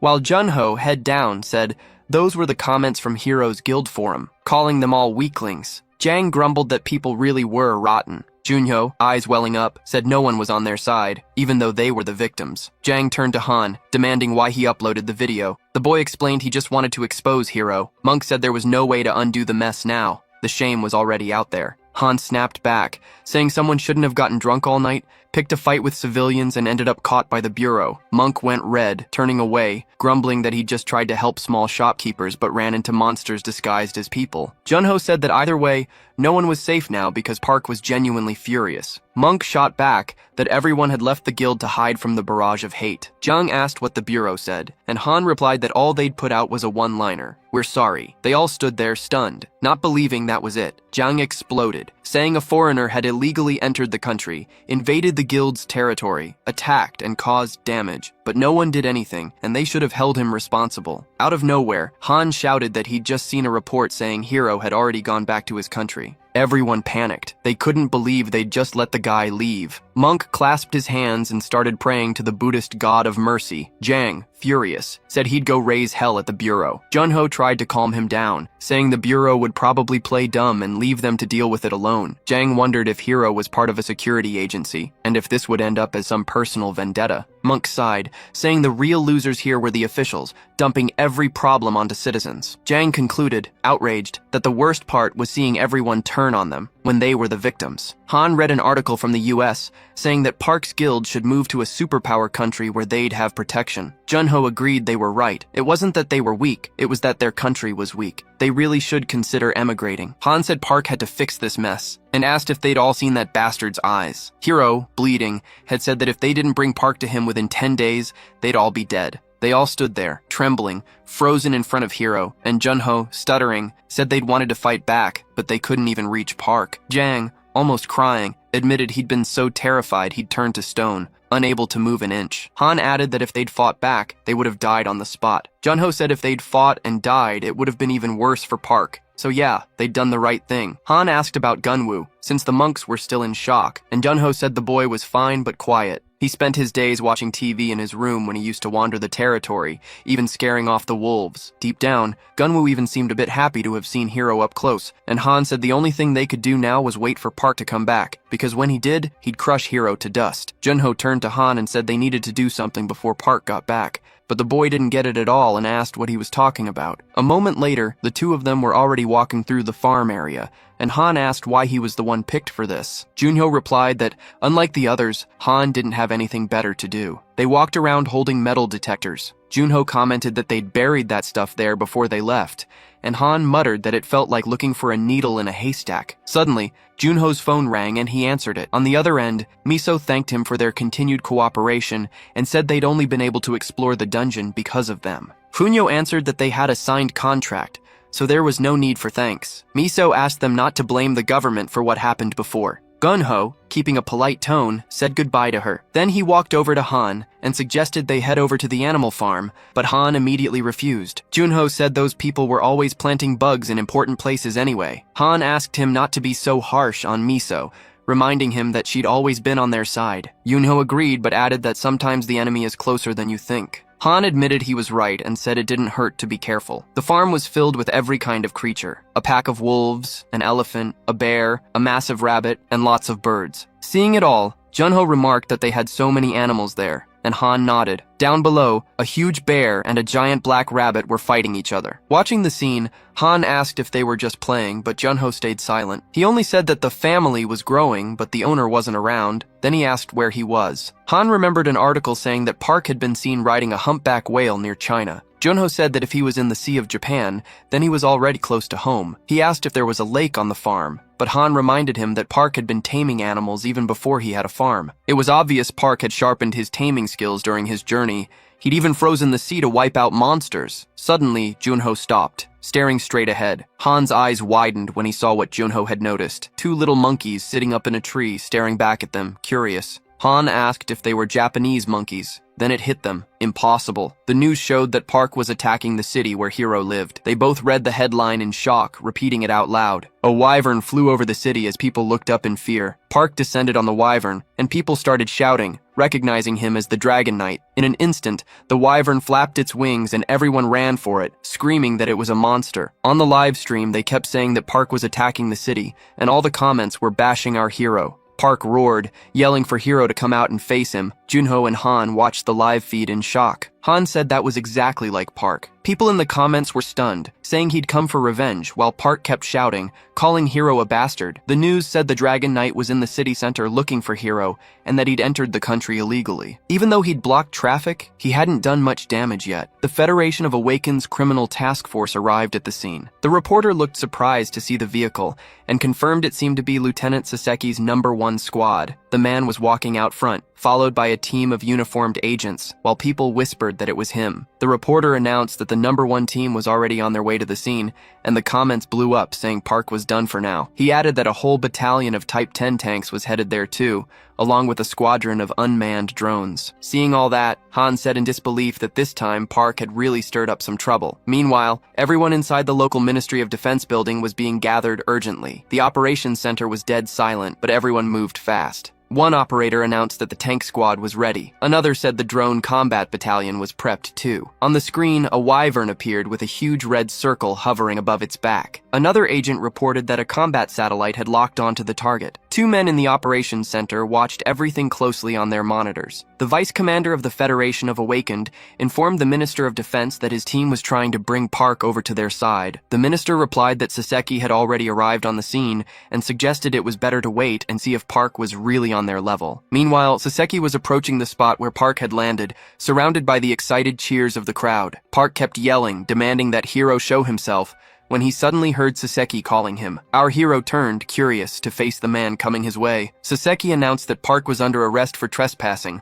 inciting panic, and other crimes against public order, but Park ignored the entire speech and just asked if he was Hero. The man answered seriously that his name was Saseki from the police department and ordered Park to get off the wyvern and surrender. But our hero just looked at him with disdain and said that if he wasn't Hero, he'd better get out of there. The crowd gasped. He'd just refused to cooperate with the famous Saseki. Suddenly, black ropes shot out from red circles in Saseki's hands, wrapping around Park and the wyvern. The crowd erupted, shouting that this was the legendary Saseki's bind. Park looked at the restraints around him and let out a surprised laugh. Saseki yelled at him not to move or the vines would tighten even more, but Park just spread his arms, calmly examining the dark ropes. Seeing that, Saseki leapt in to attack, yelling that he'd arrest him by force now. The commentators on the live broadcast said Saseki only needed 1 minute to take Park down, already saying goodbye to him. But the one who took a punch to the face wasn't Park. It was Saseki himself. Park punched him so hard that the man flew straight into the sky and the ropes around Park shattered. The crowd held its breath in shock as they watched their hero fly through the air. Saseki crashed near Park, landing flat on his back. But it was a trap. He quickly got up and triggered another trap. Even then, he couldn't process what just happened as blood started dripping from his nose. Park smirked and said, "That's right. If your territory's under attack, you defend it to the end." At that moment, the wyvern flapped its wings, snapping the binds and letting out a roar so loud that everyone flinched. Seeing Park's power, Saseki admitted to himself that he was scared. He thought, this is exactly what you'd expect from a Dragon Knight. And if he hadn't triggered a debuff right when he got hit, his face would have been crushed. Park told him that if he already knew that, he'd better get lost. But Saseki lunged at him again, saying that now he'd also charge him with assaulting a police officer. Our hero just looked at him with disgust and muttered, "What an annoying guy!" Saseki jumped, yelling, "Die!" as he tried to stab Park with a knife. In that same moment, Park raised his hand and activated Air Whirlwind, summoning a swirling wind that caught Saseki off guard. The crowd, which had been cheering before, fell dead silent. This time it wasn't admiration, it was pure fear. In the command center, the Minister of Defense and the Vice Commander of the Federation of Awakened watched the screens in disbelief. The wind tossed Saseki around mercilessly, slamming him hard into the corner of one building, shattering it to pieces. Then he was thrown in the opposite direction, smashing through the windows of the building next door. The men in the command room were horrified by what they were seeing. Junho was stunned, saying Park had actually sent Saseki flying, and Han commented that this was so typical of their brother. Park kept yelling, demanding that Hiro show himself instead of sending henchmen. The wyvern breathed out a pillar of fire, making the soldiers yell at him to stop, shouting they were only there to protect civilians. In the comments, everyone was shocked. Saseki was being tossed around like a rag doll, while Park showed off all his strength. The Secretary of Defense remarked that Park was even more impressive than he'd expected, and said Park seemed like a better asset than Hiro. The Vice Commander said Park had sent an invitation to join them, and that they'd accept as soon as air travel was back. Meanwhile, Park shouted that if they didn't bring Hiro out, he'd burn everything within a kilometer. The crowd heard that threat and panicked, running and screaming in terror. One soldier in the command center said civilians were at risk, and they needed to take out the Dragon Knight using the satellite. But the minister just smiled and said things were getting interesting, asking why everyone was so nervous. The minister asked the vice commander of the Federation of Awakened what they would do next, and he replied that Lieutenant Messi was already getting ready. Suddenly, someone behind Park shouted at him to stop, and our hero turned around. A big man in uniform stood facing him, staring him down without fear. Park opened his info window and saw that this man was just an ordinary person. Surprised, he asked who he was, while the wyvern let out a threatening blast of fire. Without flinching, the man introduced himself as Messi from the police department and politely asked him to stop all this. Park said he'd only stop if they brought Hiro out, giving them a 30-minute deadline. But Messi explained that Hiro couldn't come right now, which made our hero curious. Then the lieutenant said seriously that Hiro was inside a level 7 dungeon. Park repeated out loud that he'd gone hunting and asked exactly where he was. Messi explained there was no way to see him now, since Hiro would need 10 days to get out of there. Park was shocked. He'd been provoked by someone who needed 10 days just to clear a dungeon. Confused, the lieutenant said it was still a level 7 dungeon. Park replied that he'd come back in 10 days when Hiro returned. Messi agreed, but warned him that he'd still have to pay for everything he did today. Our hero let out a sarcastic laugh, saying it was their mistake. Stealing pups or eggs while the leader's out hunting was cheap thief behavior. The lieutenant smirked slightly and promised he'd pass that message along. The wyvern flapped its wings and soared high as the citizens watched in fear. Back at headquarters, someone said they couldn't just let Park escape like that because it would bring global humiliation. But the minister shot back that using the armed forces against one single awakened would be even worse. Even so, he reminded them that Park had promised to come back and ask the air fleet to follow him. As our hero flew back home, a few helicopters tailed him from a distance. Then Park looked back in surprise when he saw a huge dark portal open on the ground below. Flying closer, he thought it must be the gate to planet Kuchan. While Park was returning, headlines were already blowing up, saying he'd declared war on Hiro. Back at Park's guild headquarters, the guys lifted bottles in celebration, saying this was exactly what they expected from him, making everyone pay in kind. The news also reported that Saseki had been taken to the hospital with a concussion after just one hit. The government treated the incident as a direct attack and demanded that Park be extradited, or they'd declare war. Meanwhile, the ministers gathered for an emergency meeting, but still hadn't released any official statement. In the comments, some were calling for Park's extradition. Others said he'd done nothing wrong since Hiro had even killed the wolves, and many were terrified of war. Han remarked that it really seemed like the world might go to war because of Park, and Junho, excited, asked what they'd do. The kid joked that they should head to the US. Nobody would dare start a war with them. Zhang suggested they discuss that calmly when Park got back to the guild. Suddenly, a pigeon flew in through the window, cooing loudly. Then everything outside started glowing blue, lighting up the whole room. Gunwoo's voice echoed, shouting that Uncle was back. The guys tensed up immediately. Park, furious, asked where the cowards were who needed to answer for this mess. The kid said they were drinking in the office. Seconds later, Park opened the door, and just his stare was threat enough. The air turned heavy. Junho was the first to speak up, saying his brother was finally back. Park's eyes glowed an intense blue as he asked, annoyed, what they'd been doing. Someone screamed, "Run!" and they all bolted in a panic, diving through the window and smashing the glass to escape his wrath. Meanwhile, in a mansion up in the mountains, a heated meeting was going on. Some people were shouting that they should send Park away. Others yelled they wouldn't give in to anyone's blackmail, and that if it came to that, they'd send Hiro there too. The Foreign Affairs Secretary complained that all this happened because Park always got away with everything, so now he thought he was invincible. But the Minister of National Security shot back, saying it all started with Hiro, so it didn't make sense to blame everything on Park. The Foreign Affairs Minister got irritated and started cursing until someone suggested they take it outside instead of filling the room with swearing. That's when a man in a black suit stood up and said, "Seriously, the president has arrived."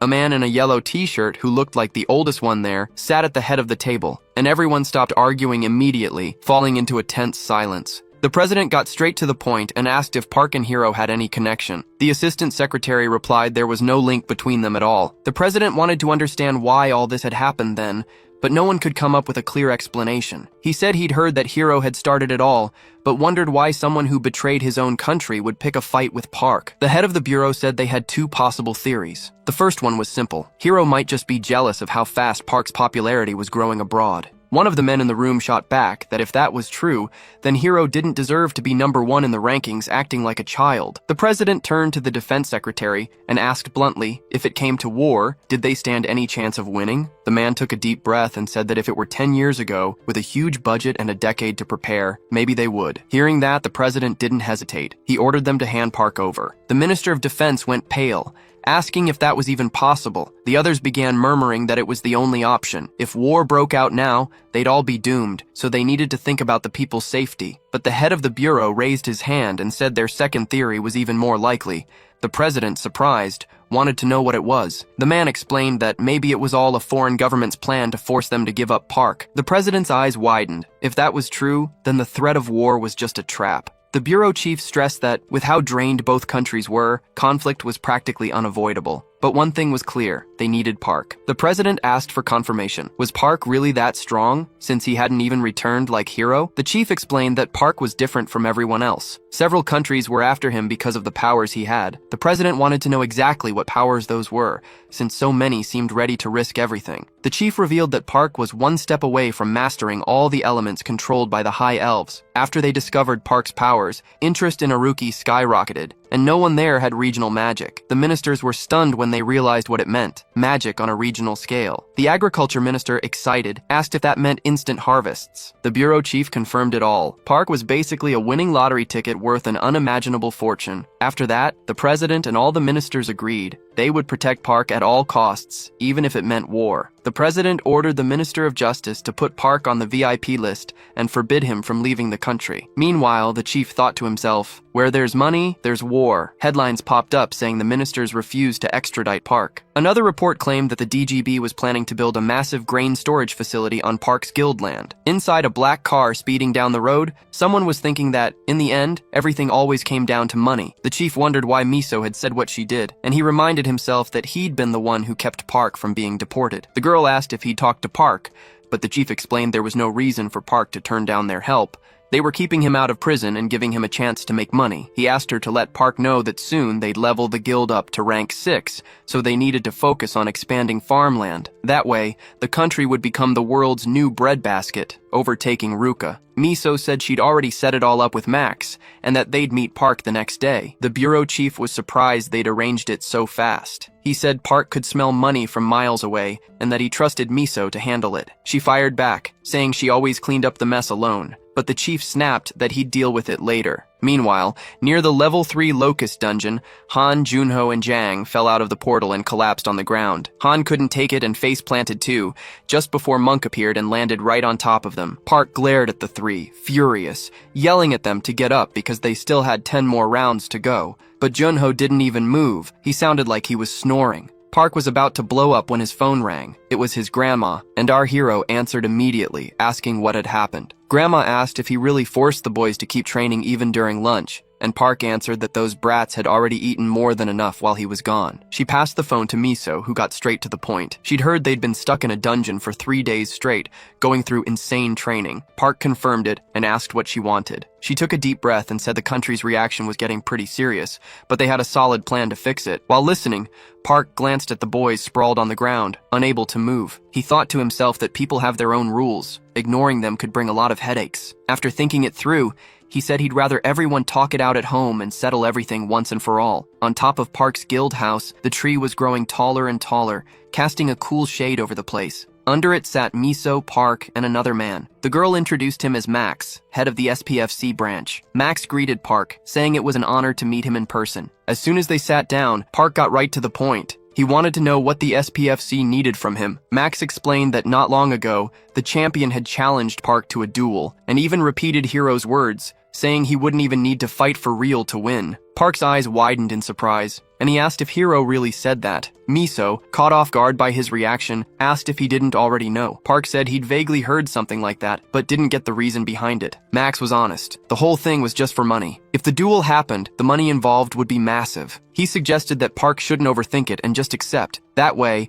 he'd make a fortune and still prevent a war. 2 birds, 1 stone. Park remembered David's warning that Hiro was a psychopath, a killer, and that it was better to stay away. So he asked if he accepted, he'd be allowed to kill Hiro legally. Miso and Max went silent at that. Max answered awkwardly that under the rules they wouldn't blame him if something happened, but they weren't exactly encouraging murder either. Miso cut in, telling Max she'd talk to Park alone and get back to him. Max agreed, wishing them luck with the decision, and left. As she watched the car drive off, Miso turned to Park and told him that if he didn't want to, he didn't have to accept. The war wouldn't break out anyway, but Park smirked and said he actually wanted to do it. She explained that Hiro's country's goals were crystal clear, either lure Park in or get rid of him, but Park just shrugged, saying he didn't care about their plans. Hiro was asking for a beating, and as long as it wasn't against the law, he had no problem with it. Miso then suggested they donate all the money they'd raised to Hiro's country to earn some political points. Park liked the idea and agreed right away. She smiled, saying she'd pass that on to Max. But she had one more thing. She handed Park an official document from the government. She explained that once a year,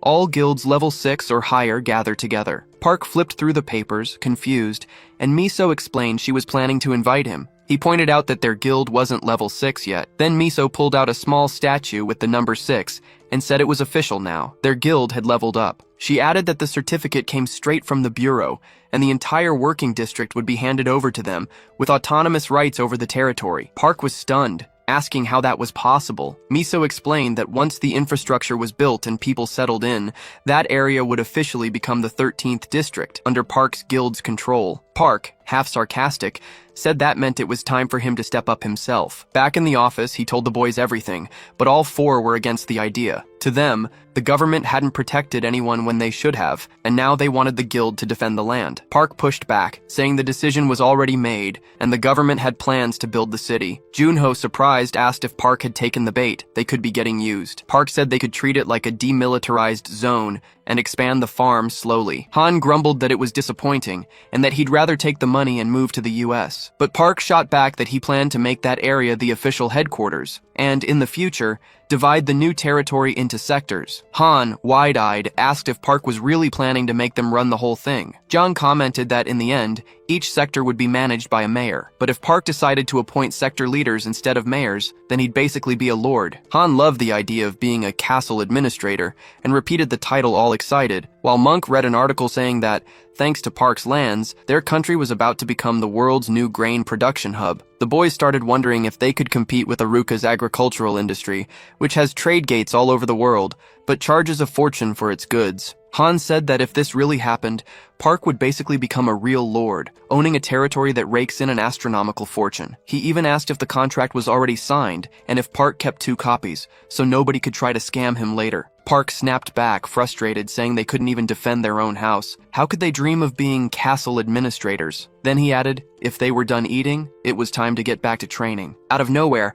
Han doubled over, pretending to have a stomachache and yelling that he urgently needed to buy medicine. Watching that scene, Park started to lose his patience. But before he could completely blow up, Yang cut through the chaos by reading out a bombshell headline. Hiro had just come out of the dungeon. Right away, the guys started mocking, shouting things like, "Welcome to hell, Hero, and he's done for now." The news said that Hero's team managed to clear the level 7 dungeon in just 8 days. Another headline showed Hero's response to Park's taunt. "I'll teach you some manners." They even showed TV commentary speculating about the upcoming fight between Park and Hero. In one interview, a former world champion said that fighting face-to-face isn't the same as clearing dungeons. An SPFC commentator added that Park had absolutely zero experience fighting another awakened one in a one-on-one battle. Another article revealed that the biggest bet ever placed on Park's fight had reached 240 million. The guys read that in shock, blown away by the insane amount of money. Monk commented that even if they cleared the dungeon 100 times, they'd never see that much cash. That's when Junho asked Han to scroll down so they could read the rest of the article. Noticing something, another article said the protagonist had donated the entire amount to Hero's country. Han shouted in shock, asking what was wrong with him. Why give away money he'd worked so hard for to another country? Junho suggested it was to avoid a war. But Han argued that even so, the angry comments hadn't stopped, and Monk reminded them there was also the payout for the winner. Han realized that the winner's prize was double. Jang asked if that was really true. Suddenly, the protagonist appeared behind them, coldly asking what they were doing there. The guys bombarded him with questions, trying to understand why he'd give away all that money when his own life was on the line. The protagonist just told them if they were done eating, they should follow him. He was going to check out Job's lands. Meanwhile, the bureau chief told the president that of course the amount had been adjusted. If they split 5 billion for each, it would be more than enough. And as a precaution, they'd signed an agreement that the protagonist would donate the prize to national funds, stopping all the war rumors. With a sly grin, the bureau chief told the president this was just the beginning, and that once the protagonist succeeded in farming, he stopped there, mysterious. Meanwhile, the protagonist was already flying on his wyvern toward his new lands to see how things were going. He remembered what Miso had said, that there used to be an HQ building there, and if they fixed it up, it could hold about 100 people. When he saw some old structures on the ground, he realized that's what she meant. Miso and the workers were already waiting when they spotted the wyvern landing. As it came down close to the ground, its wing beats stirred up a strong gust of wind. One worker asked if the wyvern had gotten bigger, and another said he was shocked to see it up close. The protagonist dismounted, and the wyvern immediately stepped into the open portal. Miso greeted him, asking how the view was up there. He said it looked good, and commented it'd be great to plant trees in a 4-kilometer radius. She told him that as soon as the area was marked, she'd send the paperwork for approval. The protagonist spread his arms, activating his skill, and fireflies began to gather around him. In seconds, a glow started to radiate from him, and the fireflies multiplied by the hundreds. One worker asked if he was famous, and Miso explained that this was how he marked territory. Nearby, the Mohawk guy welcomed martial arts fans, announcing that Sidekick was live with them. That morning, after a lot of effort, they managed to find Hero's team in front of the level 7 dungeon. The reporter asked how Hero was preparing for the fight, and he said he had no time to train. Hero added that soon there'd be way more level 7 dungeons, and humanity wouldn't get a break. But the headline told a different story, that Hero saw no need to prepare to fight someone like the protagonist. Meanwhile, the protagonist's team was eating, and Junho complained he couldn't remember the last time he'd had a hot meal. Monk said it was last Monday, and Jang told them to stop whining. Just then, Sidekick walked over and asked if they were the protagonist's team, the so-called walking joke. He wanted to know if they knew his channel, and if he could interview the protagonist. Han suggested he should go to Job, since he was probably there planting trees. An article soon came out saying the protagonist had disappeared and was busy planting trees, and nasty commenters started saying he was planting them just to be buried under them when he lost to Hero. Meanwhile, Akiko was sitting in an office, staring at her monitor and the access denied notice. She tried another combination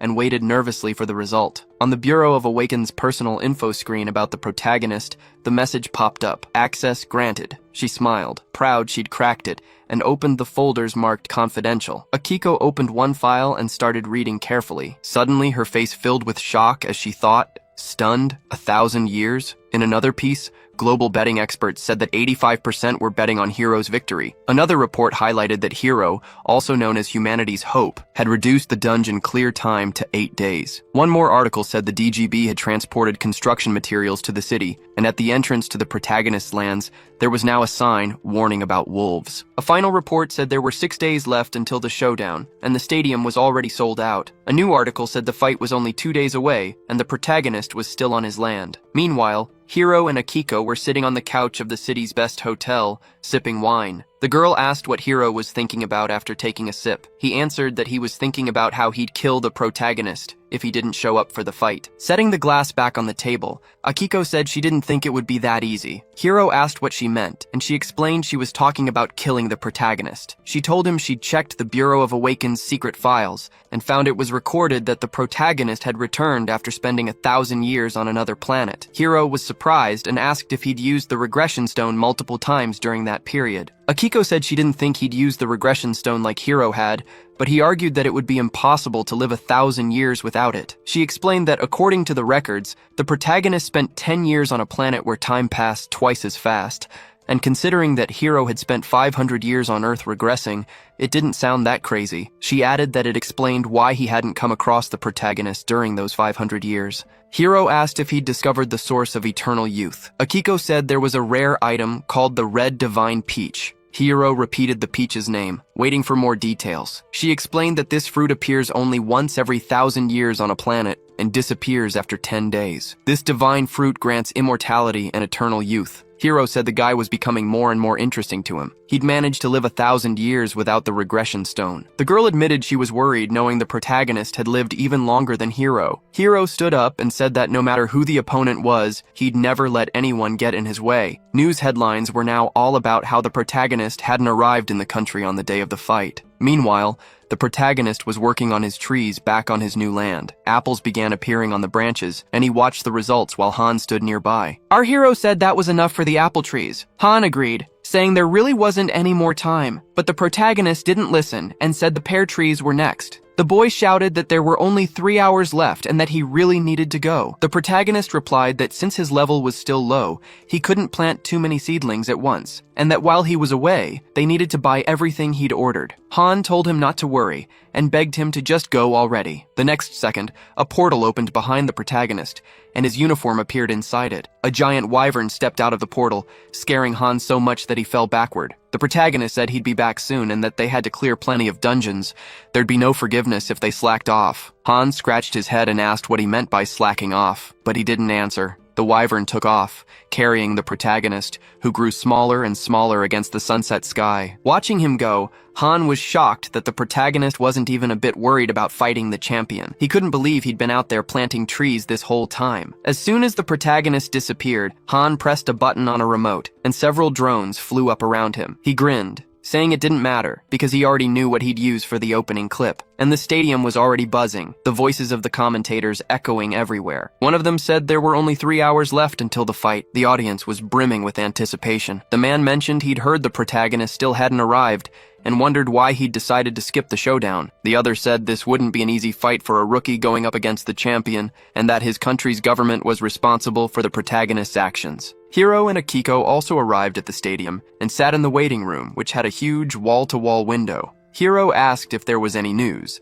and Akiko said that not long ago, he'd expanded his lands in Job. Hiro suddenly smiled at the mention of the protagonist's new lands. He thought, as expected, the protagonist already knew what would happen in the future. After all, the first place to open a level 7 dungeon in the protagonist's country would be Job. When the dungeon opened, the combat team threw everything they had at it and got wiped out. The country lost more than half its awakened fighters from the sea and couldn't contain the monsters. Because of the explosions, Job was burned to the ground. After that, monsters overran the continent, and unable to stop the invasion, the protagonist's country fell. Hiro figured the government wanted to avoid that tragedy with his help, and wished the guy luck, calling him arrogant. The commentator announced there were only 7 minutes left, and by the rules, the participant would be disqualified if they didn't show up at least an hour before the fight. Suddenly, the crowd felt a strong wind pick up, and everyone looked to the sky, whispering, trying to figure out that sound. "Is it a monster?" they asked, terrified. Out of nowhere, a massive wing appeared over the stadium and the entire crowd started screaming it was a wyvern. Akiko stood up from her seat, watching the crowd now shouting, "He was there!" The commentator said, surprised, that against all odds, the protagonist had arrived riding his wyvern. David jumped with joy, yelling that he'd told everyone the protagonist would show up for sure. 2 men next to him said he'd created quite the drama. The head of the bureau cheered, shouting that if he won, the world would belong to the protagonist. Miso was watching the broadcast too, while the commentator kept saying he couldn't believe the protagonist had shown up just 5 minutes before the match. Soldiers in the field command center cheered along, shouting for him to defeat everyone. The commentator announced that the Dragon Knight was finally landing after circling the whole stadium. Choi, who was with the soldiers, heard his name and muttered it quietly. The protagonist jumped off the wyvern, which was now much bigger. Without a word, the wyvern growled and stepped into a portal, disappearing in front of everyone. The crowd roared, amazed by the summoning magic. The protagonist looked around and asked why there were so many people there, and where Hiro was. Then, he shouted for the whole stadium to hear that he wanted Hiro to show himself. The commentator explained that the protagonist seemed to be hunting Hiro inside the arena, watching as he called out his opponent. The crowd joined in, chanting Hiro's name in unison. Up above, hearing the chants, Hiro stood up and told Akiko he was going. The girl jumped up, grabbed his hand and tried to stop him, but Hiro smiled, telling her not to worry, he'd win and come back. Out of nowhere, white flakes started falling on the protagonist, while a bird flew over his head. He looked up, and the commentator shouted that Hiro had arrived. The long-haired man dropped down from above, smashing the stadium floor on impact. The crowd exploded in cheers, celebrating the champion's arrival, but the protagonist didn't look surprised at all, nor was he scared. Calmly, he asked if this was really Hiro, but Hiro didn't answer. He just said he had a few questions before killing him. Hiro asked if the protagonist was a survivor of the apocalypse, but he had no idea what Hiro was talking about and shot back, asking what apocalypse he was on about. Suspicious, Hiro said that was a terrible act. Our hero started losing his patience and demanded to know what nonsense this was. Then Hiro asked if there was still a regression stone and how many years you could regress. The protagonist, still confused, asked what stone he was talking about. The commentator said they seemed to be talking, and asked his co-host if he was curious about what they were saying too. The second commentator joked that maybe Hiro was giving advice as the more experienced fighter. The first said if that was the case, they'd better listen, and sent a broadcast drone closer. 3 drones quickly dropped down to the arena. Hiro activated a skill and asked if the protagonist felt like he owned the world after coming back from the past. Our hero looked even more confused, asking how he could have come back from the past. That's when 2 blades appeared in Hiro's hands. He said the protagonist was asking for this. He lunged, swinging the blades, saying he had a way to make him talk. The commentator shouted excitedly as Hiro launched the attack. Suddenly, everyone froze, unable to believe what they were seeing. The protagonist's fist slammed into Hiro's face, catching him off guard. The punch was so strong it sent the champion flying, a stunned silence falling over the packed stadium. Hiro crashed to the ground so hard he left a crater in the floor as the protagonist walked slowly toward him. The commentator screamed that Hiro was down, looked badly hurt, and wasn't moving. Our hero cracked his knuckles and said that, apparently, he was just another lunatic. He shouted for him to get up, asking if he was really dead already, and that's when Hiro moved his hand. The protagonist mocked him, asking how the so-called champion could be so weak. He ordered Hiro to get up because he hadn't gotten what he deserved yet. Hearing that, Hiro opened his eyes and slowly pushed himself up. The commentator yelled in excitement that Hiro had managed to stand, while the stadium watched, stunned, as the champion struggled to his feet, swaying. The crowd was shouting for Hiro, cheering him on to get up and keep fighting. He looked at the blood dripping from his nose, confused if he'd been hit by some kind of magic. Park muttered that everything needed to follow its course, and that first of all, Hiro needed to learn some humility. Those words made Hiro snap. He charged, yelling at the protagonist to shut up, but his charge was cut short by another punch straight to the face. Hiro froze, stunned, trying to understand how he didn't even see that punch coming. The next hit slammed right into his stomach,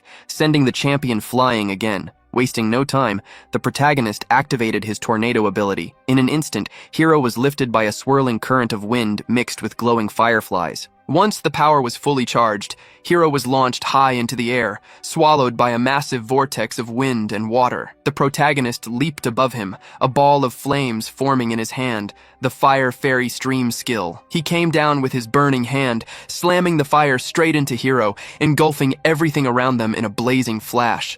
The arena crowd panicked. Some cowered, others covered their mouths in shock at what they were witnessing. Everything was on fire, wrapped in a column of smoke. The commentator nearly choked, saying Hiro was getting one-sidedly destroyed, then corrected himself, calling it total annihilation. The second commentator couldn't even reply, just staring at the arena in silent horror. Some spectators cried, others screamed, watching the protagonist lift Hiro's limp body by the neck. The commentator gasped, saying he looked dead. But the protagonist replied that Hiro didn't need to pretend. He knew he was still alive. After all, he could see the health bar. Park looked into his rival's eyes and asked why he was after him. With his health regenerating, Hiro growled that it was because he wanted to kill the protagonist. Confused, Park asked why. Hiro's eyes turned blood red, and his health rose even more. Seething with hatred, he said Park deserved to die. The protagonist, stunned, demanded to know why. Then Hiro's face began to twist, growing monstrous, as he revealed that a 500-year plan had been ruined because of him. Park's eyes widened. What plan? But Hiro, now fully transformed into a monster, whispered to himself, "Monster break," and he roared that he had to save Earth. Everything around them was drenched in a blazing red glow. The protagonist shook his head, saying the guy was completely insane. But the transformation finished. Hiro unleashed his divine rage. Space exploded like it was being ripped apart, hurling the protagonist backward. The energy pouring from Hiro was so intense that the stadium's glass shattered into thousands of shards, raining down on the crowd. Red lightning split the sky, tearing through walls and the ceiling. In the control room, the minister and the vice commander watched, tense. The minister commented that the potion that restored Hiro was dangerous, while the vice worried about another blast. Now, it wasn't Hiro anymore. It was a colossal beast with massive horns and a huge tail stomping through the arena. Seeing it, the minister muttered that from the look of that transformation, Hiro must have discovered some insane secrets on the planet Kuchan. After the impact, smoke covered everything. Groans of survivors echoed through the stadium. People cried, screamed for help. A little boy called for his mom, trapped under debris. Many had died in the blast. Even Akiko back in the waiting room was wounded when the huge glass window shattered. In the arena, Hiro, now a full monster, snarled that it was time for the final blow, the wrath of God. It was such an insane power that a human body couldn't withstand it. That's why he had to summon the beast. Hiro was shocked he needed to use it on just one man when he'd saved it for the boss of the 8th level. But then the monster heard a sound. Its eyes widened. Under the rubble, Park emerged, clutching his head and cursing the pain. Hiro, or rather the beast, stared in disbelief as Park, glowing with a green light, walked toward him. The protagonist looked at the beast and, with a furious grin, said that bastard really was something. Hiro couldn't believe he'd survived the wrath of God. Getting closer, Park taunted, calling the monster a bastard and saying he could transform too. Hiro, a mix of fear and rage in his eyes, growled and asked what item he'd used to get that strong. Hiro screamed, demanding to know what Park had used to regress. But the protagonist calmly replied that he had no idea what he was talking about. There was no regression item. What he had was a skill called Forest's Blessing. Hiro roared in disbelief, demanding how a skill could be stronger than an elixir. Park, with a calm smile, explained that it really was an elixir-level skill, able to fully restore all vitality and mana used in just 5 seconds. That made Hiro completely lose it. He yelled, asking if Park was actually smiling, but Park just raised an eyebrow, puzzled. Preparing to strike, Hiro snarled, demanding to know if he thought this was all some kind of joke. Meanwhile, the protagonist glanced at his status window, which confirmed that the monster before him was Hiro, a U-rank hybrid. Suddenly, the monster lunged, landing a hit that caught Park off guard. As he struck, Hiro screamed that the world had died because of him. Swinging his tail, he slammed Park, asking if he could still laugh. Raising his fist, he repeated the question, throwing punch after punch, but it was like they didn't even land. Park scoffed that a U-rank wasn't that strong anyway. Instantly, he landed a devastating kick to the monster's chin. He locked eyes with Hiro, asking if that so-called 500-year plan had been ruined because of him, and if that meant the planet's destruction was his fault too. Was that why he had to die at Hiro's hands? Stretching out his hand, Park released a green glow, forming a barrier against the wind. But Hiro, furious, said if he understood everything, then he should just die already. Suddenly, a strange purple stone appeared in Hiro's hand. He gripped it tightly,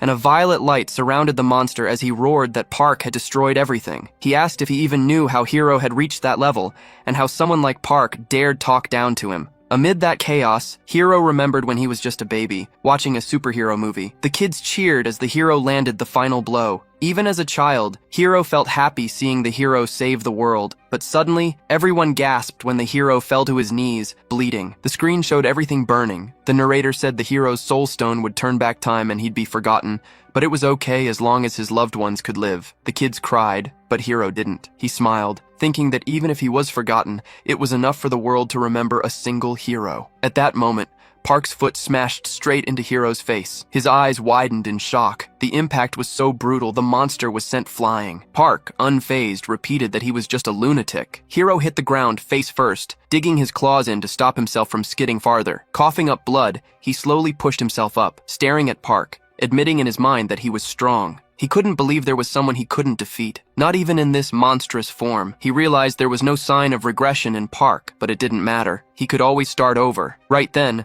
the protagonist landed another blow, asking what he was mumbling about. He said he wasn't the reason the plan failed, and from now on, he'd teach Hiro what real wisdom was. But the monster wasn't resisting for real. In his mind, Hiro was praying for him to keep talking. Meanwhile, the purple stone in his hand, the copy stone, had already reached 79% completion. It didn't just copy power, it absorbed the soul too. Hiro believed that in the next regression, he'd have Park's power under his control. He repeated to himself that only he could be the hero to save this world. But Park activated his reality ability. His hand glowed blue, black veins spread across his face, and suddenly, it wasn't a human hand smashing into Hiro's face, but a beast paw. Transformed into a massive bear, Park landed a punch so powerful, it sent the monster flying, breaking his nose and knocking out several teeth. Hiro's body crashed through a wall, landing on the other side, back in human form, right in the middle of the crowd, who stared at him with disgust, calling him a cruel monster. Hiro's hair turned white as he hit the ground, cursing when he realized the copy stone had shattered. A trickle of blood ran from one eye. He looked up at the sky, where an eagle circled overhead. It was Park, now in eagle form, slowly descending toward him, and in that moment, Hiro understood. He wasn't up against just another human. The protagonist dropped to his knees beside Hiro, who was sprawled out on the ground. With a faint smile, he asked if Hiro could finally see reality for what it was, but Hiro didn't get it at all and snapped back, saying it was just nonsense. Out of patience, the protagonist said firmly that Hiro better never show up in his territory again. If he did, he'd die next time. With blood-red eyes, Hiro whispered for him to shut up. But the protagonist shot back, calling him a delusional idiot, saying that anyone chained to the past had no future at all. Those words hit Hiro hard. His eyes widened as if he really heard them. The commentator narrated that even unconscious, Hiro seemed to hear every word as the protagonist, now in his eagle form, flew away from him. Meanwhile, Choi had watched the entire fight, clenching her fists in frustration. Only one question echoed in her mind. Why? She remembered that day in the hospital when she'd asked the protagonist why they couldn't fight together. He'd looked at her with pity, telling her she was still too weak. Their strengths weren't balanced. Someone would get hurt. Choi got even angrier remembering how he'd walked away with someone else right after saying that. As she left the room, she muttered under her breath, furious, that idiot always talked nonsense. Meanwhile, news headlines plastered screens everywhere with the protagonist's overwhelming victory. Articles reported that over 48 people had died in the stadium during the fight, and that the world's unofficial #1 Park had donated his entire prize to Hiro's country. Another article said that the victims' families were preparing a class-action lawsuit against Hiro. On a restless night, Hiro had a nightmare. In it,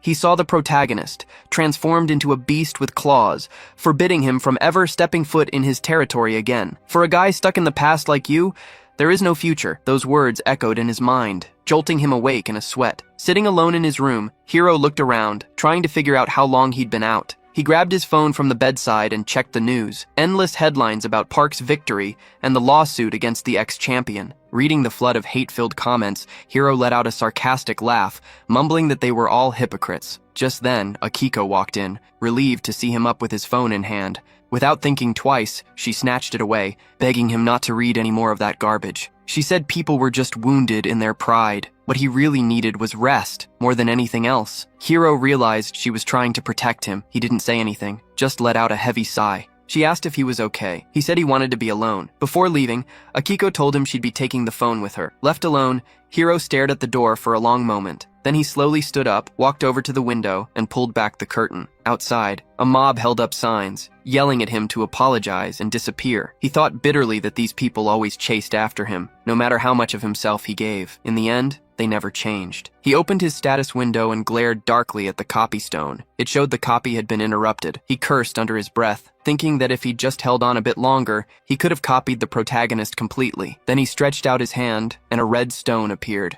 The dreaded regression stone. Before him, countless versions of Earth appeared, filling the room. With that stone, Hiro could go back 20 years, and now he saw no other choice. He had to eliminate Park once and for all. He figured he could activate the stone in 2 years, maybe sooner if he could level it up to 3. But his thoughts were cut short when 3 men walked into the room without knocking. Hiro recognized them instantly and greeted the man in the center, who asked if he was all right. Hiro replied bitterly that, in a way, he was, but demanded to know what was going on. The man said it was an order from the bureau. Hiro shot back that he hadn't received any notice. The man just shrugged, saying he didn't know either. He'd just been told to escort him. Hiro turned to the other 2 men, wanting to know why they were there too. One said they'd been called, the other muttered they'd bumped into each other on the way. In that tense silence, Hiro understood the real reason, and the 2 men avoided his eyes, too afraid to look at him directly. All the awakened Marine ranks were gathered there, and Hiro immediately realized this wasn't some ceremony to hand out awards. He stared at the men in front of him and told them to wait outside. He needed to get ready. The hooded man nodded, saying, "Of course," and started to leave the room with the others. The tallest one muttered under his breath that they'd better keep quiet, since 2 more were waiting outside. The hooded man tried to hush him, but it was too late. The 3rd man let out a sigh, saying Hiro had already figured everything out. There was no point pretending anymore. With a smile that turned dark in an instant, Hiro asked if those 5 really thought they stood a chance against him. The hooded man tried to backpedal, insisting this was just an investigation and that he needed to cooperate. But Hiro's grin grew more twisted. He sneered, asking exactly who they thought they were investigating. The 3 men froze like statues, unable to answer. In Hiro's mind, it was obvious. The agency must have recorded his entire conversation with the protagonist on the day of the fight. Maybe they were after the items hidden in his inventory. He threw the question right at them. Did they really want his regression stone? Were they planning to lock him up and torture him for it? The hooded man stammered, denying it, saying it wasn't like that. It was just about some items missing from the reports. The tallest one snapped, "If you really have something like that, why not use it to help the people?" Those words made Hiro's eyes burn red with rage. An orb of energy formed in his palm. He growled that line had crossed every limit. Soon, the whole country would know exactly what it lost because of that mistake. In an instant, the tall man tried to activate his abilities to restrain Hiro, but it was already too late. Small horns sprouted from Hiro's head as the energy around him pulsed violently. Outside, the 2 guards saw the light pouring through the door's window. A moment later, blood trickled through the cracks. As they ran to open the door, something exploded inside, blasting them back along with the door. Through the smoke, they could see what was left. Hiro, now transformed into a monster,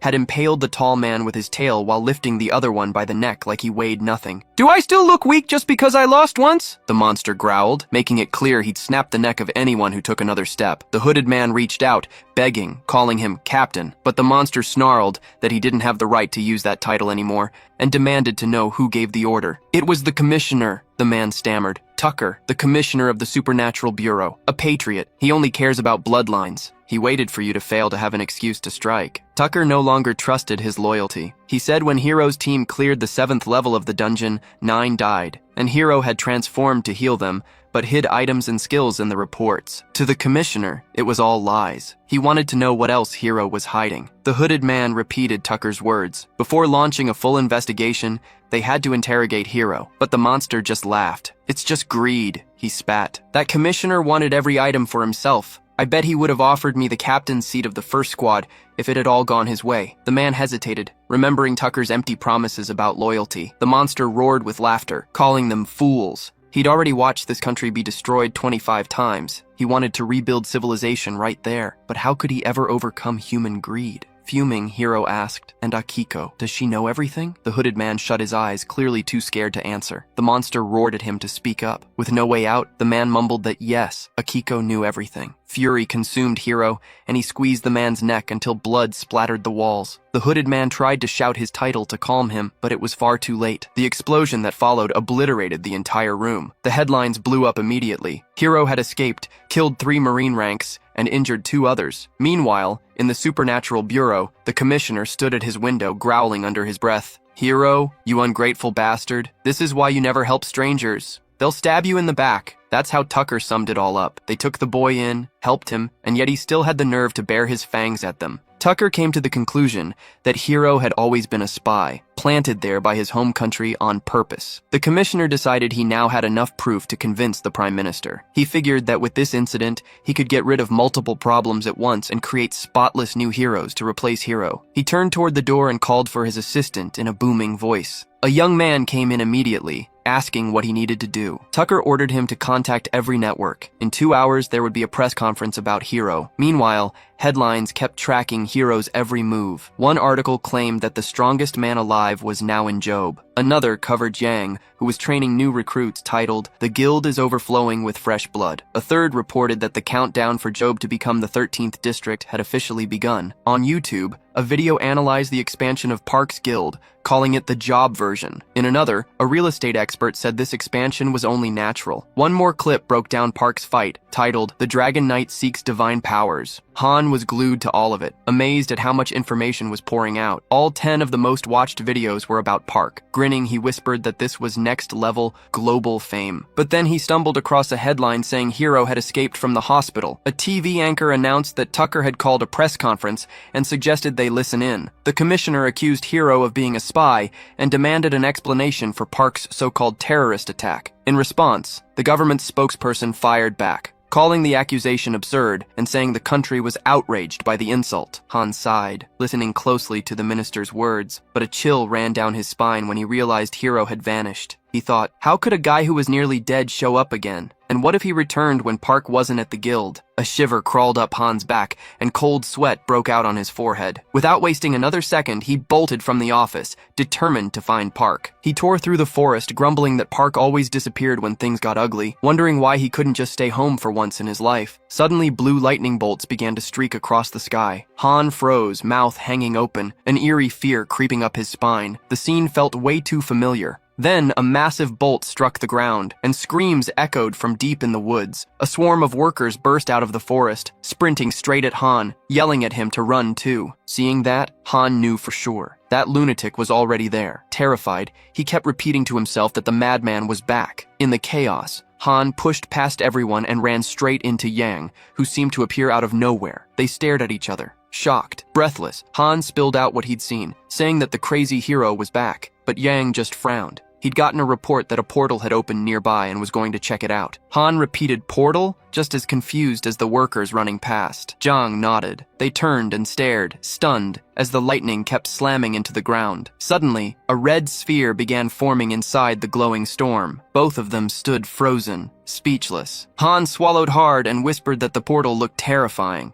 A soldier in gear walked up and told them it was a level 7 portal that would explode in 42 days. Choi shouted that was way too long, while Junho reminded everyone that the same kind of portal had already produced 23 gates and lasted 120 days. The guys freaked out. There were too many people and not enough time. Junho complained that they'd been so busy with the 13th district that they hadn't even checked the skills of the people they'd hired. If a rupture happened, they couldn't guarantee survival. Only Monk stayed calm. He said they had no choice but to face it and clear everything before disaster struck. No one had the courage to answer. Monk asked if Park would allow this to happen. Zhang sighed, saying first they'd have to make it back alive. Han, trembling, asked if they really planned to walk into that hell. He admitted he was still a pathetic rank E, and Yang said he was too. Zhang grumbled, asking where Park was when they needed him most. Han muttered that he'd keep looking. Junyo said he'd check the animal farm and walked off. Monk said he'd scout the east side, and Yang decided to head for the entrance. The guys spread out in different directions, but none of them noticed the tiny ferret right in the middle of them all. It looked just like Park, and as if they could feel the ferret's gaze, the group slowly turned around. Park's voice, coming from his ferret form, asked why they'd decided to accept that territory in the first place. Juno answered that it was because they'd gotten blinded by the chance to be the 13th district. Han admitted he'd fallen for the manager title too,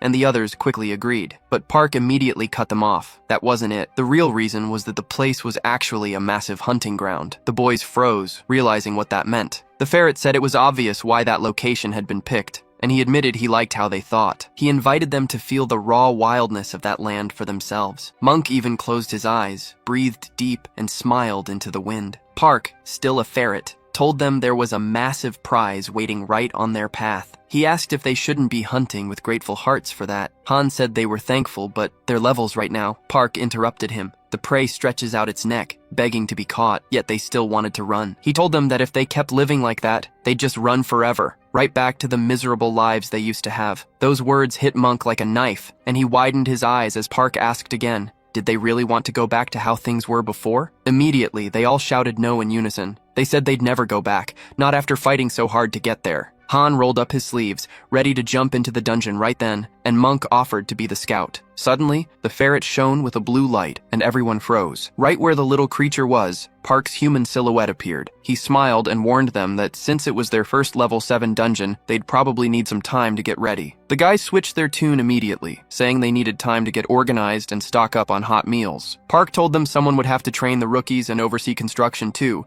so Yang and Monk would go in on the first run. Everyone shouted back excitedly that they understood and dashed off to get ready. Han, sulking, grumbled that he was sad his name wasn't on the roster for the country's first level 7 raid team. But Park told him he was going too, which didn't exactly make him happy. Our hero stepped toward the dungeon entrance and announced they were going in now. Han tried to stop him, begging to wait, but Park ignored him and walked through the portal. With no choice, the guys started filing in after him, Han running in last. Junho, fired up, asked if it was really okay to just dive into a level 7 dungeon like that. Monk, right behind him, just shrugged. Park and Jang were already inside, wrapped in a faint pink glow, with Han trailing behind, yelling at them to wait up. On the other side of the portal, their silhouettes appeared. Park stepped out first, scanning the terrain, with Jang and Han right behind him, eyes narrowed and alert. Suddenly, a skeletal monster leaped at them, reaching out a bony hand. Han was so freaked out he forgot what to say, letting out an incomprehensible scream instead. On the info screen, a message popped up. They just entered the lands of the undead. Outside, the people monitoring them saw the same thing and froze in fear. On TV, the anchor announced that this was the first level 7 dungeon in Park's country, and only the 8th in the world. He said it was expected, and now the international airport was packed with people trying to flee. The live broadcast showed the chaos, a man shouting that there were no tickets left, and a woman begging desperately for them to open a sea route. The reporter looked confused, saying the tension in the country was only just beginning. Meanwhile, Park's guild had already stepped inside the dungeon. Back at headquarters, the top brass argued whether the team had made the right call going in so soon. The agency head asked if Park's group had really made the right choice. The assistant confirmed. Park, Han, and Yang were inside. One man lowered his head, listing their ranks, and another asked why Park had taken them in. Someone pointed out that Han had a video memory skill. The chief shook his head, saying at least they'd leave recordings for the next teams. And now, there were already tons of videos online showing raids in level 7 dungeons. Commander Choi Soo-yeon spoke up. Good, they should at least film it to create reference material for future teams. Another person disagreed slightly. After all, there are dozens of videos of foreigners clearing level 7 dungeons online. Someone else added, that's right, but those videos aren't suitable for the kind of material we want. Commander Choi cut them off. So, how are the combat teams preparing? A young man reported, all 13 teams under our department are ready for orders, but even the strongest teams have very few rank awaken. Most of them are bang. The man across from him said, this is simply telling them to go die. It's already a miracle they haven't run away. He added worriedly, furthermore, time is too short. We have to clear that dungeon 88 times in 42 days if we want to prevent a dungeon break. The man with glasses, looking at an iPad, said, Lee Sung-doo's team's record is 8 days. Time inside the dungeon flows twice as fast as on Earth, which means it will take us about 20 days to clear it once. Commander Choi rested his chin on his hand, thinking. So that means we have to clear it twice a day. The man seemed to doubt Suva's abilities, no matter how outstanding his dungeon clearing skills were. The person next to him said helplessly, based on data analysis, the only thing we can do is leave South Korea. The man with glasses asked, should we send cooperation requests to the guilds to find a solution together? The person opposite him replied, everyone is busy trying to deal with the sudden and massive appearance of level 6 dungeons. And we also don't know where the next level 7 dungeon will appear. Commander Choi Soo-yeon grimaced. Talk about being out of the frying pan and into the fire. Suddenly, the man with glasses stood up and proposed, Commander, what if we evacuate the people of Druid of Seoul and build a defensive wall to prepare for the dungeon break? Commander Choi Soo-yeon replied, if a level 7 dungeon appears in Seoul, everyone will die. The man with glasses wouldn't accept this. But we have to do everything we can. Commander Choi said, isn't the Sioux Guild's wall of trees quite strong? He continued, even if we could lure the monsters behind the defensive wall, if another level 7 dungeon appears, the guilds in this country won't be able to do anything. The result will be the same. He thought to himself, this means that as long as the level 7 dungeon in Sue's territory is taken care of, it will become the safest place in the world. With that thought, he said to everyone, Director Kim Min-soo is in Sue's territory, right? Call her to assess the situation inside. A drone was dispatched to Kim Min-soo's location. While watching the feed, someone commented, it's quieter than I thought. The group began to discuss it. It looks like a construction site. Didn't Dave take the contract for the infrastructure construction? Suddenly, someone shouted, the front. Not the front. Go back a little. Looking at the image on the screen, everyone was quite surprised. Is that kid riding a wolf? Workers were sitting and eating as if nothing was happening. Then, a giant elephant appeared on the screen. Look over there. Are they having a mock battle? The man's jaw dropped at the sight. Do you see that? A monkey is riding the elephant and throwing rocks. The surrounding scenery also made them question their reality. Is this really Korea? The man exclaimed, it's like another world. The person next to him was also doubtful. The location is definitely Yunpyeong, right? Commander Choi Soo-hyun wondered, where's Director Kim Min-hyo? The drone continued to move, searching for Min-hyo. A girl was revealed, sunbathing relaxedly by a swimming pool. Doesn't it look like a military dormitory? Isn't that Director Kim Min-hyo? The drone moved closer for a better look, and everyone exclaimed.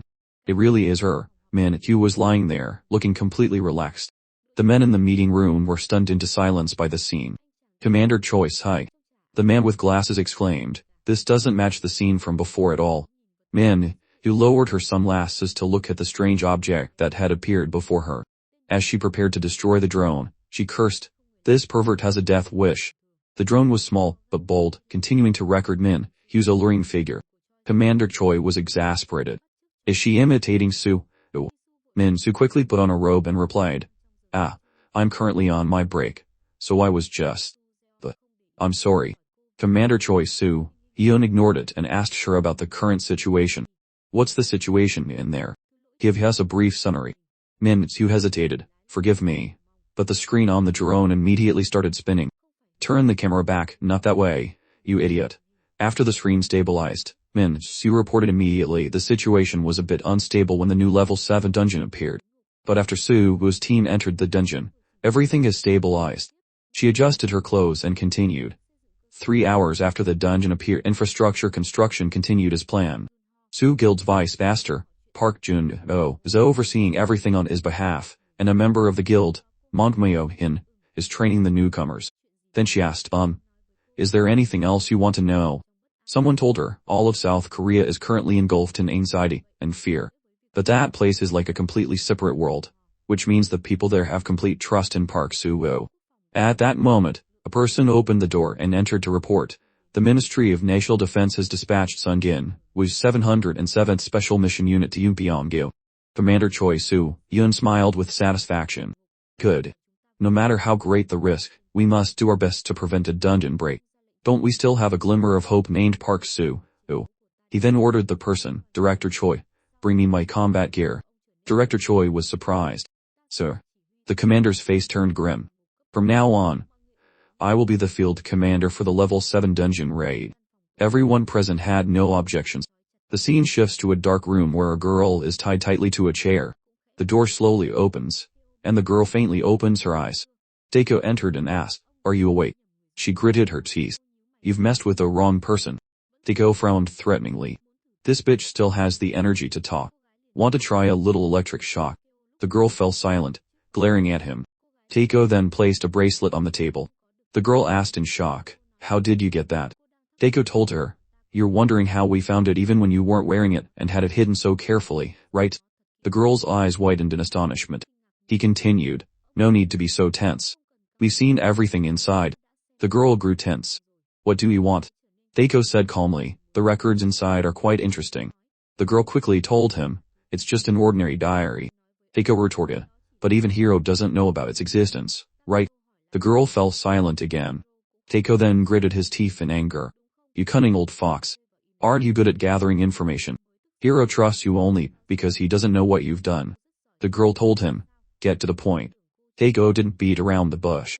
That diary contains information about the future. Who will become a hero, who will be the villain, the time and place of upcoming events, and even how this world will end.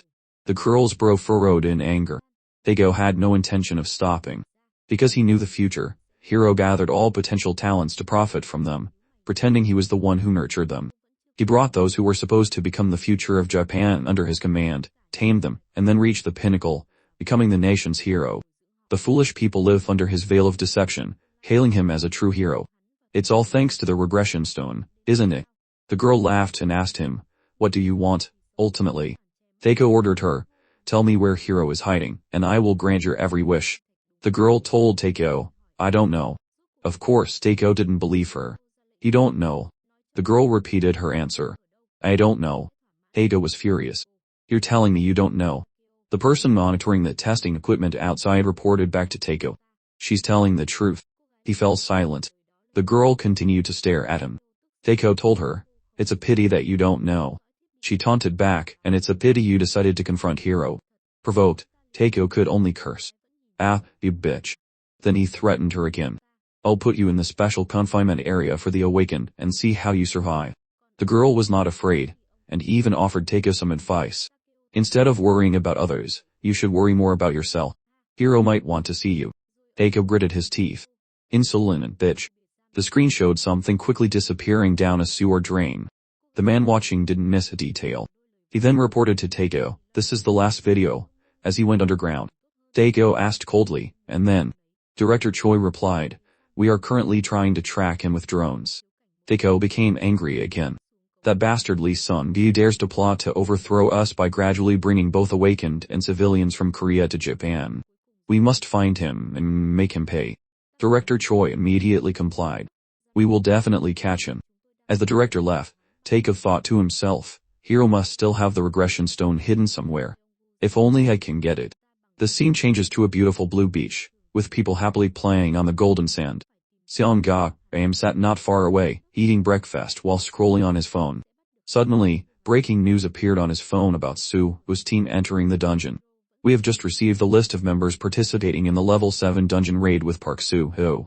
3 members of the Soo Guild, including Park Soo-ho, are currently raiding the level 7 dungeon that appeared in Yuntiangdo." Seong-ga was surprised. 3 people. Looking at the information on the news, he assessed, Adu ranked, Janjik, and this Hundong guy. Who are these 2? Are they just luggage carriers? Seong-ga gritted his teeth slightly. "It's no different from soloing the level 7 dungeon. That arrogant bastard." He continued eating. "Okay, try if you want. Let's see how much your power can change the world." After eating, he raised his hand, and a notebook appeared. Seong-ga wrote, he thought, "To prepare for the next regression, I must gather as much information about him as possible." The news continued. "We have just received the latest information. Korea's strongest combat team, the 707th Special Mission Unit, is on its way to Yunpyeongdo." Seong-do suddenly remembered. That's right. Sun Jin-woo, wasn't it?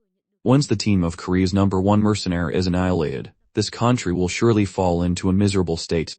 While he was busy writing, a ball suddenly flew towards him. Children at the foot of a bridge called out to him, "Mister, can we have our ball back?" Seong-ga picked up the ball and threw it back to the children. A child caught it and politely thanked him. "Thank you, mister." After getting the ball, the children ran off to play. As Seong-ga watched them leave, he thought, a level 7 dungeon has appeared, but business is still so peaceful. In one corner, girls were happily playing volleyball. In another, a young couple was taking their daughter out to play. Elsewhere, people were relaxing and sunbathing. "That's right, relax while you still can," Seong-ga thought.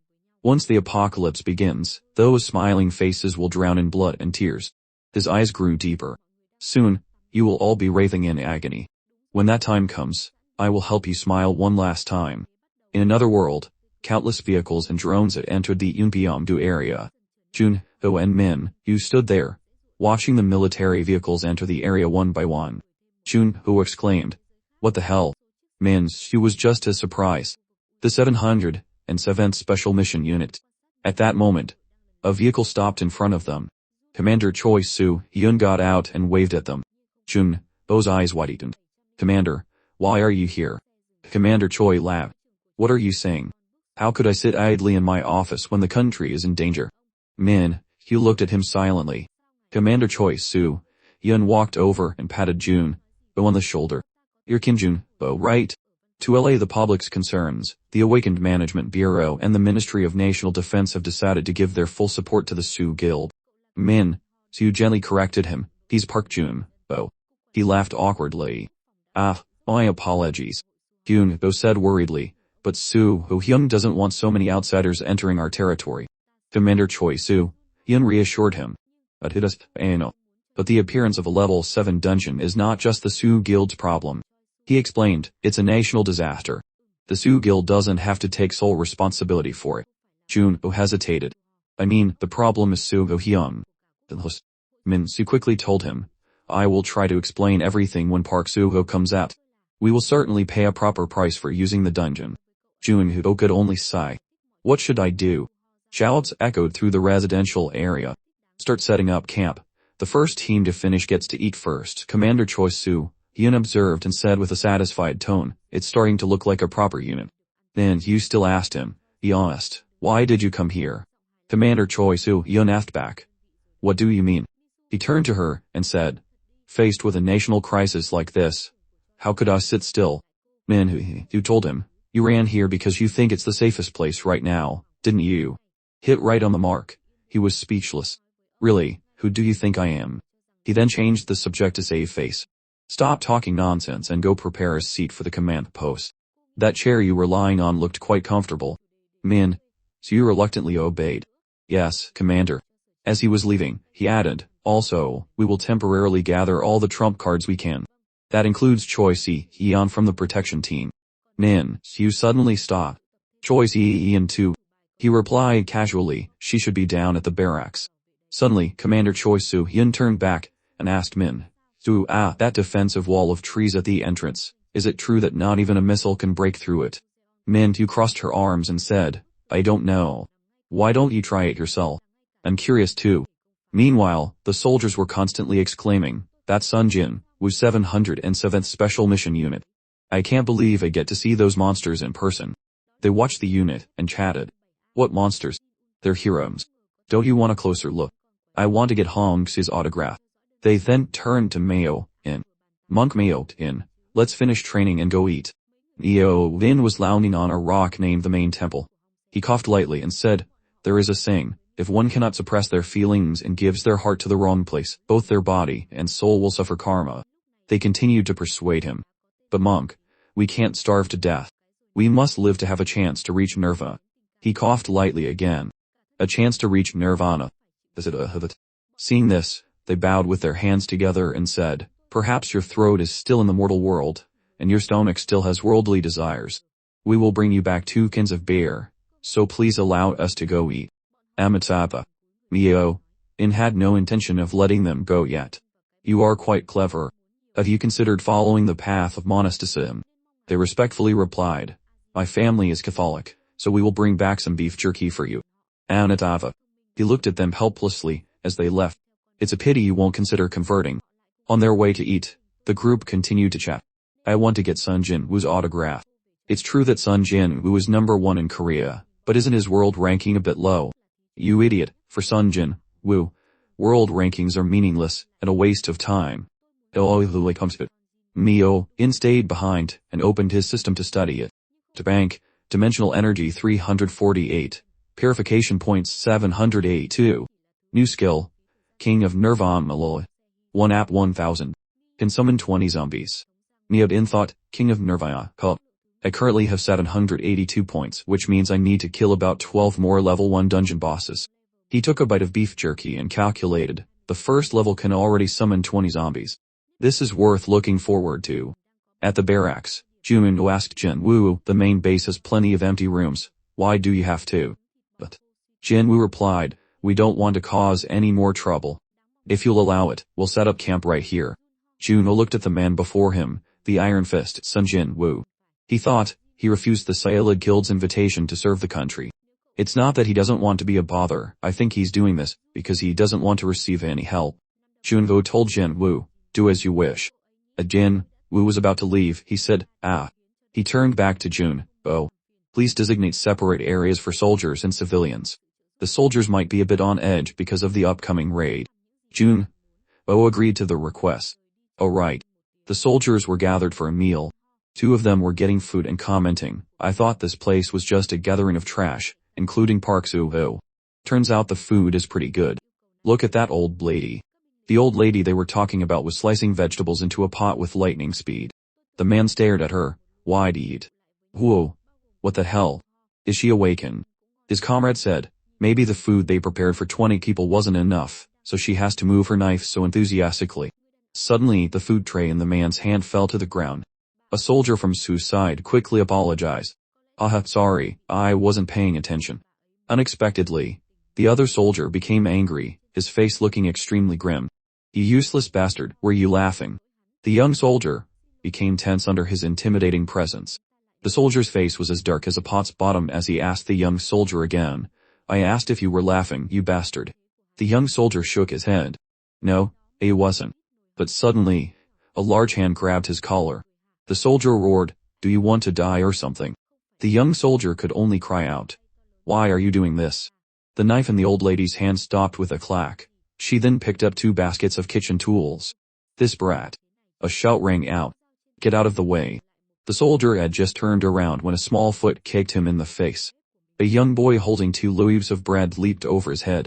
Before the soldier could understand what was happening, countless knives flew straight at him in the next second. He instinctively grabbed the young soldier as a shield. The old lady yelled, didn't I tell you not to touch the bread? There isn't that much, you brat. Seeing the old lady's rage, everyone shouted, stop her. Gun quickly jumped out of the glass window. 2 other hands snatched the loaves of bread, while Gun grabbed a shoe. The boy and 2 monkeys thus escaped from the dining hall. The soldier from before looked after them and asked his comrade, who is that? His comrade replied, that's Park Soo-woo's nephew. He grimaced.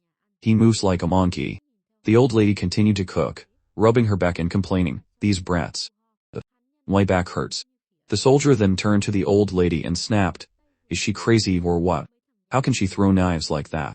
His comrade quickly stopped him. Calm down, calm down. He said irritably, why? Didn't you see I almost got stabbed? The knives flew straight at me. His comrade reminded him, don't make a scene. Do you want to end up like that Lee Sung, you guy? He was surprised. What? You mean she's part of Park Soo-woo's family? His comrade replied, that's right. All those guys from before belong to the Soo Guild. He gritted his teeth. Damn it. What a crazy family. Then he wondered, but where did they run off to? His comrade pointed towards the door. They're running over there. Soo's group ran for their lives after the incident, but they didn't forget their promise to bring beer to Mayo Inn. Did you get the beer? Then run faster. The soldier hastily chased after them. Damn it, hey. His comrade asked worriedly, what are you doing? Just let them go. He explained. I need to apologize. Damn it, he called out to the group. He chased them with a grim face, calling, stop right there. Seeing his expression, they became even more scared. He's chasing us, run, this guy is crazy. The more they ran, the harder he chased. I said stop, night had fallen. Commander Choi Soo-hyun asked Sun Jin-woo, why did you come here? Sun Jin-woo said seriously, we want to start the attack today. Commander Choi was surprised. Today? It's already late. He told him, you just arrived, you should let the soldiers rest for a day. Unexpectedly, Sun Jin-woo said, they have rested enough. Commander Choi Soo-hyun still refused. We just sent cooperation requests to the guilds, and are still adjusting the plans for the supplementary teams. Please wait one more day. Sun Jin-woo continued to persuade him. You don't trust us. We don't need more people. But before he could finish, Commander Choi cut him off, explaining, it's not that. Even Lee Sung-yu's world-class team suffered casualties. Our country lacks manpower compared to Japan, so any casualties would be a great loss. He added, if you act rashly and our numbers decrease, how will we manage the next attack? Commander Choi reminded Sun Jin-woo that Soo-ho hadn't returned yet. He usually only takes 20 minutes to clear a level 6 dungeon. At times like this, we must be more careful. He's waiting for Park Soo-ho to return, isn't he? Sun Jin-woo thought. Commander Choi Soo-hyun continued, right now, 4 rank and 12 rank mercenaries are on their way here from Bizen. You must add them to your team. He instructed him, don't forget that the 707th unit is my most valuable asset. Hearing this, Sun Jin-woo agreed to his request. Understood. We will wait one more day. The entire camp was silent. Sion was resting when suddenly, a small flash of light appeared, startling her. Sion quickly sat up. Who is it? Min, Hugh stood at the door, sighing. I had to come say hello since it's been a while. Why were you sleeping? Sion lay back down, grumbling. Seriously, it's no fun being back here. Min Nu looked at her. Really? Then Min, Yu leaned in closer to Tse-yeon. Are you like this because it's been a while since you've been back and Soo-woo isn't here? Seon said with annoyance. What does the guy have to do with me? Go away so I can sleep. But Min, you had no intention of letting her off. Is that why you kept calling Soo-woo during the mission? Huh. Hearing this, Si-hyun's eyes widened in surprise. She sat up again and scolded Min. Seriously, why did you check my old call history? Min, you tapped Si-hyun on the forehead and said, do you have any idea how chaotic the department was when you suddenly disappeared? Seon quickly denied it. No, that's not. As they were talking, they didn't notice Seo-yeon had arrived. She asked coldly, do we have a guest? Seeing Seo-yeon, Min, you rushed over to her happily. Recognize a Min, you, so-odai was equally please. Manager Min, you, what are you doing here? Seon, seeing Seo-yeon, asked, did you get the chicken? Seo-yeon held up the bag she was hugging to her chest and smiled triumphantly. Of course. Then she emptied the bag. Here. A lot of snacks fell out of the small bag. Seo-yeon listed the items she brought. Potatoes, dumplings, chicken, fish cakes, beer kimbap, sausage. Seon exclaimed, you're truly a master of hiding food. Seo-yeon urged the other two. Let's eat, hurry up. If we get caught, we'll be disciplined. Min, Du picked up a chicken leg and praised, chicken legs are the best. She said happily to the chicken, rest in peace. Eat your fill. Once we enter the dungeon tomorrow, who knows when we'll get to come out. Seon turned to look at Min Yu, who was holding food in both hands, and asked, why are you eating like that? Are you entering the dungeon too? Min Yu replied, no, I have to eat like this so you two don't feel awkward. Suddenly Seo-yeon spoke up, oh, right Park Soo-woo. The other two stopped when she mentioned Soo-woo. Seo-yeon burst out laughing. Did you guys see the video of him getting rejected by Sonbei? Haha, oh my god, what would my life be without YouTube? Min Yu was surprised. Rejected. Weren't Som-yi and Soo-woo dating? Seo-yeon waved her hand. I know the story. The two were so engrossed in the gossip that they didn't notice Si-yeon's face gradually darkening. Seo-yeon continued to recount the fascinating story. Som-yi revealed everything. Actually, she was rejected the first time they met. And now she's studying for the awakened mercenary exam. Seo-yeon suddenly made a serious face. Do you know why she was rejected? Min Yu was curious. What? Seo-yeon replied, because she was too weak. In Korean, weak sounds similar to drugs, so Min Yu Mishiring asked in confusion, drugs. Suddenly Seon coughed a few times, attracting their attention. Min Soo immediately grabbed her and teased, so Park Soo, whose type is strong women. Seo-yeon asked Min, I wanted to ask you this. Manager Min Yu. I heard you are Park Soo, who's liaison at the department. And he muttered. Ah, that's right. Seo-yeon pointed to herself, and said confidently, I'm ranked number 1 among women in South Korea, the strongest woman in the country. And Soo agreed. That's right. Suddenly, Seo-yeon blushed and proposed. That's why I wanted to ask if you could introduce me to Soo-woo. As soon as she finished, Si-yeon, who was next to her, bit down hard, breaking the chicken bone. Then she pretended to sigh. Oh dear, my thigh. Min Soo glanced at Si-yeon, perhaps knowing what she was thinking. On the news, the media continued to report. Breaking news. 24 hours have passed since Park Soo-woo entered the level 7 dungeon. 38 mercenaries, including ranks, have joined the corps. All 30 soldiers of the 707th Special Mission Unit are preparing to attack the level 7 dungeon. The atmosphere was extremely heavy. Captain Son Jin-woo stated, we cannot retreat. The group of reporters, while recording the army entering the dungeon, discussed among themselves. It's raining again. Don't people usually avoid entering dungeons on rainy days? I heard it's bad luck. Gun paid no attention to that, and happily waved at Si-yeon. Taeyeon waved back at the boy. Suddenly Jun noticed something was missing. He asked a nearby soldier, Monk Mayo, in. The soldier replied, he entered a level 1 dungeon with us yesterday, and defeated the boss countless times by himself. But then he suddenly left on his own, with a rather cunning expression. At that time, Mayo, and had told them, you guys go ahead, I have to go somewhere first. After saying that, he drove off. Jun-ho heard this and wondered, where did he go? What trouble is that monk causing this time? Did he bring his medicine? At that moment, Sun Jin-woo shouted, attention. He spoke clearly to the whole team. The only intelligence we have about this place is that it is inhabited, so we will act as pioneers. He told them seriously, first we will find a place to camp. Then we will draw a map, analyze the situation, and plan our strategy. Don't forget that you are the strongest team in the country. Do your best. The whole team shouted in unison. Sir. Sunjin Woo quickly led the group into the dungeon. Let's begin. Team 1, forward. Team 1, enter. The soldiers quickly followed Sunjin Woo into the dungeon. The supervisor outside hurriedly urged everyone. 27 people have entered. Team 6, hurry up, only 2 seconds left. The last 2 people tried to run as fast as they could into the dungeon, but they didn't make it in time and were blocked outside. The supervisor was also worried, as time had run out. The 2 remaining people were thrown back by a surge of energy.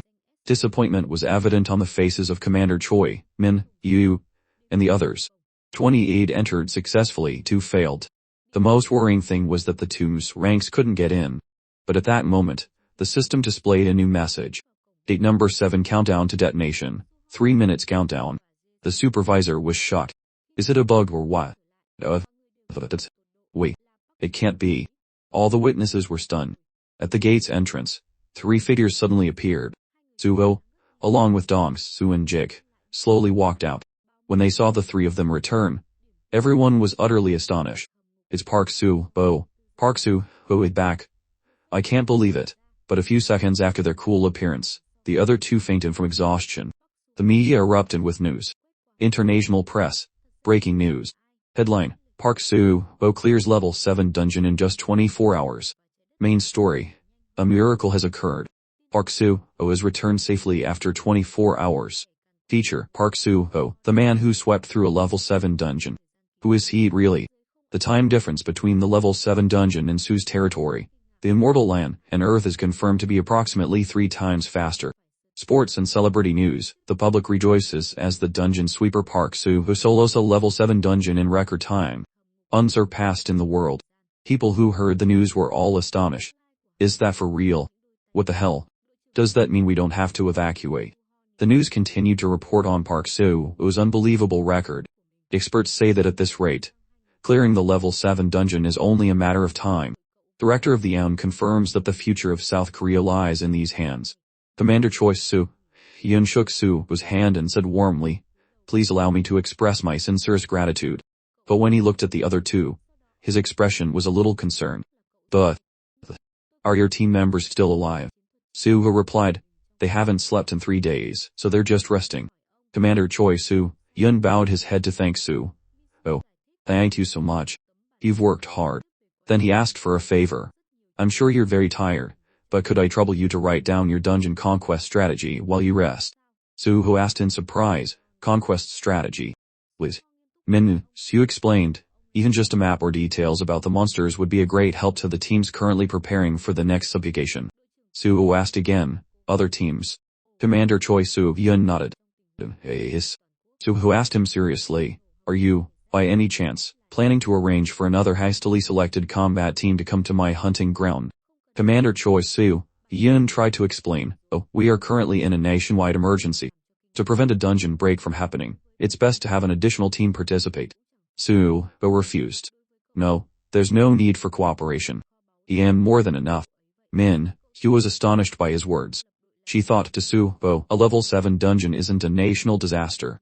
To him, it's like an island full of treasure that just landed in his lap. He doesn't see us forming teams as an attempt to prevent a disaster. Instead, he just sees it as us trying to take a share of his treasure. Su-ho then looked at the group of reporters and wondered. Also, why are there so many people gathered here now? Commander Choi Su-hyun immediately had a bad feeling. He turned and whispered to Min-hyo, "Hey, Manager Min-hyo, I think we're screwed." Min-hyo whispered back to him, "I told you so. Just stay quiet." Then she turned to negotiate with Su-ho. "Understood. We won't send any more teams. But one of the Special Forces units from the Ministry of Defense is currently inside on a subjugation mission." Su-ho's eyes quickly filled with killing intent. He asked them coldly, "What? In my hunting ground?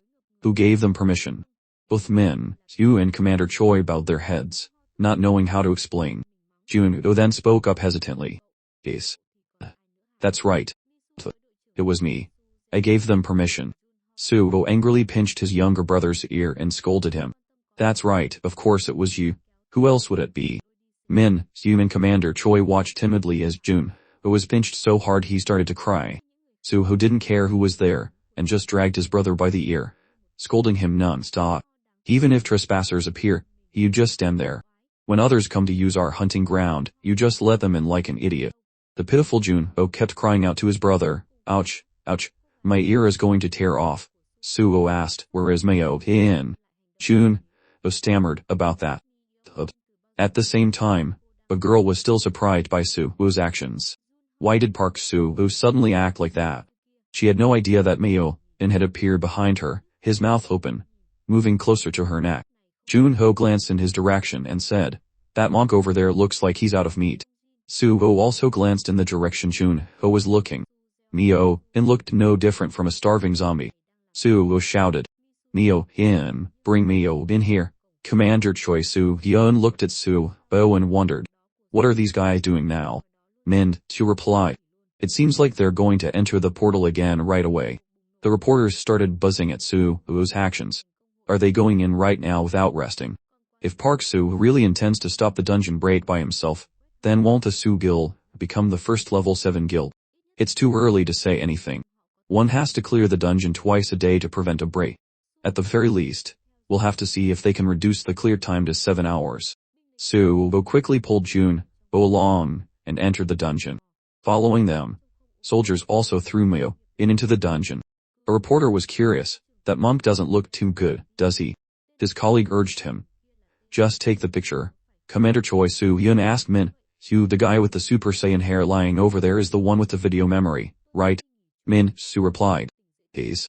And Soo. Commander Choi Soo-hyun told her, I'm going to take a break. When they wake up, get some information from them. I'm still the field commander, so I need something to show my superiors. Min-soo replied, yes, sir. Rest well. The image returns to the barracks. They are conducting a check upon Soo and Jae. A man suddenly exclaimed, huh? Is this machine working properly? His colleague wondered why. He explained, weren't they E and D rank when they entered? Now they're both P rank. The other person was surprised. What? But they were E and D rank when they went in. Looking at the results on the system, the two of them were quite shocked. Whoa, can you rank up this much just by clearing a level 7 dungeon? The proof is right here. Suddenly both Soo and Jae sat up, startling the two researchers. But as soon as they woke up, they raised their weapons and struck a cool pose. The researcher looked at them like a doctor looking at a mental patient, wondering why they were acting like that. Soo turned to Jake and said, bro, I think we're out. Jake also reacted. Really? Soo called out to the two men. Hey, have you seen our boss? The men quickly replied. I heard he went back into the dungeon about 20 minutes ago with 2 other members of the Soo Guild. Jake asked Soo. I think we only have about 30 minutes. What should we do in that time? Soo, while opening the system, said, of course, we buy items with all the money we have if we don't want to die without a trace. But very quickly, the two were shocked by the information. Whoa, what happened to my ring? The media relentlessly reported the news. International press. Breaking news. Headline, Park Soo-ho re-enters dungeon without rest. The public cheered for Park Soo-ho's dungeon subjugation. He went back and right away. Even though I'm seeing it with my own eyes, I still can't believe it. People returned after hearing the news of Park Soo-ho's dungeon subjugation. Gimpo Airport was empty after everyone left. Soo's Wasteland completes residential stabilization for 3,000 households. A woman shared, I feel a bit more at ease now. I've received my residency permit, and I'm looking forward to moving to the land soon. The announcer also spoke up. Experts say everything depends on how much Park Soo-ho can shorten the clear time. Seonga Ram, watching the news at home, couldn't believe his eyes. What? This bastard. He conquered it in one day. The people waiting outside suddenly turned around in amazement. Soo-ho, along with Jun-ho and Myo-in, was walking out. The people exclaimed in shock once again. It's Park Soo-ho. The news exploded again. The Guardian God of the Republic of Korea, Park Soo-ho shortens dungeon clear time to 3 hours. The second clear took place within 21 hours. After coming out, Jun-ho collapsed, while Myo-in sat down to meditate. The medical team quickly appeared. They quickly performed first aid on the two of them. No injuries, stamina at 30. Medical treatment requires 1 hour and 20 minutes. Soo-ho looked at the medical team and wondered what they were doing. Min, Hugh explained to him. Oh, that's the management bureau's healing service. Sue was surprised. Healing service. Min, Hugh said. We're doing this because we want to help. Just let them take care of you. Unexpectedly, Sue pointed to the dungeon and said, I mean, why are you doing such time-consuming things? Just go in there and sleep for a bit, and you'll recover immediately. Min, Hugh still tried to persuade him. Because time runs 3 times faster in there, it's better to ensure safety. As soon as Min, Sue finished speaking, Dom, Sue and Jake ran over and spoke up. Boss, you've worked hard. You've worked hard. When Sue saw the 2 of them, he gave an order. Good, you're here. Take them with you and come with me. The 2 who had just recovered were shocked to the core when they heard him. What? Jake was worried. If we all go in, the guild. Dom, Sue also agreed. That's right. Min, Sue quickly spoke up. Don't worry. I'll handle the supervision of the construction progress. Sue looked at her and wondered, I am grateful. But why? Min, Hugh smiled slightly. Because our job is to help you focus all your manpower on conquering the dungeon. Don't worry. Sue instructed Min, Hugh, then I'll leave everything to you. If you have any more questions, talk to Miss Soka. Min, Sue nodded and replied, yes. Sue quickly ordered Dom, Sue and Jake, let's go. Dom, Sue and Jake carried the 2 unconscious people and followed Sue back into the dungeon. Their image was being broadcast live across the country. Park Sue begins the 3rd subjugation of the level 7 dungeon. The people were enthusiastically supporting Sue, who's group. The scene inside the dungeon was a bit gloomy. 5 people had advanced deep into the dungeon. Sue knelt and placed his hand on the ground. He seemed to be sensing something. Dom and Jake were also in ready positions. Sue ordered them. His eyes filled with killing intent. Wake the rest of them up. Dom shook Jun. Oh. Wake up, Jun. Oh him. Jake also used his trick to wake Mio up. Monk meets.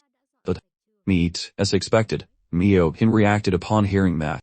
The 2 of them sat up at the same time. Junvo asked groggily, did we clear it yet? Donzu said, you cleared it once, and now we're all back here again. Junvo asked in surprise. So defeating that insect wasn't a dream. He took a deep breath, then pleaded with his brother. Hyun, let us rest a bit. Have a heart. We're not like you. Sue thought for a moment and then told them, you have 30 minutes to sleep. Junho exclaimed, isn't that a little short? Sue exclaimed, Chu, was addicted the way no bit and down, who's also the went. Considering everyone's rank, sleeping in the dungeon for about 30 minutes, not counting the time difference, is more than enough for you to recover. Hearing Sue say that, they opened their systems to check their ranks. How is he rank already? It's true, do we have to check our ranks too? How is this possible? Sue continued to educate them. Your bodies are developing very quickly and strongly. But your minds haven't caught up yet. That's why you still feel tired even though you've had enough time to rest. They still couldn't believe their current ranks. Really? Really? I can tell I'm rank, but it doesn't feel real. Sue continued. In that state, you won't be able to protect our family even if you reach rank. You will all have to go through this special training until your dead fish eyes have some life in them. Hearing Sue's comparison, all 4 of them froze. They didn't think their eyes looked like dead fish. Well, they looked more like zombie eyes than dead fish eyes. Sue suddenly raised his voice, don't you realize you have to get stronger so I can entrust our family to your protection when I'm away? Enemies behind you.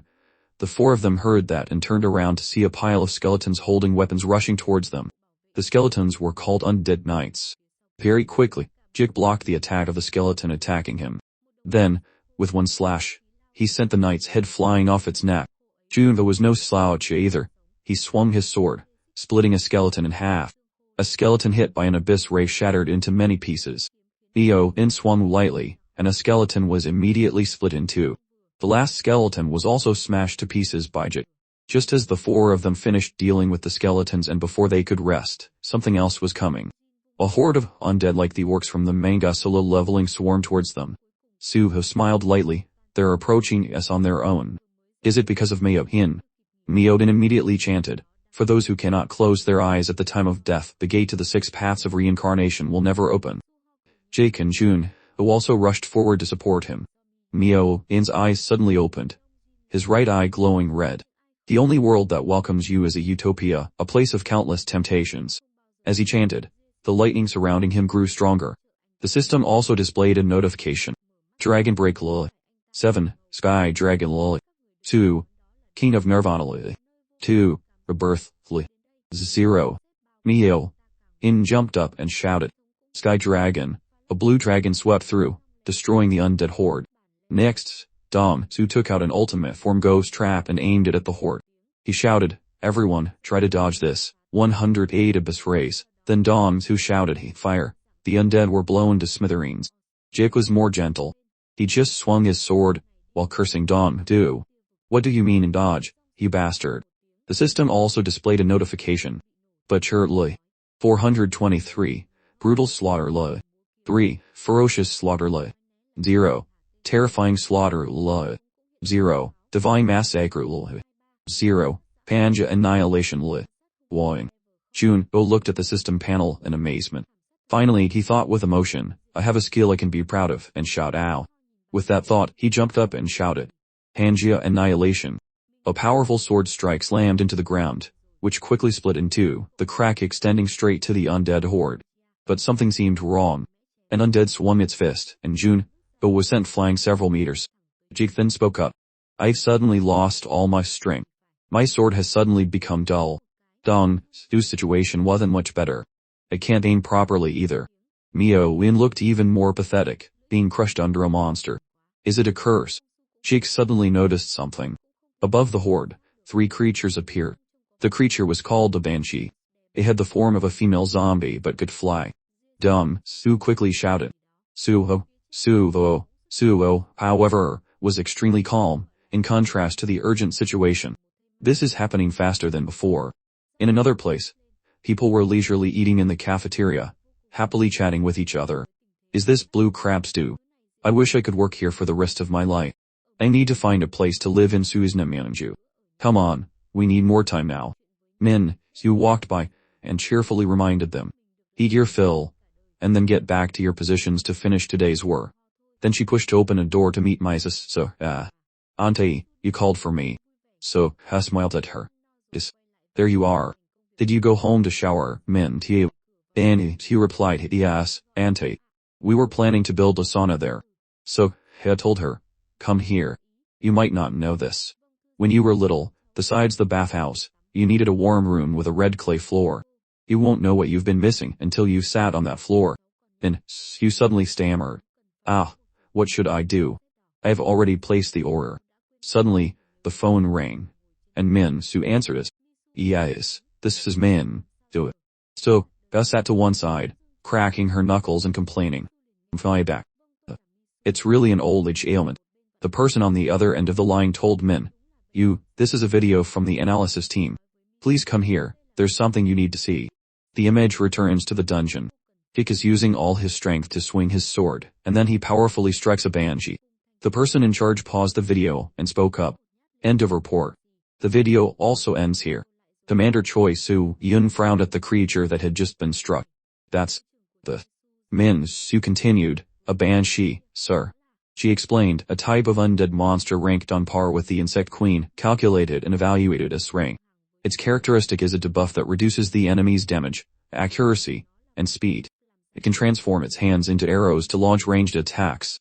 Commander Choi was skeptical. "But you said the banshee wasn't the final boss. Why can't we see the rest of the video?" The person in charge said, "We tried to force extract the video while Handong Su was sleeping in the infirmary, but he woke up in the middle of it. So, to be sure," he added, "we will make a request when he is discharged from the hospital." Commander Choi Soo-yun asked further, "Besides Lee Song-yu's team, no one else can clear a level 7 dungeon, right?" Min Su added, "There's Su-ho's team, sir. Apart from them, no other team has been able to do it yet." The person in charge also added, "Because the Japanese site has refused to share information for some reason, we are receiving many requests for information on clearing level 7 dungeons." Commander Choi Soo-yun said, "Our current priority is the safety of the 707th unit. How are they doing?" That person reported, "There's a segment about Jang Jik, who had just reached C rank at that time, receiving healing from Su-ho's spirit after he nearly died upon entering the dungeon. We observed that it wasn't just healing but also a power boost. Without Park Su-ho's wide area healing, I believe no team on this planet could defeat the Banshee without suffering any losses." Hearing this, Commander Choi asked how long the 707th had been in there. The person in charge replied, "A day on Earth has passed. If we compare it to Lee Sung-Goo's team in the level 7 dungeon in Sapporo, we can say there's still time to rest." But he continued, "The team members are weaker than Lee Sung-Goo's, so it's possible they will fail quickly if they encounter the Banshee early and will suffer casualties." Min Soo was equally worried. "What can we do from the outside?" Commander Choi said, "We have to save them." His eyes were full of determination. "We have to save them at any cost." At that moment, the loudspeaker announced, "This is the situation monitoring room. Park Soo-woo's team has come out." Both Commander Choi and Min Hyu's eyes widened in shock upon hearing the announcement. The loudspeaker continued, "It's incredible. The third clear time has been reduced to 13 hours. Commander Choi and Min Hyu were frozen. 13 hours. It's impossible." Commander Choi Soo-hyun thought silently for a moment, and suddenly an idea flashed in his mind. "That's it," he hurriedly said to his subordinate. "There's a way to save the 707th. Hold Park Soo-woo for a moment." Commander Choi tried to speak through the radio, "I'm on my way. You guys hold Park Soo-woo." But the other side of the radio told him, "But..." He just went back in, "Sir." Commander Choi couldn't believe his ears. "What? He went back in already?" The other side confirmed. "Yes, as soon as they left, Park Soo-woo went back in by himself." Indeed, Soo-woo had gone back in by himself, leaving the other 4 lying outside for the medical team to handle. Commander Choi Soo-hyun was increasingly astonished. Alone. He went in alone. Min Hyu looked at her phone and said, "If we analyze the clear times of Park Soo-woo's dungeons from level 6 and below, by comparison, we can see that when he raids a dungeon alone, it only takes him half the time compared to when he's with a team."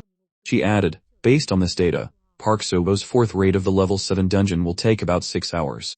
Commander Choi Soo-hyun held his head in sight. "If I had known Park Soo-woo was this strong, I should have tried to prevent the deployment of the special forces." Min Soo asked him, "But Director, you mentioned a way to save the special forces. What did you mean?" Commander Choi Soo-hyun said seriously, "The more you repeat something, the faster you can complete it. If Park Soo-woo forms a team with the rank veterans..." Min Hyu silently marveled at his words. The news on social media exploded once again. Breaking news. Park Soo-woo shortens level 7 dungeon clear time to 5 hours on 4th raid. Alongside this, there was news about the military force. 2 days, 11 hours, since the 707th Combined Special Forces were deployed. What will be the fate of South Korea's strongest force? The 707th. Only 2 survivors returned from the New Zealand team's raid on a level 7 dungeon. Experts express pessimism about the survival chances of the Combined Special Forces. The poor command of the director of the Awakened Management Bureau is said to be the cause of the current situation. There was more news about Soo-woo. New world record. Level 7 dungeon cleared in just 4 hours on Park Soo-woo's 5th raid. The reporters raised their cameras and took pictures of Soo-woo continuously. He gave them a cold glance. At that moment, a man suddenly ran up, knelt down, and hugged Soo-woo's leg. The surrounding witnesses were shocked by the scene. "What the hell? Who is this? He looks like the director of the Awakened Management Bureau." "It really is him." Commander Choi looked up with a tearful face and begged Soo-woo. "Save me." Soo-woo asked him, "Is someone trying to kill you?" At the same time, Min Hyu spoke up. "There's something I need to talk to you about." Min Hyu pointed to the side and whispered, "If you have some free time, let's go over there." The 3 of them went to the stream bank to talk. Soo-woo asked the other 2, "How can I help the special forces?" Commander Choi Soo-hyun replied, "By clearing the dungeon faster." Soo-woo said calmly, "That's what I'm doing." Commander Choi Soo-hyun quickly said, "No, that's not what I mean." Soo-woo asked the 2 of them, "Besides, why should I help those thieves?" Min Hyu looked at her phone and explained, "It's been 3 days since Captain Sun Jin-woo led the team into the dungeon, which means 9 days have passed inside the dungeon." Commander Choi Soo-hyun also added, "Fighting in a dungeon for over 15 days is said to reduce the survival rate to below 50. We can't let the special forces sacrifice themselves in vain like this." Soo-woo shouted, "Who told them to go in there so carelessly?" Commander Choi Soo-hyun covered his face and sighed. "Because of my impatience, I made a miscalculation. It's all my fault." Soo-woo calmed down and asked him, "But how can I save people who are already inside the dungeon? They have to save themselves." Min Hyu told him, "There is a way for you to save them." Soo-woo Is there really such a way? Min, you began to tell the story of the dungeon incident. This happened in a level 1 dungeon near the Namhan River in Gapyeong. Because this level 1 dungeon appeared in an open field, the entrance fee was not expensive. Also, there was a high chance of finding items there, so many people knew about it. It was often called the lottery dungeon or treasure dungeon. Many people went there to try their luck, so the number of 500 gates quickly decreased. The problem occurred with the last gate to be cleared. 5C, bank mercenaries entered a level 1 dungeon with a capacity of 15 people. The leader told his comrades behind him, "Let's get this done quickly and go for a drink, guys." The other comrades all cheered. "Sounds good," the leader continued. "After we get over this hill, there will be a large rock. People say this is the best place to set up a base." He was full of enthusiasm. "If we succeed this time, I'll pay off all my debts. Wait for me," he ran. But suddenly he stopped. The people behind him also stopped and wondered. What is he doing? The leader was stunned. "What's happening?" The people behind him quickly ran up. "What's wrong?" What happened? In front of them, the corpses of monsters were scattered all over the ground. They were extremely shocked. What the hell? Someone killed all the monsters. After a quick check, they were even more surprised. The monster corpses have no cores. They took them all. At the same time, a bolt of lightning struck the nearby forest. They were all dumbfounded. "No way. This is ridiculous." They immediately ran towards it. "The gate is open. Run." Suo, hearing this, asked curiously. They hadn't started hunting yet, but monster corpses were everywhere and the gate was already open. What happened next? Min, Hugh continued. Suddenly, the gate's detonation timer started counting down. And after a desperate escape, only one mercenary survived. The last person managed to jump out of the gate just in time. He was a decathlete, which is why he was able to get out of the gate in time. Commander Choi continued. An investigation committee was formed, and the investigation concluded that 2 teams had entered the gate consecutively due to a mechanical failure. Suho was a little surprised. "That's possible." Commander Choi Soo-hyun said, "Because of this incident, we determined that it's possible to do this with the final dungeon gate. However, although more people can enter, the dungeon's capacity cannot be exceeded." And Soo continued. "Let me summarize. As long as there are survivors in the final dungeon before the break, and on the condition that the capacity is not exceeded, more people can enter that dungeon." Suho finally understood the situation. "So you guys want to clear the remaining dungeons as quickly as possible and then rescue the special forces in the final dungeon. Is that right?" Commander Choi Soo-hyun immediately knelt down and kowtowed. "I beg you, please help us. You are the only one who can save those soldiers." Suho asked back, "Didn't they reach the maximum capacity when they entered?" Hugh replied, "There are still 2 empty spots." Commander Choi Soo-hyun looked at him with a pitiful expression. "If you want a veteran companion." Suho cut him off. "Forget it. There are about 82 raids left, right? If I clear 4 to 5 raids a day, I'll be in time to meet them before the dungeon break occurs." Hearing this, Commander Choi Soo-hyun jumped up. "No, the longer it takes, the lower the survival rate. If the dungeon time passes 1 month, the survival rate will be only 2. You have to clear it as quickly as possible. That way, more people will survive." Suho asked him irritably. "Then why are you doing such a useless thing?" Commander Choi Soo-hyun bowed his head again and apologized. "I'm sorry." But he was still determined to beg him to the end. "I will request the government to compensate you for the experience points and income loss during the rescue." "Please." Suho seemed to ignore his plea and slowly stood up, saying, "Not necessary. Tell the rest of them to focus on their individual training and stop fooling around." You and Commander Choi Soo-hyun were so happy they shed tears. Commander Choi Soo-hyun bowed his head to thank Suho, sacrificing for the national interest but refusing the reward. But truly, you also promised him, "Leave everything to us while you're away." As soon as she finished speaking, an explosion occurred. You and Commander Choi stood there, choking on dust. Commander Choi Soo-hyun took out his phone and wondered. Park Soo-bo just went to clear a dungeon, didn't he? You, still in a daze, replied. "I think so." Commander Choi Soo-hyun quickly made a plan to rescue the 707th Combined Special Forces. He laughed and said to "Do you think about 5 billion won will be enough?" The news reported again. Park Soo-bo declares, "I will rescue the 707th Combined Special Forces." Soo-bo begins the 6th raid. A reporter on the scene reported, I am in front of the level 7 dungeon in Yunpyeong, the territory of the Su Guild. Park Soo, who shortened the clear time of the level 7 dungeon to 4 hours, has finally begun his effort to rescue the combined special forces. Park Soo, who entered about 10 minutes ago and is expected to finish in about 2 hours. Suddenly, he stopped and looked behind him. The expressions of the witnesses were filled with utter astonishment. It was indeed Soo who had returned. The reporters continued their work. It's Park Soo. Soo is out.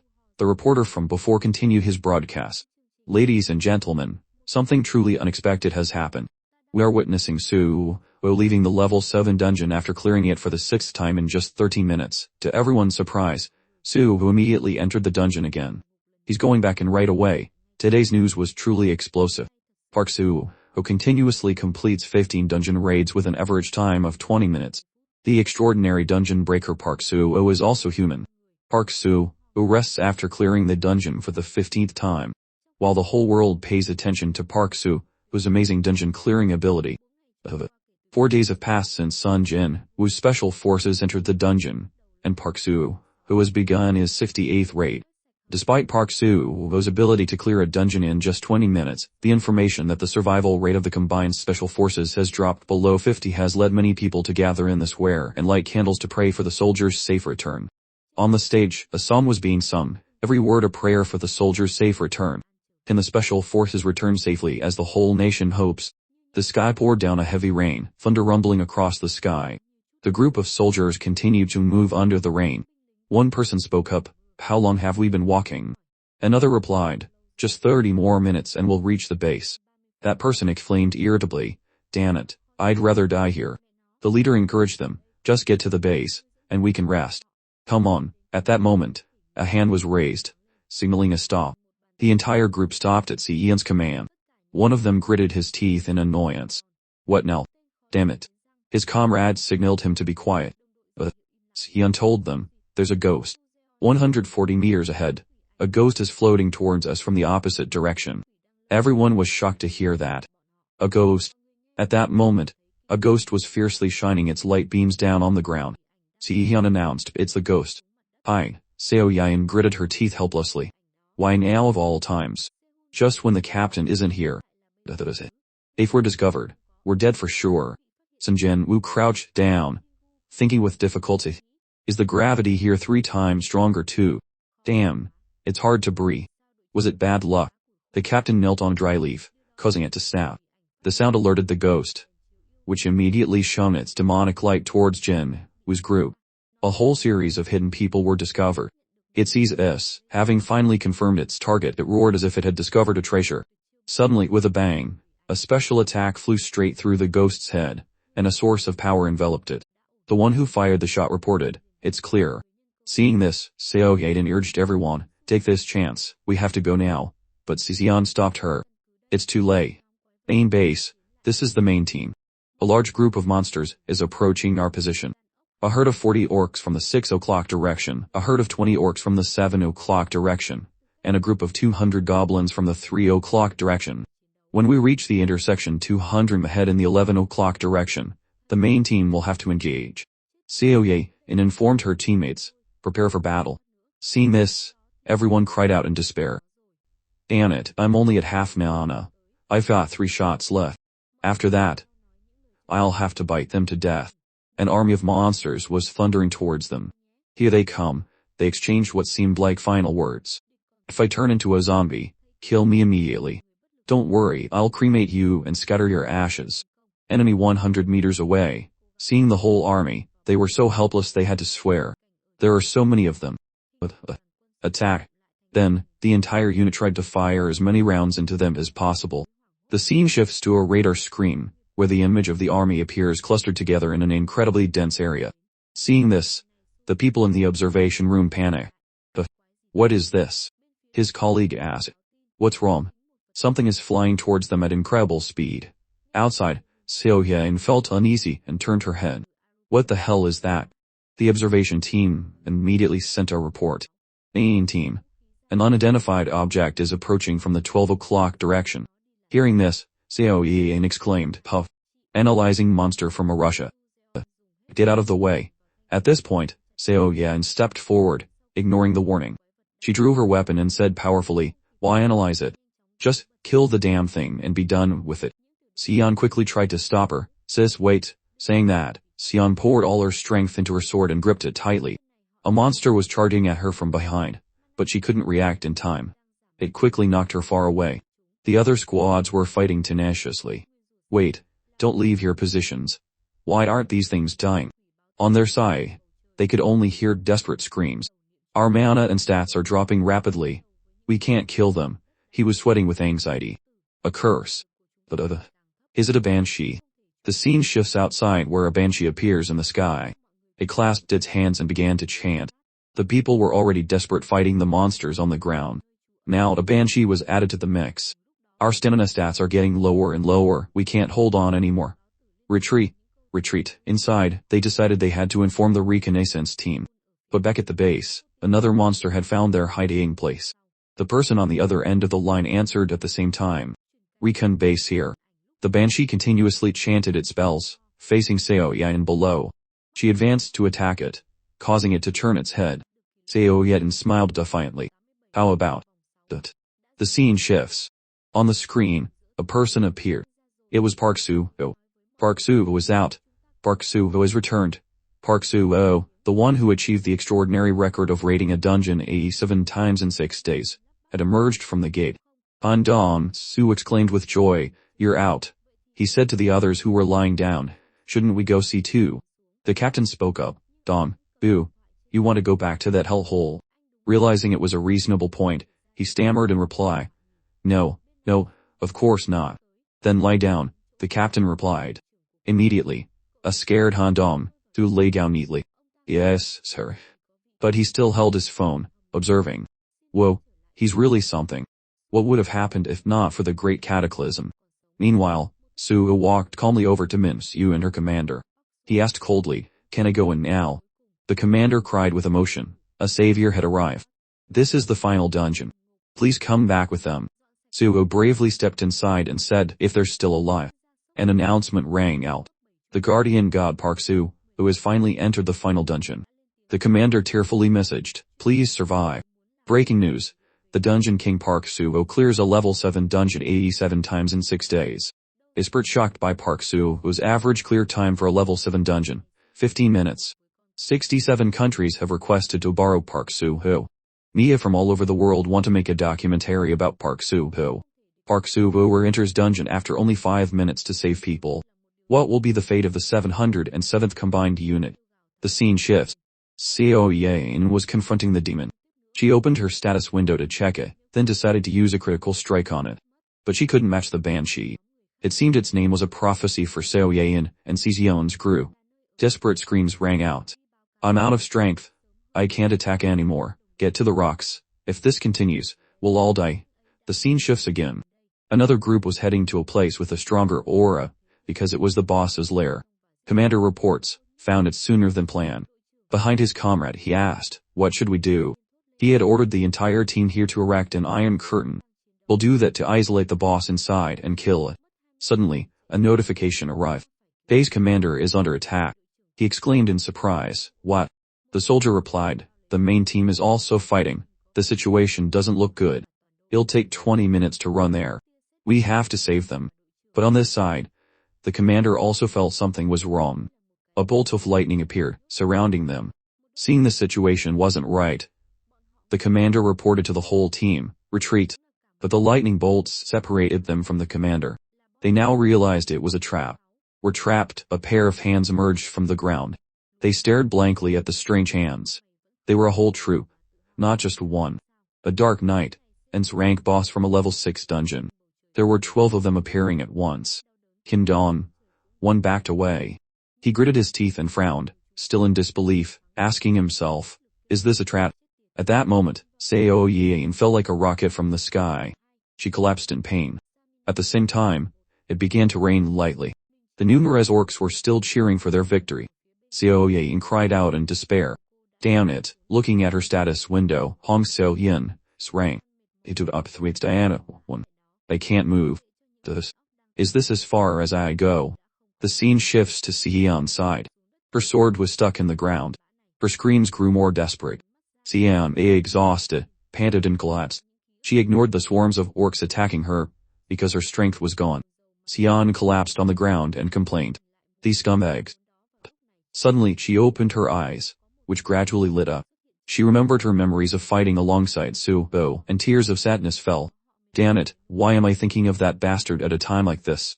In that situation, a small spirit appeared before her eyes. Outside, Seon's comrades also saw the spirits. They were so exhausted they couldn't tell if they were alive or dreaming. What the hell is this? I can see fairies. Holy shit. I see them too. Soon we all go to heaven. On Seoyeon's side, suddenly her health and strength began to recover. What is this? Why are my stats going up? And what are these green insects? Am I dead? Seon then snapped to her senses. It was because everyone's savior had appeared, leveling everything with a single move from Park Soo-ho. Everyone's stats had been restored thanks to the small spirits. They exclaimed with joy. The stats are full again, I'm overflowing with power. On Seoyeon's side, her gaze also changed. A source of power surging within her. A golden light surrounded her, knocking back all the orcs. They gradually disintegrated, like a slow ocean bomb exploding, their bodies scattering everywhere. Seoyeon stood up and exclaimed, so refreshing, I'm fully recovered. Her comrades were no different. So full of power, they were even stronger than before. Die. You bastards. Look over there. A series of powers surrounded the undead. What the hell is that? Then they burned up, the undead all being burned to death. At that moment, the monsters finally knew fear and hastily retreated. But they couldn't escape the hero's aura. He burned them all and smiled, saying, everything here has been taken care of. Suddenly Tzyeon ran up and hugged Suo tightly. He was startled and asked her, Blondie, why are you here? Tzyeon cried and asked him, how did you get here? The scene shifts, everyone had come to see who their benefactor was. Whoa, for real. He saved us. The scene shifts again to a scene of monsters lying dead on the ground. A footstep moved towards them. Seoyeon walked around, looking around. She exclaimed in surprise, what? Are they all dead? Where is everyone? Suddenly, a voice exclaimed, hey. She was surprised. Thus, an army was surrounding them in front, extremely numerous. They were discussing. I think that's Suo.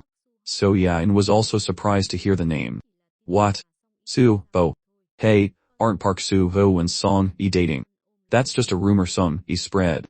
Seoyeon was stunned to see Seon hugging him. Oh my god. But why is Park Soo-ho here? If Park Soo-ho is here, that means this is the final dungeon. I can't believe you're saying Park Soo-ho cleared all the remaining dungeons by himself. Seeing Seon hugging Soo-ho, they gossiped, aren't they being a bit too touchy in public? This is too much. Does anyone here even matter? Then Seoyeon began to remember the past, while Soo-ho quickly pushed Seon away. Wait, isn't that pose a bit weird? It's more than a hug between a loving couple, but looks like he's pushing her away. Why are they suddenly like that? But Seon wouldn't let go. Soo-ho scolded her, seriously, I told you were too weak. She replied, alright, I get it. But just stand still for a little longer. But Soo-ho paid no attention to her request and quickly pushed her away, sending her flying into a rock behind them. So cruel. For real, you're too weak to even be my friend. The romance finally turned into a comedy. They started arguing. Hey, break it up, quickly. Just pretend we didn't see anything. Seoyeon was confused. Friend. Seon, thrown into the rock, hurt her leg and said, that impolite bastard. So embarrassing. Oh, I knows. Seeing this, he realized he had gone too far and ran over to check on her. Hey, Blondie, are you okay? See, you'll get hurt if you're near me. At that moment, a spirit flew to Suo. He didn't understand what was happening. On this side, people came to report one by one. The original main team had 21 people, but 6 were killed in action. All of them were warriors, and now there are 15 survivors. All 15 remaining have gathered. Communication with the command camp and the reconnaissance team has been cut. We can't even find the bodies of those who fell here. The scene shifts. A voice cried out. The ground suddenly shook, and hands appeared, rising up. These damn dogs are rising from their graves again. Fall back. Are they going to keep reviving until the boss is dead? These bastards. What should we do now?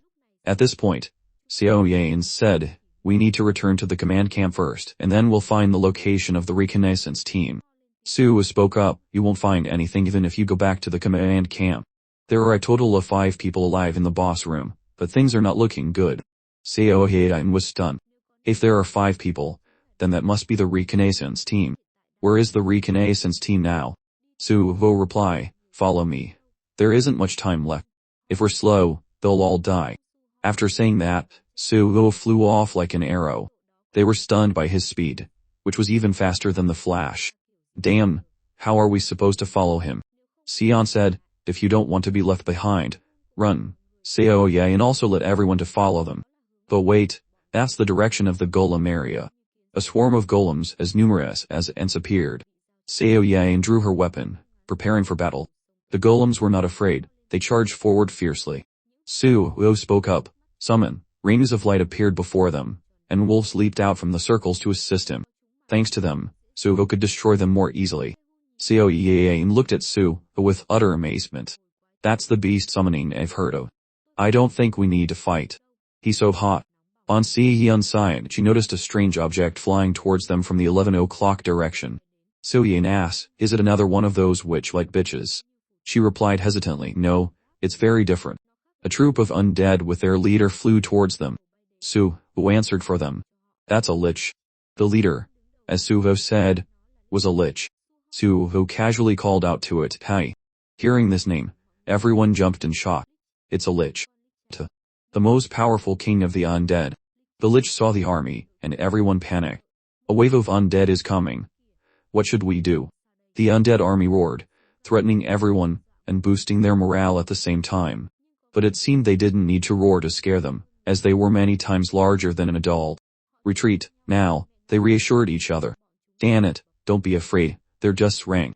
The scene shifts. The captain was also in trouble. He assessed the situation. Black bones, a curtain of mud, resurrection magic, and telekinesis from the night. The captain immediately realized, turned his head, and broke out in a sweat. A lich. The black bones from the old house in front of them were getting thicker. So inside must be the lich's life vessel. If we destroy the vessel, the lich will die along with everything it resurrected. With that thought, he advanced. Everyone quickly tried to stop him. Captain, wait, you can't act alone, he said, right now, I can only do this myself. I hope everyone survives, until I destroy the lich's heart. Seeing him charge into a dangerous place alone, everyone cried out, Captain, even if it's a lich, it can't get past the black armor Sun Jinwoo. We should worry about ourselves now.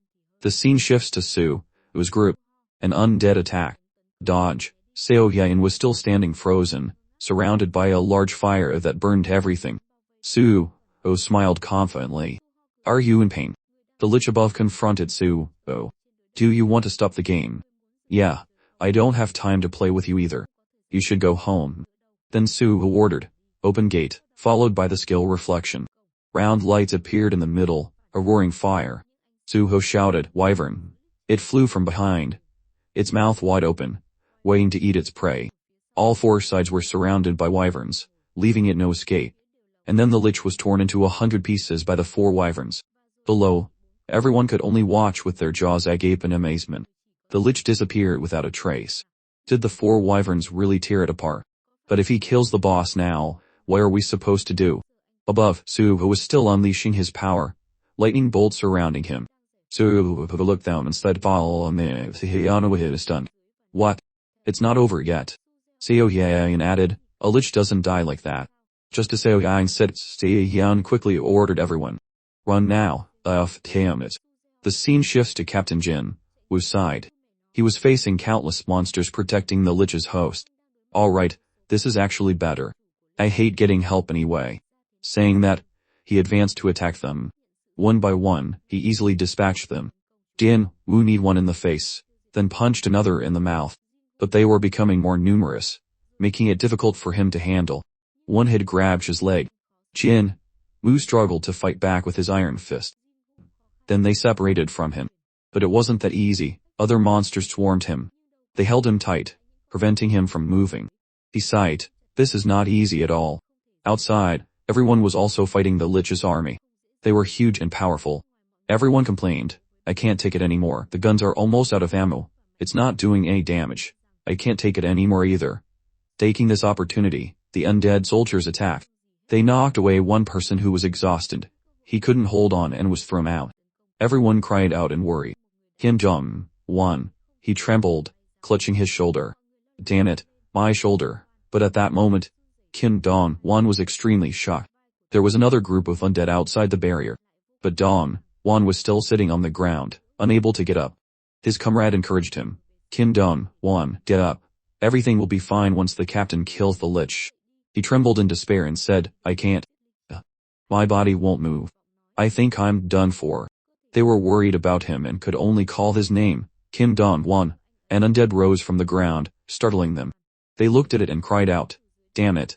A horde of monsters, along with an army of undead, swarmed and surrounded them. They advanced with their weapons, but a boar came to their rescue. They wondered, what the hell is with that boar? Another bear also came to the rescue. Suddenly, there's a bear. Finally, Sue, who appeared like a hero. That person. Park Soo-ho. He gently dispatched the monsters one by one, then healed the people behind him. They were stunned when they noticed the change. Oh, my body. I'm recovering. All the undead outside the barrier have been burned up. Soo-ho heard the report and knew that one person was missing. They briefly explained the situation. The captain went into the temple.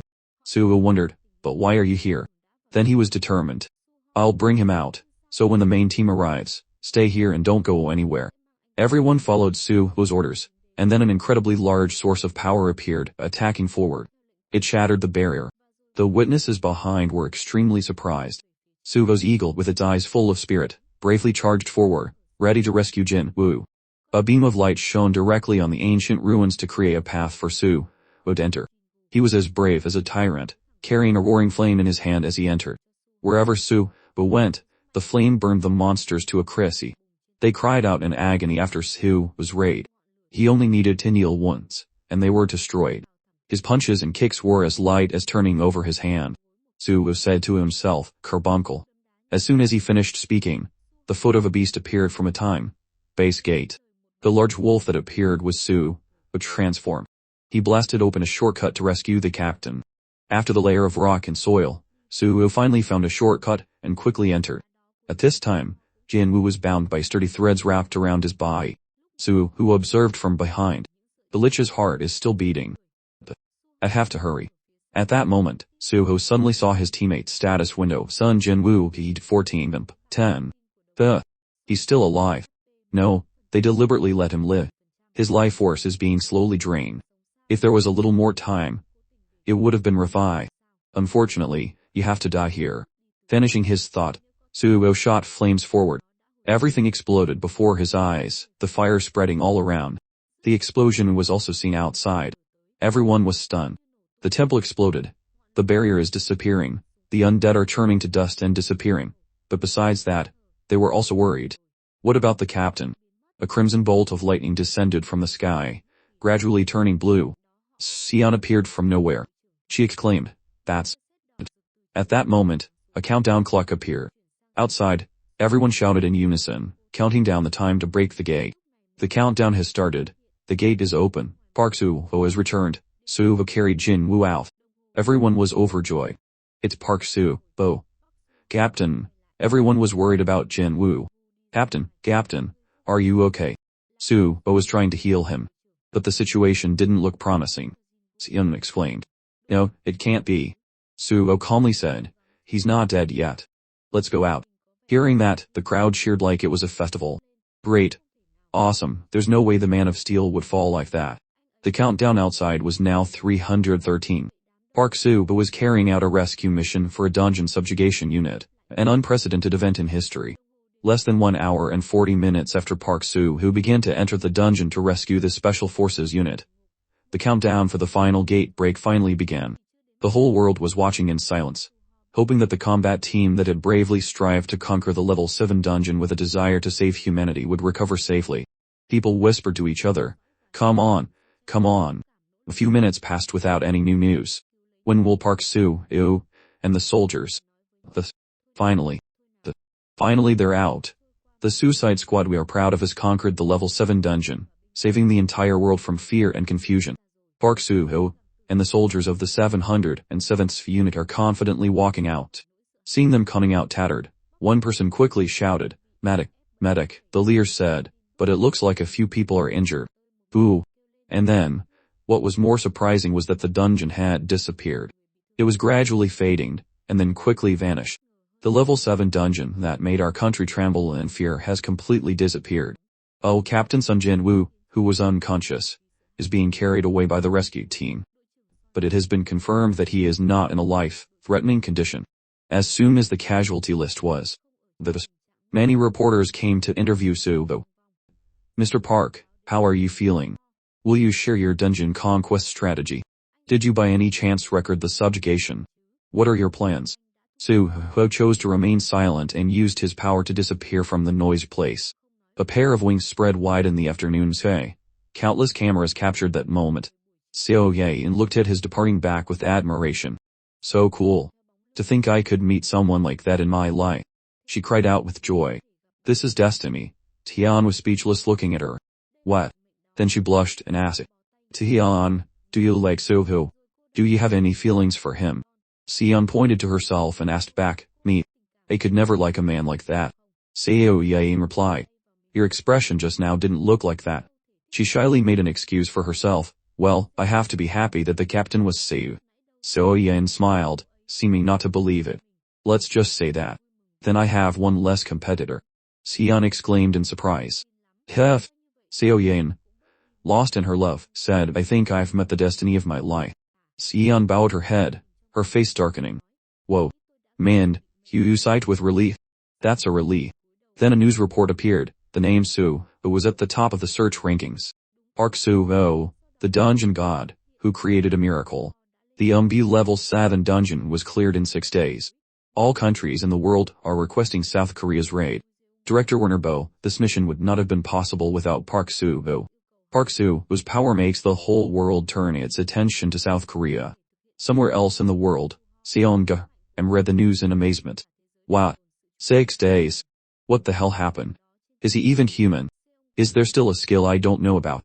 What skill did he use to clear it in 2 minutes? After reading all this information, his phone also demanded he recharge it. Seong-ga angrily threw it away. Damn it.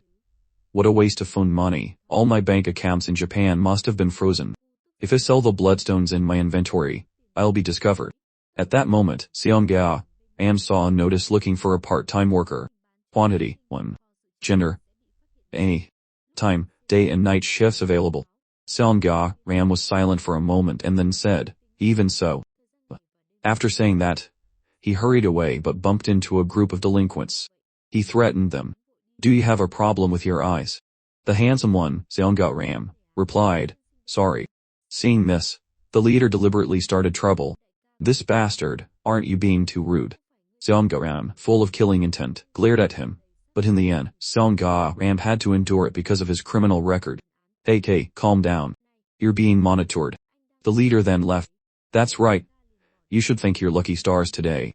Then they left, saying to each other, hey, have you read the news about Soo-woo? Of course he conquered a level 7 dungeon. That bastard is truly amazing. Lee Sung-kyu is nothing. You shouldn't compare him to that arrogant bastard. At the same time, these words touched Seong-ga pride. But he still silently listened to them compare and discuss him. I don't think you should say that. Boss, you bastard, how can you compare me to that murderer? He used to pretend to be very kind. But now he's been exposed. Everyone hates him. Seong-ga's eyes were now boiling. He thought he should use those bastards as the first sacrifice to upgrade his regression zone. The scene shifts to another place. A ball was rolling out onto the road. The boys saw it and quickly ran after it. But he didn't notice a car speeding towards him. A voice came from a distance, Jin-woo. Then there was an indescribable scene. There's an accident. That person died after saving the child. Jin-woo suddenly woke up, extremely shocked as he remembered the painful memory from the past. A medic cried out, Captain, are you okay? Jin-woo clutched his head in pain and was dazed for a moment. Then he asked, what happened? He replied, I heard Soo-woo save you and the other soldiers. Don't you remember? Jin-woo exclaimed in surprise. What? Soo-woo. At that moment, Dong-hu and Jin both sighed. Their faces were extremely tense. Seo-yaen, wearing a maid outfit and bunny ears, came to visit Soo-woo. Soo-woo Appa isn't awake yet. We had a date today. She called out sweetly, making the two young men's skin crawl. Appa. Su said hesitantly. Seo Hyun is still not awake. Junho also added, he must have been very tired. Hearing this, Seo Yain gave them a gift to give to Suho. Then please help me give this to him. This is raspberry wine kimbap I made for him. Su took it and said, raspberry wine kimbap. Junho also had to say whoa to this. Then she turned and waved goodbye, not forgetting to remind them, when he wakes up, give me a call. I really need to see him before the main corpse returns tomorrow. Su smiled politely and replied, of course, don't worry. Junho added, we'll definitely let you know. Then they watched Seo Yain's back as she left. Su wondered to himself, since when did Hong Seo Hyun start calling Suho Hyun Appa? Junho replied, I had no idea he was so lucky with women.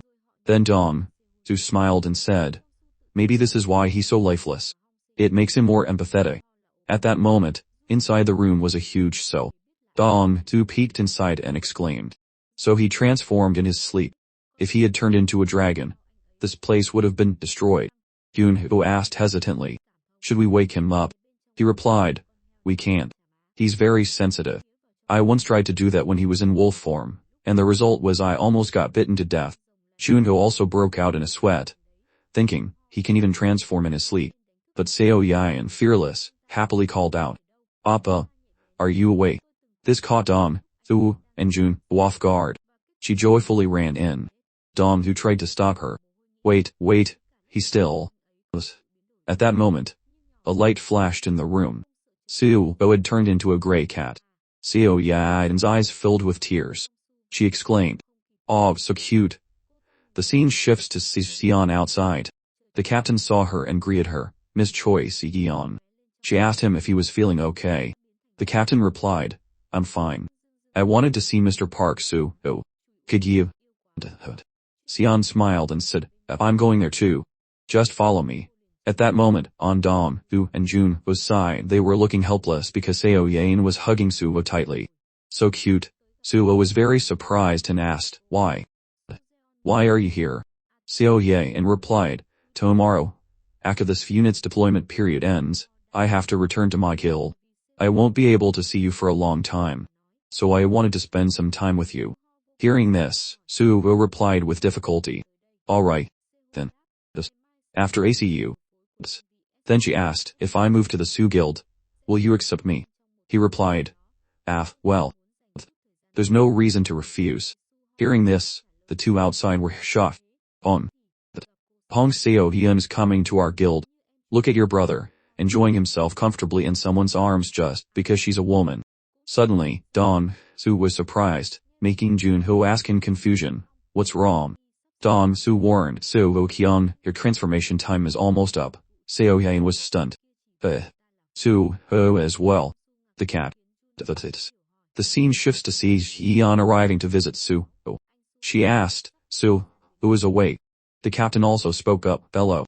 Su and Junho were once again caught off guard and stunned. The two of them looked at Su and Junho, not understanding what was happening. Another light flashed in Suho's room. Su stared into the room. Junho was sweating and didn't know what to say. Sion asked blankly, what's going on? Seo Yain was now sitting on the floor, with Suho's face buried in her chest. Suho, still not moving from the mountainous chest, glanced at them. Sion looked at Suho with disgust. Seo Yain looked stunned at Suho lying in her chest. Sion, holding a medicine box in her hand, frowned angrily. You born pervert, then threw it at Suho's head. Seo Yain exclaimed in shock. Oh, Appa, Su frowned, watching the scene. Look at his superb acting skills. Sion was furious. You damn bastard.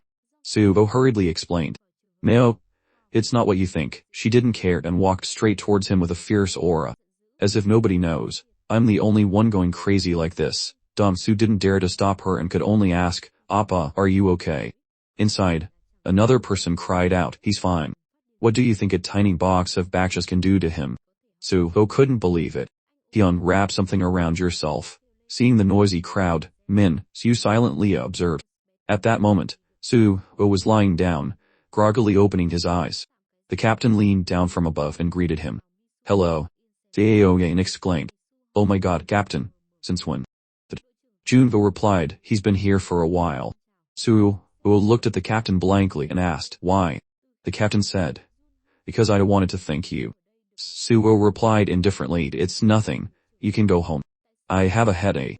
The captain didn't care. He smiled and continued, thanks to you, I've learned that helping others isn't just about creating a burden for yourself. I will definitely save more lives than you have. Hearing this, he shut his eyes tightly and said nothing. Everyone saw this and kept quiet. Seo Yan spoke up. He's fallen asleep again. It's dangerous here. Let's go somewhere else. The scene shifts outside the buildings. A girl was quietly walking up the stairs. She saw a strange man following her and quickly walked faster. She glanced down with a worried expression, the footsteps getting clearer as they approached her. Seeing this, Lee Suno quickly entered the password on the door to escape. Luckily she was faster than him, and Suno quickly hid in the room, standing quietly by the door. Thinking she had escaped, she let out a long sigh of relief. But another voice called out, Miss Lee Suno. He gradually emerged from the shadows, having entered through the window. Sunuk, seeing this, remained calm and asked irritably, you're really annoying. What kind of monsters are you? He replied, we are from the Special Crime Prevention Task Force of the South Korean Awakened Management Bureau. A woman who was supposed to be dead from a bullet to the head during the murder scene in Silin, Onmi is still alive, and what is she doing here? Sunuk frowned angrily and gritted her teeth. Here too Nosi. He raised his gun and threatened, if you move, I'll shoot. At that moment, a powerful force disassembled the parts of the gun, which then fell to the ground. He panicked and cried out, Captain. His eyes widened, and a worried sweat dripped down. Lee Sunok was on the ceiling, biting the captain's head, looking at him. His face turned pale, and he cried out, Shit. What is this thing? The scene shifts to another place. The director was on the phone. Oh, Ami, hello. Have you checked the 1.2 billion won from the dungeon bag yet? See? I told you more than 20 people would come back within 10 days. I think I'll get a commendation this time. Oh, right. Have you registered for the residency card for Suo's land yet? Yes. It's safer here than in the use. Alright, see you later, sweetie. At this moment, Min-Hyu was standing uncomfortably behind him, having heard the entire conversation. He hung up and went to make a hot cup of coffee. Suddenly, Min-Hyu behind him startled him. Oh, what thief? You scared me. What is it? Min-Hyu replied. The special combat zone from the military has orders to dissolve the Union and dispatch the 707th unit to the level 6 dungeon in Sector 5 of Seoul. Hearing this, he said, alright, Seoul is in a state of emergency now too. Min-Hyu continued to report, it's not just Seoul, the whole world is in a mess right now. Hearing this, he leaned back and sighed, so tiring. Saving the country is only effective the first few times. At this, Min-Hyu, holding the remote control, said, the executive committee members are waiting in the meeting room at the management bureau. I will connect the video. On the other end of the line, a haggard Mr. Kim spoke up, Director, good evening. Seeing this, he waved, General Manager Kim, long time no see. But why do you guys look so worn out? Did you go on a collective pilgrimage or something? He, with dark circles under his eyes, replied, Director, the situation is extremely serious. You must come to the headquarters immediately. On the news were the words Level 7 dungeon break threatens Australia. Australian citizens evacuate Sydney Harbour from Australia to new update. A Level 7 dungeon break is inevitable. Even with a clear strategy, every nation believes betting everything on a Level 7 dungeon is a mistake. The number of high-level dungeon breaks is increasing rapidly, from a breaking news to exponential. Another article appeared with more horrifying content. Brazil, 14 random level 6 dungeon breaks plunged the country into crisis. A photo of the surviving citizens trying to find a way out through the port of Rio de Janeiro. Oh my god. Soundgaram, reading the news exclaimed. Oh my god, and they still rush out to the ocean. Now who knows what's in the sea? While he was reading other news, the person on the other end of the line reported anxiously, Sir, the situation in Russia is very urgent. Part 1, monsters are approaching Russia's Amur region. But Moscow. Analyzing the possibility of a Russian nuclear attack. This information horrified Director Cha, who asked again, a nuclear weapon? Doesn't the Russian military have conventional weapons in reserve? Why would they do that? An agency employee immediately answered. The scale of the monster attack that began in Harbin is believed to have surpassed the capabilities of conventional weapons. But the problem is, he explained, pointing to a map, if the direction of the monsters heading north is altered by a nuclear weapon, the monsters on their way to Russia will divert to North Korea. The military is preparing for deployment and stationing. Teams 1 and 3 are at Paju and Yeoncheon along the Imjin River. However, if those monsters join forces with the ones in North Korea and head south, it will be very difficult to stop them at the bay with our current firepower. This information made Director Cha break out in a cold sweat. Are you sure they won't come to our area? Should I immigrate? So what's the dungeon situation in our country? Another new article appeared. New update, number of dungeons rapidly increasing in Seoul. Level 6 guilds in Seoul show their inability, causing public unrest. Experts say Seoul is no longer safe. The agency staff answered worriedly, just today, 14 dungeons have appeared in Seoul, 6 of which are level 6, requiring continuous team dispatches. But suddenly, an announcement interrupted them. The other teams are also facing a shortage of combat teams, so there's no other way. He then asked in disbelief, did you say 6 level 6 dungeons? The continuous bad news made Director Cha clutch his head and groan. This is a disaster. The staff member continued to report, furthermore, regarding the serial murder case assigned to us by the police. As he spoke, an image of 2 murdered men appeared. 2 agents investigating the suspect were killed, and the suspect has escaped.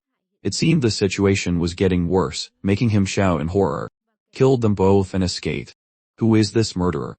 And awakened. The staff member, still trying to remain calm, offered a hypothesis. We'd believe it's a vampire. She has died and resurrected 3 times. Upon hearing this, Director Cha's eyes widened in disbelief. What? Of a vampire? Another equally worried staff member replied. Since we currently have no ritual to exterminate a vampire, we need an emergency action plan. Unable to bear it any longer, he tore at his hair. The dungeons alone were enough of a headache, but now a vampire on top of that. After a moment of despair, Director Cha finally regained his composure and reassured everyone. Alright, I'll be back after this joint team is deployed, so just wait for me. The scene shifts to a forest where vehicles are moving. From the air, Seo Yang joyfully waved goodbye. See you all later. Say hello to Suho for me. On the ground were Yeon, Min, Hu, and others, also smiling and waving. Take care, goodbye. While saying goodbye, Min, Su glanced lightly at Yeon and reminded her, shouldn't you be returning to the investigation team? Hearing this, she quickly said, send me to the most urgent area. Yeon's words surprised her. What's gotten into you today? She was lost in her own thoughts. I want to become stronger. Seeing Yeon's contemplation, Min Su remained silent and observed her carefully. Then, she bowed her head as if trying to discern something from Yeon's face. Immediately after, Min Hu's voice from the past echoed in her mind. Do you like Su, more than me? Yeon, looking confused, deflected. What nonsense are you talking about? Drink up. Yeon's answer made her whisper. You bitch. Before Min Su could finish, a drunken Yeon yelled. You bastard. Come here. Mumble. Man, you started, as if to provoke her. You said you wouldn't be interested even if a man gave you everything, but I guess Park Soo who is the exception. Huh. Why are you so obsessed with him? Even so, Yeon pretended not to understand what she meant by obsessed. Immediately after, she lowered her hand and placed the bearkin on the ground. The next second, Yeon blushed. It was unclear if it was from the bear or embarrassment. I just think, he won't die. Returning to the present, Min Hyu, after a moment of recollection, said, all right, go head first into trouble then. On the T screen, the news continued to display. New update, Russia drops mother of all bombs on the border of the Amur region. An employee spoke up as if he had anticipated it. They finally did it. Another employee added, we have no say in it since they dropped the bomb on their own soil. Director Cha, after observing for a while, also spoke up. Do we need to build the defensive wall around Seoul higher? An employee quickly analyzed the situation. Level 6 dungeons are continuously appearing in Sector 2 of Seoul, which is the territory of the Sila and Goryeo guilds. A cooperation proposal has been sent from the 2 guilds, setting an unbelievably short rest time, and a shortage of combat teams. But the only one who can solve this is Park Soo. Another person spoke up. The number of negative comments aimed at Park Soo is increasing. I think it's time for us to act. Hearing this, Director Cho was immediately curious. Is there a problem with Soo? An employee recounted. They're saying that if he wanted to, he could solve all the dungeons in Seoul, but he's not doing anything. There are also comments from the guild union that Park Soo whose guild doesn't contribute enough to match the benefits they receive. This information made him angry, and he gritted his teeth. Those bastards, really. The scene shifts to Sue, whose base. A comfortable sound emanated from within the house. This feels so good. It turned out to be Min, Yu, resting peacefully, all her fatigue melting away. Suk heard this and replied, "See, I told you. It's really good. When you're tired, sitting on a hot, flat stone like this is the best." As soon as she finished her sentence, a phone rang. It was Min Hughes. She answered, "Yes, director." Outside the house were Suho and Han Dong, Yu, intently admiring the view. Suddenly, Suho spoke up, "Is this enough?" His sudden question confused Dong. "Yu. What?" Suho immediately replied, "Our home should be sturdy, so we can travel with peace of mind." His words made him hesitate. "Well, I'm not so sure." Next, Suho asked, "You're a rank, right?" Dong Yu continued uncertainly. "Yes, that's right. But maybe because we're leveling up faster than usual, I still can't quite believe it." The next second, he wondered, what are the others doing? He recounted with a sad look, Jake is training the new recruits. Shun, who is supervising the construction. Master Mayo, In goes out a lot but... Before Dawn, Sue could finish. Sue, who asked, where did he go? He said, thinking of Mayo, In. He didn't say specifically, but something related to saving the vagabonds. He quickly caught the key point. Saving the vagabonds. Dong Thu immediately confirmed, yes, that's what he said. After talking for a while, Sue, who suddenly realized, but what are you doing here? This question left him speechless. Seriously. As if not understanding Dong Sue's helplessness, he repeated, seriously what? In the utmost frustration, he yelled, I was busy editing when you said you needed to recruit more beasts and told me to come with you to the dims. It seemed Sue who had remembered. That's right. I don't think the animals were happy after seeing Patrol chosen for the final 10th spot of the cycle. Also, Edom, the little rabbit, and the little pig look so lonely. The image of the bear, rabbit, and wild boars all out brawl came to mind with Dong Sue's confirmation. That's true. Maybe because they don't have mates. But whenever they meet, they just start fighting. Without hesitation, he proposed an idea. I think we should build a moat right outside the outer wall. This idea confused him. A moat? Then the city wall will be reinforced. We can channel water from the Jungning stream. We can put crocodiles in the moat, right? As soon as he heard this, Suho yelled, crocodiles. His face was brighter than ever. Crocodiles sound great. Are there crocodiles in the dens? Suho's unexpected enthusiasm made Dong Thu laugh awkwardly. Of course not. It seemed things weren't going as planned, so he stood up regretfully. What a pity. Let's just go to the dens and recruit some beasts. However, a piece of information on his phone made him speak up. But,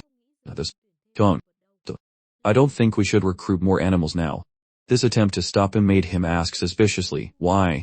While reading the information, Dong Thu explained, people are holding candlelight vigils because you're not doing anything while Seoul is in chaos over the dungeons.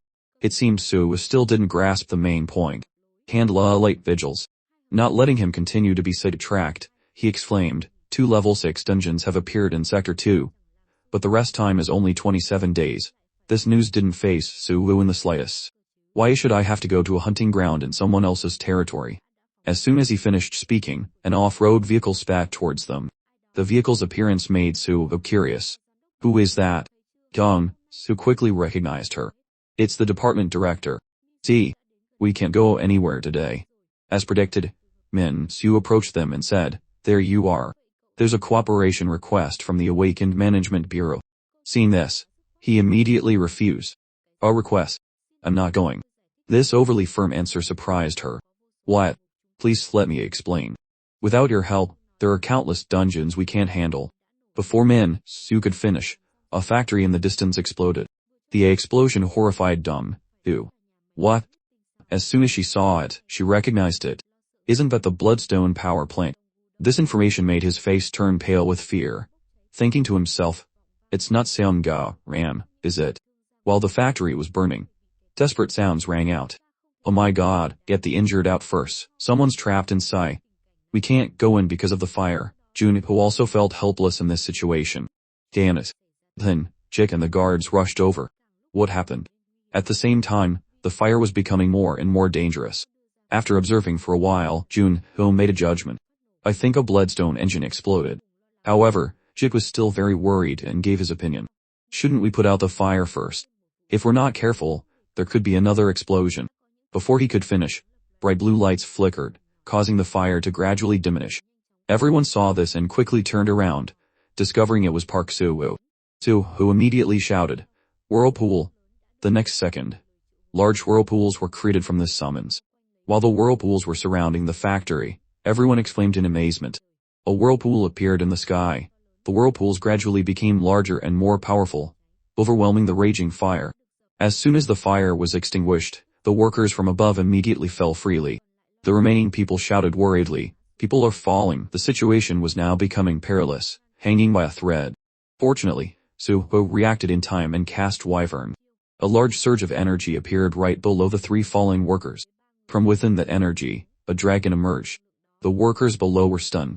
The dragon summoned by Soo-woo was a bit surprised and hadn't flapped its wings yet. Seeing the three people falling towards it, it understood what it needed to do. The wyvern immediately used its wings as a spring cushion to catch the workers, then gently pushed them down close to the ground, minimizing the impact. They were still swept away by the water a bit, but it was only minor external injuries. At least it wasn't fatal. Their colleagues ran to help them. Everyone safe? Did the wyvern save them? Hasn't the ambulance arrived yet? As soon as they finished speaking, the ambulance and fire truck both arrived. The workers signaled, "They're here. Over here." Min, Soo got out of the car and asked hurriedly, "What happened?" Dong Soo, who was with Min, Soo, called out, "Hyun." Jun-oh explained, "It seems there was a problem with one of the bloodstone generators, but we can't be sure until we investigate the incident." Dong, who was dazed for a moment, because the work he had to do had increased again. "I really have to finish editing today." Min. He worriedly analyzed the situation. Hame's bloodstone generators occasionally malfunction. But for an explosion this big, we should gather the team leaders. Suddenly, someone walked up and asked Min, "You?" But it turned out to be Soo-ho. He expressed his opinion. "I want to build a large moat around the Soo Guild's territory." His younger brother, Jun-ho, was surprised by his brother's plan. A moat? Dong, who understood a little. Soo-ho-hyun wants to increase the defense of the Soo Guild's territory to prepare for when he's away from home. Seeing that everyone wasn't very enthusiastic, Soo-ho asked, "What's wrong? You don't think it's a good idea?" Jun-ho shared the reason for his concern. "You want to surround from outside Hyun Butanemianju with a moat. Hyun, we're losing money." Soo-ho was the leader but not as good at managing money as Jun-ho, so it was understandable that he didn't know they were in the red. He asked, "We're losing money?" Jun-ho replied, "That's right. If we start a large construction project, don't you think it will cost a fortune?" Dong-do was indecisive. A moment ago, he was explaining on Soo-ho's behalf. Now he was echoing Jun-ho. "That's right. Because we donated the money from the spicy match and refused all profits from the level 7 dungeon to save people, there's no way we have money now." For Soo-ho, not having money was no big deal. He said calmly, "Then I'll go make some money." Jun-ho said the profit from the dungeon wouldn't be enough. Dong-soo gave his opinion, "Unless you find a treasure dungeon or something." Hearing this, Min-soo's eyes lit up, and she announced with a radiant smile, "There is a treasure dungeon." Dong-soo was stunned. He was just saying it, but was it real? Jun-ho was full of interest. "A treasure dungeon? Min, you said there was a level 4 scorpion dungeon in Yeongju, Gyeonggi province, with 12 days before a break. Any expensive items drop every hour, and I heard that each person can earn 4 to 5 bloodstones." Dong-soo was extremely excited. "A scorpion dungeon? You mean the super luxurious kind that they say only appears once in 100 years? Even Soo-ho was excited. "Sounds good." Then, Dong-soo came to his senses. But there's no way a treasure dungeon like that would be open to people from other guilds. Soo-ho didn't understand. "We don't get in for free." Jake explained further, "If it's a dungeon like that, they'll say there's no more room even if there really is." Soo-ho asked blankly, "We'll have to pay to get in, right?" Min-hyu smiled and reassured them. The Scorpion Dungeon is currently managed by the Goryeo Guild in the southern part of Gyeonggi province. But coincidentally, a cooperation proposal has just been sent from the Goryeo Guild. Her heart was happy again. Dong-do rejoiced. It seems they're really short on combat teams. Soo-ho was still worried about not being able to build the moat. He repeated, "So, the construction?" Min-soo replied. "The parent company of the Goryeo Guild, Goryeo Construction, is a company with 50 years of experience in river construction. If you cooperate well, we can complete the construction at half the price. Jake laughed heartily. Soo Hyun, let's go. I want to use this opportunity to test my new strength. No Bin suddenly appeared behind everyone and spoke up. If you want to test your strength, I think it would be a good idea for each of us to team up with the new recruits in the guild. Everyone was happy to see him and welcomed him. Master Bin Chungo was radiant. Alright, let's do that. I think this is a good opportunity in many ways. Behind them, 2 soldiers were whispering. They're not taking us with them, right? How can Ank soldiers enter a level 4 dungeon? Min, she wasn't going into the dungeon, she volunteered for external affairs. While you guys are away, I'll handle communication with guerrilla construction. Soo, who immediately led the team with enthusiasm. Okay, let's go. A few days later, the newspaper reported with a rather eye-catching headline. Bloodstone generator plant at Soo Guild's Uijeongdu branch explodes. Investigation underway. Park Soo, who extinguishes fire in 2 seconds with a water system skill, Wyvern. Park Soo, who saves falling people. Hib declares it's not a machine problem, but a bloodstone fault. Another piece of news that also got quite a bit of attention was Russia launches in Mother of All Bombs again.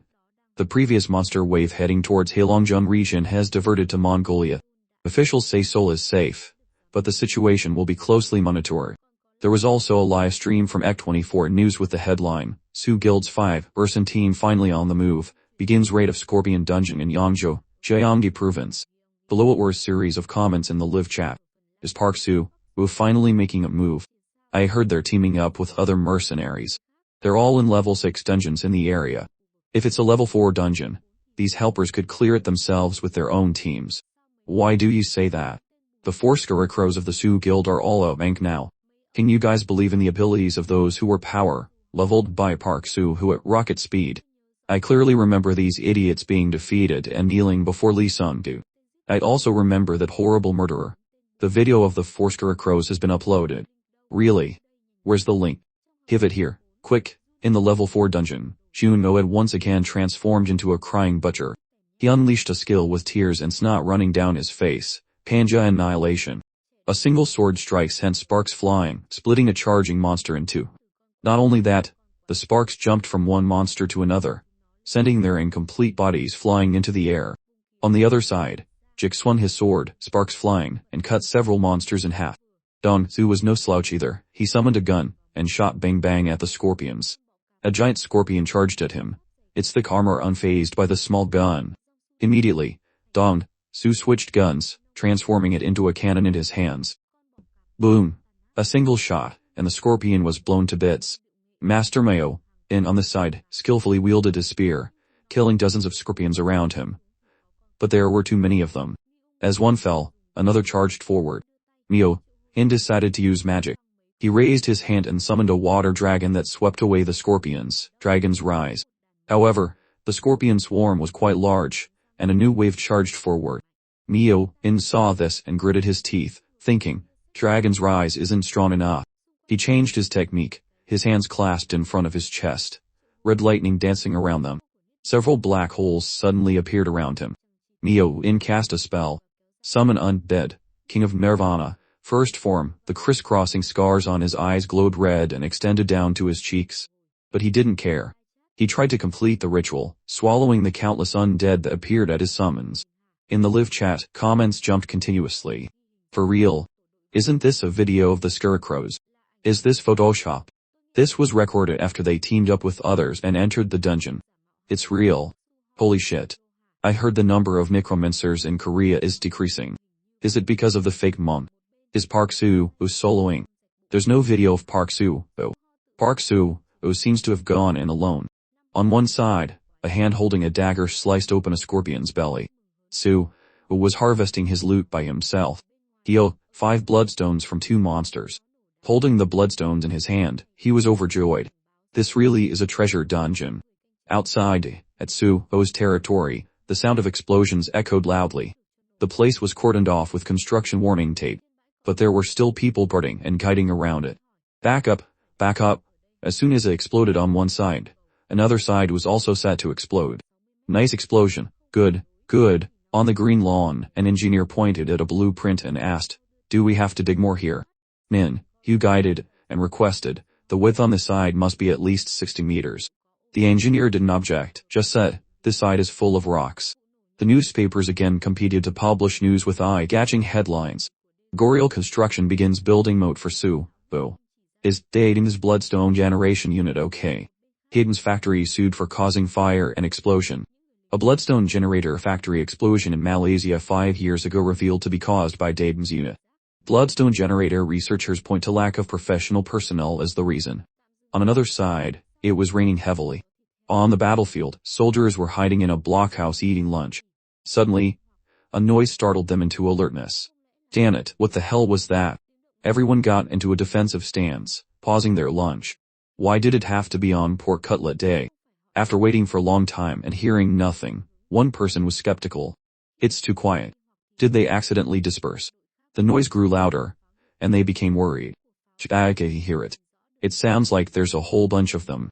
Didn't they say the monsters avoided the nuclear weapon and headed towards Mongolia? While they were still skeptical, they saw flares from 3 other teams being fired. It's a flare. The light from the flare at least helped them see what was coming. When they saw thousands of monsters, they screamed in terror. How many are there? 1,000. 10,000. The monsters attacked fiercely. The group of soldiers panicked and called for support. Artillery support. Artillery support. They're coming. Fire. At the 3rd Army Corps Command and Control Center, a report came in. The 2nd Infantry Division at Paju has engaged in battle. A soldier received the information and reported back to the commander. The unit under the 1st Army Corps in Yeonshan seems to have been wiped out. The commander was stunned. What? How could they have been wiped out right after starting to fight? Standing in front of the electronic combat map, the commander and everyone discussed. It will be difficult to defend the border at Paju. We can't delay, we have to retreat. We have to abandon the northern Gyeonggi region and fight at the Seoul defensive wall. A moment later, the commander made a decision. Connect me to the director of the Awakened Management Bureau. At the Situation Room in the Scorpion Dungeon, Gyeonggi Province, a few men in black entered.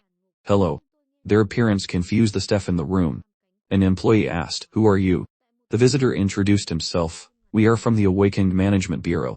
When do you predict Park Soo-woo will be out?" The employee replied, "There are 4 days until the break, but I heard he's going to spend time farming the final boss before coming out." In a heavily guarded tall building, an angry voice echoed throughout the building. "What? 4 days? What is he doing? Playing around for 4 days in a level 4 dungeon?" Director Cho was furious. "When Park Soo-woo gets out, tell him the Sioux territory in Gyeonggi will be nothing but dust." He was practically yelling into the phone. "Tell them his entire family will die." A streak of light tore through the clear blue sky, plunging straight into the dense forest below like a rocket. Immediately, a horrific explosion shattered the silence, and fire erupted violently, swallowing a whole patch of green forest in a raging sea of flames. In a meeting room, the light from a large screen cast onto a group of elegantly dressed men in black suits who were intently watching the newly played footage, their faces all showing expressions of utter astonishment, collectively letting out gasps of surprise. This is his. Then a steady voice announced, "This is a clip filmed by the most advanced drone available today." On the screen, the scene revealed was a giant, ragged hole in the middle of a lush green forest. Smoke and dust still lingered, and the fire was still burning.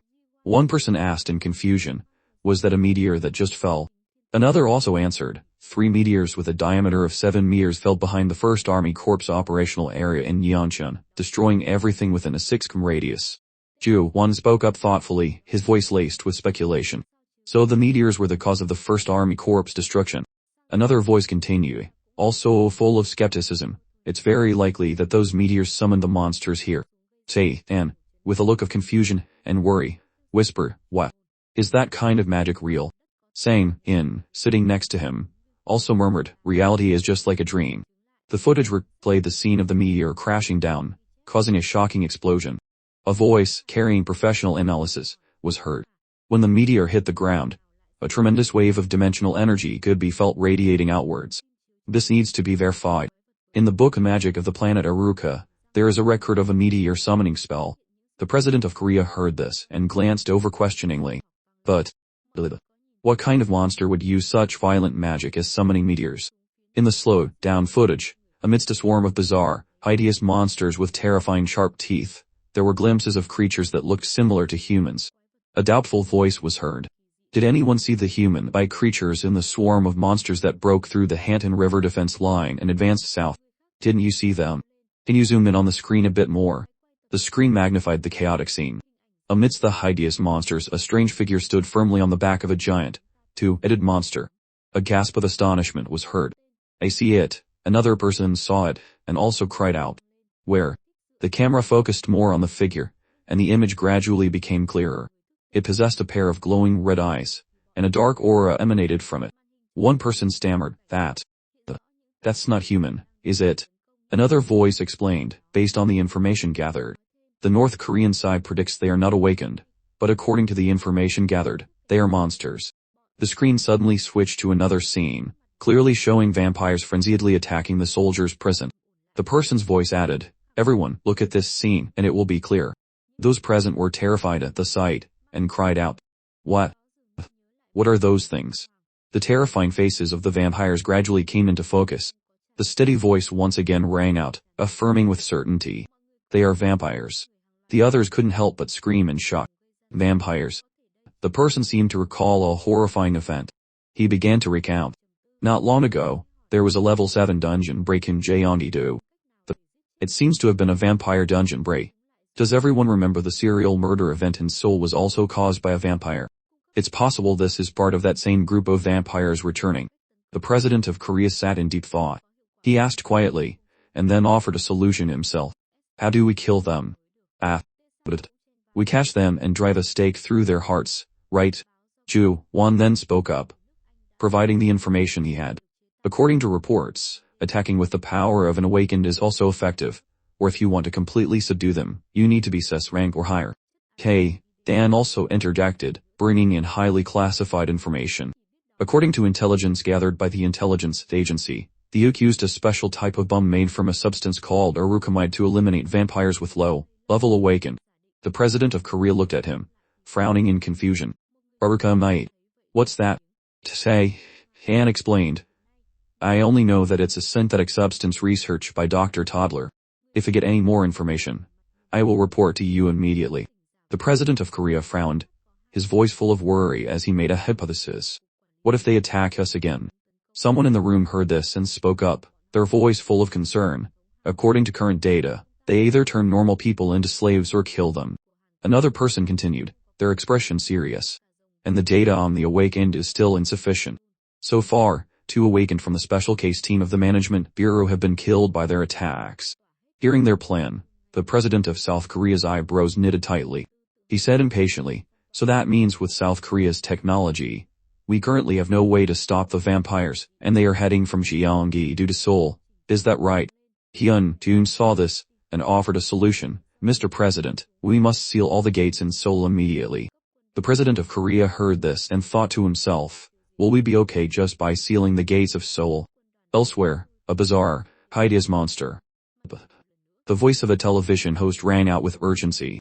Urgent, due to the damage caused by the meteor strike in the Page area, the 1st Army Corps subordinate camp suffered heavy damage and was surrounded and annihilated by monsters.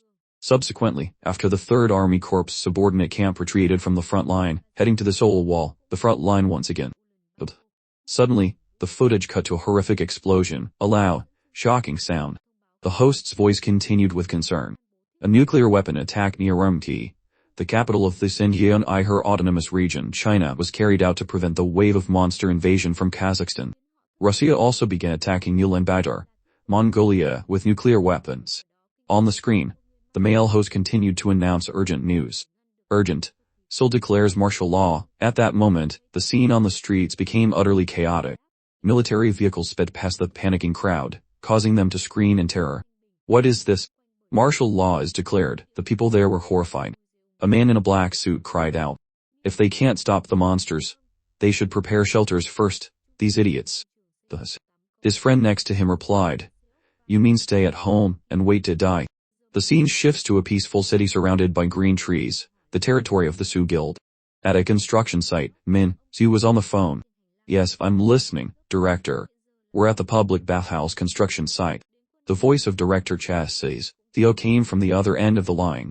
Hey, if you stay there now, you'll all die. Min Sioux asked in confusion, what did you say?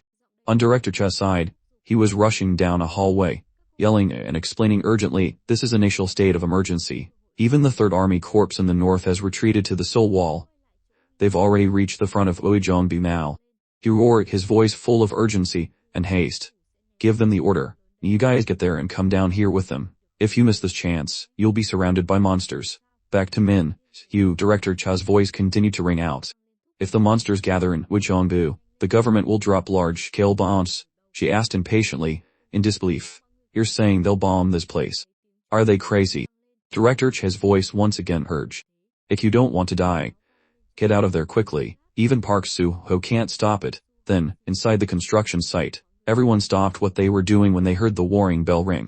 One person asked in confusion, "What's that?" An urgent announcement rang out in the construction site. "This is the observation room of the Soo Guild territory. Everyone gather at the assembly hall immediately." I repeat, everyone. The warning bell rang everywhere. Behind a house, Mrs. Lee Suk-do was still singing while cleaning. "Bluebell flower, oh bluebell flower, pure white bluebell flower." Then a soldier who was announcing the evacuation saw her and was surprised. He waved at Min Soo and shouted, "Director, the welfare director is over there." Both of them rushed over. Min Soo called out loudly, "Oh my god, Director," she asked in confusion, "what are you doing here?" "I've been looking for you." Lee Suk-do looked at her, confused, and replied, "What is it? Are you hungry?" Her eyes widened at the naive question. But then she reminded her, "We have to leave this place right now." Mrs. Lee Suk-do's eyes widened in confusion, not understanding what was happening, and asked, "Why?" An emergency notification appeared. Emergency disaster warning message. Capital Defense Command is increasing inspections at Seoul entrances, prohibiting ordinary citizens from entering. We ask for the public's cooperation at the checkpoints. At Gate 34, citizens carrying necessary items move to a safe area. They lined up according to the soldiers' orders. One of them wondered quietly, his tone confused. "What's going on? Why is there a checkpoint all of a sudden?" Another person explained, "I heard the government issued martial law while we were at the prison camp." Inside a military vehicle, 2 soldiers were talking. The soldier holding a phone said, "It seems this rumor is true."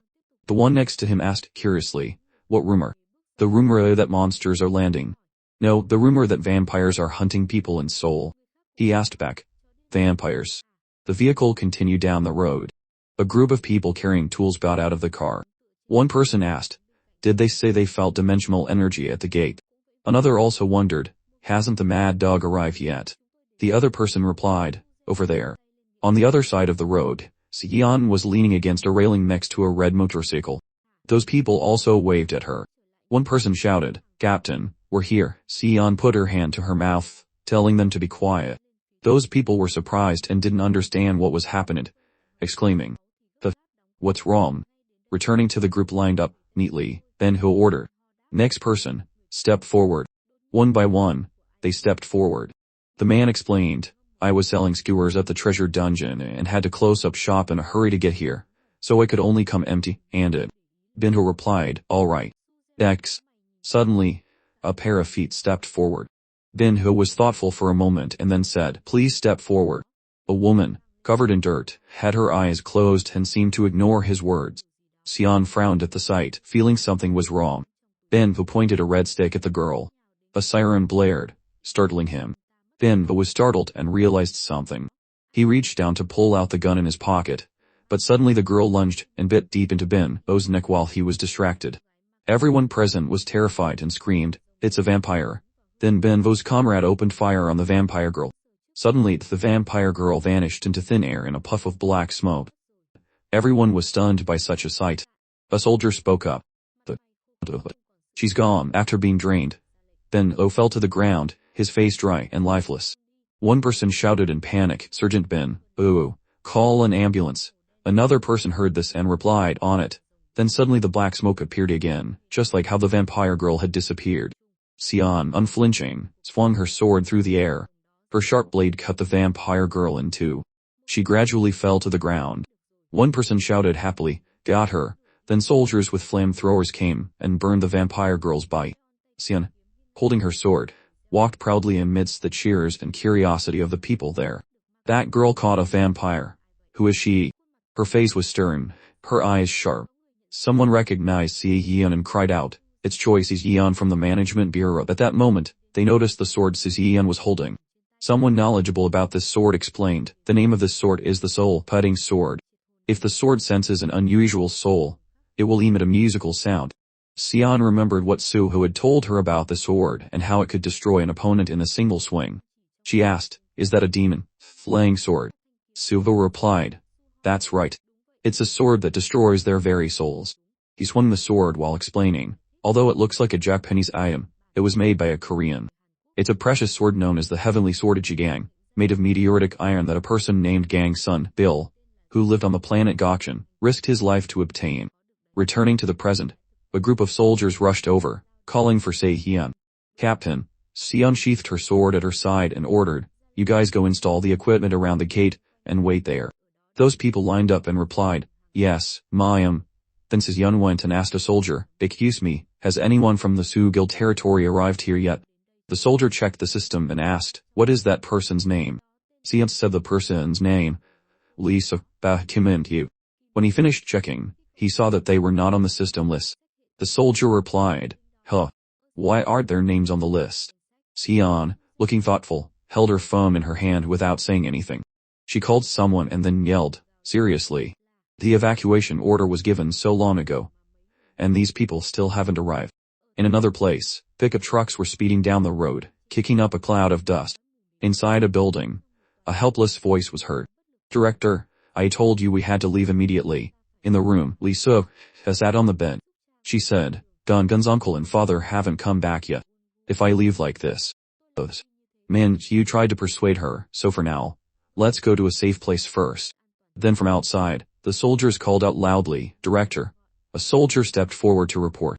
All those dispatched to the construction site have left, but we can't find Gun anywhere. Min, you frowned slightly, a hint of annoyance in her eyes. Where did that kid go again? Honestly, if he's not in the barracks, Gunwoo must have run off to the beast's resting place to play, she sighed, closing her eyes in helpless frustration. I'm going to lose my mind. Suddenly, a soldier shout grabbed everyone's attention. Everyone, look, there's something strange in the sky. They rushed to the window where the soldier stood. Looking out, everyone froze in astonishment. Outside, something dark was approaching them. What is that thing? Someone exclaimed in shock. It's not a flock of crows, is it? Why did the sky suddenly go dark? Gradually the shapes became clear. Ferocious bats were diving toward them with no intention of stopping. One person saw them and screamed, it's bats. Just then, a bat with blazing red eyes lunged forward. It's bats. Misu, give the order to close the doors, quickly. Hearing this, everyone scrambled to follow the urgent command, sealing every single door. The special task force left no entrance open. Misu then directed everyone, get back. At that moment, the bats slammed into the building like a volley of bullets, startling everyone. Director Suk cried out in panic. What in the world is this? Why is a swarm of bats attacking in the middle of the day? The bats relentlessly battered the doors, threatening to break them down. Suddenly, a car flew through the air, stunning everyone. Misu calmly commanded, get out of the way. They dodged just in time as the car crashed into an empty section of the wall. Miraculously, no one was hurt. After regaining her composure, Misu scanned the area. Director Suk cried out, oh my god, my back. A kind young man helped her up, asking, are you alright, ma'am? Another person groaned in pain. A new threat emerged, a swarm of bats accompanied by 3 strange figures. What are those things over there? Are they coming toward us? Sensing the danger, Misu stepped forward. Everyone, stay back. These creatures were neither human nor demon, with tentacles like an octopus spilling from their mouths. Misu launched a fireball attack. One creature's head was vaporized, another was struck in the chest, and one by one, they fell to her powerful magic. Misu quickly gave another order. Everyone, get out of here. Run to the beast's pen. Hearing this, they scrambled to move. Mr. Director, hold on to me tight. Run faster. The creatures that had been hit by the fireballs began to regenerate. This tasty meal is surprisingly aggressive, one hissed. Oh, the pain. What's Misu worried about? Just as they spoke, one of them lunged at her. The fleeing people watched in horror. Director, Misu was struck and thrown to the ground. The vampires shrieked with excitement. She's down, she's down, she's down. The others fought over her. She's mine, she's mine. No, mine, I was here first, I caught her. I was here first, one vampire declared triumphantly. No matter how skilled you are, You're no match for an old woman's fury. When the enemy is at the door, even women will fight, Director Sok has shouted furiously, much to the surprise of the men behind her. Who do you think you're touching, you rotten pun? The vampire was caught off guard, but once it recovered, the old woman was no match for it. Director Sok was immediately sent flying with a single blow. Director, everyone cried out in worry. Where did this old hag come from? The vampire wondered. The others then turned their attention to Misu on the floor. It's been so long since I've tasted such fresh blood. Don't you dare touch her before Ma. The vampire who had just struck the old woman turned back to join the fray. I caught her. He kicked the other vampires in the head, causing them to cry out in pain. From a distance, the others watched and whispered. They're fighting amongst themselves. What should we do? Should we try to get the director out of there? The director is the one in danger. While they hesitated, the vampires continued to argue over the beautiful woman. How dare you touch my food? You have to share something this good, you selfish brat. I've lived longer than you, so I eat first. Shut up. Go eat those guys who smell like garbage. Hearing themselves insulted, the men looked at each other. What? Did they just say we smell like garbage? The vampires continued. Eat them all later. I'm having this delicacy first. As one of them reached for Misu, the others cried out, that guy is hopeless. He's changing his prey. Hey, you guys, do you want to die? Just then, something new arrived, drawing their attention. A helicopter swooped in. It's Ms. Choi Soo-yeon. Everyone cheered. A savior had arrived. Each vampire was met with a swift end and arrow to the head for one, and the same for another. Finally, the oldest, blonde-haired vampire was taken down. With a single sword, she had struck them all. The wielder of that sword was none other than Soo-yeon, who arrived on a motorcycle.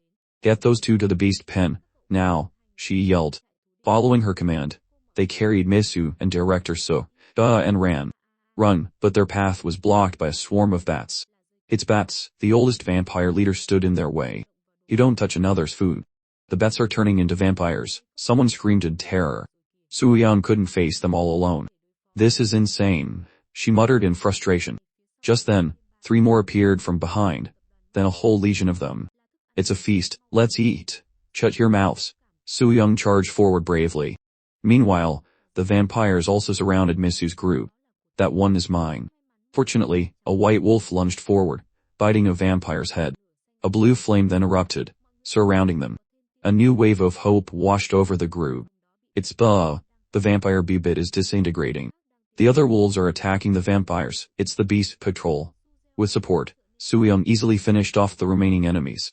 The white wolves tore the vampires limb from limb. Unable to withstand the powerful assault, they turned back into bats.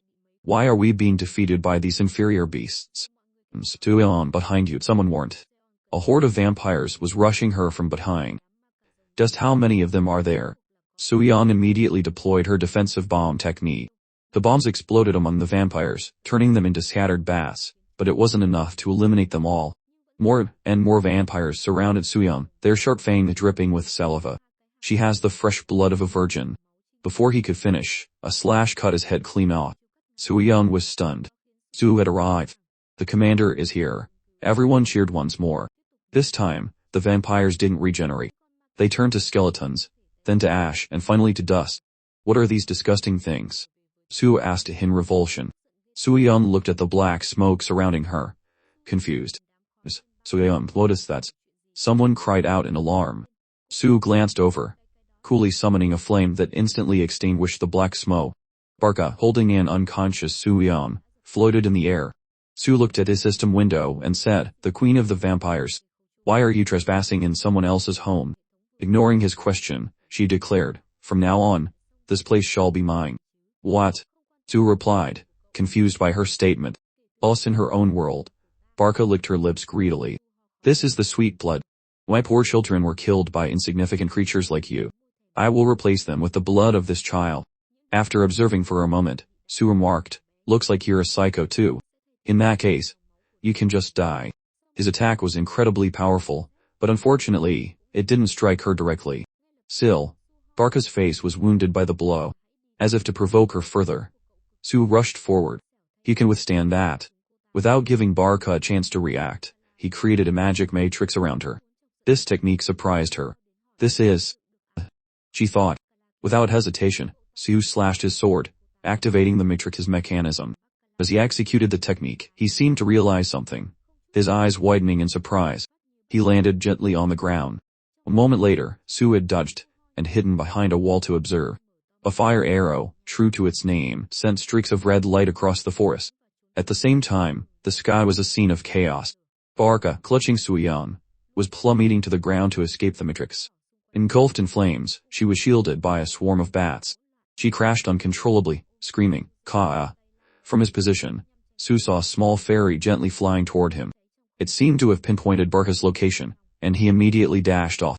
Su's speed was so great that it shook the trees in the forest. In an instant, he was in front of her. Upon arriving, Su calmly said, "Status window." Observing the information on the screen, he remarked, still in one piece, "Huff." At that moment, a stream of bright red magic flowed from Barca. After absorbing the power, she smiled and praised, as expected of sweet blood. "My wounds are healing quickly." Barca's recovery only fueled Su's fighting spirit. "Still alive. You must be strong." Seeing his combative attitude, she quickly threatened him. "I only need to move a single finger to pierce this girl's face." This threat immediately sobered Su up. He lowered his hand and sneered. "So you brought her here just to do that? What kind of strength is that cowardly?"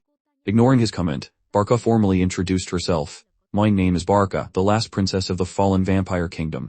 Despite her serious tone, Su replied, "I didn't ask for your name." Barca quickly retorted, "In the last 10,000 years, not a single being in this entire universe has been able to harm me." Su remained unimpressed. 10,000 years. It seems you've lived even longer than me. Do you happen to know a planet called the Kingdom of Animals? Su's strange calmness frustrated her. "I do not know of it." "What a pity," he mused. Barca growled in frustration, "Do not interrupt me." As she spoke, an image of Earth from over 1200 years ago appeared. According to the reports of my kin who visited Earth, it was once a primitive planet ruled by inferior creatures called humans, perfectly suited as our food. Returning to the present, Barca laughed scornfully. "How could a lowly human possibly harm me? This girl and I passed through a sea of fire together, and she doesn't have a single scratch on her. How is that possible?" After listening to her long-winded story, Su added, "Let's just call it selective justice. But you're the first person to be hit by my fire arrow, and still be alive." Barca caught the key phrase. Fire arrow attack. "If you hadn't invaded here to claim territory, we might have gotten along better," he said with a regretful tone, though his face showed no sadness. "What a shame. Now, stop hiding behind an unconscious person, and come out and fight me." Su's incredible power made her suspicious. "Who are you, really?" In an instant, he calmly introduced himself. "Park Su, the King of Animals." This new information intrigued Barca. "King of Animals? But it doesn't matter who you are. Then why did you ask?" Su asked, confused. His innocent question left her speechless. "Are you a bit stupid?" Done with the banter, she unleashed her power and delivered an ultimatum. "No matter who you are. From now on, this is my land. I will kill you." "What was that?" Su asked, questioning her firm declaration. Next, she touched Suyang's face and said, "Open your eyes, my daughter." Instantly, she opened her soulless eyes and stared into the void. This new development surprised him. "Your daughter? How is the blonde your daughter?" Su's persistence seemed to anger Barca. "Stop asking so many questions, you bastard." A system window appeared. While it was analyzing the information, Su wondered, is she possessed? "You will cut that man's throat with your sword." Barca screamed as if she could no longer bear it. The next second, Suyang obeyed, gripping the hilt of her sword. However, Su's face remained strangely calm.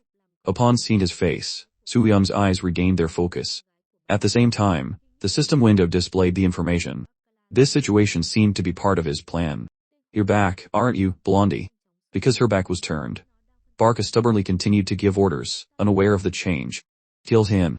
Kill him and every living creature here, then offer your blood to me." Suddenly, Suyang spun around, enraging Barca. "What are you doing, you bitch?" she cursed. Just as Barca finished speaking, Suyang swung her sword in a clean arc. The unexpected blow made Barca's eyes widen in horror. As her head was about to be severed from her neck, Barca couldn't believe it. How is this possible? Her head fell and rolled away. Su quickly checked on the situation. "Hey, Blondie. Are you okay?" His sudden question left her completely confused. "What?" Even with her head detached, Barca stubbornly threatened them. "It seems you don't know. That sword was created from a god." "What?" Suyang asked, startled by this information. If you can't keep it, you must destroy it, Barca persisted. Unable to bear Barca's incessant chatter, Soo-young kicked the head in frustration. This crazy woman has been muttering to herself this whole time. Suddenly, something appeared that surprised Soo. Before them, her entire body was being enveloped in a green flame. Barca's finger was raised, casting a spell. Before he could understand what was happening, a strange sound from the sky caught his attention. To his amazement, a meteor was rapidly descending toward them. Is that a shooting star? Soo-young screamed in disbelief. As if understanding everything, Barca explained, this is just the beginning. The wrathful angels will kill every living creature in this place. To prove her words, the meteor drew extremely close. She seemed to be frozen in fear. Fortunately, Soo reacted in time and transformed into bear form 1. Just as the meteor's power was about to explode, he had managed to change his form. Soo's furry bear paws shot out, blocking the meteor. His entire body had turned into a bear, and he was seriously stopping the meteor. Soo's terrifying power erupted, causing it to explode. This sight left both Soo-young and Barca stunned. As soon as he shattered the meteor, he transformed back into a human. Without pausing, Soo shouted, "Tornado!" Immediately, the fragments of the meteor were caught in his whirlwind. The powerful tornado flung the rocks outside of Earth's atmosphere, its force so strong that it shattered a satellite in space. At the Japanese Ministry of Defense, worried staff members reported, "We've lost the signal from combat satellite zone. We are investigating the cause." Afterward, the sky was filled with twinkling stars as if nothing had happened. Soo looked up carefully, as if afraid something unexpected might still occur. He seemed completely unaware of the terrifying feat he had just accomplished. They're probably gone, right? Something seemed to explode. Luckily, Soo-young was still there, gaping in astonishment. What did I just see? This power left Barca horrified. That divine ability. Could that man be? Before Barca could finish her thought, a sword pierced through her skull. She screamed in pain. The power of the godly sword was too immense. Barca's head disintegrated in an instant, leaving only a green flame near the tip of the blade. Next time you fight a vampire, you should smash their mouth first, Soo-young said nonchalantly. Are you really okay? Soo asked with concern. Soo-young frowned, confused. Why wouldn't I be? Do I look sick? Unexpectedly, Soo turned his face away, and muttered under his breath, "You're an appliance anyway, so you probably don't need medicine, right?" Hearing this, she gritted her teeth, and yelled, "Why are you picking a fight with me again?" Soo's voice grew quieter. "I'll have to prepare a hammer next time." He dropped his playful tone and looked at Soo-young seriously. "Anyway, thank you for saving my family." Soo-young lowered her gaze, and hesitated before replying, "It was just..." Before she could finish, a group of people appeared in the distance. It was Yoongo's group, waving frantically at them. "Hyun, boss," they all scrambled down the hill. Hyun, left behind, shouted, "Guildmaster, what did you just blow into the sky?" Daseok, running beside him, said knowingly, "If I'm not mistaken, did you just punch a meteor back into space?" Dong, you close behind Yoon, exclaimed, "Whoa, I should have filmed that." In a flash the four of them reached Soo. Dong, who, panting, said, "We heard sister-in-law was kidnapped. We were so worried." Yoon added, "Anyway, it's a good thing you're not hurt." The only victim was the one who didn't understand what was happening. Soo-young stared at them with wide, confused eyes. "You're saying they was kidnapped? Who kidnapped me?" Hyuk looked uncomfortable. Dong Hu's face stiffened. Yoon-ho forced a laugh and said, "As long as you're not hurt, that's all that matters." Soo looked at him and asked, "Is everyone else okay?" Yoon-ho immediately replied, "Director So-bag and the department head have been moved to the military medical station. They are recovering. Chun has been taken to the barracks." Soo gave a rare compliment. "You did well." The situation seemed stable, but Dong Hu spoke urgently. "But boss, an evacuation order has been issued for this area. They say tens of thousands of monsters are heading this way." Dia quickly chimed in to confirm. "That's right. The department head also said they would soon launch a large-scale attack here." Yoon-ho clenched his fists and urged, "Hyun, we have to retreat now." "A large-scale attack?" Huff. Soo amused. Soo-young suddenly turned her head to look into the distance, as if she had detected something. She focused, concentrating energy into her eyes. Soo knelt, placing his palm on the ground and closing his eyes to feel. Suddenly, his hand on the ground began to vibrate slightly. A vision of a stampede of monsters appeared. Soo-young reported the situation in alarm. 6. One from the outer boundary of Su's territory, about 1,100,000 monsters are approaching. And Hun, who had been the quietest until now, had to exclaim 1,100,000. Dumb, you, retaining a shred of composure, advised, boss, the army has already retreated. We should go too. As if it were nothing, Su looked at Yun-Oh and instructed, Yun-Oh, make a phone call now. Yun-Oh was confused. Tell them not to touch my prey, he instructed. While everyone was scrambling, Su-Yun looked into the distance with concern. It seems we're too late. Su's group continued deeper into the forest. Someone's voice suddenly rang out. Has it started already? It was Yun-Oh on the phone. He listened and reported back to Su. Hyun-Nim, they said the automated guns have started firing. And there will be bombers too. The birds, napping in the afternoon, also sensed the danger and took flight with a flutter of wings. Su-Yun led the way, shouting, "Let's go, brother Su." Su called out as he ran. "Everyone, run," Su-Yun urged. They ran for their lives. The sounds were chaotic, and it was unclear who was saying what. "Now we're going to block 1,000,000 monsters." Yu gritted his teeth and made the boldest decision of his life. "I have to live stream this, right?" He had a strong work ethic. Even while running for his life, he didn't forget his introduction. "Hello everyone, this is Su from Su-Ti. Everyone, do you see the 15s up there? We are currently..." As he was speaking, a massive explosion erupted. The monsters were hit by bombs and blown to bits, with flames soaring high amidst their agonizing screams. On the crystal screen, there were many bright dots. The Apache squadron has begun its attack. The radio crackled with constant updates. Aircraft number 4 of Apache Delta Squadron is down. Aircraft number 3 of Foxtrot Squadron is down. Someone exclaimed in disbelief, "What is this? These monsters have anti-air capabilities. Even when they're hit by the automated guns, they remain unharmed. Fighter Squadron 301 is under attack. Mayday, mayday." The monsters staggered through the sea of fire. Fighter jets relentlessly circled the sky. Suddenly a hideous foot reached out, stumping down and shaking the earth, splattering blood everywhere. The tall monsters stood up straight and began attacking the nearby helicopters. One was smashed and fell from the sky. The radio crackled again. Aircraft number 5 of Foxtrot Squadron is down. Meanwhile, in the Situation Room of the National Crisis Management Center at the Blue House, everyone gathered around the conference table, their voices rising in a heated debate. "We still haven't mobilized all available firepower, have we? The damage to the monster army is minimal, but their advance has only slowed slightly. What do we do if the enemy is this strong?" One leader couldn't take it anymore and said loudly, "We have to issue an evacuation order for Seoul, if they launch a large-scale meteor attack on Seoul." The president frowned and cut him off. "No. We must stop them no matter what. Do you know how much has been invested in Seoul?" Just as he finished speaking, someone rushed in to report. "Mr. President, the U.S. has approved a nuclear strike.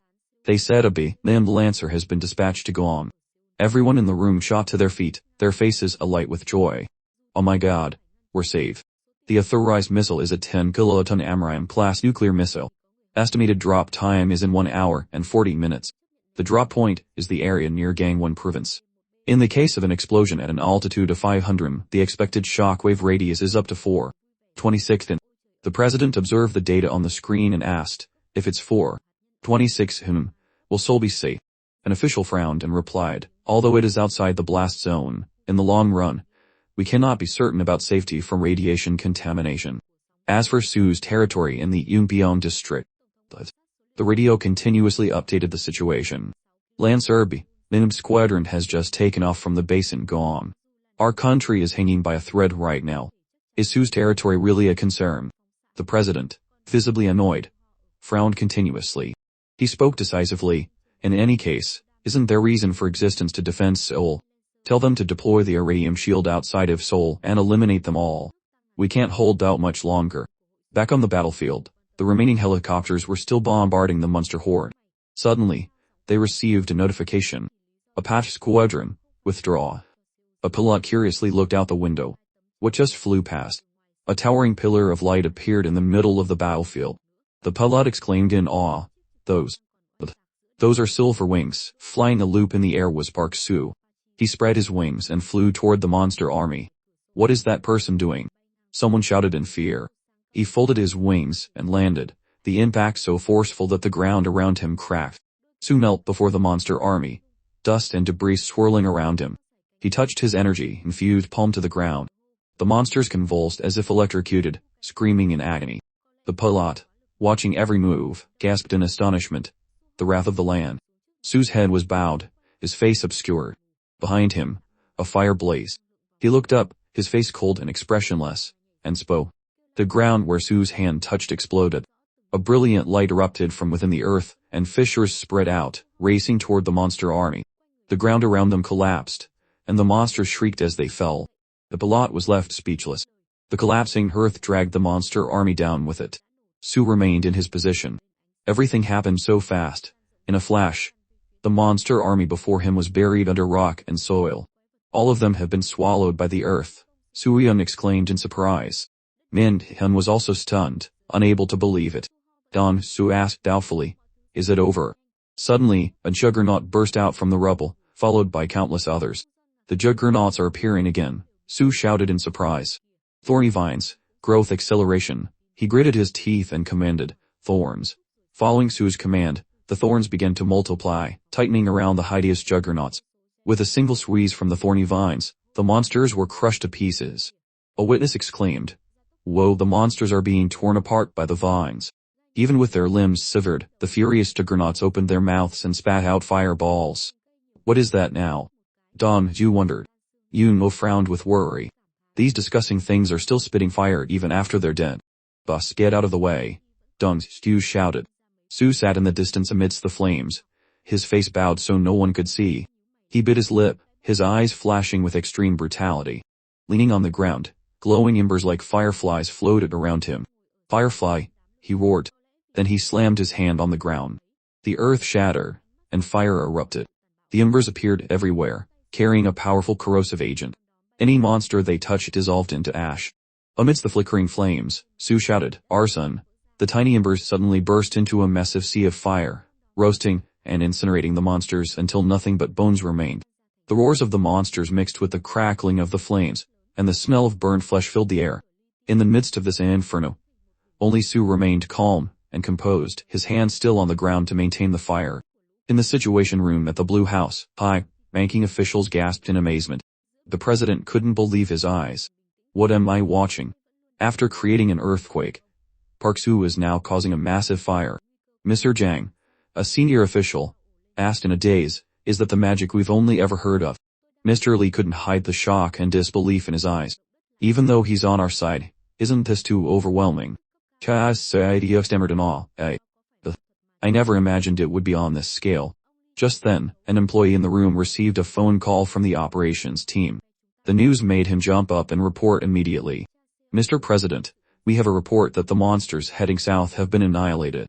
Someone in the room was utterly astonished. "What? All 1 million of them have been eliminated?" The president's eyes widened, sweat dripping down his face. "What is this?" "Tell the nuclear bombers to turn back, now." On the battlefield, after the weaker monsters had been dealt with, the stronger ones that hadn't been incinerated rose like walking corpses, pushing aside the earth and rubble to crawl out. They staggered toward Suo, but he remained still, a crimson aura of bloodlust emanating from him. His team members behind him saw this and shouted, "There are still some alive." Hyun name. Someone suddenly realized, but Suo Young isn't moving. Is it overheating? It's a Hyugwari. In that state, he'll pass out. Misu, both surprised and anxious, asked, "Is this really not a trick?" While they were talking, the monsters lunged at Su. He remained in his posture. It's dangerous. Dong, he was startled by Yoon, whose terrified scream next to him. "Boss!" Immediately after, he grabbed his twin blades and charged forward, crying. "Dong, you saw this in sight, here it comes." The screaming butcher. It seemed everyone was afraid of Yoon, but whenever he became the butcher, Misung brandished her sword and ran. Dong, he pulled out a gun larger than himself. "Oh boy, everyone better get out of the way." With those words, Yoon Bo charged onto the battlefield. He wore a wicked smile as he plunged a blade into a monster's head. Misu also leaped into the fray, slashing away. Min then used his magic staff to summon and control a giant water dragon, annihilating many monsters at once. Someone screamed, "Run!" Thanks to Su's group, the city remained peaceful for the time being. A convenience store, Seong-do, in his guise as Lee Woo-sun, politely greeted a customer. Have a good day. After buying their items, 2 customers walked out, chatting. The man in gray said, I heard there was a murder in the eastern district. The man in brown replied, I saw it. They said they found the bodies of 3 men in their 20s who died suddenly, right? But there are also rumors that it was the work of vampires, the man in gray added. That's terrifying. The man in brown agreed. Seong-bu overheard their conversation and smiled with a hidden meaning. Vampires. He looked at the system screen displaying a black stone in front of him and muttered, living as Lee Woong is still beneficial for upgrading the regression stone. This is much better. The mysterious blue-black regression stone was only level 1 but consumed an immense amount of resources. He calculated that he only needed the blood of 298 more people to upgrade it. When the store was empty, Seong-bu scrolled through the news on his phone. And now, it's time for the news I've been waiting for. He eagerly awaited the news that Seoul would be turned to ashes by hundreds of thousands of monsters and vampires. The great escape from Seoul. However, his smile froze and the corners of his mouth dropped.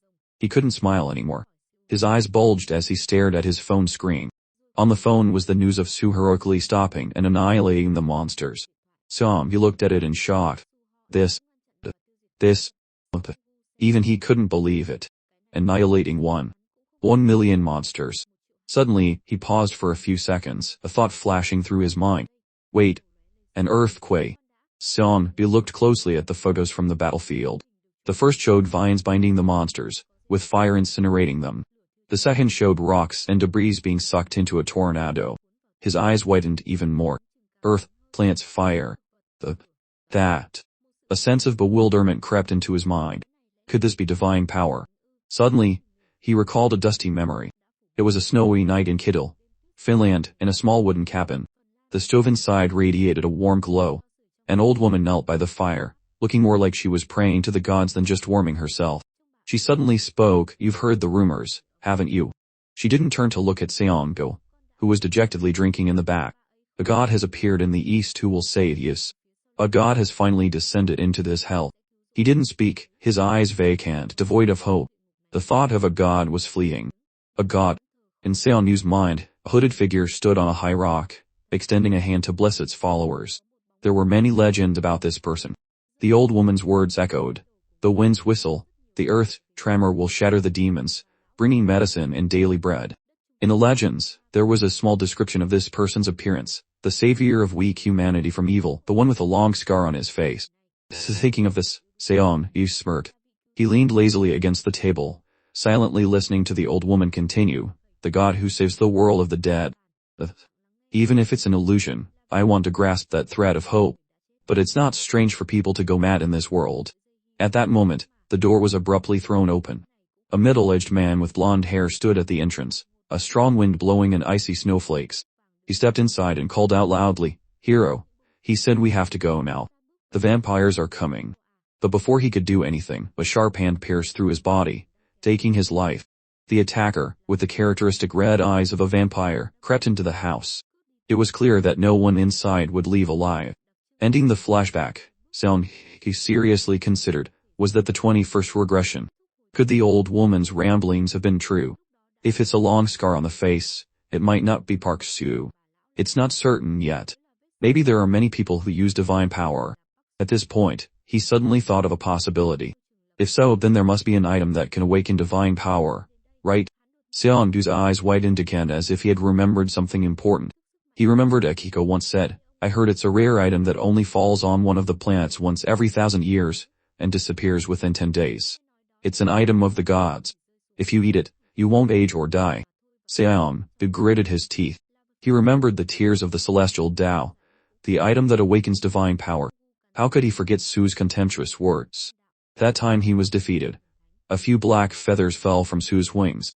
He had indifferently remarked, It's because you're weak. The more he thought about it, the angrier he got. Seong-bu had to clench his jaw to suppress his boiling envy and rage. That damn bastard. That lucky bastard who awakened with that item. Then, he suddenly paused for a few seconds. Wait a minute. He was curious. How did Park Soo get the tears of the celestial Tao? Seong-bu thought of a way. That's right. Go back, before the change. If I go with him. He wanted to steal it, to replace Sue. Wouldn't I be able to get the tears of the celestial Tao in my hands? His face gradually twisted with his distorted thoughts. The answer, as always, lies in regression. At the same time on Ishigaki Island, Okinawa, in a spacious garden, laughter could be heard. Yes. What is it? Mr. Ikeda, the Vice Minister of Defense, held his phone, smiling as he watched. The Pacific Fleet's aircraft carrier group intended to rescue the convoy fleeing from South America, but in the end, they were all destroyed by the monsters. Beside him, Mr. Ikeda, the director of the administrative department, laughed and commented, why would they do something so reckless and futile? Vice Minister Ikeda looked at the news. The picture showed a giant shark and an octopus attacking the Statue of Liberty. He commented, looking at the recent photos, it seems the monsters have evolved and become stronger. He smiled. In any case, being tied down on the mainland is good news for us. Director Ikeda swirled the wine in his glass and calmly observed, but approaching Park Soo will become even more difficult. They probably won't let go of someone who can punch a meteor out of the sky. Ikeda had a rather bold thought. If they have no intention of handing Soo over, can't we just attack the Koreans?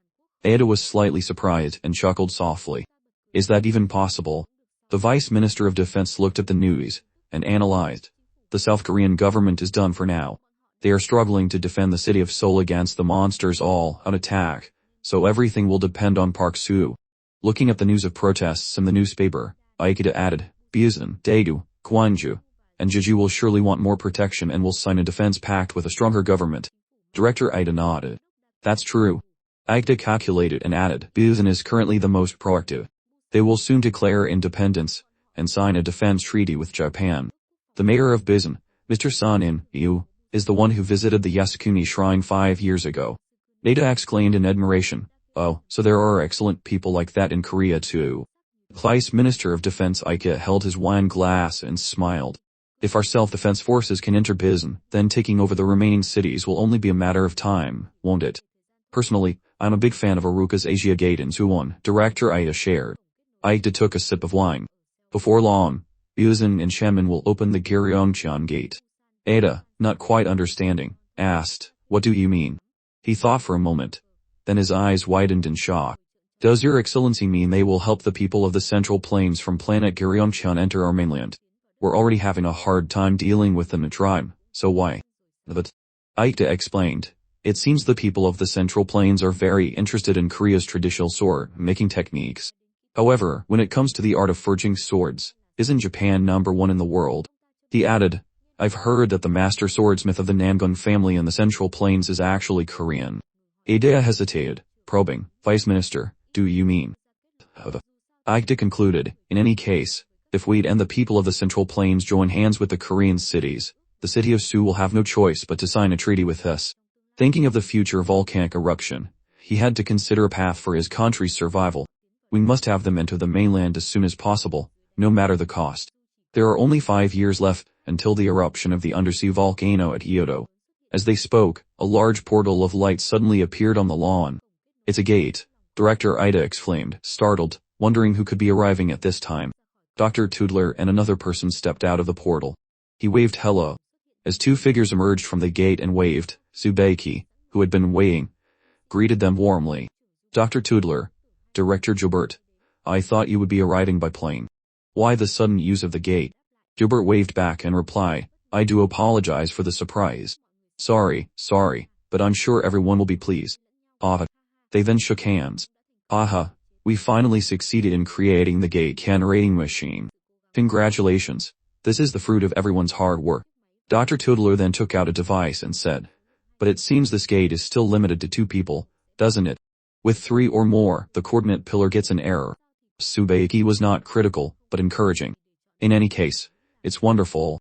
Aruka has no reason to choose America's Tesla as a strategic partner over your Roland. I believe so too, Oyo chimed in. Gilbert replied, this is all thanks to the support of the Japanese government. Tsubeki smiled with cunning and calculation. It is time for us to stand up for humanity and the new world order. Dr. Toodler continued, things like Park Soo, the regression stone, and new weapons that can clear a level, say in dungeon. This is going to be very interesting. Scene change, northern area of Soo Guild's territory after examining the corpses. The young man held a bloodstone in his hand and sighed. To think there's only one bloodstone this big. The Scorpion Dungeons sounds nice, but as Jats, Theok said, how long are we going to have to keep this up? Min, Dun sighed in frustration. My back already hurts just thinking about it. Yuno frowned, reassuring everyone. To replenish the guild's depleted budget from unplanned expenditures, we have no other choice. Government support is limited right now. Our partner, Gabe, is also downsizing their business. Their stock is halved, and capital is hard to come by. Don, who's on duty, spoke out. The Namul grain warehouse is full. Can't we make a lot of money selling that? Jaityuk replied, the world is on the verge of collapse right now. What country would spend money to buy that? They think it should be given as free aid instead of sold. Yun-ho told himself and the others, that's why we have to work even harder. Don, when you upload the video, remember to edit my part. I'll be so embarrassed if my son sees it. What? The Screaming Butcher is incredibly popular, like a genie in a lamp, Dong-su asked. But why were you crying? Yun-ho said emotionally, would you even understand if I explained it? The tears of an uncle, built up over the years. Dong, you turned to Min-un. But where did Monk Min-un sneak off to at that time? The reason costs all over the country are getting thinner is because of you. He replied, I've already made it clear that I went to rescue some lost students. Yun-ho suddenly stopped and looked ahead. Those things again. Dong-su replied, we should probably take it easy today. Scene change. Inside the shelter a voice echoed through the space. Oh Lord, where did they find this stubborn old woman? Director Seo cried hopelessly. Boo-hoo, you jerks. Isu asked, and hey, why are you crying? She replied, because I'm old. My eyes are blurry, my back hurts, there's not a single place that doesn't itchy. Misu handed her medicine and reminded her, take this every day, 30 minutes after your meal. Don't forget. And I've already found a caregiver for you. They will start tomorrow. Director Sokta, still crying, said, bringing me the raspberry wine left in the kitchen would be better than bringing me medicine. The red bottle? Misu asked. I might as well try flipping my own bedpan, so, said, her voice thick with emotion. Hearing this, Misu stepped outside with a sigh. Soo-young inquired, is your aunt okay? Didn't Soo heal her injuries? Her recovery is very slow. Misu wondered aloud. Soo-young surmised, it seems to be a mental issue. She then asked, but has Soo not arrived yet? Soo-young replied, he's with the guild members clearing the yard in front of the northern wall. Just then Soo appeared and said, were you looking for me? You're here. Misu asked. Seeing Soo, Jen waved happily. Uncle. Misu got straight to the point. The government has sent an official document. Again? Soo asked, intrigued. What kind of document? Suddenly, Jen interrupted their conversation and quickly stood up. I'm done eating. Then the boy ran off with a troop of monkeys. Let's go. From now on. It's war with the Agadim gang. Soo watched in surprise and wondered to himself, the awakened monkeys are following Jin. How miraculous. On the table was a notebook with records about the Zero Guild and a defense contract. Soo picked it up, startled. Zero Guild. Misu explained, if you sign it, the Soo Guild's level will be raised to 0. The Soo territory will no longer be Sector 13 of Seoul but will become the city of Soo. Soo, in disbelief, asked again, the city of Soo. That's right, Misu confirmed. The city of Soo. You know that South Korea is a union of cities, including 4 major autonomous cities like Seoul, Busan, Gwangju, and Daegu with 3 medium and small cities, Ohang, Cheongju, and Daeon in the special autonomous region of Jeju. Now, there will be the city of Soo. After listening to the long explanation, Soo asked, so what's different from now? Misu replied, the city of Soo will have autonomy like a major city. And you'll sign a national defense treaty with the South Korean government.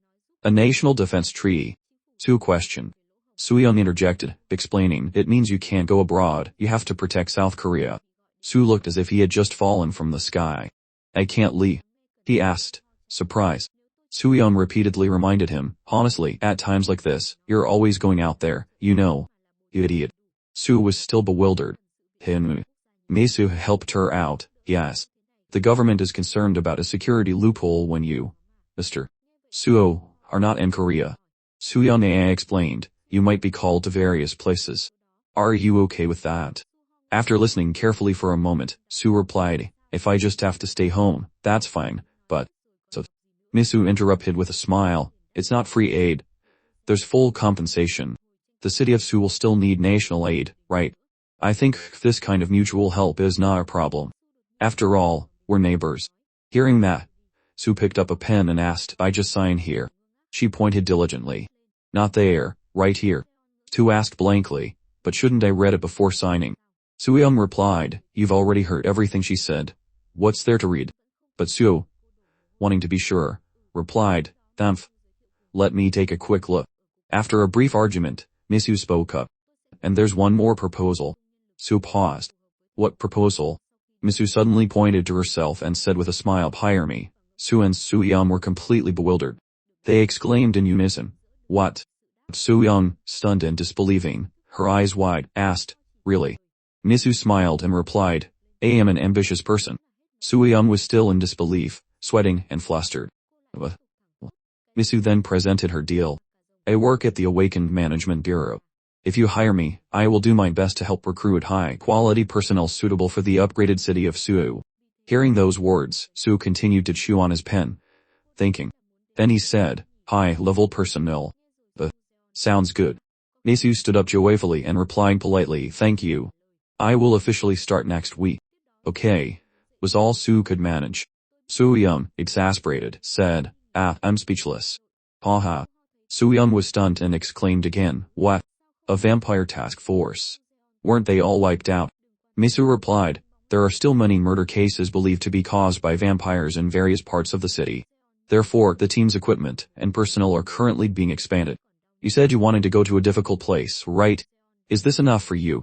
Hearing this, Soo-young replied, am I going to be sent to a local branch again? For now, in Seoul, Misu answered. Soo-young then stood up from her chair and said, we understand. It's late now, so I'll go rest. I'll report to the team tomorrow.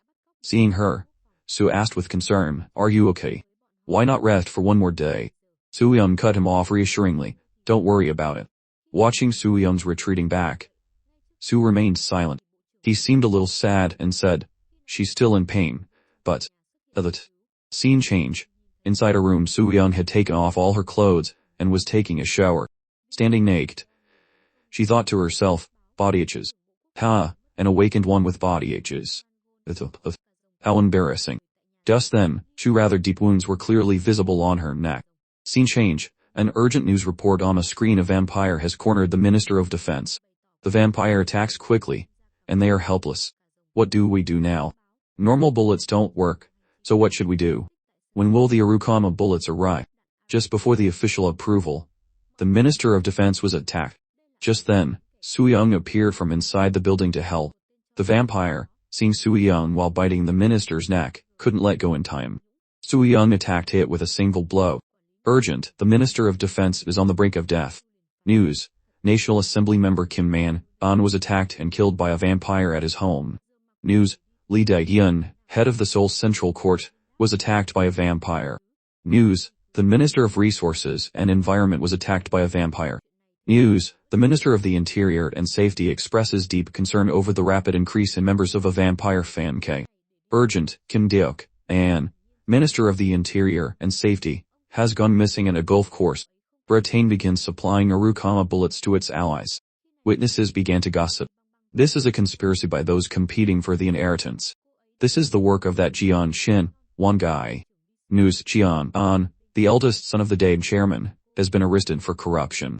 Turn off the camera. Scene change. At the Awakened Management Bureau. Misu. Hearing her name, Misu complained, honestly, sir, stop pulling on my stocking. Her team leader clung to her leg, pleading, if you leave now, what am I supposed to do? Misu replied nonchalantly, what do you mean, what are you supposed to do? Just do what needs to be done. He worriedly asked, can't you think about this one more time? After all, the next person to sit in the director's seat is you. Why on earth would you give up such a good position to go somewhere else? The city of Seoul, Misu answered calmly. He stared at her, stunned and in disbelief. What? A car sped along the national highway. Inside were team leader Misu, on the phone with Mr. Jeon. Mr. Jeon, this is team leader Misu. The man on the other end replied, hello, team leader. Misu reported, there's been some trouble in the group related to search, control, and capture, but the construction side is still operating quite well. Mr. Jeon exclaimed in surprise, is that so? But I heard the use of substandard materials was entirely intentional to remove Mr. Seon from the group. The Mr. Jian on this end of the line laughed and praised her. Haha, you have a great sense of humor. We handled the issues at the power plant facilities. For now, that is, but we can't rule out the possibility of another explosion happening soon. And unfortunately, there's not much we can do with our current technology. If you contact Tesla in the years, it might be faster. Hearing this, Misu asked Sojin, wasn't it the Scylla group that built the Bloodstone power plant facility in Seoul? She replied, initially, yes, but Tesla's facilities team oversaw the overall guidance. Misu bit her hand, thinking hard. We had a few joint skill enhancement projects after paying them an invention fee. She replied, this is extremely expensive, and it's for a very limited time without any technology to transfer. Misu frowned. What terrible cost, effectiveness. Is Dr. Richard still the leader of Tesla's facilities team? Sojin checked a tablet and said, he is. Hearing this, Misu paused for a second to think. She was deep in her analysis. For the city of Seoul to achieve technical independence, we need a core engineer to lead the development of dimensional energy. In addition, we also need the necessary materials, many engineers from different fields, and researchers. An inventor who is a returnee, and can be compared to Dr. Tudler of Roland in the Oak or Dr. Richard of Tesla in the US. With that thought, Misu asked, have you obtained the list of returnees from the RIG database?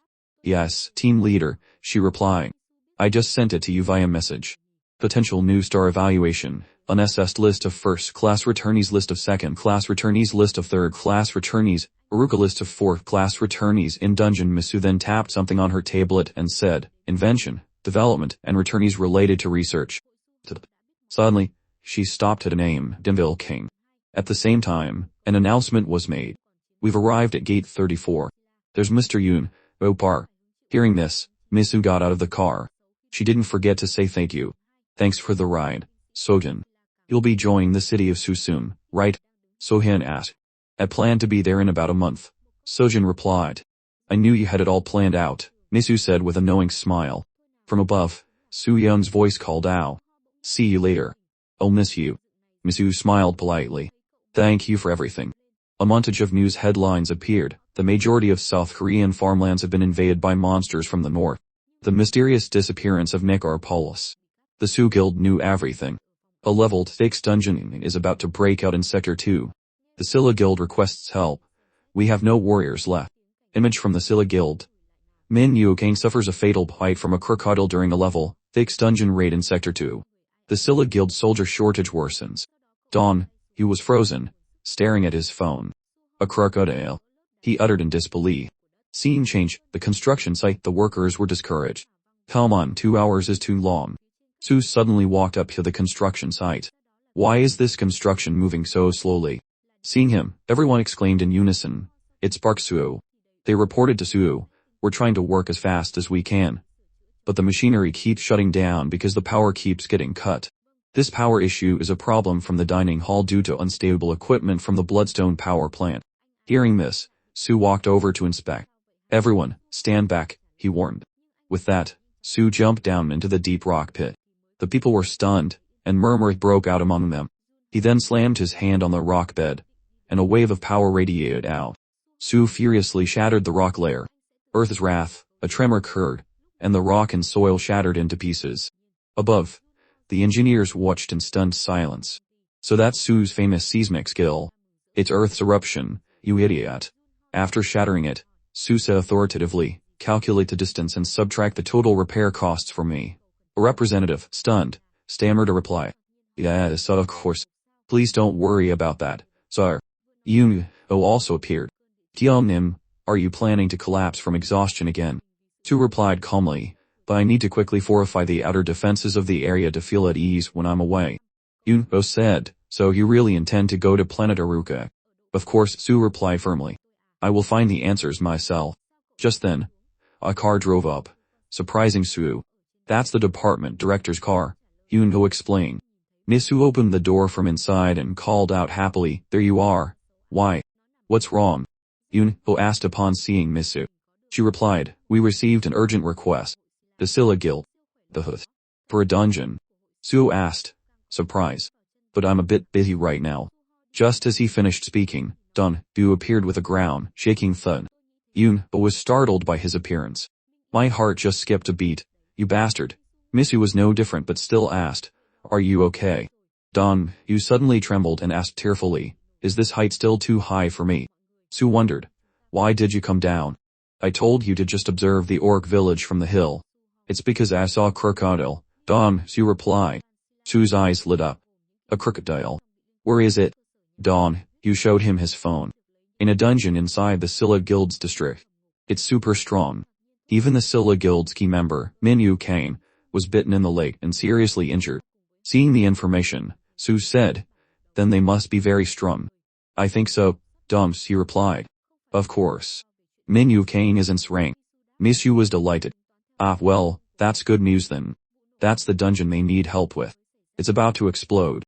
"Then we have to hurry," Su urged everyone. Suddenly, Misu stepped forward and stopped them, surprising Su. "Wait."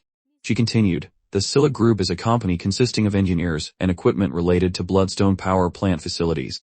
I have requested to take that equipment in exchange for helping them handle the dungeon."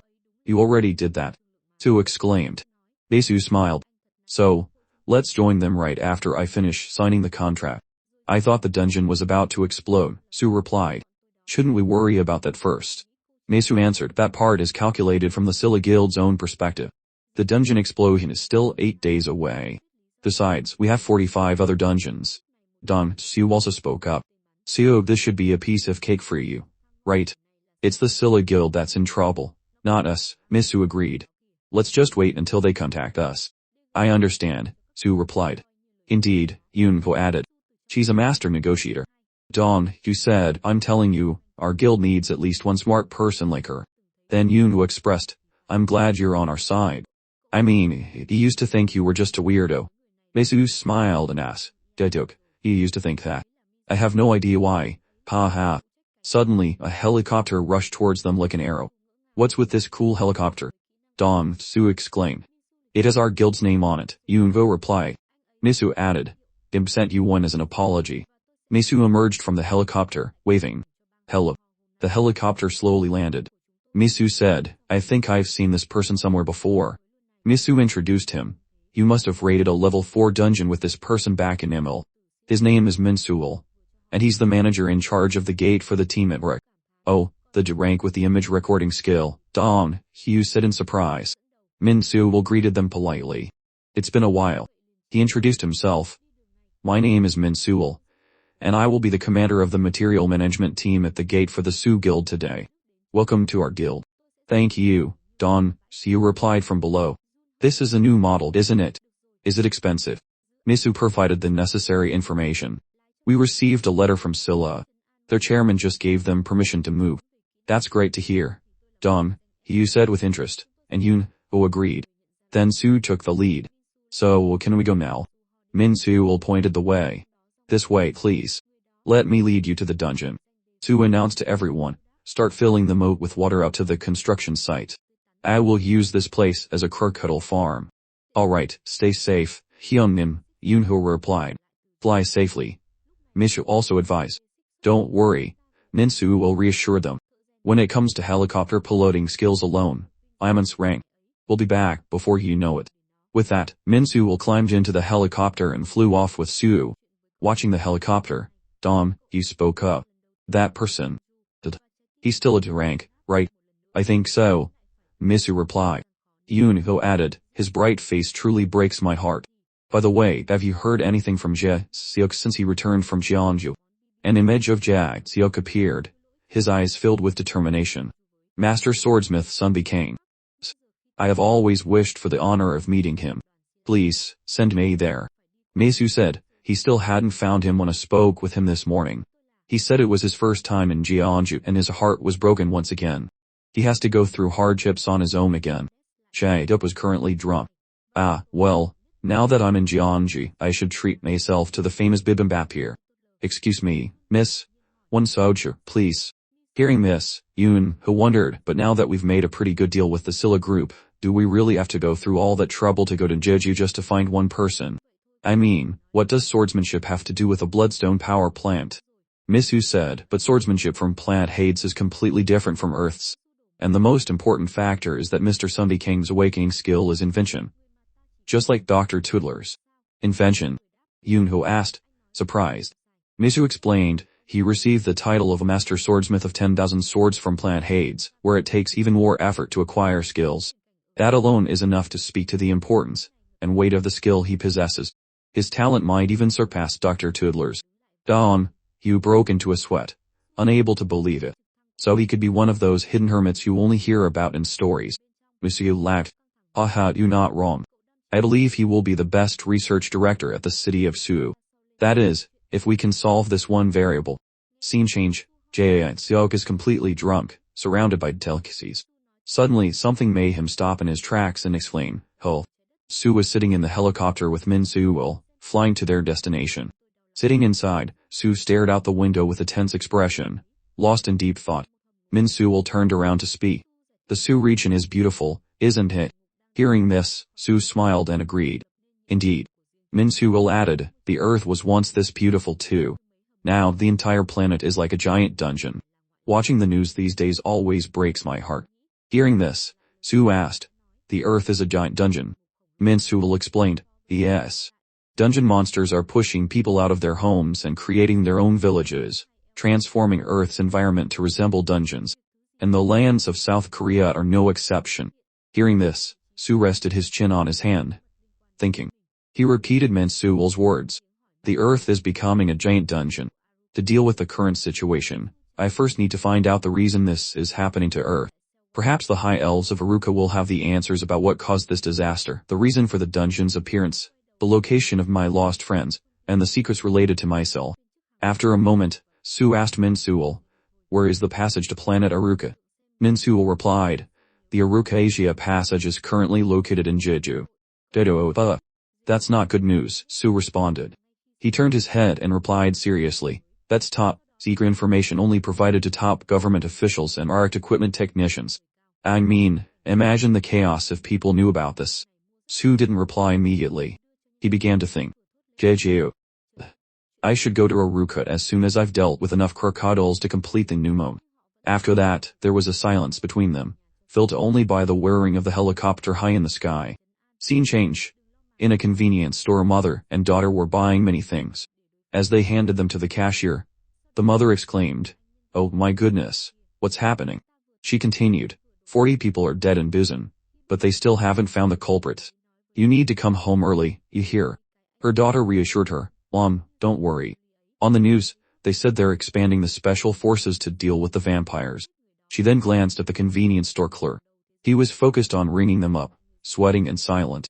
As they left the store, she said to her mother, Mom, did you see that handsome guy? He looks like Seong-du Lee. Seong-du Lee? Her mother asked. You don't know who he is. He's the world's top ranked attorney. He murdered people in Japan and then fled, she explained in surprise. Hearing this, Seong, who knew his identity might be exposed here. He frowned and clicked his tongue. Damn it. At the same time, his replacement arrived. Hey, sorry I'm late. I missed the bus. Seong forced a smile and replied diplomatically, it's fine. See you tomorrow.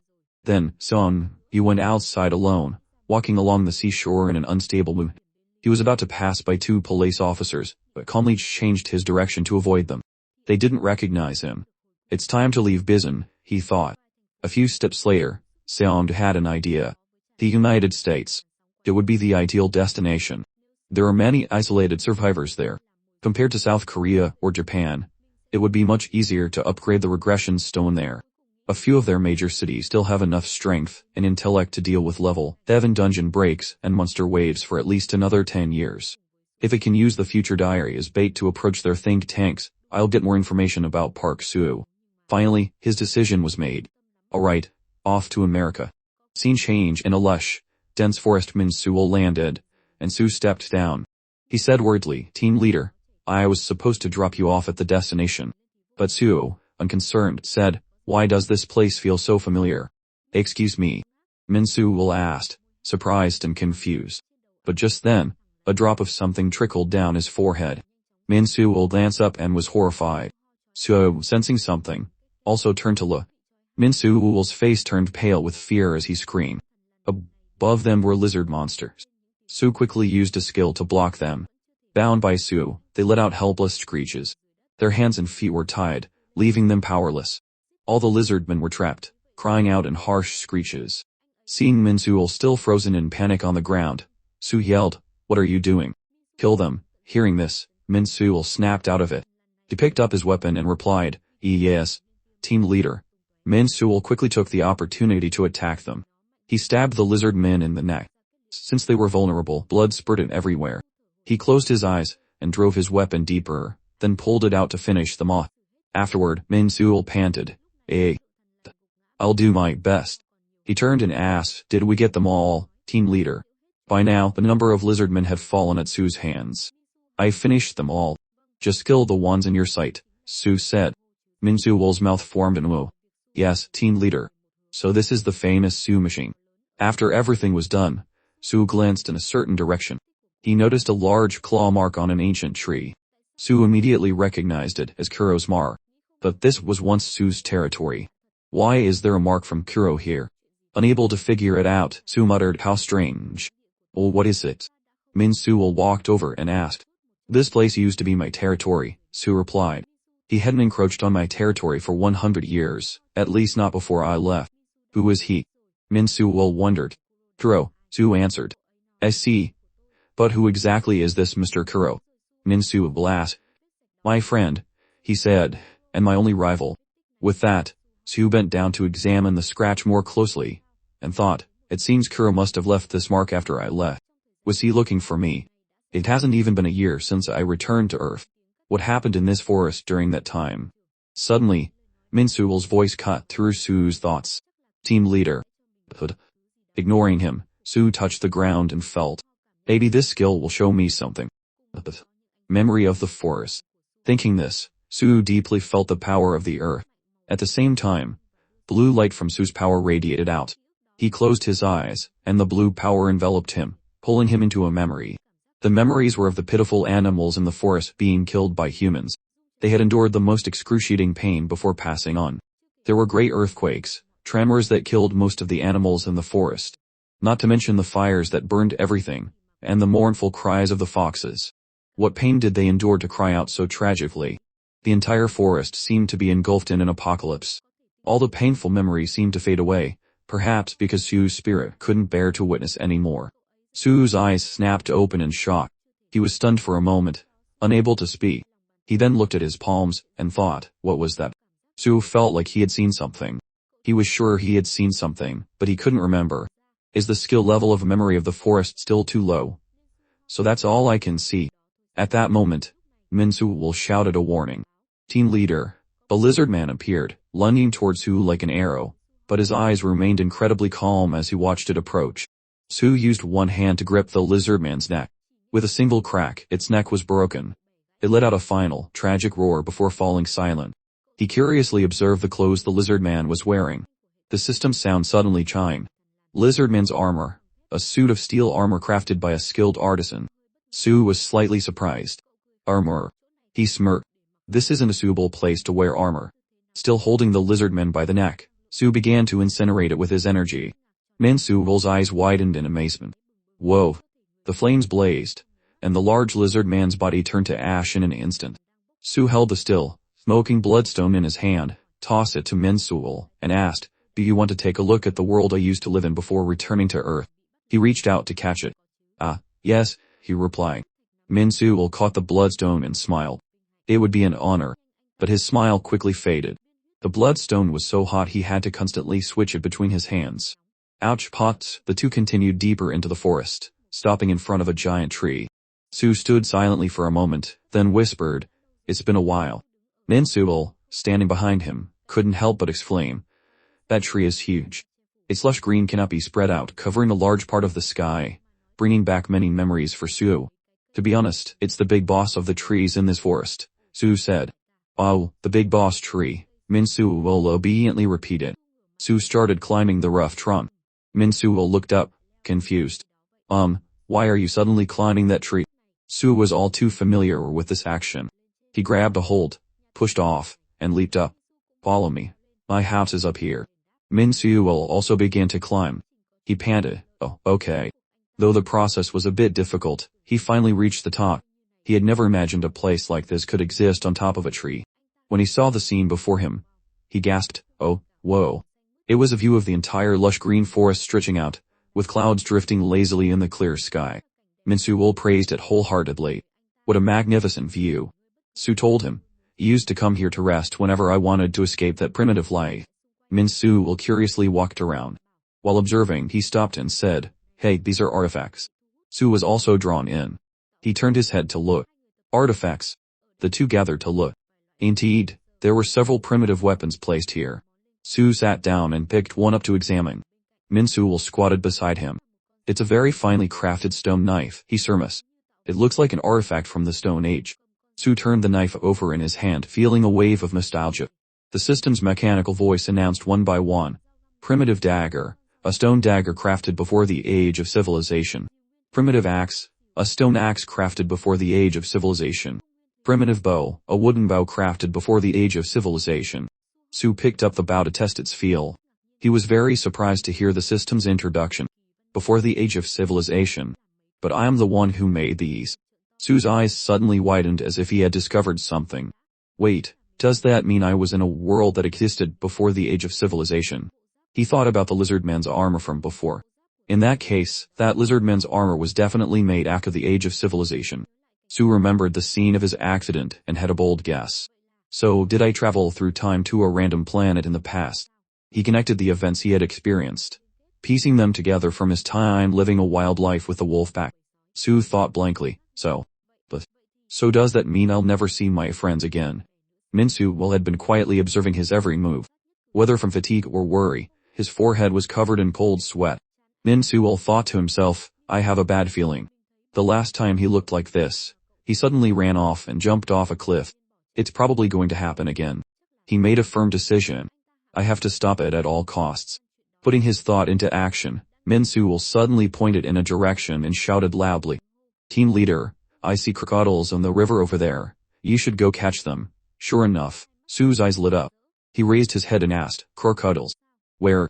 The two followed the direction Min-Soo pointed, and arrived at a river. The sunlight sparkled on the water's surface, and the scenery along the bank was idyllic and peaceful. However, two figures who were about to ruin that peace were hiding in the bushes. Soo stared at the calm water, his voice filled with suspicion. I don't see any. Min-Soo quickly suggested, maybe we need to use bait or something like that. Soo gave him an appreciative look. He praised him wholeheartedly. You are definitely a genius. Min-Soo scratched his head and laughed awkwardly. Haha, that's a bit of an exaggeration. He certainly never expected that the bait he mentioned would be so directly related to himself. Soo tied his hands and feet, and dangled him from a tree. Alright, let's get this started, he said excitedly. Soo lowered the rope, dipping Min-Soo into the water. Sweat poured down Min-Soo's face in his anxiety. He arched his body, trying to keep his head above the surface. Team leader, this is a bit much. In contrast, Soo looked completely calm. He squatted on a tree branch, holding the rope tightly, and then suddenly dropped a bombshell. Oh, I think I just saw something move in the water. Should I dunk you under? Min-Soo screamed in terror. Brother, no. Team leader, wait, Soo wasn't lying. A crocodile emerged. Min-Soo's eyes widened as he stared at it, speechless. The crocodile leaped from the water, its mouth wide open as if to swallow Min-Soo's head in one gulp. He cried without making a sound, a long string of snot dangling and swaying in the wind. There's a saying, don't bother someone while they're eating, but that didn't apply to crocodiles. Just as it was about to bite down on Min-Soo, an arrow flew by and shot it in the mouth. Min-Soo had escaped death by a hair's breadth. His face contorted, drained of all color. A strong force pulled him high into the air, as another arrow shot down into the water. Soo, still sitting in the tree, drew his bow and remarked, it still works pretty well. The crocodile, hit by two arrows, floated belly up. Min-Soo seized the opportunity and yelled, Team leader, now. Soo jumped down and landed on the crocodile's belly. He urged him on, please hurry up and tame it. The system notified ferocious crocodile, rank B. Dimensional energy, 546. Stamina, 94. Nature, vicious, ready to tear apart anything in its sight. A satisfied smile spread across Soo's face. This. I can tame it right away. I like vicious things. Min-Soo, hanging upside down, wriggled ceaselessly. Team leader, please, this is no time to be gawking. Soo looked at him, not quite understanding. Why not? He asked innocently. Min-Soo's suffering was beyond words. He frowned and shouted, there's a whole swarm of crocodiles swimming towards us. As if to confirm his words, the crocodiles roared in response. Oh whoa, you're right. There's a whole pack of them, Sue exclaimed in surprise. He then asked curiously, can you also detect hostility from a distance? Before he could finish, Sue raised his hand and shouted, Tame. The crocodile received his power. With a ding, its eyes opened, glowing gold. It struggled to flip over, its massive body sending water splashing everywhere. Min-Soo, dangling precariously, swayed with the movement. He screamed in terror.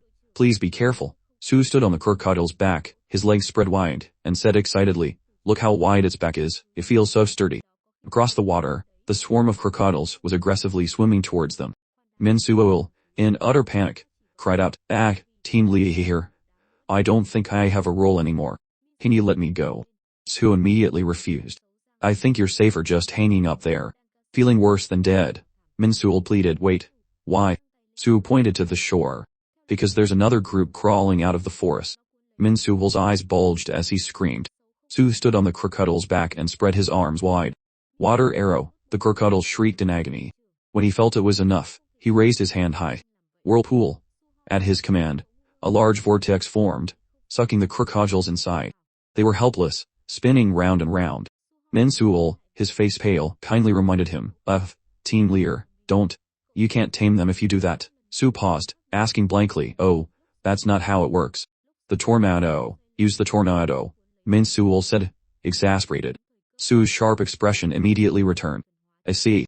He praised him. You really are smart. He spread his arms wide.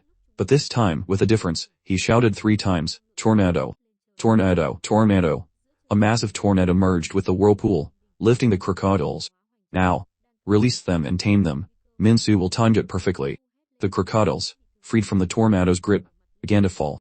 While they were still suspended in the air, Sue focused his energy, thrust his palm towards the sky and shouted, tame. A series of ding, ding, ding sounds echoed across the sky. After the spectacular taming, the crocodiles still couldn't avoid the fate of crashing back down to earth. They're going to get hurt. Min-Soo yelled. Sue looked up at the sky and shouted, portal. A large gate appeared in mid-air, emanating a powerful energy. Each crocodile fit perfectly through a portal. Min-Soo's eyes widened in awe. At another stretch of the river, portals opened. The workers standing on the bank were puzzled. What is that? Someone with a bit more knowledge quickly answered.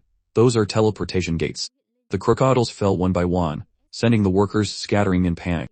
It's a crocodile. It's raining crocodiles. Run. Sue was now standing among the swarm of crocodiles. They furiously rushed towards him. Suddenly, he saw Min-Soo falling from the sky, still tied up. Seeing Sue, he screamed, Team leader. The system suddenly displayed a notification, crocodile's rank, taming failed. To succeed, the target's health must be below 20. Sue read the system panel and said nonchalantly, so, some of them are even higher than a rank. Suddenly, a crocodile lunged forward, its mouth open to bite Sue. He quickly grabbed its jaws. At that moment, another one attacked Min-Soo, bearing its sharp teeth. Oh my god! Min-Soo shrieked in terror. Seeing this, Sue quickly used the crocodile he was holding, slamming it with great force into the belly of the one attacking Min-Soo, sending it flipping backward. The force of the throw was so strong that both crocodiles were sent flying into the sky. Min-Soo had once again escaped death. Sue pressed his advantage, crouching down and leaping into the air. Where are you going? Team leader. Min-Soo asked in astonishment. He stammered in fear. You have to come back quickly, okay. Sue flew after the 2 crocodiles, watching them fall into a canopy of trees. He quickly flew to them. The 2 crocodiles crashed hard into the ground, sending dirt and rocks flying. Sue landed gently.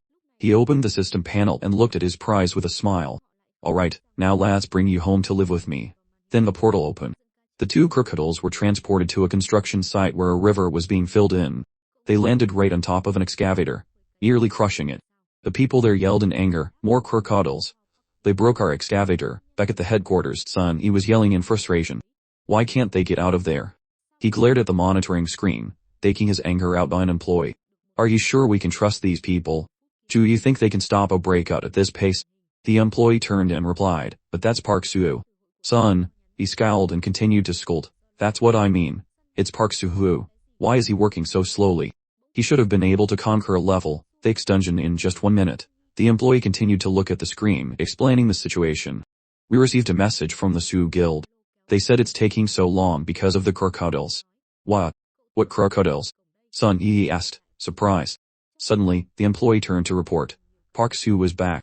What? Where? Son, he asked in astonishment. On the screen, Soo was dragging a tear-streaked Min Sewell by his backpack. Here, he's coming out of the gate. And he's going back in again, the employee said. Meanwhile, at the construction site, more and more crocodiles were falling from the sky. The workers fled in panic. Get out of the way, a worker in the back yelled. A worker in the front glanced back as he ran, trembling. This has to be some kind of sick joke, right? The crocodiles had completely filled the river. A terrified Yoon, quickly made a phone call. For God's sake, Suo, stop sending crocodiles over here. This place has turned into a battlefield. There are over 800 of them crawling around here. At the same time, the news was broadcasting a story about Suo.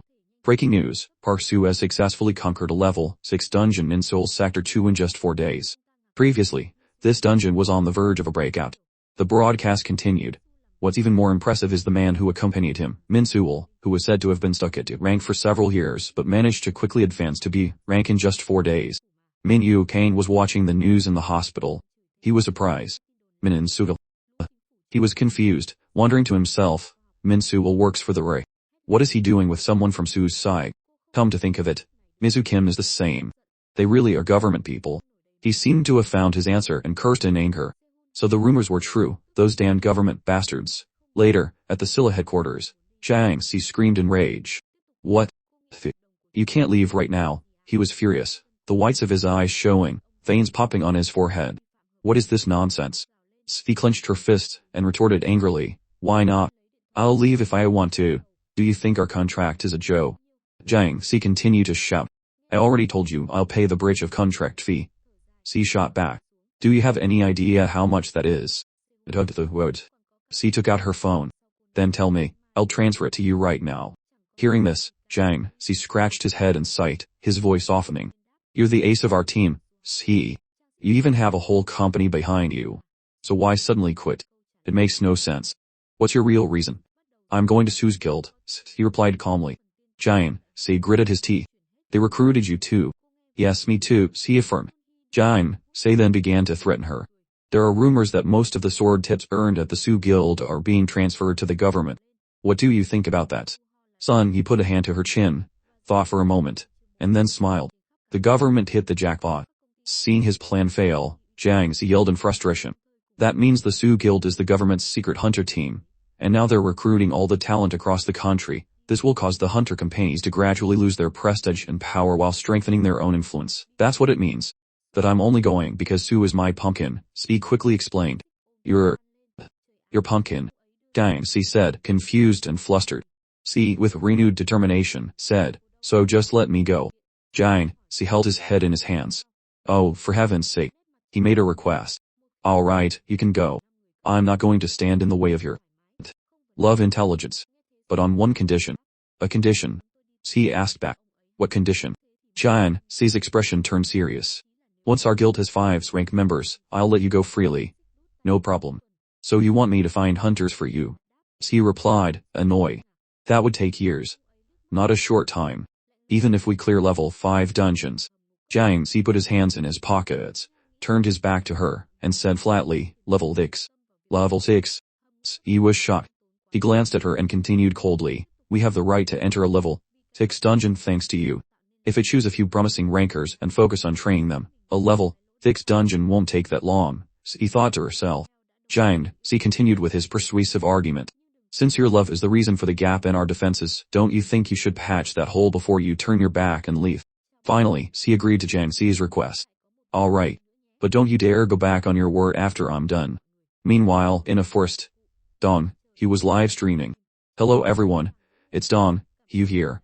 We're having another stream today. I'll be answering some of your questions. He had his equipment set up and was streaming from a high vantage point.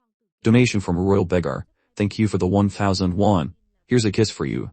Why are 10,000 viewers leaving? He read a fan's question aloud. Question from Patient Prince. Is chapter 2 of Min and's Awakening King about? You know. He was flustered. Not knowing how to answer. Well, actually. It's Dawn. You rambled on during the stream. What about long-range weapons? They're really not worth the money. But you do need something to hit the enemy from a distance. Just remember that you don't get as much dimensional energy as you do with melee weapons. In that same forest, Soo-yeon was fighting, and Jian was playing with the monkeys. The boy happily slid down from a giant tree, landing in a river with a splash. The startled crocodiles quickly scrambled onto the bank. The boy emerged from the water. On the other side of the bank, bombs began to detonate, shattering rocks and dirt. The water rushed in through the newly formed channel. Be careful of the splashing water, people reminded each other. Below, Soo placed his hands on the ground, unleashing his firepower. Red streams of fire spread out from his hands in all directions. The workers above cheered. We've connected to the Yeonnam River, on the very first try. Hey, Soo quickly climbed onto the bank. The rushing water quickly filled the channel. Yoon-ho smiled, put his hands in his pockets, and admired his work. We finally finish it. The workers cheered. Yoon-ho clapped Soo on the shoulder and said cheerfully, good work, Soo-hyun. He turned and asked, isn't it time to celebrate? I'm one step ahead of you. Yoon-ho replied happily. We're having a barbecue at the village. Suddenly, Soo heard the sound of a motorcycle approaching. A person on a red motorcycle was speeding towards them. Wait, I know that person, the workers gossip. That's Choi Soo-yeon. The motorcycle came to a stop beside them. Soo-yeon slowly took off her helmet, and asked, how have you been? Aha, I'm fine. Long time no see, Yoon-ho laughed loudly. Seeing her, Soo asked in surprise, did you finish off all the vampires? She replied flatly, I quit the raid. Let me join. Yoon-ho and Soo couldn't believe their ears. They were completely stunned. Soo-yeon put her helmet back on and left a message, I'll take room 305 at the main headquarters. I'm going in now. I'm tired. With that, she sped off. Well damn, Yoon-ho exclaimed. He asked Soo, do you think we should tell Miss? Nah, she probably already knows, he replied. You think so? Yoon-ho asked back. He then continued, are you going to Aruka now? Soo turned his head and replied, probably. Do you think you can watch the house? Yoon-ho's eyes fell worried. It's our home. I'll protect it with my life. But I'm worried about Director Sokva's health. Her health? Soo asked with concern. Yoon-ho's face was sorrowful. She still hasn't recovered from the incident with the vampires. Soo chuckled softly. Ah, about that. Later, at the shelter, a map was hung on the wall. Isu looked at it and sighed. How am I supposed to find everyone now? The office door slowly opened. Sojin walked in with a bag of coffee. I bought you some coffee. Oh, thank you, Misu said, surprised. The two chatted while drinking their coffee. How is Director Sokva now? Misu asked. She's still in her room, Sojin replied. At that moment, Director Sokva was lying in her sick room, moaning, oh god. I think we'll have to take her to the hospital, Sojin suggested. Is the main hall still operating smoothly? Misu continued to ask. You don't have to worry about that, Sojin reported. They all know very well what they're doing. Just then, the dining hall door burst open. Director Sokva's face was contorted in annoyance. The door swung open unexpectedly and everyone froze. She stormed into the room and yelled, how is an old person supposed to sleep when you rats are running around like this? Get me some arsenic. After her tirade, she slammed the door and stormed off in a huff. Everyone in the dining hall was confused. Did you hear a rat? One person asked. No, another replied. But where did the manager come from? Someone else asked.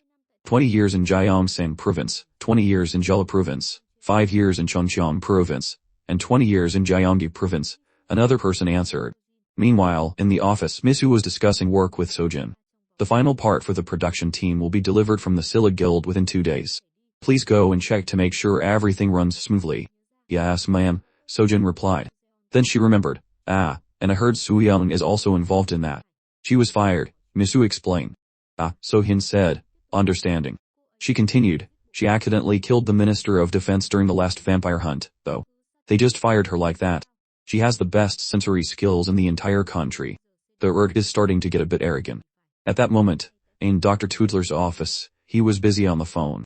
Politicians are such a nuisance. Yes, Mr. Prime Minister. I'm sorry. Is that so? I will certainly prepare thoroughly for the president. Outside Misu's office, Min-Soo walked in with a box. I'm back. You're back so soon, Min-Soo. Did you get what I needed? Misu quickly asked. Yes, Min-Soo replied. The box was opened, revealing a stone inside, surrounded by a faint blue glow. Whoa, isn't this the wisdom stone? Misu exclaimed in surprise. You really managed to bring it here, Sojin said. Well, he used to be in charge of the gate equipment at the Richt, Min-Soo explained. He scratched his head and laughed sheepishly. And managed to get the equipment manager to lend it to me for 2 months. You did well, Misu praised. You should rest and recover. Just then, Misu received a phone call. Su Guild Management Office, Miss Kim speaking. On the other end of the line, Jai, the oak stood in a garden under a sky sparkling with stars. It seems to is the over replied. Miss frowned, trying to listen. I found Sunbi King. The night sky was brilliant with fireworks, and the air was filled with laughter and exclamations. Su answered his phone. Yeah, it's me. What's up? We're at the Purple Village. The person on the other end said something that made him reply thoughtfully, okay, I'll be right there. Scene change, in a brightly lit house. A shocked scream rang out. What? Park Soo is coming here. Inside the house, it was Jae, Theo who had spoken. Yeah, I just called him. The surprised voice belonged to Sunbi Kang. He sighed and said, what am I going to do with you? Ignoring Sunbi Kang's predicament, Jae Theok slowly replied, you have to keep your promise once Soo gets here. AI Theok's words made him laugh out loud. You little brat, you think I am that easily fooled? Sunbi Kang's teasing made Jae Theok laugh awkwardly in explanation. But I have no intention of deceiving you. He then raised his voice and declared, if you're close to Park Soo, then I'm Seon, Lee's father. Scene changed at a park where people were gathered. So Jae Theok found Sunbi Kang. Yoon, Bo asked curiously. Where? Soo immediately followed up. Miss Soo, sitting opposite them, quickly answered, he was found at a market in Jeonju. Yoon Ho acted as if he knew Jae Seok's intentions all along. Seriously. That Jae Seok, he really wanted to go there. But I guess it was worth it. How did he find him? Soo asked curiously. Without making them wait, she began to explain. According to Jae Theok. She paused for 2 seconds, then recounted. He received intel that Sunbi Kang likes to drink. So, as soon as he arrived, he started searching in the drinking districts. As she spoke, an image of Jae Theok strolling down the street appeared. When Jeonju, you have to have some bibimbap. Right? Suddenly, a scolding voice caught his attention. In front of Jae Theok, Sunbi Kang was arguing with a bar employee. Who do you think you're calling a scoundrel, you pawn? His way of speaking angered the employee, who repeated, pawn. Before he could say more, Sunbi Kang pointed at him and continued to curse. You can't just go around pushing people like that. It seemed his aggressive attitude had pushed the employee to his limit. Come on, I've already let you run up such a large tab, and you're still planning to cause a scene here. However, Sunbi Kang remained stubborn. What are you talking about? If so, I'll just pay next time. Tired of arguing, the bar employee immediately turned to leave, delivering an ultimatum. You won't get another drop to drink until you've paid off your debt. And if you come here next time, and try to start another fight, I'll report you to the police. The situation made Jae Theok sigh to himself. The legendary returnee, caught in the vortex of cheap alcohol. Sunbi Kang was still extremely frustrated, yelling, is this how you treat people in Jeonju? Jae Theok also quickly confirmed his identity in his mind.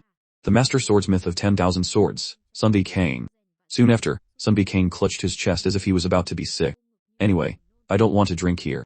Don, my heart is pounding like I'm about to die. While he was muttering to himself, Jae Theok's hand reached out, confusing Sunbi Kang. I can pay your debt. He smiled gently, trying to appear friendly. It looks like you could use a drink to calm down. Want to have a drink with me? Just hearing this, he asked with glee, a drink? Yeah, Theok quickly affirmed. This answer pleased Sunbi Kang immensely. That would be great. In a flash, his hand gripped Jae Theok's arm. Suddenly, Sunbi Kang seemed to realize something, his eyes widening. He then let go, and fell back painfully.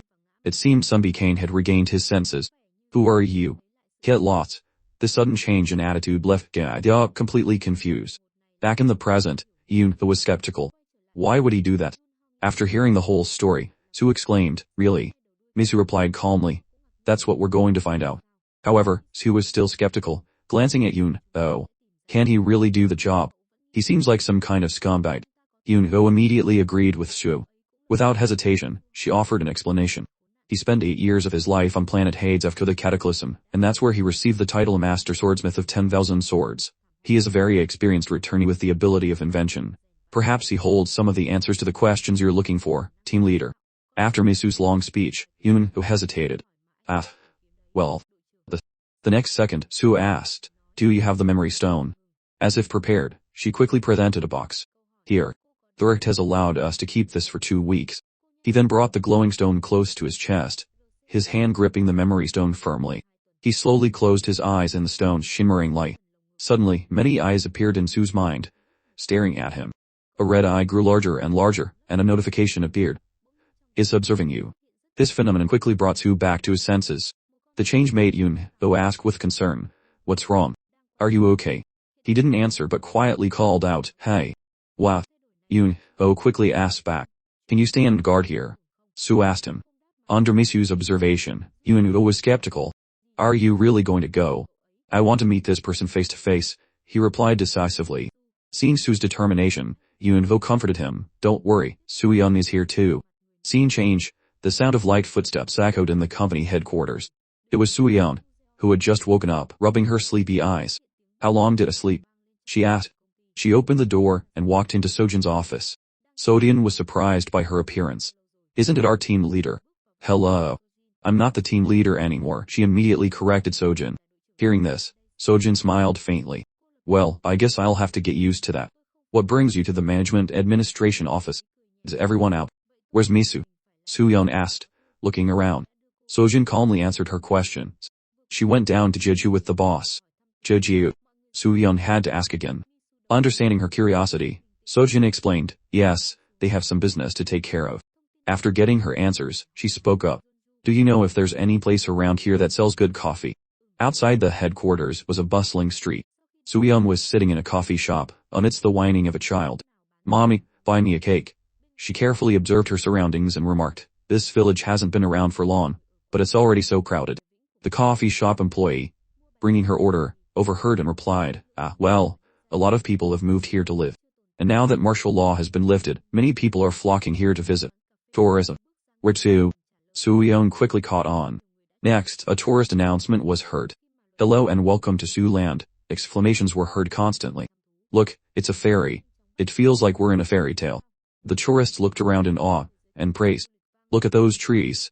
I have never seen anything so beautiful anywhere." A tourist opened a map. "It seems the best restaurants and cafes are in the Purple Village, and there's also a coffee street near the Yeongnam River." At the same time, children were running around joyfully. Oh dear, their excessive excitement made the guards worriedly remind them, "Don't go too deep into the forest. Follow the path. Remember to follow the safety rules." The group continued forward. "Daddy, catch the fairy on that tree. Don't climb the trees." Meanwhile, the tourist area's announcement continued. "If you are interested in the Dig carriage tour, please proceed to." Amidst the beautiful scenery, the excited voices of children rang out. "Mommy, look, a wild boar is running. A spotted deer." After a while of looking and listening, Soo-yeon swayed to the music and remarked, "So they want to bring more tourists here by reopening the Eunpyeong station.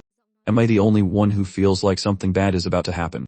Unexpectedly, a loud roar echoed, drawing her attention. Inside the forest, a tusked monster was aggressively advancing, growling continuously as if looking for prey. Suddenly, a movement made the tusked monster vigilant. It was a necro golem, jumping out and biting its foot. The tusked monster was immediately enraged. It raised its axe and let out a resounding roar. But before it could attack, a swarm of necro golems flew out and latched onto it. It seemed the tusked monster was getting angrier. It continuously slashed at them. Unfortunately for it, the necro golems were still alive, stubbornly lunging forward to bite it. Their persistence quickly drove the tusked monster mad, and it began to release its power. Before it could unleash its skill, a voice called out summon. Immediately, a dark circle appeared at the tusked monster's feet. The circle emitted a strong suction force, as if wanting to pull everything into it. As expected, the necro golems and the tusked monster were sucked inside. Then, the system screen displayed, Thetabanks 2, Necropolisk 87, Goblins 3, Orcs 5, Goblins 65. It was Min, found who had defeated them.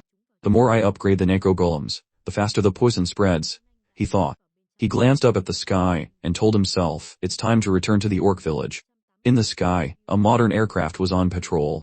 It was Sue and Misu inside. He curiously turned and asked, "Where did Min go?" She quickly replied, "He's probably off helping those who are lost." As if with something on his mind, Sue glanced outside in sight. "Sounds busy. But what happened to Director Soo? Did she awaken?" Misu asked, looking at him. Her question brought Sue back to the present. About that. When we first arrived in Myeonju." As he trailed off, an image of an old house under a dark sky appeared. At that time, Sue was casually walking around the house when he suddenly heard an angry cry. Just hearing it, Sue recognized it. "Grandma. What's wrong?" The next second, he approached Director Sook. "Grandma." Not paying attention to his call, she trembled with anger and cursed, "That damn thing." Director Sook bowed her head sadly and exclaimed, "Oh, dear. Sue entered the room and, hearing her sad tone, asked with concern, "What's wrong, Grandma?" Director So, I had been chopping vegetables and had accidentally cut her finger. She looked at her injured finger with frustration. This is so annoying. I never thought I'd cut my finger while chopping vegetables. Sue quickly came closer. Director So, asked with concern, "Oh dear, does it hurt?" Director So, became even more upset. "I guess it's time for me to die." She continued to share her long-held worries. "I feel so old. These days my eyes are getting blurry, my hands aren't steady, my back hurts too, and I always feel tired." Sue immediately used healing magic on Director So. He didn't forget to advise her, "Grandma, just rest whenever you feel tired. We can take care of ourselves. There are many restaurants nearby. You just need to take care of Jian." She disagreed and retorted, "You shouldn't eat out." After healing Director So, Sue suddenly noticed an item nearby and reached out to investigate. "What's this?" "Can eat it." Director So immediately stopped him. "That's not food." She looked at the delicious-looking cheese that had started to smell. "It looks good, but it's spoiled." Director So, full of energy, picked up a knife and glanced around. "There are a bunch of roaches and rats scurrying around here. I'm going to kill all those pests." At this, Mishu looked at Sue with a hint of surprise and asked, "Rats and snakes?" He quickly confirmed. "Yeah." He continued in detail. "I don't really remember when, but before, Director So was happily singing while carrying large baskets of laundry." Sue passed by and was very surprised by this scene. He immediately asked, "You look so healthy, Director. Did something good happen?" She replied while hanging the laundry, "It seems the medicine that child gave me is working." Suddenly, Director So became tense. She frowned and glanced in a certain direction. Instantly, she used magic to summon a series of magical knives around her. She lunged towards a nearby target with the sharp knives. The knives flew like lightning, grazing past the sneaking animals. They were startled and stood frozen for a long time. Director So was furious. The fire of her anger seemed to blaze around her. "You pests. I remember telling you to stay away from my kitchen." The system panel displayed the details of Director So skills. 85 Skill 1, Poison Crafting. Skill 2, Berserk Iron Meat Cleaver. Skill 3, Keen Hearing. Skill 4, Keen Sight. Hearing this, Miss Sue seemed to understand the issue. "You don't mean?" Sue immediately confirmed her suspicions. "Yeah, it seems one of the rats or snakes she poisoned had awakened." Getting her answer, Miss Sue couldn't help but exclaim, I see. I didn't know she had awakened." Sue recalled the scene and replied, "If Director So hadn't awakened, she probably would have died when that vampire attacked her." Miss Sue suddenly thought of something and asked, "Oh, I hadn't even thought of that. Then why is she getting weaker? You healed her, didn't you?" Sue suddenly gave a forced smile. He hesitated before replying to her. "About that." He then remembered the time he had used his ability to heal Director So. She couldn't help but complain. "Ah, my back." A blue light enveloped the two of them. Sue, slightly worried, asked, "Does it hurt a lot, Grandma?" "You'll feel better as soon as I'm done." Director So's face was covered in sweat. She murmured vaguely, "My precious dear." Hearing her say this made Sue fall into deep thought. Now, recalling that scene, he couldn't help but sigh, "I think she'll get better gradually. If that's what heaven wills." His words confused Sue. She repeated what he had just said, bewildered. "What heaven wills." Min Sue will suddenly turn to inform them, "We will be landing at Jeonji City Hall in 5 minutes." Their helicopter spat towards the city hall. Meanwhile, in a crowded place, a girl was being harassed by a vampire. It aggressively bared its fangs and attacked her. "There's a vampire here, help." Soo Young rushed in from behind. She kicked the vampire hard in the head, causing it to release the girl in fright. The unfortunate girl, having just escaped danger, was still terrified and screamed loudly. The vampire, knocked to the ground by Soo Young's kick, lay there pitifully. The people around quickly recognized her and started murmuring, "That's Choi Soo Young, oh my god, Soo Young." The vampire suddenly came to its senses and held its head, crying, "My head hurts." He immediately fell silent when Soo Young's sword was pointed directly at his head. Soo Young impatiently questioned him. "Who are you?" The man immediately knelt before her and begged, Don't kill me. I'm not a vampire." Soo Young became even more annoyed and growled, "Then I'm asking you, what are you?" "Some ugly thing." The man forced a smile and stammered, "Actually, we are." Suddenly, someone shouted, drawing Soo Young's attention. "Look over here." The girl who was the victim just a moment ago is now perfectly fine. She held up a camera and greeted, "Hello everyone, I'm Me from Me, fulfilling another viewer request. Her reaction made Soo Young raise an eyebrow in confusion. The man also held up 2 fingers and introduced himself, "I'm Tu." The people who witnessed this scene collectively voiced their displeasure. It's those newcomers again. They nearly gave me a heart attack. Soo-yeon frowned angrily at the two who were putting on a show. You must be joking. Elsewhere, after landing the helicopter, a group of people formally welcomed Soo.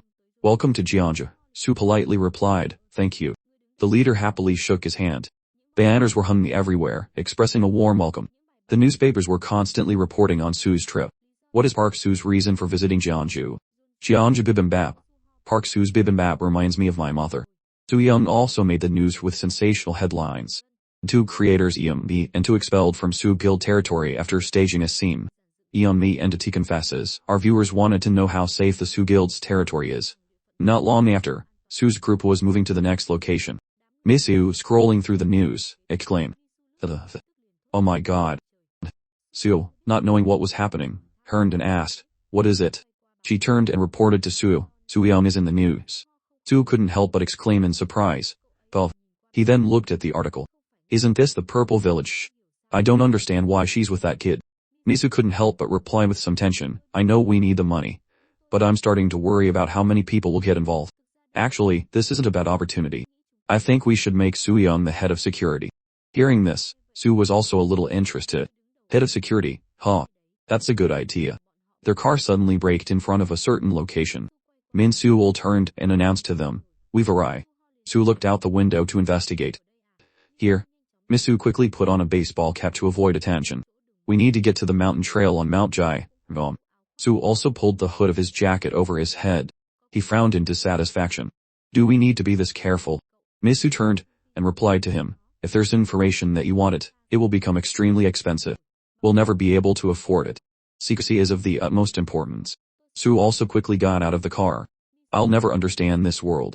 Let's go, Miss Soo reminded him. Stay safe, Min Soo-ul said with some concern. The two of them quickly left. Leaving the main road, they walked down a small, secluded path. Miss Soo suddenly noticed something unusual. She excitedly pointed in that direction. They see Jae-hyuk over there. Jae-hyuk. Not far away. Happily shouted. Soo-ho. Hearing the name, Sun Kang also came out to investigate. Jae-hyuk led the other two. Smiling and greeting, you came to say hello. Miss Soo also greeted them brightly. Hello. Soo silently followed them with a cold expression. Sun Kang, seeing Soo, became extremely tense. It really is Park Soo. He's standing right in front of me. After getting closer, Jae-hyuk asked, so what do you think? Sun Kang seemed to be thinking about something and didn't reply immediately. Jae-hyuk extended his hand towards Soo and introduced, as I said, this is Soo and the executive administrator. Miss Soo also followed his lead and introduced herself. It's a pleasure to meet you. I'm Miss Soo Kim, the executive administrator of the Soo Guild. We've come a long way to meet you. Sun Kang turned and led them into his house. I've been waiting for you all for a long time. Come in. His expression stunned the group. They were lost in thought for a moment. Miss Soo glanced at Soo and remarked, we came to recruit him, but he was already waiting. This seems to be going better than I thought. Jae-hyuk quickly reminded them, go inside and talk to him. I'm going to the market for a bit. Entering the house, both Sun Kang and Soo fell silent. No one spoke, and the atmosphere was a bit tense. The system displayed Sun Kang's skills. Sun Kang, blacksmith, rank D. Skill 1, sword crafting. Skill 2, invention. Skill 3, research. Skill 4, analysis. Soo looked at the skill panel and thought to himself, I thought I'd be meeting a drunkard. But his eyes are still clear. Soo quickly broke the silence. You said you were waiting for me. What for? Sun Kang replied, because that day, I saw hope. Hearing this, Soo asked with a cold smile, hope? What do you want from me? Sun Kang calmly made his request. Kill someone for me, and I'll join your guild. In a restaurant, Sun Kang had ordered a table full of food and alcohol. He leisurely enjoyed his meal alone, surrounded by gossip. Why hasn't he arrived yet? Did that coward Park Soo really run away? He's a disgrace to this nation. An announcement from the tea rang out. It's Soo. Soo has finally appeared at the stadium in Tokyo. The customers in the restaurant were watching the news. They shouted boisterously, he's here. Kill Seon go. Someone sneered, Soo will never be able to defeat him. It's impossible. Another person denied it. Are you kidding me? So, how could he possibly win? Sun Kang drained his glass of alcohol and muttered, you scoundrels. He silently criticized them. The awakened here might think they're powerful when they're on this earth, but they probably wouldn't even be a match for a second-rate martial artist in the Central Plains. They're far from being true heroes. And yet, they're here, boasting about being rankers or something. What a pathetic bunch. Remembering the powerful beings on his home planet, he sighed to himself. Once the people of the Central Plains and Murm return to Hades, ending the war, and rebalancing the collapsed power scale, they will be able to come here and dominate the entire Earth in a flash. As he got a little tipsy, Sun King started to curse, and to let those bastards have this place. Before he could finish, unexpected shouts from around him caught his attention. What was that? What just happened? On the T, a once-fatted fight between Su and Seong was taking place. The commentator's voice rang out. Su is putting pressure on the champion. The customers in the restaurant excitedly cheered for Su. Kill him. Tear the traitor's throat out. Sun Kang's eyes widened in astonishment. A thought jumped into his mind. He's beating Seong. He took a moment to recall what he knew about Su's opponent. Seong is an anomaly, one who was able to survive and return from the Murm territory on planet Hades. He's a formidable figure, even in the Central Plains. On the T screen, the battle had completely turned. The viewers in the restaurant roared with excitement amidst the commentary from the T. I can't believe it. This is amazing, folks. The champion has transformed into his Murm form, but Su is still relentlessly attacking, one blow after another, as if he's just playing around. Finally, Su transformed into a powerful black bear and sent Seong, who in his Murm form flying into a wall, officially defeating him. At this point, Sun Kang's eyes were wide open, completely sober. After the match, someone had arranged a meeting with Su. He went to meet the person, and without beating around the bush, he asked directly, "Is there something you want from me?" The person who had arranged the meeting was the blacksmith, Sun Kang. He made his request. "Kill this person for me." Thinking he had misheard, Su asked again, "What?" Sun Kang didn't hesitate to repeat his request. "If you kill him for me, I will join your guild." He didn't answer right away but fell silent for a moment, thinking. Misu hesitated. Without saying much, Su stood up and told Misu, "Let's go." She was a bit stunned. "What? I don't need this kind of person," he replied curtly. Wait, Misu was stunned.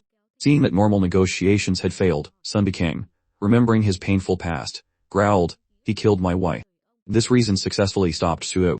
He turned his head and asked, "What?" Sun Kang's eyes welled up with tears. Those were the most painful memories of his life. Those bastards. Tears were about to fall. He decided to recount this heartbreaking story. It was a snowy night. He remembered desperately calling his wife's name in the night. So-ui was Sun Kang's wife. On that fateful snowy night, she was brutally murdered by 3 men. She lay in a pool of blood, a stark red against the white snow. Feeling her life slipping away, she shed tears as she said her last words. "Take care of Chu, but please." With that, she closed her eyes, taking her last breath. Sun Kang could only scream in despair. He couldn't prevent this tragedy, because he himself was beaten half to death. He was just a blacksmith. What strength did he have to fight against those men? He also lay in a pool of blood, his tears mixed with sorrow, helplessly screaming his wife's name. From that day on, I've been haunted by nightmares every night, he explained. When he slept, he was restless and would often talk in his sleep. Those brutal men had even taken his daughter to control Sun Kang. "You can't take her from me, let the child live." For his daughter's sake, he humbled himself, grabbing the leg of the man who had murdered his wife and begging, "I'll do anything, I beg you." As a blacksmith, he had value for them to exploit. In the forge, the fire burned red hot and the sound of hammering echoed. "I couldn't lose her," Sun Kang recounted. "I did whatever they told me to protect my child. I forged 1,000 swords for them." The leader of the group that had caused Sun Kang's tragedy was Namgun Jang Kyun. He would always come to admire Sun Kang's work but would never bring Shu I for the blacksmith to see. After many broken promises, Sun Kang began to complain. "Why didn't you bring the child today? Is she very sick? Please, let me see my daughter." He even knelt and begged. "You promised you wouldn't harm her. I've done everything you asked. Give me back my daughter." But once they had achieved their goal, the Namgun family left, abandoning Sun Kang. He fell into a deep depression, even becoming bedridden for a time. And he still couldn't see his daughter. In the middle of the night, in his small house, Sun Kang sat up to drink water.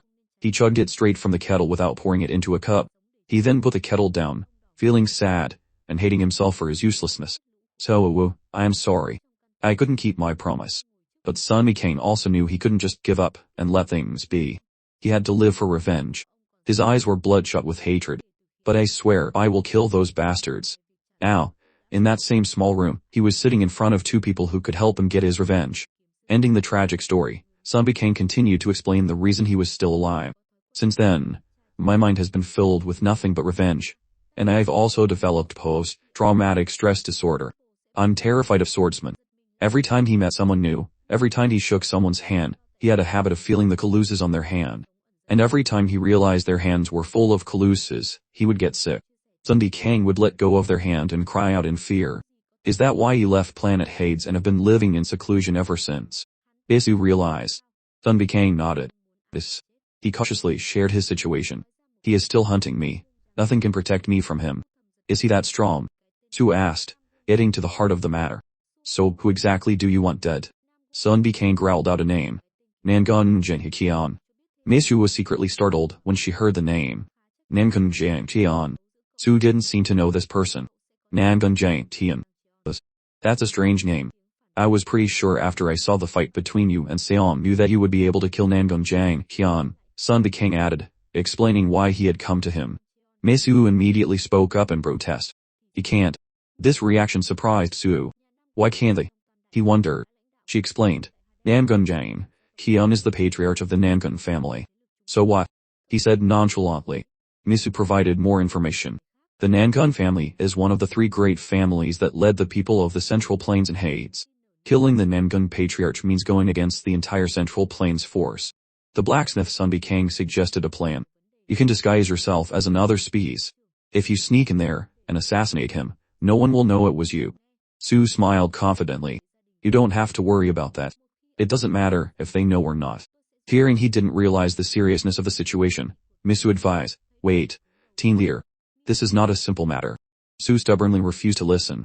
A team leader needs to protect his team members' families. Once you prove your worth, I will help you get your revenge. My worth, Sun Bikang said seriously. Seeing her team leader as stubborn as a mule, Misu held her head in her hands in frustration. To prepare for testing Sun Bikang's abilities, Su began to summon something from his inventory. A blue light and crackling electricity appeared. Misu looked over in surprise, curious about what he was about to do. Finally, he placed a bow on the floor. Sun Bikang was a little stunned when he saw it. A bow? He questioned. Analyze it. Su proposed. Sun Bikang picked up the bow and examined it carefully. After a moment, he replied, this is a handmade wooden bow. It's quite rare to find one like this. He was halfway through his sentence when his eyes suddenly widened, as if he had discovered something unusual.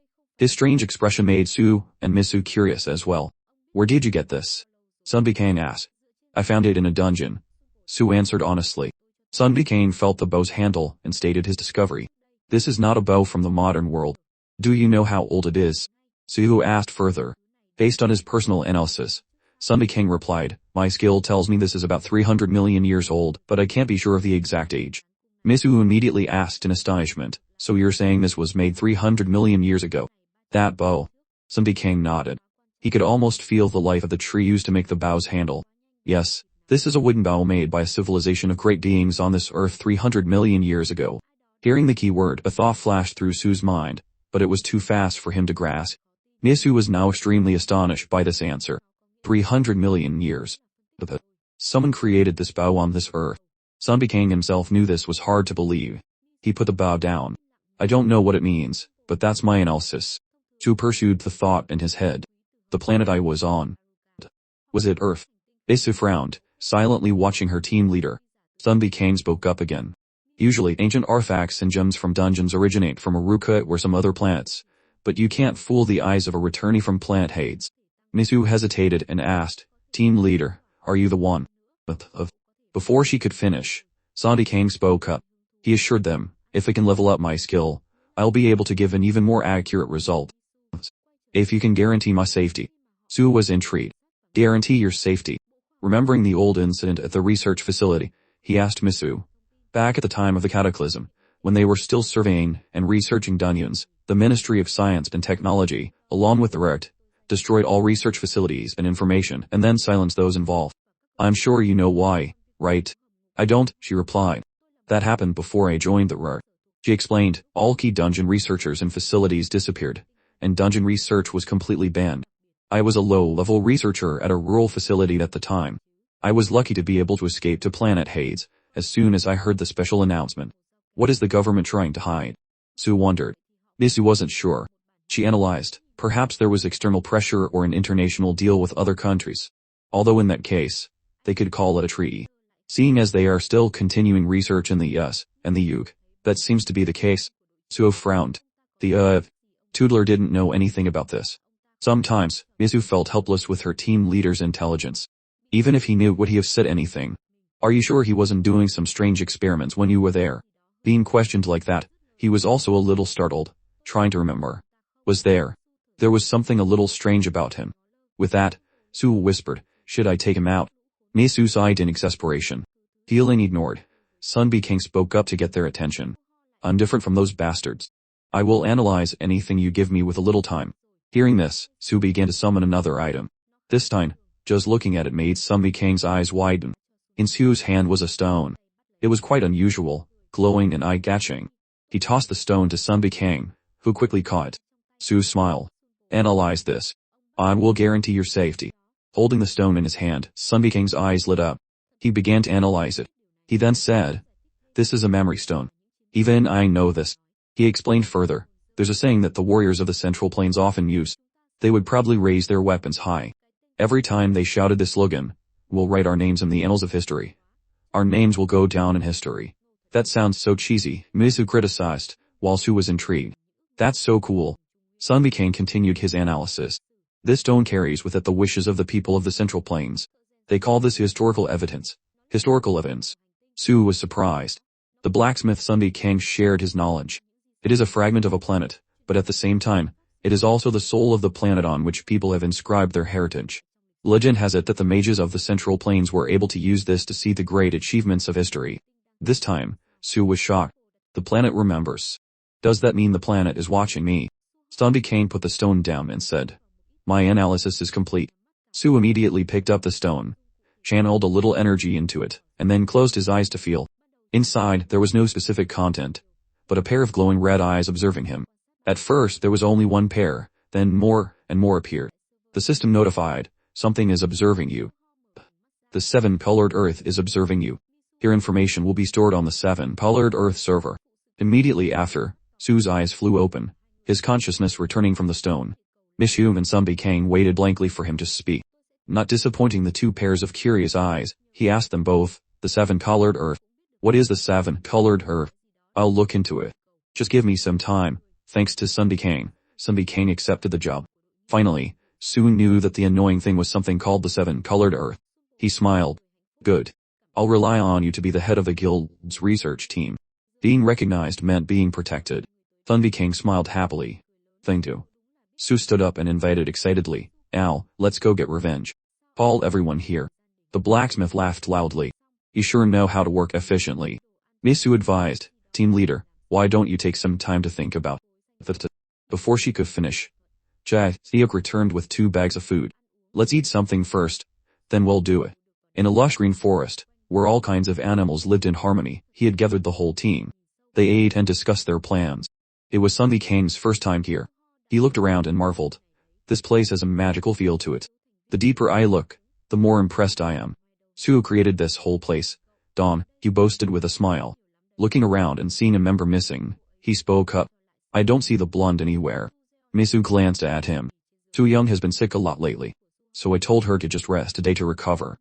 At home, Su Young was tired and sleeping soundly in her bed. Back in Su's forest, he announced to everyone, I'm planning to go to Planet Hades. Planet Hades. Donged, Hugh exclaimed in surprise. But it's very dangerous there without a guide. He explained, Planet Hades is an endless battlefield.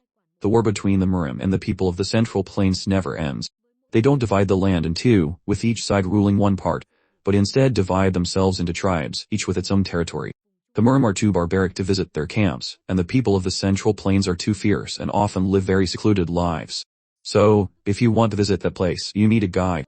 Su immediately introduced Sunbi King to everyone. I have a guide right here. Yoon, who suddenly wondered, but why do you suddenly want to go to Planet Hades? What about Aruga? This time, it was Sunbi King who answered. He explained the reason for the trip.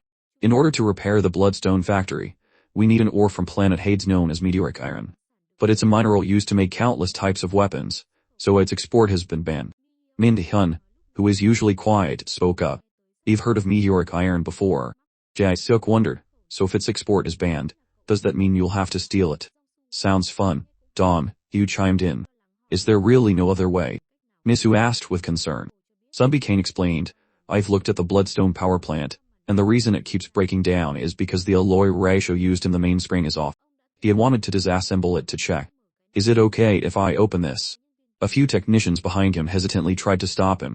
Opening it also means breaking the contract. Thinking about it, he concluded the core components are also quite suspicious. If you really want to fix this problem, the best option right now would be to replace it with parts made from meteoric iron from planet Hades. Since the content was quite complex for these less brainy individuals, they started to get sleepy after a few sentences. Su felt ashamed. He gritted his teeth. You bastards, he shouted loudly. Wake up. Immediately, Jazok, Mingun, and Donham who were startled awake. Min Hun stood up to express his opinion. I will join you. So Jazok and Donham Stu looked at him with surprise. He stated his reason clearly. I heard that planet Hades is full of martial arts masters that Earth's rankers can't even touch. If it can find even just one martial arts book in their village, it would be worth a risk to go there. Hearing this, Jazok also shouted, I want to go too. Planet Hades is a sacred place for swordsmen. Dom too didn't want to be left behind. Me too. Su tilted his head and asked for a reason.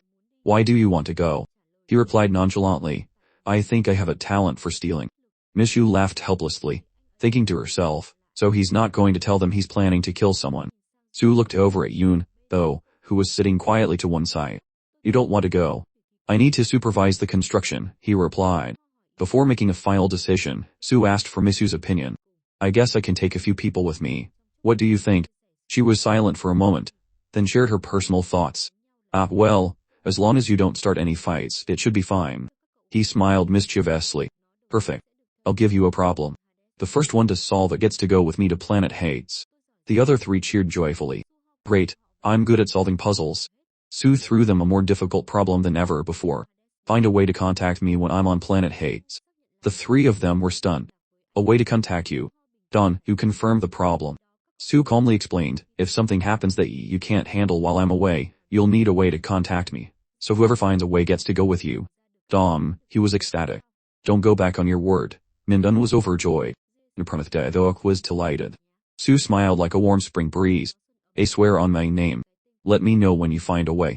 With that, he left the three of them to think for themselves. Misu, Yunvo, and Sunbi Kang went to the cars parked under the trees. I'll go check on the construction of the Yonam River Bridge. Yun, who said goodbye to everyone. See you later, Su said goodbye. Isu waved goodbye. The pickup truck quickly drove off, leaving the forest. Misu turned back, wanting to negotiate with Su. Team leader. Go on, he replied. She was worried about the team members. It's really dangerous out there. You're not going there for a vacation. Why do you suddenly want to bring along a guild member who's just barely entered the ranker threshold? Behind them, the three were arguing about how to contact another planet. That won't work, Jazthiuk complained. What won't? Man, Dun was clueless. You guys are really something. Dom, he was speechless. Su looked at them and ruffled his hair, feeling no remorse. It'll be fine. None of them will be able to find the answer to that problem. Misu glanced at them and let out an "oh," feeling a little sorry for the three of them. Su turned to leave, calling the blacksmith to follow. Let's go get something for breakfast, Sunbi Kang. Sounds good, he replied. On the bustling city street, the two of them chose a restaurant. Inside, Sunbi Kang's exclamations of amazement were heard. I haven't had a meal like this in years. It seems this place is very famous for their Korean dishes. My mouth is watering already. Not long after, a sumptuous table of food was served, but with only one bottle of alcohol.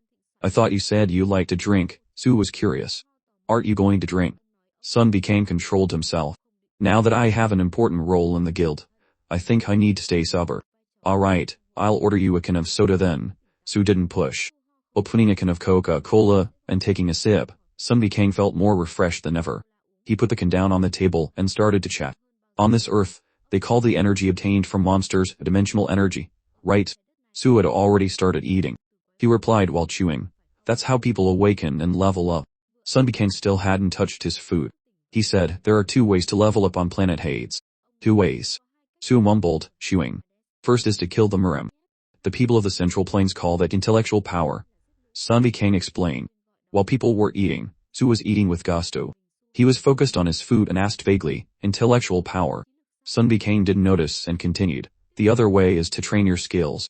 That's the most basic way to control the energy inside your body. They called it internal energy cultivation. Hearing something that interested him, Su temporarily stopped eating. Internal energy. I don't really understand. Do you want to see the power of internal energy? Sun Bikang asked. With that, Sun Bikang channeled his energy. He placed the soda can in the palm of his hand. Suddenly, without anyone touching it, the can started to vibrate violently. Soon after, the can was distorted by the internal force.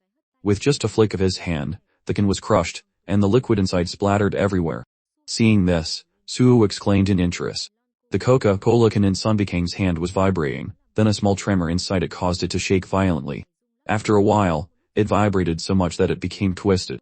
Finally, unable to withstand the pressure anymore, it exploded with a boom, splashing liquid in front of Suo. He was extremely surprised and exclaimed, "Whoa, what was that?" "Magic. That's internal energy," Sun Bikang replied. The higher the level, the more effective its manifestation. If you focus on training your internal energy, you can reach rank without hunting, just like I did. Su's jaw dropped in amazement. "Whoa, doing tricks like this is nothing if you can truly control your internal energy," Sun Bikang explained. Su was impressed and continuously praised. "That's so interesting." Sun Bikang continued. A dip rank awakened on Earth would be considered a commoner when they return to planet Hades. The rankers here are all at the level of first-class masters there. You could throw a ruck in any direction and knock down a dozen of them.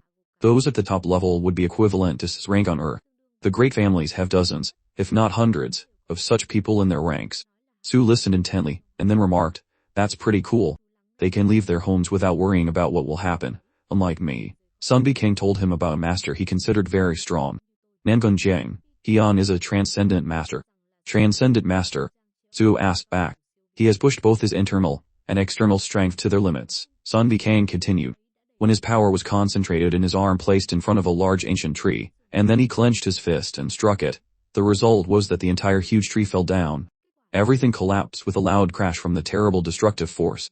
Hearing this, even Su was surprised, his eyes shining. "Whoa, that's so cool.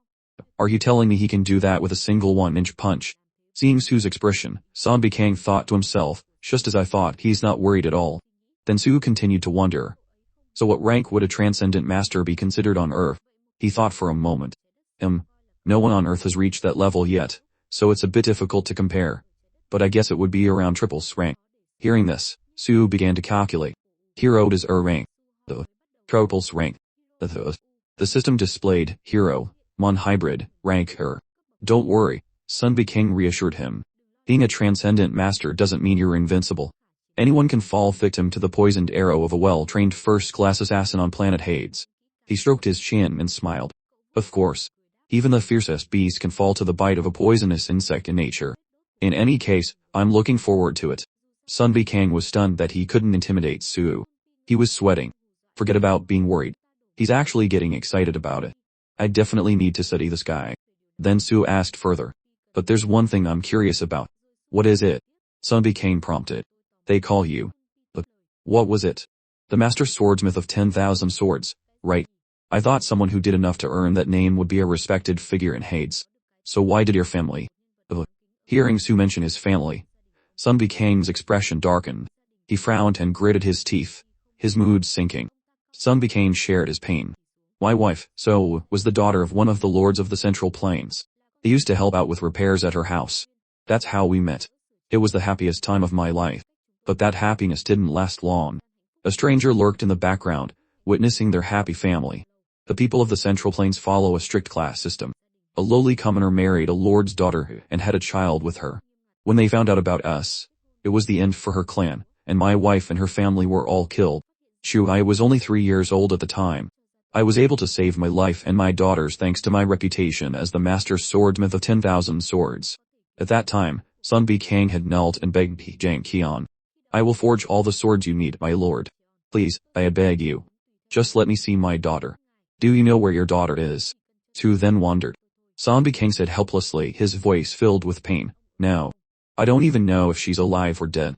I've been dreaming of revenge ever since. Hearing the tragic story, the hero's blood in Su was stirred. Don't worry. I swear I will get revenge for you. Tears streamed down Sun Bikang's face every time he spoke of his family and daughter. Thank you. At that moment, Su Yun walked in with her sword. She looked at Su angrily. There you two are. Hello, Blondie, he replied. Who would dare approach someone holding a black sword? Soo Young ignored him. She sat down at the table and joined their conversation. Why didn't you rest more? Soo wondered. Soo Young didn't seem to care. She picked up a chicken leg. Seeing her like that, Soo didn't ask any more questions and just said, all right, eat. Then, Soo Young turned and smiled at the man. You're Sunbi Kang, right? It's a pleasure to meet you, Sunbi Kang replied. Next, Soo Young placed her sword on the table. She asked, did you make this? Seeing it, Sunbi Kang was very surprised. He recognized it. Whoa, it seems I've forgotten a few swords. Sunbi Kang picked up the sword and was amazed. How did the soul sword get here? Did you create that sword? Soo wondered. Sunbi Kang was sweating nervously. The soul sword. Remembering that time, a person came and knelt down. The Malian of Yeonwol. I risked my life to find you after leaving planet Hades. I need a sword. Just one. Sunbi Kang picked up the sword and gave it to Malian. Since you are from the great nation of Korea, I have prepared a special sword for you. You must promise to bring it back and use it to protect your homeland. With that, Malian took the sword, accepted the offer, and then bid Sunbi Kang farewell. After saying goodbye, he went inside and realized the sword he was supposed to give was still there. Sunbi Kang was startled. Wait, that's not the right sword. Then Sunbi Kang hurriedly chased after Malian, but it seemed he was too late. In the snowstorm, Sunbi Kang's calls were in vain. Wait, oh my god, that sword is... Hearing this, Soo Young shared, the man who carried this sword has passed away. I am the third owner. There have been two already. Sunbi Kang thought in surprise. The soul sword was one of the 6 swords Sunbi Kang forged after swearing revenge.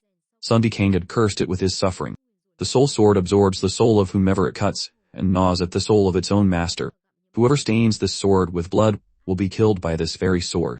I don't know why, but this thing keeps screaming all the time, Soo Young complained. It's hurting my ears. Can you fix it for me? The soul sword screams as a warning whenever it leaves its master or gets close to an outsider, and it cuts through to the victim's very soul, Sunbi Kang replied. I know, Soo Young responded, but now it's constantly moaning, except when I'm alone. It's driving me crazy. What about now? Sunbi Kang asked. I'm about to go berserk, Soo Young said. Then Sunbi Kang took the sword in his hand and examined it. I think I'll need to study it more. Thank you, she said. Soo then spoke up. And do ye suddenly find bats attractive or want to bite people? Soo Young looked at Soo with a slightly judgmental expression. I want to bite you, that's for sure. Soo cautiously held up a spoon, a defense as fragile as a potato chip. So what did you mean when you said you wanted to go to another planet? Are you serious? Is there something wrong? Soo replied nonchalantly. Soo Young reminded Soo of that time he was 8. Did you forget how you were in a coma the first time you came to Earth? Yes, I remember. Soo replied. I slept for about 10 days. You remember, Soo Young reminded him further. After you woke up, your strength and dimensional energy were reduced. And you still want to go to planet Hades. Sunbi Kang was listening very intently, while Soo remained calm. Oh, that did happen, didn't it? Sunbi Kang was sweating nervously. Your strength was reduced. Yes, he confirmed. Sunbi Kang was quite tense, looking at Soo with a strange expression. Then Soo continued. Well, planet Hades seems like it will be different. You want to bet your life on a 50-50 chance. Soo Young replied. Do you think someone will carry you to the hospital if you pass out there? And lately you've even been showing signs of exhaustion and narcolepsy. I don't know, Soo replied. Damn it. At this point, Sunbi Kang spoke up. I'll look into it. Take your time, Soo said. Anyway, we need time to figure out how to contact her. At this time, a news headline appeared. Doves disappear after Soo's appearance in Seoul. Finally done. Soo's disputed land suddenly increases, and keeps increasing. The bridge over Soo's land has a new look. Photo from inside Soo's crocodile land. Shanghai wall broken by monsters. Japan joins the Yus and Oak to conquer a level 7 dungeon. The 4th level 7 dungeon appears in Glendale, Orizoma. Monsters still alive in Australia. Where has Siam gone? At that moment, in the Pacific Ocean near Hawaii, a giant octopus was surrounding some dolphins. Then, a figure appeared and enveloped the octopus. His form was half man, half beast. After eliminating the target, the octopus, he surfaced from the ocean with a piece of flesh in his mouth. He frowned in annoyance. Don't get in my way. If you get in my way, I'll kill you all. Scene change, Soo's group of friends is sitting and studying in the crocodile lake. Dom, he was studying a plan. Haha, don't worry. There's no way I won't understand this. I have 2 ideas. I'm definitely going to film a lot of content on Planet Hades. On this side, Kangjai, Seok was directing the troops. Sunbi King promised me a few things, and I'll make sure he keeps those promises. Everyone replied in unison, it's definitely you. Of course. You're the only normal one among the three of them. Scene change. Inside a temple, the sound of a wooden fish being struck appeared. Scene change. At the base, a message appears. You have a message. The results of our suffering. Suo, surprised, picked up his device to look. Is it done? They said to choose from among these. Misu said. Hearing this, Su and Misu tensed up as they opened it to see. Results of our suffering. Seok. Invent an interplanetary phone and have us bring it with us. Dung, you, install a mobile broadcasting station on planet Hades, find awakened ones with telecommunication skills, and bring them with us. Min, Hun, frequently return through the portal and call home. Misu read through this nonsense and thought, what is this? Scene change. Back at the temple from before, a person riding a dragon was landing. Seeing this, Min, Hun's jaw dropped in amazement. Oh, me of Hyun, long time no see, Su said with a smile. How have you been? Are the monsters leaving you alone? Don't worry about them, well, Mio replied. The beasts and fairies are very reliable, and we still keep in touch with Min, Hun. We've been living peacefully in the house you gave us, farming and taking care of the land. Hearing this, Su felt somewhat relieved. He asked further, and the children? They're at the training ground studying with Sunbi King. It's like a small temple, he answered. A young boy looked out, extremely interested. Howda. Look, it's a dragon. Then they started playing with the dragon Su had arrived on. I am a dragon rider, I will defeat this dragon. Sensing the potential danger, Min then reminded them, hey kids, be careful. You might get hurt. Io asked curiously, so, who did you choose? Su watched the children play and asked with a smile, for what? To go to planet Hades with you. My idea was the best, wasn't it? He replied. Su laughed and answered, I am still thinking about it. A young boy walked up and asked curiously, are you guys taking a test? What is it? I want to try too. Su said, surprised. We're trying to find a way to contact Earth from planet Hades. Hearing this, Jaeun confidently asserted, that's easy. Just make a phone call. The phones don't work there. Su replied.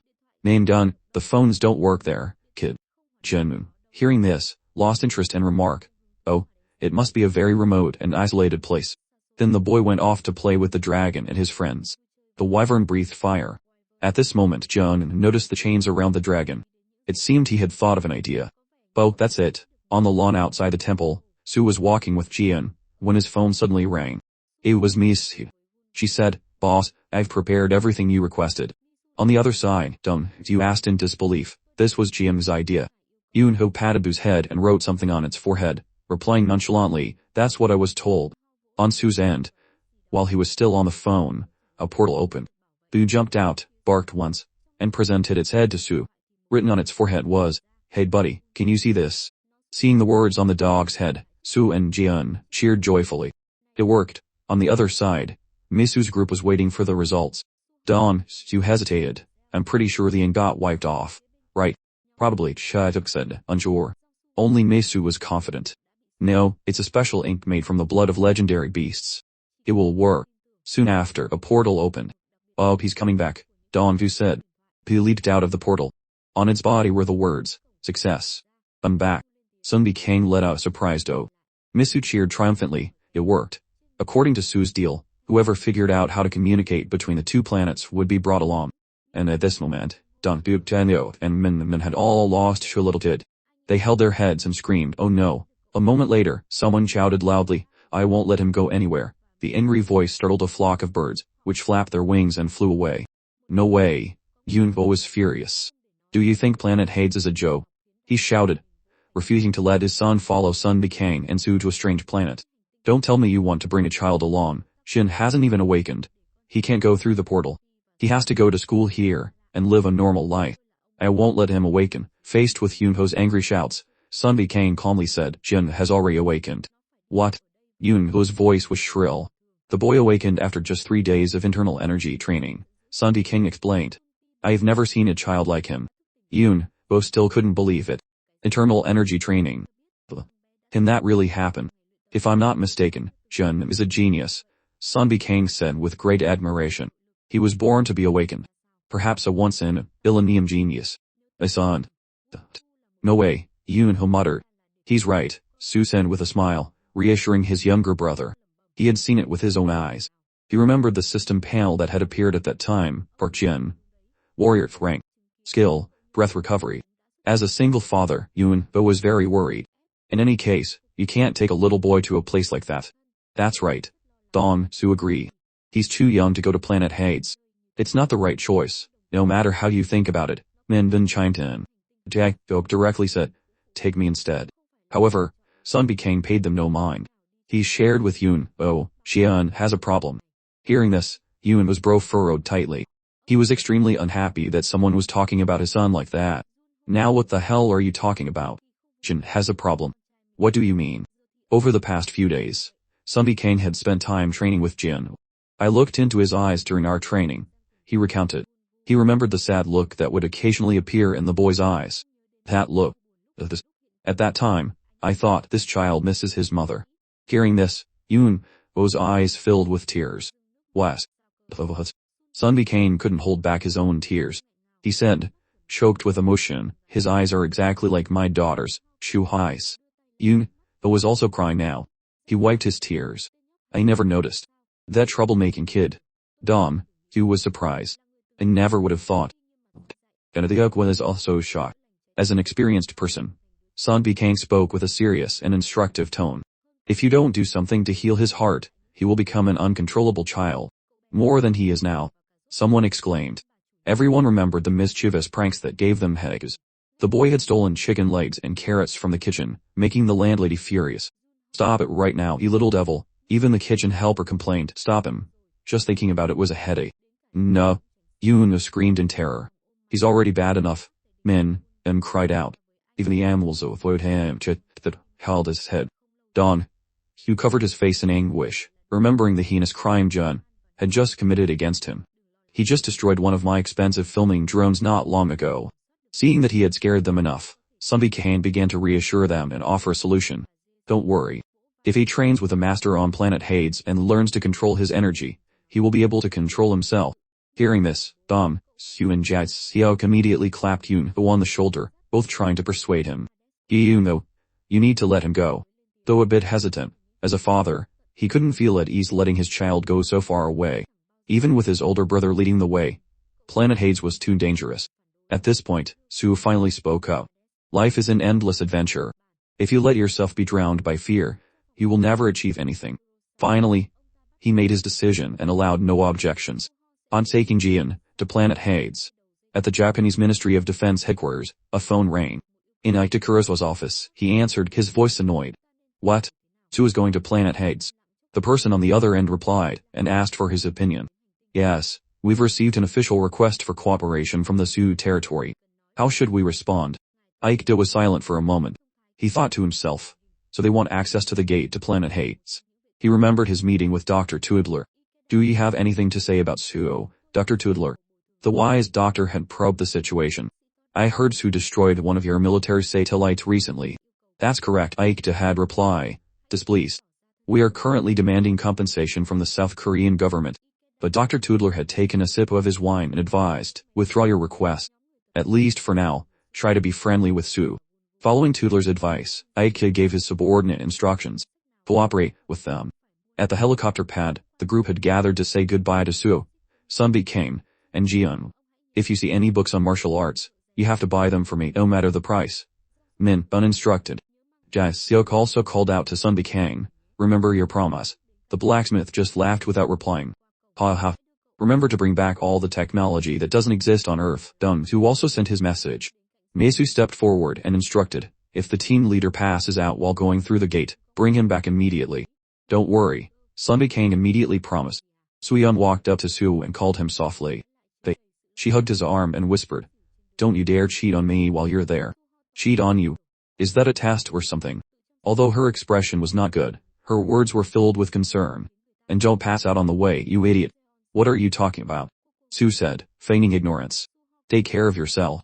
And don't bite anyone. Her mouth opened, wanting to punch him a few times. Su-young clenched her fist and shook it threateningly. This guy. Su wasn't even angry. What are you going to do? On the other side, the farewell between father and son was very emotional. Yun-bo hugged his son tightly, crying. The boy, hugged tightly by his father, struggled uncomfortably. Ouch, Dad. It hurts. Be careful, and remember to eat now, Yoon-ho said through his tears. Before boarding the helicopter, Soo entrusted the city to them. I'm counting on you all. Don't worry, the group replied obediently. Immediately, Soo tested them. He pointed in a direction. Look, it's Seomba. The four of them reacted as if they were facing a great enemy, immediately panicking. With a series of clanks and clatters, they drew their weapons. Soon after, the four of them took up defensive positions, their faces serious. High-level defensive positions. Seeing how easily they were fooled, John burst out laughing. Haha, you're such babies. Being laughed at by his son, Yoon-ho cried in anguish. What should I do with him? Stu gritted his teeth. Man, and tried to chant to calm himself. Nimo amatapa buddha. Soo turned and boarded the helicopter. Well then, we're off. Remember to watch over things at home. Everyone waved goodbye. Yoon-ho ran after them, calling his son's name through his tears. Jin. From above, a comforting voice called back, calm down, Yoon-ho was choked with emotion. But in another corner, a powerful axe swung down, splitting a piece of firewood in two. Director So held the axe and looked up at the helicopter flying in the sky. After a moment of silence, she muttered to herself, it's so quiet now that they're gone. Remember not to skip any meals, kids.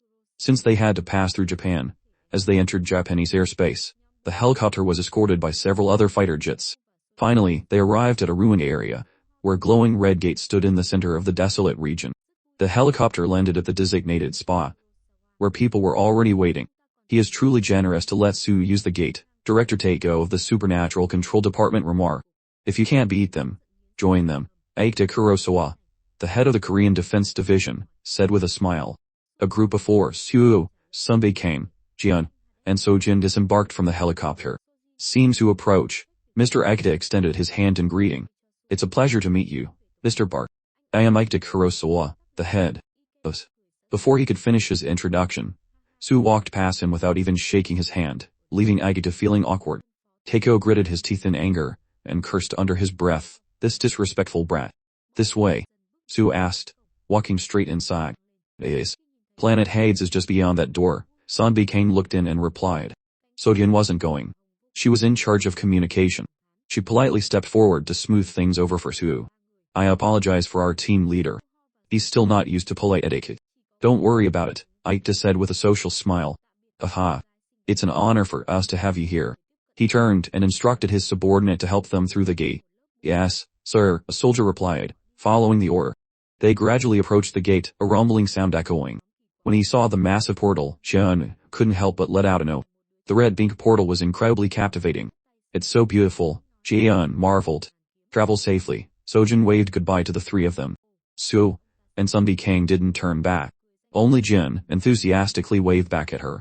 Goodbye, pretty sister. Soo led the other two towards the gate. Luminous dust floated around it as if covering it in a layer of fairy dust, ready to lead them to a strange planet. Standing in the observation room, Taeko looked at the strange group with confusion. What is that Soo thinking? Bringing an old man and a child to planet Hades. That's the blacksmith of 1,000 swords, Sunbae Kang. Aikta said calmly, his hands clasped behind his back. Oh, that's him. He said, a little surprised. Aikta smiled slyly. Planet Hades is chaotic enough as it is. It seems things are about to get interesting. Back at the gate, Sunbae Kang held Jian's hand. Before entering, he took something out from his personal space. In an instant, 3 round pills were in his hand. This will help you understand the language of planet Hades for a year, Sunbae Kang explained. Eat it before we step in. The 3 of them ate the pills, chewing them crunchily like candy. After getting ready, Soo turned and asked his nephew, Ready, Xian? Ready, the boy said with seriousness and determination. The entrance on the other side is in the middle of a continuous war zone, Sunbae Kang informed them. Remember to stay alert and keep calm. With that, Soo enthusiastically stepped into the portal. Alright, I'm going in. Let's go, Xian was excited. As they passed through the gate, a flash of light appeared. A drop of water fell, the drip, drop sound echoing in the darkness. Soo groggily opened to his eyes, trying to adjust to the dim darkness of this strange place. His body was slightly numb. Where am I? When he was more awake, he saw that both his hands were chained to a post stuck firmly into the wall. The wooden post wasn't too high, at least Soo was in a sitting position and could struggle. He shouted, System window. System window. Why isn't it showing up? A dreadful thought appeared in his mind. Oh, don't tell me. Su remembered what Sunday Kang had said. Anomalies can have their stats reduced if they go through a gate without a protective suit. The properties of the gates differ, but you won't have any problems if you wear a protective suit. He tried to remember what had happened. Did my strength get reduced again? His memory returned. He remembered now. At that time, I opened the summoned monster list. Since I had lost consciousness from the first second I went through the gate, I had summoned a wyvern before passing out. However, at this moment, Su was alone. His eyes widened in confusion. But why am I here alone? Thinking of Sunday Kang and Jian, Su worried, are Sunday Kang and Jian with the wyvern? Then he muttered, I hope they're okay. Suddenly, a voice echoed in his ear, startling Su. What are you mumbling about? In the cell next to his, a long-haired blonde man was also chained up like him. He said irritably, shut up. You're annoying me. Are you from the Central Plains? Su started a conversation. Seeing his naive question, the man mocked, would a merem be in a merem prison? Su's blonde cellmate was Jang Jin Kyun. Using the dim light of a torch, he looked at Su and judged, it seems you're a disciple from Earth. He sneered and concluded, you won't leave this prison alive, so shut up. Su wasn't one to obediently listen to others. In his dictionary, there was no give up. He used all his strength to pull on the wooden post. The sound of chains clanking and creaking echoed in the prison. Hey, what the hell are you doing? Jin Kyun was startled by his mountain-moving string. Su didn't reply but concentrated his strength into his arms, powerfully twisting the wooden post, intending to break it free from the wall. He gritted his teeth, his eyes flashing, using only his muscle strength. Jin Kyun's voice still echoed from the next cell. That post and chain are made from a stone called mammonite. Only someone strong enough. Bry, Su roared to focus his strength to pull the post out. Immediately after, a cracking sound was heard. He had successfully pulled the wooden post out of the wall. His cellmate's eyes widened in amazement. No way. He pulled it out of the wall. Su yanked his hands hard, and the chain broke into many small pieces. He stood up, walked to the bar separating the two cells, and asked calmly, have you seen another pair of earthlings? An old man and a child. No sir, Yan Hyun severed in fear. He explained, I was just captured 2 days ago, and you were still unconscious when they brought me in. At that moment, a loud noise came from the prison's entrance. He cried out in alarm, the guards will be here soon. I'll help you escape if you unchain me. I don't need you. Su looked at him indifferently. Seeing himself being ignored, Jin Kyun tried to persuade him loudly. This prison is like an ant's nest. You'll never get out without someone to guide you. Even if you do escape, do you know the terrain of planet Hades? Just one wrong step and you'll be lunch for a terrifying divine beast.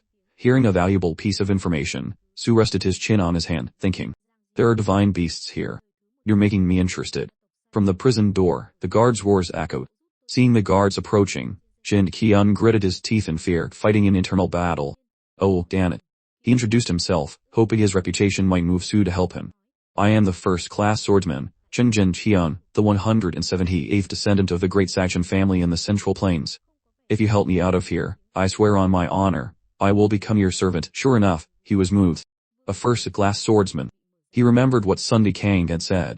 If Jian cultivates his internal strength under the guidance of a first-class swordsman, he will be healed. Su thought for a moment, seeming to pay no attention to the guard's roars. It seemed he had found a teacher for Jian. Just as he thought that, the cell door was opened. A guard who looked like a minotaur rushed in, swinging his sword threateningly. Shut up, you fools, he rambled. It seems I have to beat you half to death before you. But before he could finish his sentence, Su had already landed a punch right in his face, sending his teeth and lips flying. His punch was so powerful that it sent the first guard flying, stunning the ones behind him. What? The guard screamed. Su didn't let any of them finish their sentences. He delivered a beautiful kick straight to the next one's head, cutting him off. Another guard, taking advantage of the moment, appeared behind him with a mace. He used all his strength to slam the mace on Su's head. He expected to see a crushed skull and blood, but it was his mace that shattered. The guard couldn't believe his eyes. Is this earthling prisoner's head harder than my mace? What the hell? Su turned around, punched him flat, and introduced himself. I am Su. The guard was knocked to the ground, his head hitting the floor. He screamed in pain. Jin Hyun had been saved. He hid behind the cell door, watching Su's one-sided performance. He was wide-eyed and open-mouthed, utterly astonished, thinking to himself, this guy is a monster. There's no way an earthling can be this strong. After dealing with the 3 minotaur guards, Su walked away and asked, are all these rooms prison cells? Yes, Jin Hyun replied, trembling. Getting a positive answer, Su started to destroy the cells. He punched through a wall, much to Jin Qian's extreme surprise. What? Look, Earthling, are you planning to destroy this whole place? Su didn't answer. He kicked open a cell door, and then rushed in. He called out his nephew's name loudly, Jun. But the room was empty, just filled with junk. This is the last room, Jin Qian said. Are there any more cells here? Su looked around and asked him. That's all of them, Jin Qian replied. If you're looking for your companions, it's probably best to give up. Su frowned, thinking. Do I need to go back to the gate? As quickly as possible. Thinking this, he turned his head. How do I get out of? Before he could finish, he saw Jin Qian, neatly dressed. Jin Qian looked more respectable in a well-fitting outfit with a large sword on his shoulder. He smiled. I found some clothes. The sword isn't mine, but I can use it well. At that moment, they heard the roars of the Minotaur guards again. Follow me, this is the way out. Jin Qian immediately led the way. The two of them ran quickly through the dark prison, but the exit was blocked by a guard with a spiked mace. The huge spiked mace in his hand seemed to block all hope of escape. Jin Qian's eyes widened in horror. No way. But Suo, being new here, didn't know anyone. Seeing his fear, he asked, do you know him? In front of them was a tall and ferocious guard, his eyes glowing red as if they could shoot destructive laser beams at any moment. That's the damn warden, Jin Qian warned loudly. He's a transcendent master Murim. You'd better be careful. Just as he finished speaking, Su had already launched himself and delivered a powerful kick to his chin, breaking several of his fangs and killing him on the spot. This wasn't the first time he had witnessed such a scene, but Jin Qian was still terrified. Taking a deep breath, the sound of heavy footsteps came from behind. Su turned his head coldly. A horde of Minotaur Murim poured out, carrying all sorts of weapons and chasing after them. Our food is running. Get them. In front of Jin Qian was another horde of Murim. The roars shook the dark prison. He looked around, unable to find a viable escape route, and turned to look at Suo. Unbelievable. They're pouring out from it everywhere. We're surrounded. Su remained calm. He stepped forward and extended his hand. Fire spirit. But no fire appeared. Magic doesn't work here, Jin Qian explained. Why is that? Su asked. How should I know? Jin Qian replied irritably, holding his sword. We just can't use it. Surviving and getting out of here is our top priority now. Let's break through to that side. He looked towards the side with fewer guards. There are 7 of them, and the terrain is in our favor. However, ignoring Jin Qian's advice, Su still went towards the old exit. There's no time. We need to get out the old way. Seeing this, the Murim guards laughed contemptuously. Stop right there. Earthling, get lost, Su said coldly, then raised his 1,000-pound fist. One punch landed, and teeth and blood went flying, along with a scream of pain before the guard bid farewell to the mortal world. Su was like a Superman, a punch to the left, a punch to the right, a kick to send them to heaven. In a flash, he had grabbed the horns of the last guard. The 1,000-pound punch descended. This unfortunate guard probably had the worst end, his head punched into his neck, and his horns broken. When Su stopped, fresh blood dripped, but not his own. It was the blood of the Murim who had dared to block his path. It's done. Follow me. He walked towards the light, escaping the dark prison, leaving behind a bloody and brutal scene like hell. Jin Qian was panting, his sword stained with blood. He had also just defeated a guard. He squinted, evaluating his savior. He seems extremely talented, but his technique is very rudimentary. He simply kicks and punches, although his accuracy and destructive power are beyond imagination. Su walked a short distance, then turned and looked back, confused at Jin Qian. What are you waiting for? Let's go. When he truly stepped out of the prison, Jin Qian's introduction was in his ear. Since you woke up in a cell, this is probably the first time you've seen it with your own eyes. Before Su's eyes was the warm sunlight, and villages scattered far and near, nestled in the vast nature. Jin Qian played the part of a welcoming host. Earthling, welcome to planet Hades. Looking out into the distance, Su asked, is this a Murim village? Yes, Jin Qian replied timidly. He glanced around, and quickly advised, it seems the chieftain is away. We should leave this area quickly. But Su raised his head, and looked at a tall figure, asking innocently, is that the chieftain? What? Jin Qian followed his gaze. A giant, 3-eyed Murim was bringing down his sword. While Su was still calmly looking at the opponent, that's him, Jin Qian was now speechless. He struggled to find his voice amidst his worry and fear. That's the chieftain of the Dandras tribe, the tribe that rules this prison. He's at least a peak transcendent master Murim. The Murim prison guards are nothing compared to him. Seeing the chieftain approaching him, Su nodded slightly. I see. You can step aside. The Dandras chieftain roared in anger, then swung his massive sword down, sending dirt and rocks flying everywhere. The ground beneath his feet shattered, leaving no place to stand. Incursion was also thrown into the air with the debris. Su took the opportunity to jump high, attacking the chieftain from behind. He held no weapon in his hands clasped together, but his strength was like Mount Tai. With a boom, the brutal blow nearly flattened the chieftain's head. Su pushed his head to the ground and the opponent had no strength to resist. He began his interrogation. Did you see a kid and an old man from Earth? The dangerous chieftain lay flat, his mouth and nose bleeding, and replied, trembling, I didn't see them. Not getting any useful information from him, Su decided to just crush his head. Alright. Just as he sent his opponent to the afterlife, the system's mechanical voice echoed in his ear. Ding ding. A new achievement has been added. He let out a surprised "oh." Su squinted to analyze. He could still hear the sound. This means my dimensional energy was simply blocked, not completely reset. He suddenly turned his head to look for Incursion. Hey, you. He didn't know when he had returned, but he was now kneeling on the ground very respectfully. To her. Please speak, sir. Su approached him and asked, what does achievement mean? He hesitated. Achievement. Incursion arranged his words to explain. It's similar to dimensional energy, the energy you have on Earth. You can defeat enemy to earn achievements, and level up. So I can also earn achievements by defeating enemies. Su asked innocently, pointing to himself. Incursion didn't deny it but didn't agree either. You can't gain anything without a vessel. His choice of words made Su pause. A vessel? What do you mean? Incursion explained seriously, to earn achievements, you must first learn martial arts. You must start by learning how to recover your breath and how to use your internal strength. Hearing this, Su thought for a moment. See. Incursion looked up at him, and shared sincerely, in any case I am forever grateful to you for saving my life. May I be so bold as to ask for your title, sir? Even though he could understand the language on planet Hades, their choice of words always confused Su.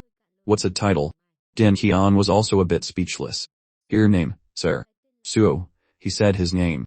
Hearing the unfamiliar name, Incursion tried to search his memory. He had never heard of a person named Su. If there was such a powerful master on Earth, Incursion should have known. Did Su appear after he returned to Hades? It doesn't matter. Now is not the time to worry about when he got such skills. Su interrupted the chaotic thoughts in Incursion's head. I saved you. Now you need to keep your promise in our agreement. He was stunned for 2 seconds. Sir, you agreed to be my servant, remember? He reminded him. Incursion bowed his head. I will do my best to serve you, master. He told himself that he had to overcome this humiliation to get revenge for his family. Su gave him his first order. Show me the way to the Earth Gate. The Earth Gate. Incursion was surprised. I need to find my companions, he explained briefly. This servant named Incursion still didn't seem to understand his strength. He looked down on him. The Earth Gate is a hellish sight, an endless battlefield. But of course, with my kingdom, I can get there in an hour. But can you keep up, sir? Not wanting to hear his long-winded speech, Su grabbed him by the collar. Immediately after, he took off like the wind, only a blur of his legs visible. In a flash, they had both arrived at the portal to Earth. Incursion, carried on Su's back, was dizzy and nauseous as if he had been in a blender. Su put him down. He stood before a large river. On the other side of the river was the gate to Earth. He looked around and confirmed, we're here. Incursion was still trying to find himself. He was retching. I've never seen kingdom like that in my life. Su looked at the river that shouldn't be here, and remarked, a river in the middle of a barren desert. Something's not right. After he finished vomiting, Incursion staggered to his feet, wiped his mouth, and said warily, I've never seen this river before either. What? Su caught the important piece of information. He began to explain. This place serves as the gate connecting our planet to Earth. It was surrounded by vast plain. The Murim of the Muros and Namu clans constantly shed blood to gain control of it. This river wasn't here when I used this gate in the past. The river wasn't here. Su seriously confirmed again.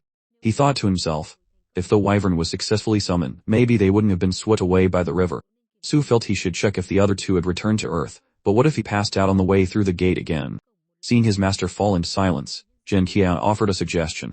If there was a battle when they passed through the gate, there might be witnesses. Maybe, Su said, unsure. Are the Namu clan hostile to Earthlings? Incursion put his hands behind his head. I am not sure if they're friendly to Earthlings, but they won't provoke if they're not provoked. Hearing this, Su made a decision. Then we'll have to start from the Miros village. Where is it? Across the large river, Incursion pointed to a tower and asked, Do you see the tower and the lights on the other side of the village, sir? Over there. Su looked. Yes, the servant replied. But you're not planning to invade their village now, are you? Right. There was no answer, because Su had already zipped across the river without needing a bridge. Jin Qian had been surprised countless times today, but his master always managed to amaze him. Wait, he yelled. He had only managed to yell 2 words before Su had already landed on the other side of the river. He could only shout, Master. He cupped his hands around his mouth, like a megaphone, and advised his master, be careful. The mirrors are transcendent masters on a whole different level than the dangers we just faced. Su didn't seem to care much. He turned and threatened, I'll be back soon. Don't try to run away. If you dare, I will find you and kill you. With that, he took off like the wind towards the Mira's village. On this side of the river, Jin Qian gave up on running away. Where else do we have to run? But no matter how strong he is, facing the Miras will take a considerable amount of time. Unable to break his habit of mumbling, he muttered, he'll be back soon. How arrogant. He hadn't even finished his sentence when a massive explosion occurred on the other side of the river, shaking both banks.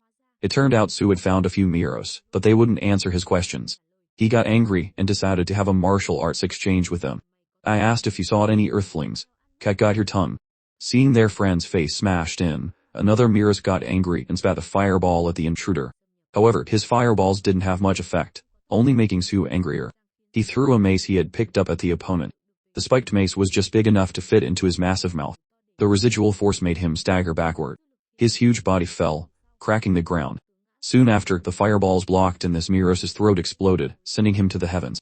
Su stomped hard on the face of the Miros whose teeth he had broken earlier. Amidst the thick smoke and fire, he interrogated, I'll ask one last time. He repeated his question. Did you see a kid and an old man pass through this gate? The opponent choked out. I don't know. Where is the Miros chieftain? Su continued. The Miros under his foot trembled. I don't know. Not getting any information, he pressed his foot down hard, crushing his jaw. At this moment, a ferocious Miros in a red cloak appeared, punching a large rock to pieces. He roared in anger, You there, earthling? Su turned his head with satisfaction. It seems this is him. The Miros chieftain rushed forward, questioning fiercely, What kind of dog are you? He nimbly dashed towards the chieftain like a whirlwind, introducing himself. So, then I will crush you, Su, the Miros chieftain roared, throwing a punch. He smiled with fighting spirit. I have a lot of questions. It seems you don't want to hear them. As he glanced at the stone on his opponent's neck, the system window suddenly appeared, a little blurry, as if there was static. Fragment of a shrine, an item made from the creativity of God. System window. Su's eyes widened in surprise. And because he was momentarily stunned, he couldn't dodge the Miros chieftain's punch. However, he had also successfully punched him. Both were sent flying backward. The Miros chieftain stumbled back a few steps, then steadied himself. On this side, Su did the same, quickly regaining his balance. I will kill you. The chieftain roared in anger, saliva flying everywhere. Su hadn't made a move yet. He chuckled softly. I see. He looked up at the stone, his eyes shining with determination, and whispered, the fragment of a shrine. So that's what it is. Su, the chieftain shouted, rushing to attack.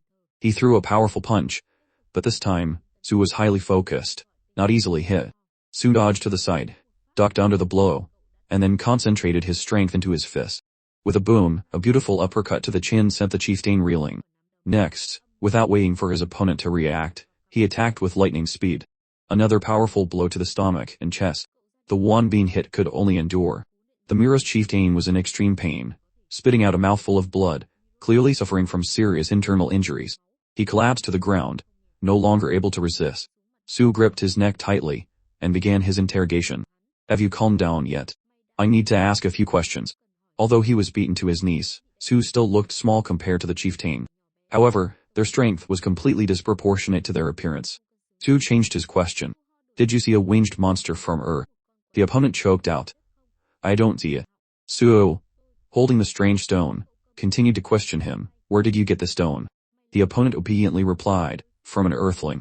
Su searched his memory for information about this item. The temple stone was a record of a revelation from God. He remembered a scientist once saying that after the revelation was deciphered, the fragments of the stone pillar were spread throughout the world by ministers. And that was how all the awakened on Earth could check their stats using a status window. Su calmly analyzed that this meant once outside the influence of the temple stone on Earth, one couldn't use the status window. Even with dimensional energy, it was useless if the status window couldn't be opened. But just by holding the fragment, a status window appeared before him. I'm holding a fragment of the temple stone. And now I can see the status window, Su thought to himself. A devilish smile spread across his face. And if I can see the status window? Su immediately tried thinking, and summoned a fire spirit. A flame erupted from his hand, burning the body of the Mira's tribe's chief. To prevent the stone from being incinerated, he quickly snatched it for himself. Then, he smiled wickedly as he watched his opponent scream while being consumed by fire. With a loud boom, the head of the Mira's chief exploded like New Year's fireworks. Su looked on indifferently as his opponent turned to ash in his hand, clutching the stone tightly. He was satisfied that he could use his magic again. Su checked the list of summoned monsters hung on his system window, which included wyvern, berry, hybrid, and wolf. He stroked his chin, lost in thought. Wyvern hadn't returned since the last summoning. That meant it had either escaped the area, or returned through the gate. Su considered using his tracking skill, but he couldn't.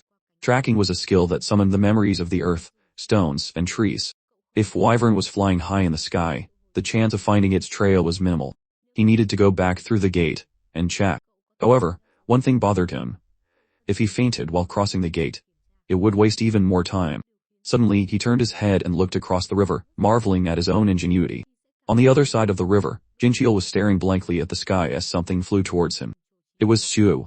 As if he had jet engines attached to his feet, he leaped from one bank to the other, landing in front of Jinchil. The man's jaw dropped and his eyes went wide with panic. As if this earthling destroying the Maiman prison wasn't enough, he even destroyed the Mira's village. He had wiped 2 formidable Maiman strongholds off the map in just a few hours. Looking at the unscathed Su, Jinchil felt like he was dreaming. This man was far beyond the level of any awakened he knew. Could he be not human? In Su's eyes, the system window displayed Jinchil's information, named Gang Jinchil, first-class swordsman, assassin, skills, hidden weapon technique, lightness technique. After looking for a moment, Su asked curiously, "You're indeed a first-class swordsman, but what is this hidden weapon technique?" Jinchil was utterly astonished. He didn't say anything. How does he know about my hidden weapon technique? Su replied mysteriously, "I know everything. Show me that skill." Jinchil obediently complied. He closed his eyes and gathered his energy in his dantian. A moment later, he opened his eyes and exclaimed, "Hidden weapon technique of the Gang clan." As fast as the wind, his agile fingers drew out the hidden weapons from his clothes. He then executed a series of close combat moves, slashing with the weapons like a werewolf. His movements were swift, decisive, and perfectly suited for an assassin. After observing, Su let out an "oh" and remarked, "The weapons you're hiding seem quite good." Jinchil boasted proudly, "In a real fight, the enemy dies every time I use this technique." Su was pleased. "Good. You can teach my nephew." Jinchil froze for 2 seconds, then grimaced. "Teach him? This is an insult to my clan. You want me to teach a lowly earthling?" Veins popped on Su's forehead as he glared unhappily at Jinchil. "What did you say?" Jinchil immediately cowered. He stammered, "I mean, my clan has its own rules, sir. But I will teach him." Satisfied with his answer, Su suddenly pulled a book out of thin air. Jinchil's eyes widened. "What kind of magic is this?" Su explained briefly, "I summoned it from my inventory." This shattered Jinchil's understanding of the world. He couldn't believe it. "But that's impossible. Aruka's magic shouldn't work here." He explained that items and skills from the planet Hades could be used on both Earth and Aruka. But everyone knew that items from Earth and artifacts from Aruka couldn't pass through the gate. The same went for skills. Thinking of the stone he had just obtained, Su analyzed, "If that's true, then it means the temple stone is not from Aruka." Without wasting time, he asked, "Whatever.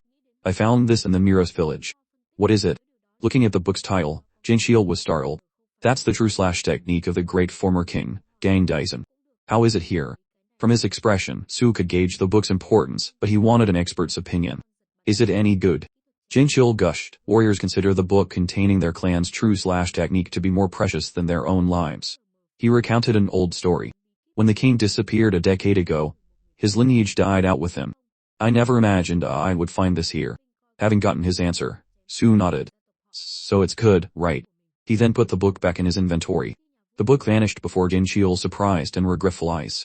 Looking towards the gate to Earth, Su began to state his terms.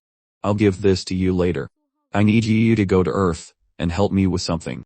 Jinchil was hesitant. "Birth. So suddenly." Not giving him time to refuse, Su grabbed him. Jinchil finally reacted, panicking. "Please wait, master, at least tell me the reason." Su gripped his shirt and belt, in a stance like a shot-put thrower. He replied, I need you to go to the control room on Earth and ask them if they've seen my nephew. Then you need to come back immediately. Jinxiel was surprised. Your nephew? Su nodded. That's right. Just tell them you're looking for Su's nephew. With that, he took a running start, preparing to throw Jinxiel across the river. Alright, then. Suddenly, the system announced that Wyvern had successfully hunted on the snow mountain. This information greatly surprised Su. A snow mountain. He turned his head to look for it, but he had already built up momentum and unconsciously let go upon hearing the notification. As a result, Jinxiel didn't fly to the other side, but was thrown into the river right in front of them. Water splashed everywhere. Su felt a little guilty. Oops. Jinxiel flailed in the water. Help me. I can't. Suddenly 2 large claws plucked him from the water. A massive eagle had appeared from nowhere, and rescued him. He was still in shock. Is that a giant eagle? Am I dreaming? The eagle suddenly spoke. Is this the way to the snow mountain? Jinxiel, confused, replied, yes it is, sir. But, Master. The eagle was Su in disguise. He looked towards the snow-capped mountain in the distance and confirmed, over there. Jinxiel nodded. Yes, that's the only mountain covered in snow on the entire planet of Hades. After getting a positive answer, the eagle transformed back in front of the astonished Jinxiel. While flying, the eagle suddenly reverted to human form. Combined with the natural gravity of Hades, the inevitable result was that both of them plummeted to the ground. Jinxiel, falling passively, had no way to choose a safe landing spot. Landed face first was the perfect way to describe his fall. In contrast, Su landed like a superhero, in a perfect squat to reduce the impact on his joints, his face cold and imposing, his eyes shining. He immediately used his tracking skill.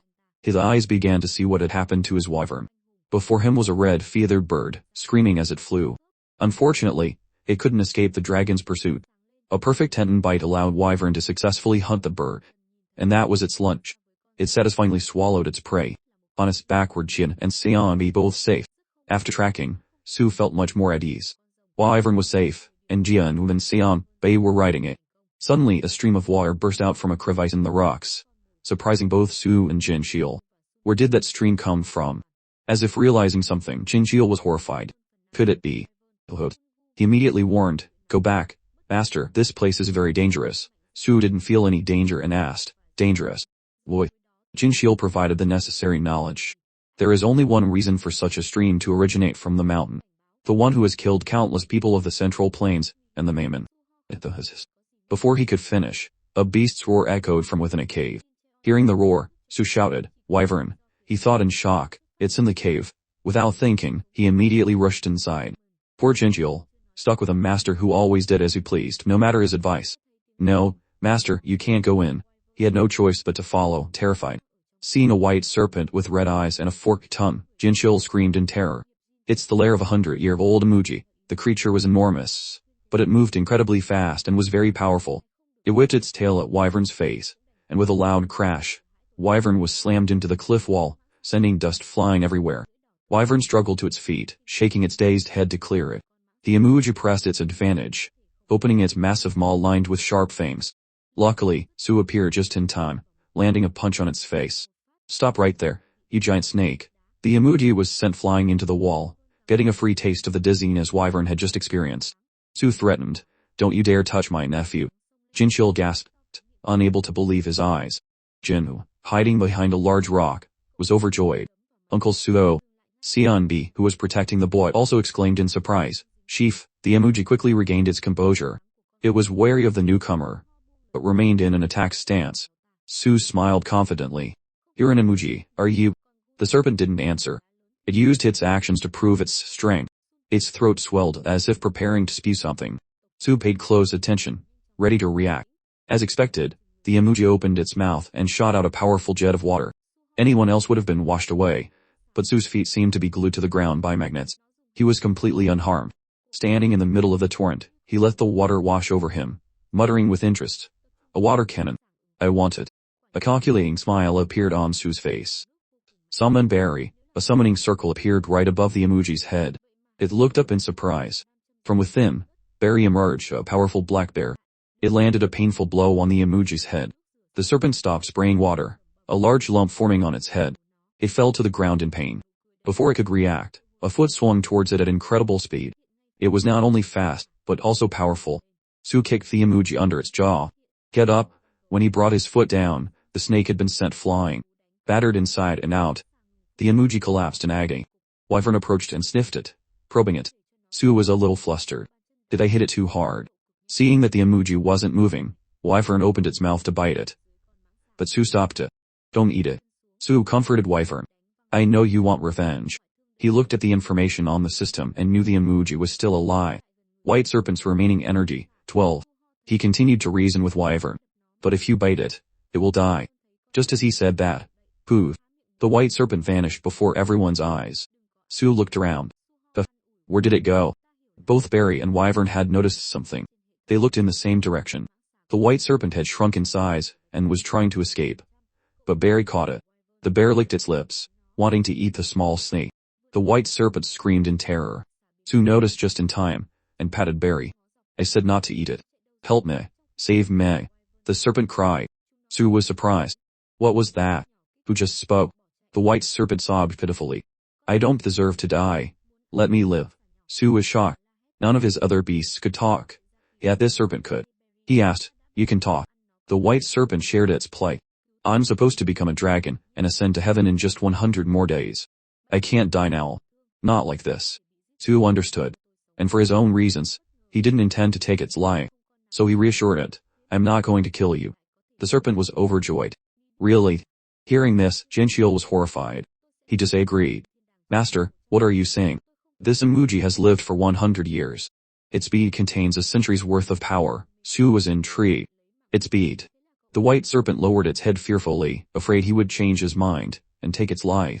Jinxiel tried hard to persuade him. The emoji's bead is an elixir of immortality. The number of people who have died trying to obtain one is countless.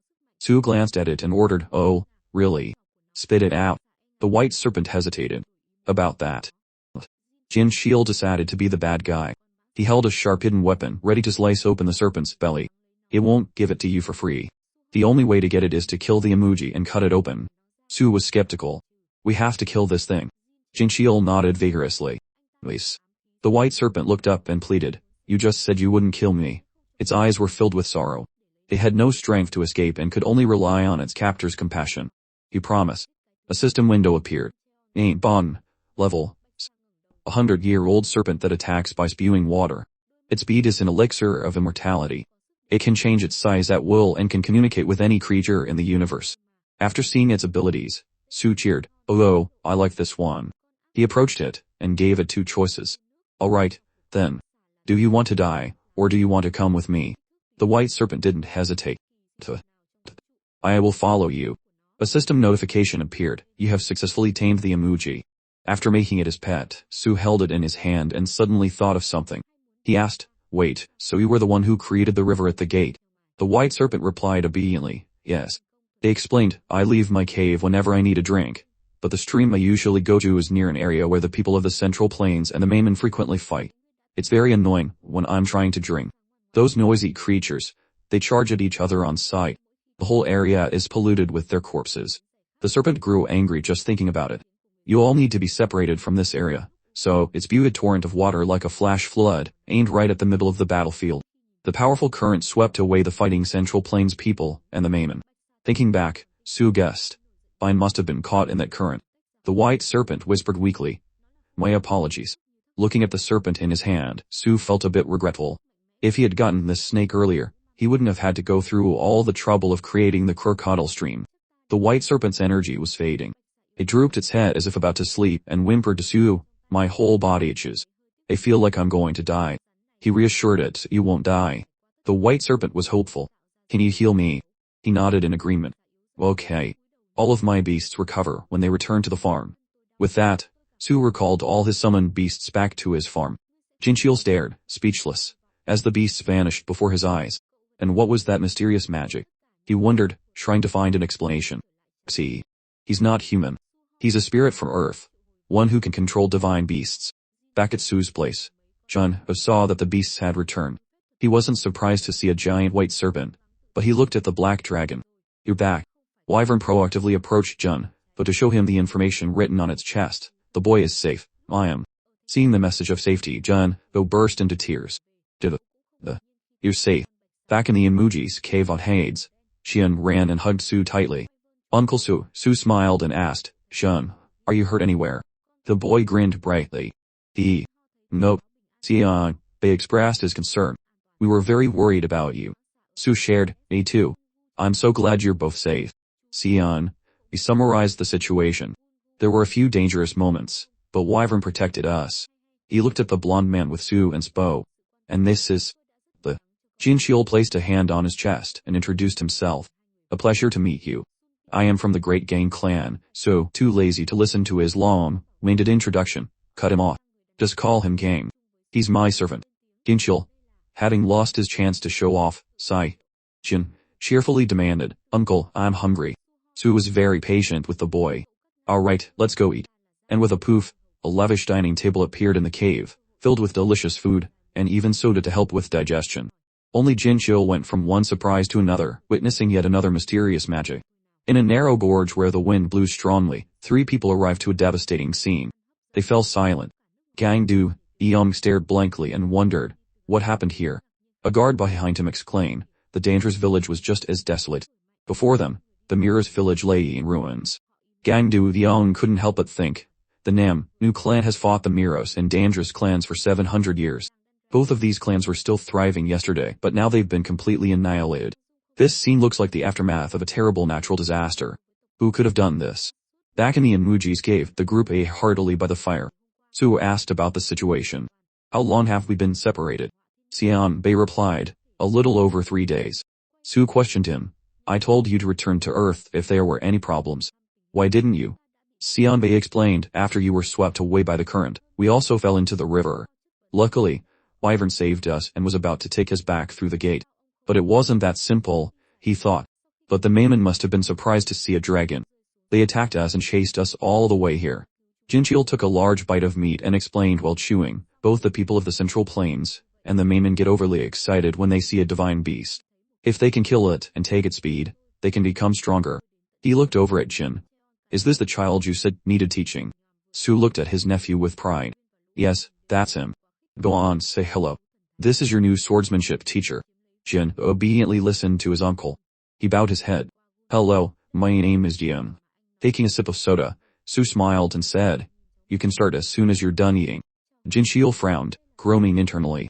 Teaching the ancient secrets of my clan to a mediocre human. How far has the Sachin Bang clan fallen? But a promise was a promise. He stood up and moved to one side. As he passed Jim, he called, let's go. The two sat facing each other in another corner of the cave. Jinxiol was flustered. What should I do? He thought to himself. It seems Master Su knows nothing about martial arts. Anyway, teaching him the recovery breathing technique should be enough, right? With that thought, Jinxiol began his lesson. Jin, I made a promise to my benefactor, so I will teach you one of my clan's secrets. Are you ready? I've already activated my inner energy, teacher, Jin replied. Jinxiol was utterly astonished. What? This child already has inner energy, even if it's still weak. Feeling the boy's energy, he couldn't help but be impressed. And it's not just luck, it's been cultivated. He decided to ask directly, have you learned recovery breathing? He received an affirmative answer from Jian. Yes, teacher. The boy pointed towards Xian Bei. And asked her over there taught me. Jinxiol rolled over the boy's words. Master. An earthling taught the kid. He held out his hand and requested of Jin, give me your hand. The boy was puzzled. My hand. Holding hands is a better way to check inner energy, Jinxiol said seriously. The kid has only just begun but has already learned the basics. Since the kid is already awakened, I'll see if I can strengthen his ki. The ki inside Jin's body was a pure white, purple color, which made Jinxiol marvel. It's as pure as a newborn's.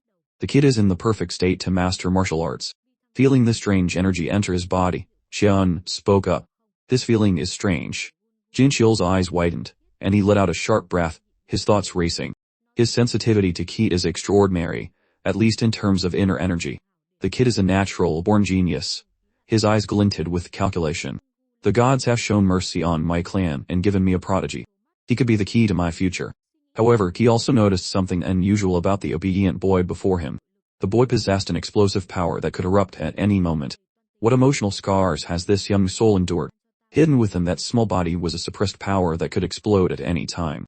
Jinxiol concluded, if the boy cannot control this power with his inner energy, His extraordinary ability could become a fatal weakness. Finally, he said joyfully, Jun, I've changed my mind because of you. The boy had no idea what was going on. What? I won't just teach you the secrets of my clan. I will teach you everything I know about martial arts. Jin said happily, thank you, teacher. Then, Shinchiel changed his tone. But there is one problem. He mentioned his clan. My clan does not welcome outsiders. Only clan members can continue the lineage. If you were to marry someone from my clan, we could solve this problem. But alas, I have no daughter. Shinchiel's calculations confused Jin. What does marriage have to do with learning martial arts? What? While the boy was still confused, he continued, so, I've made a wonderful decision. He enthusiastically proposed, I will adopt you. Repeat after me. Shinchiel shouted, from now on, you will be known as Gangyan. The moment he finished speaking, he was met with a stinging slap from Suo. He had held back, only meaning to warn him, but Shinchiel was still knocked face down. Jian's jaw dropped. Su was extremely annoyed, grinding his teeth as he scolded, I told you to teach the kids swordsmanship. And now you're trying to adopt him. Looks like I saved the wrong person. Seeing that he wasn't moving, Su walked over and kicked Shinchiel in the rear. Hey, did you faint? Wake up, Biv. Jin forced a smile, unsure of how to feel. From his perspective, Jun pondered, Gang Shinchiel. I feel like I've heard that name somewhere before, but I can't remember. He didn't know if he was a good teacher, but he seemed quite funny. Looking at the still scowling Suo, Jin observed Uncle Su is super strong. Then, the boy remembered his childhood with his father. Dad was a very good person. He couldn't remember being loved by his mother, but Jin thought his father had loved him enough for both. But Dad always seemed sad. His face was always gloomy, and he was always worried about money. He would always hide somewhere, and cry alone. Dad was too weak. Jin didn't want to be weak like that. But then one day, Uncle Su came. He looked younger than his dad and just as weak. But Jin, whose image of a hero was completely shattered by Uncle Su, even after he had turned into a maimon. To the boy, Uncle Su was the strongest person on earth, the strongest of all. After he appeared, everything changed, and Jin wanted to become as strong as his Uncle Su. But he was too young to enter dungeons. His father, Junho, told him he had to study. Nobody goes to school these days. Studying won't make you stronger. But then Jin, whose chance came. Xian, B arrived and told him, you must be Jin. He taught the boy about inner energy. This is the Dantian. Whenever Jin practiced recovery breathing, a warmth would rise from deep within his belly, which always made him feel good. He once asked Xian B, Master, can I use this to become stronger? And he had replied, if you want to become stronger, you must learn martial arts from a master on the planet Hades. Jin had been stunned to learn he had a chance to become stronger. Martial arts. If I learn that, can I become stronger than Uncle Su? Even without exploring dungeons. He remembered passing through the gate the moment they stepped through. Jin saw Uncle Su faint. It was a huge shock. He had always thought his uncle was a hero. His thoughts drifted. Back in the emoji's cave, while waiting for the martial arts teacher to wake up, the boy pondered. Maybe if I practice martial arts here, I can become even stronger than Uncle Su. With a confident smile, the boy believed he would become even stronger than Su. He would be the strongest in the universe. They rested for a night. The next morning, they stepped out of the emoji's cave. Xian, they looked at Su, and remarked, Chief, you seem to be very in tune with nature. Su replied nonchalantly, of course. I've lived in the wild for many years. Ginchiel voiced his opinion, but I don't think processed food will be enough for our breakfast. Gin agreed. Yeah, I want to eat fish. Su smiled at the boy. We can catch some fish if we come across a river on our way down the mountain. Gin cheered, great. Meanwhile, Jinxiu wasn't too concerned about breakfast. He was stroking his chin, wondering, but how did I fall asleep last night? Why can't I remember anything? Su brushed it off. You dozed off while teaching Jin. Jinxiu scratched his head. That's strange. Moving on, he looked at Seon Bei. But Jin said you taught him about inner energy. Did you learn it on Hades? What's your name? Seon Bei refused to give his name. Oh, I'm not a martial arts master. I'm just a blacksmith. Jinxiu was very surprised. A blacksmith. Seon Bei shared, it's been a long time since I used a bellows, so there's nothing much to brag about. Even so, I'm considering giving it another try. Hearing this, Jinxiu took out a few daggers. In that case, I must ask you to take a look at my daggers. They haven't been sharpened in a long time, the blades are all dull. Seon Bei laughed heartily. Haha, with pleasure. On their way down the mountain, while admiring the majestic scenery, Jinxiu took the opportunity to learn more about Su. But what is your reason for coming to Hades, Master? Is there any reason other than for your nephew's training? Su didn't hide it. He answered honestly, I want to find evidence of the past, and I want revenge. Hearing the word revenge, Seon, walking behind, flinched. Jincheol's face went blank. Revenge? Since it's not my own grudge, I don't remember the name very well, Su said, trying to recall. What was his name again? Hearing the name, Seon, screamed in shock. Jincheol looked as if he had been struck by lightning. What? He had to ask again. The person you want revenge on is Namgun Cheon, the head of the Namgun clan. Su nodded. You know him. Jincheol suddenly became very serious. You must be careful with your words.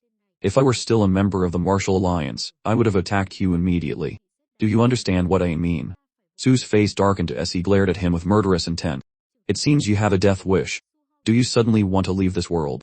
Jincheol shivered and forced a laugh. That's not what I meant. Seon, he seized the opportunity. His reaction was a bit strong. Did you just say the Martial Alliance? Jincheol nodded in confirmation. Yes. Then he began to recount.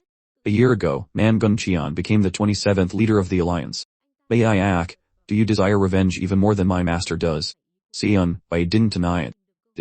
Namgun Cheon was once my master. Jincheol stammered in amazement. Then you are. To introduce myself properly, Seon said, yes, my name is Seon Dae. He seemed quite fearsome when you mentioned the Namgun clan. I am also known as the Thousand-Sword Blacksmith of Namgun. Jincheol was reeling in his thoughts. This person is the legendary hero. The Thousand-Sword Blacksmith, Seon Dae. Seon Dae turned to advise Su. Chief, I think it's best to listen to gang. We should be quiet and watch our words when we're out in the open. Su had never been afraid of anyone and didn't understand why he needed to do so. He asked, why?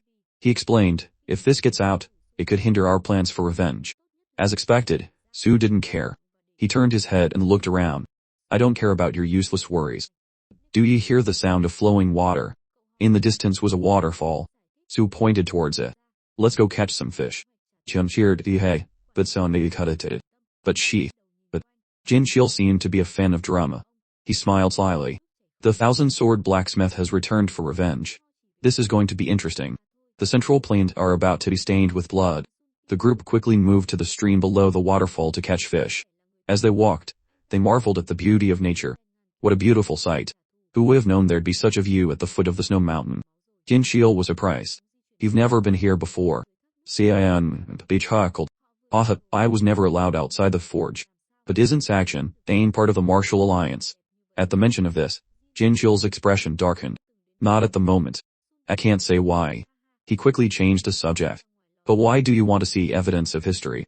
It doesn't sound like you simply want to look at it. Seon Bae explained, the chief is on a journey to find his true self. Jincheol repeated, as if not quite understanding, his true self. Seon elaborated. We think that examining historical evidence might hold the key to discovering his true nature. Jincheol was impressed. I've never seen a mortal come to Hades for such a reason. After a short walk, they arrived at the waterfall. The water gurgled, and the scenery was breathtaking. Su couldn't help but praise it.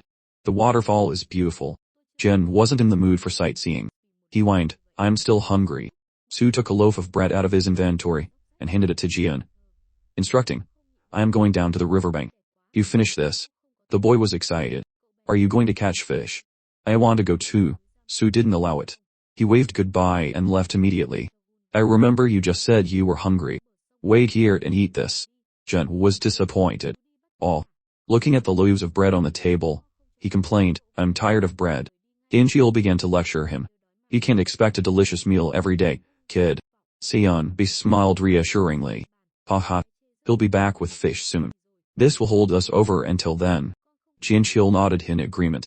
He chewed his bread while silently glancing to his side. Beside him was Seon Bae, and it felt surreal. The Thousand-Sword Blacksmith, a master whose name will go down in history, is right in front of me. History told that Seon Bae was the first blacksmith to receive the title of Thousand-Sword Blacksmith since the legendary Udon Ban 500 years ago. The Namgun clan's influence had soared, like a tiger growing wings, since they had a legend in their ranks. Jincheol narrowed his eyes, calculating. With this person, the Sakshan Dane can also restore its former glory. Thinking this, he started to cozy up to Seon Bae. If you forge me a hidden weapon, I'll ensure it's passed down in my family for generations. Seon Bae laughed and agreed readily. When we get to a decent village, I'll find a forge and do exactly as you wish. Jin Shiel's mood brightened. He thought gleefully. Finally, after so many years in the dark, I'm starting to see the light of the future. Not far from where they were eating was a dense forest. Something caused two crows to take flight as someone approached. The figure wore a straw hat that concealed their face, silently hiding behind the bushes and observing the three from a distance. At that moment, Jin Shiel was offering food. Remember to eat a lot. Sun Tui smiled. Thank you. The man observing from a distance reported to someone. There are 3 earthlings in front of me. Should I kill them? He received an immediate reply. There's no time. Just do your job. We'll control the situation from here. The man nodded slightly. Understood. In a small pavilion built over the stream next to the waterfall, a group of young masters and ladies were laughing merrily. Someone asked, John Vyong, how are the wedding preparations coming along? The man named John Hyung laughed loudly. Haha, this is the wedding of the 32nd generation descendant of the Mon clan. What's there to worry about? He raised his wine cup. That's enough talk about my wedding. Just thinking about leading the family is already tiring. After taking a sip of wine, Mun Jong Steong suddenly heard a guard shout, Halt! The guard, Dong Hu, drew his sword to block the intruder. Step back, earthling. Do you have a death wish? The newcomer was Su. He replied nonchalantly, I didn't come here to fight. Is this your private property? Seeing that he couldn't chase the stranger away, Dong Hu prepared to draw his sword fully. I told you to step back. You must be eager to die. Su wasn't intimidated. He glared at his opponent, ready for a fight at any moment. But someone intervened. Stop. Su tilted his head. The person who spoke walked quickly down the steps, leaving the pavilion, his voice displeased. Must we shed blood on such a joyous day? It seems he's a student from Earth. John Tian held out a cup of wine with a welcoming smile. I'm honored to have an outsider visit on this special day. Would you like a drink? Seeing the host's hospitality, Su smiled. With pleasure. John Tian gestured with his hand. Then please, this way. I'm sure my friends will welcome you as well. The guard, Dong Hu, was uneasy. Young master, that person seems dangerous. I will accompany you. Zhang Yang didn't seem too concerned. Do as you wish. Inside the pavilion, crisp laughter rang out. Haha, I never thought I'd meet an earthling here. Zhang Yang watched the new guest eat as if he'd been starved, and said with a smile, there have been many cases of earthlings getting lost and meeting an untimely end. Then he realized he hadn't introduced himself. I am the 32nd generation descendant of the Mun clan, Mun Zhongtian. My grandfather is the current head of the Mun clan, Mun Sang, Yul. Suo, his mouth full of dumplings, replied, I'm Suo. Whoa, this is delicious. Dun Chu barked angrily. Don't be disrespectful to the young master, you fool. But Su didn't care. Oh, are these meat dumplings? But oh, don't tell my friend, affably. Ha ha ha, what a humorous man. Meanwhile, Kim uncrossed his arms and sneered, so earthlings are as crude as the mainmen. Tom laughed to smooth things over for his friend. Ha ha, you must be very hungry. Don't forget to drink some water, too.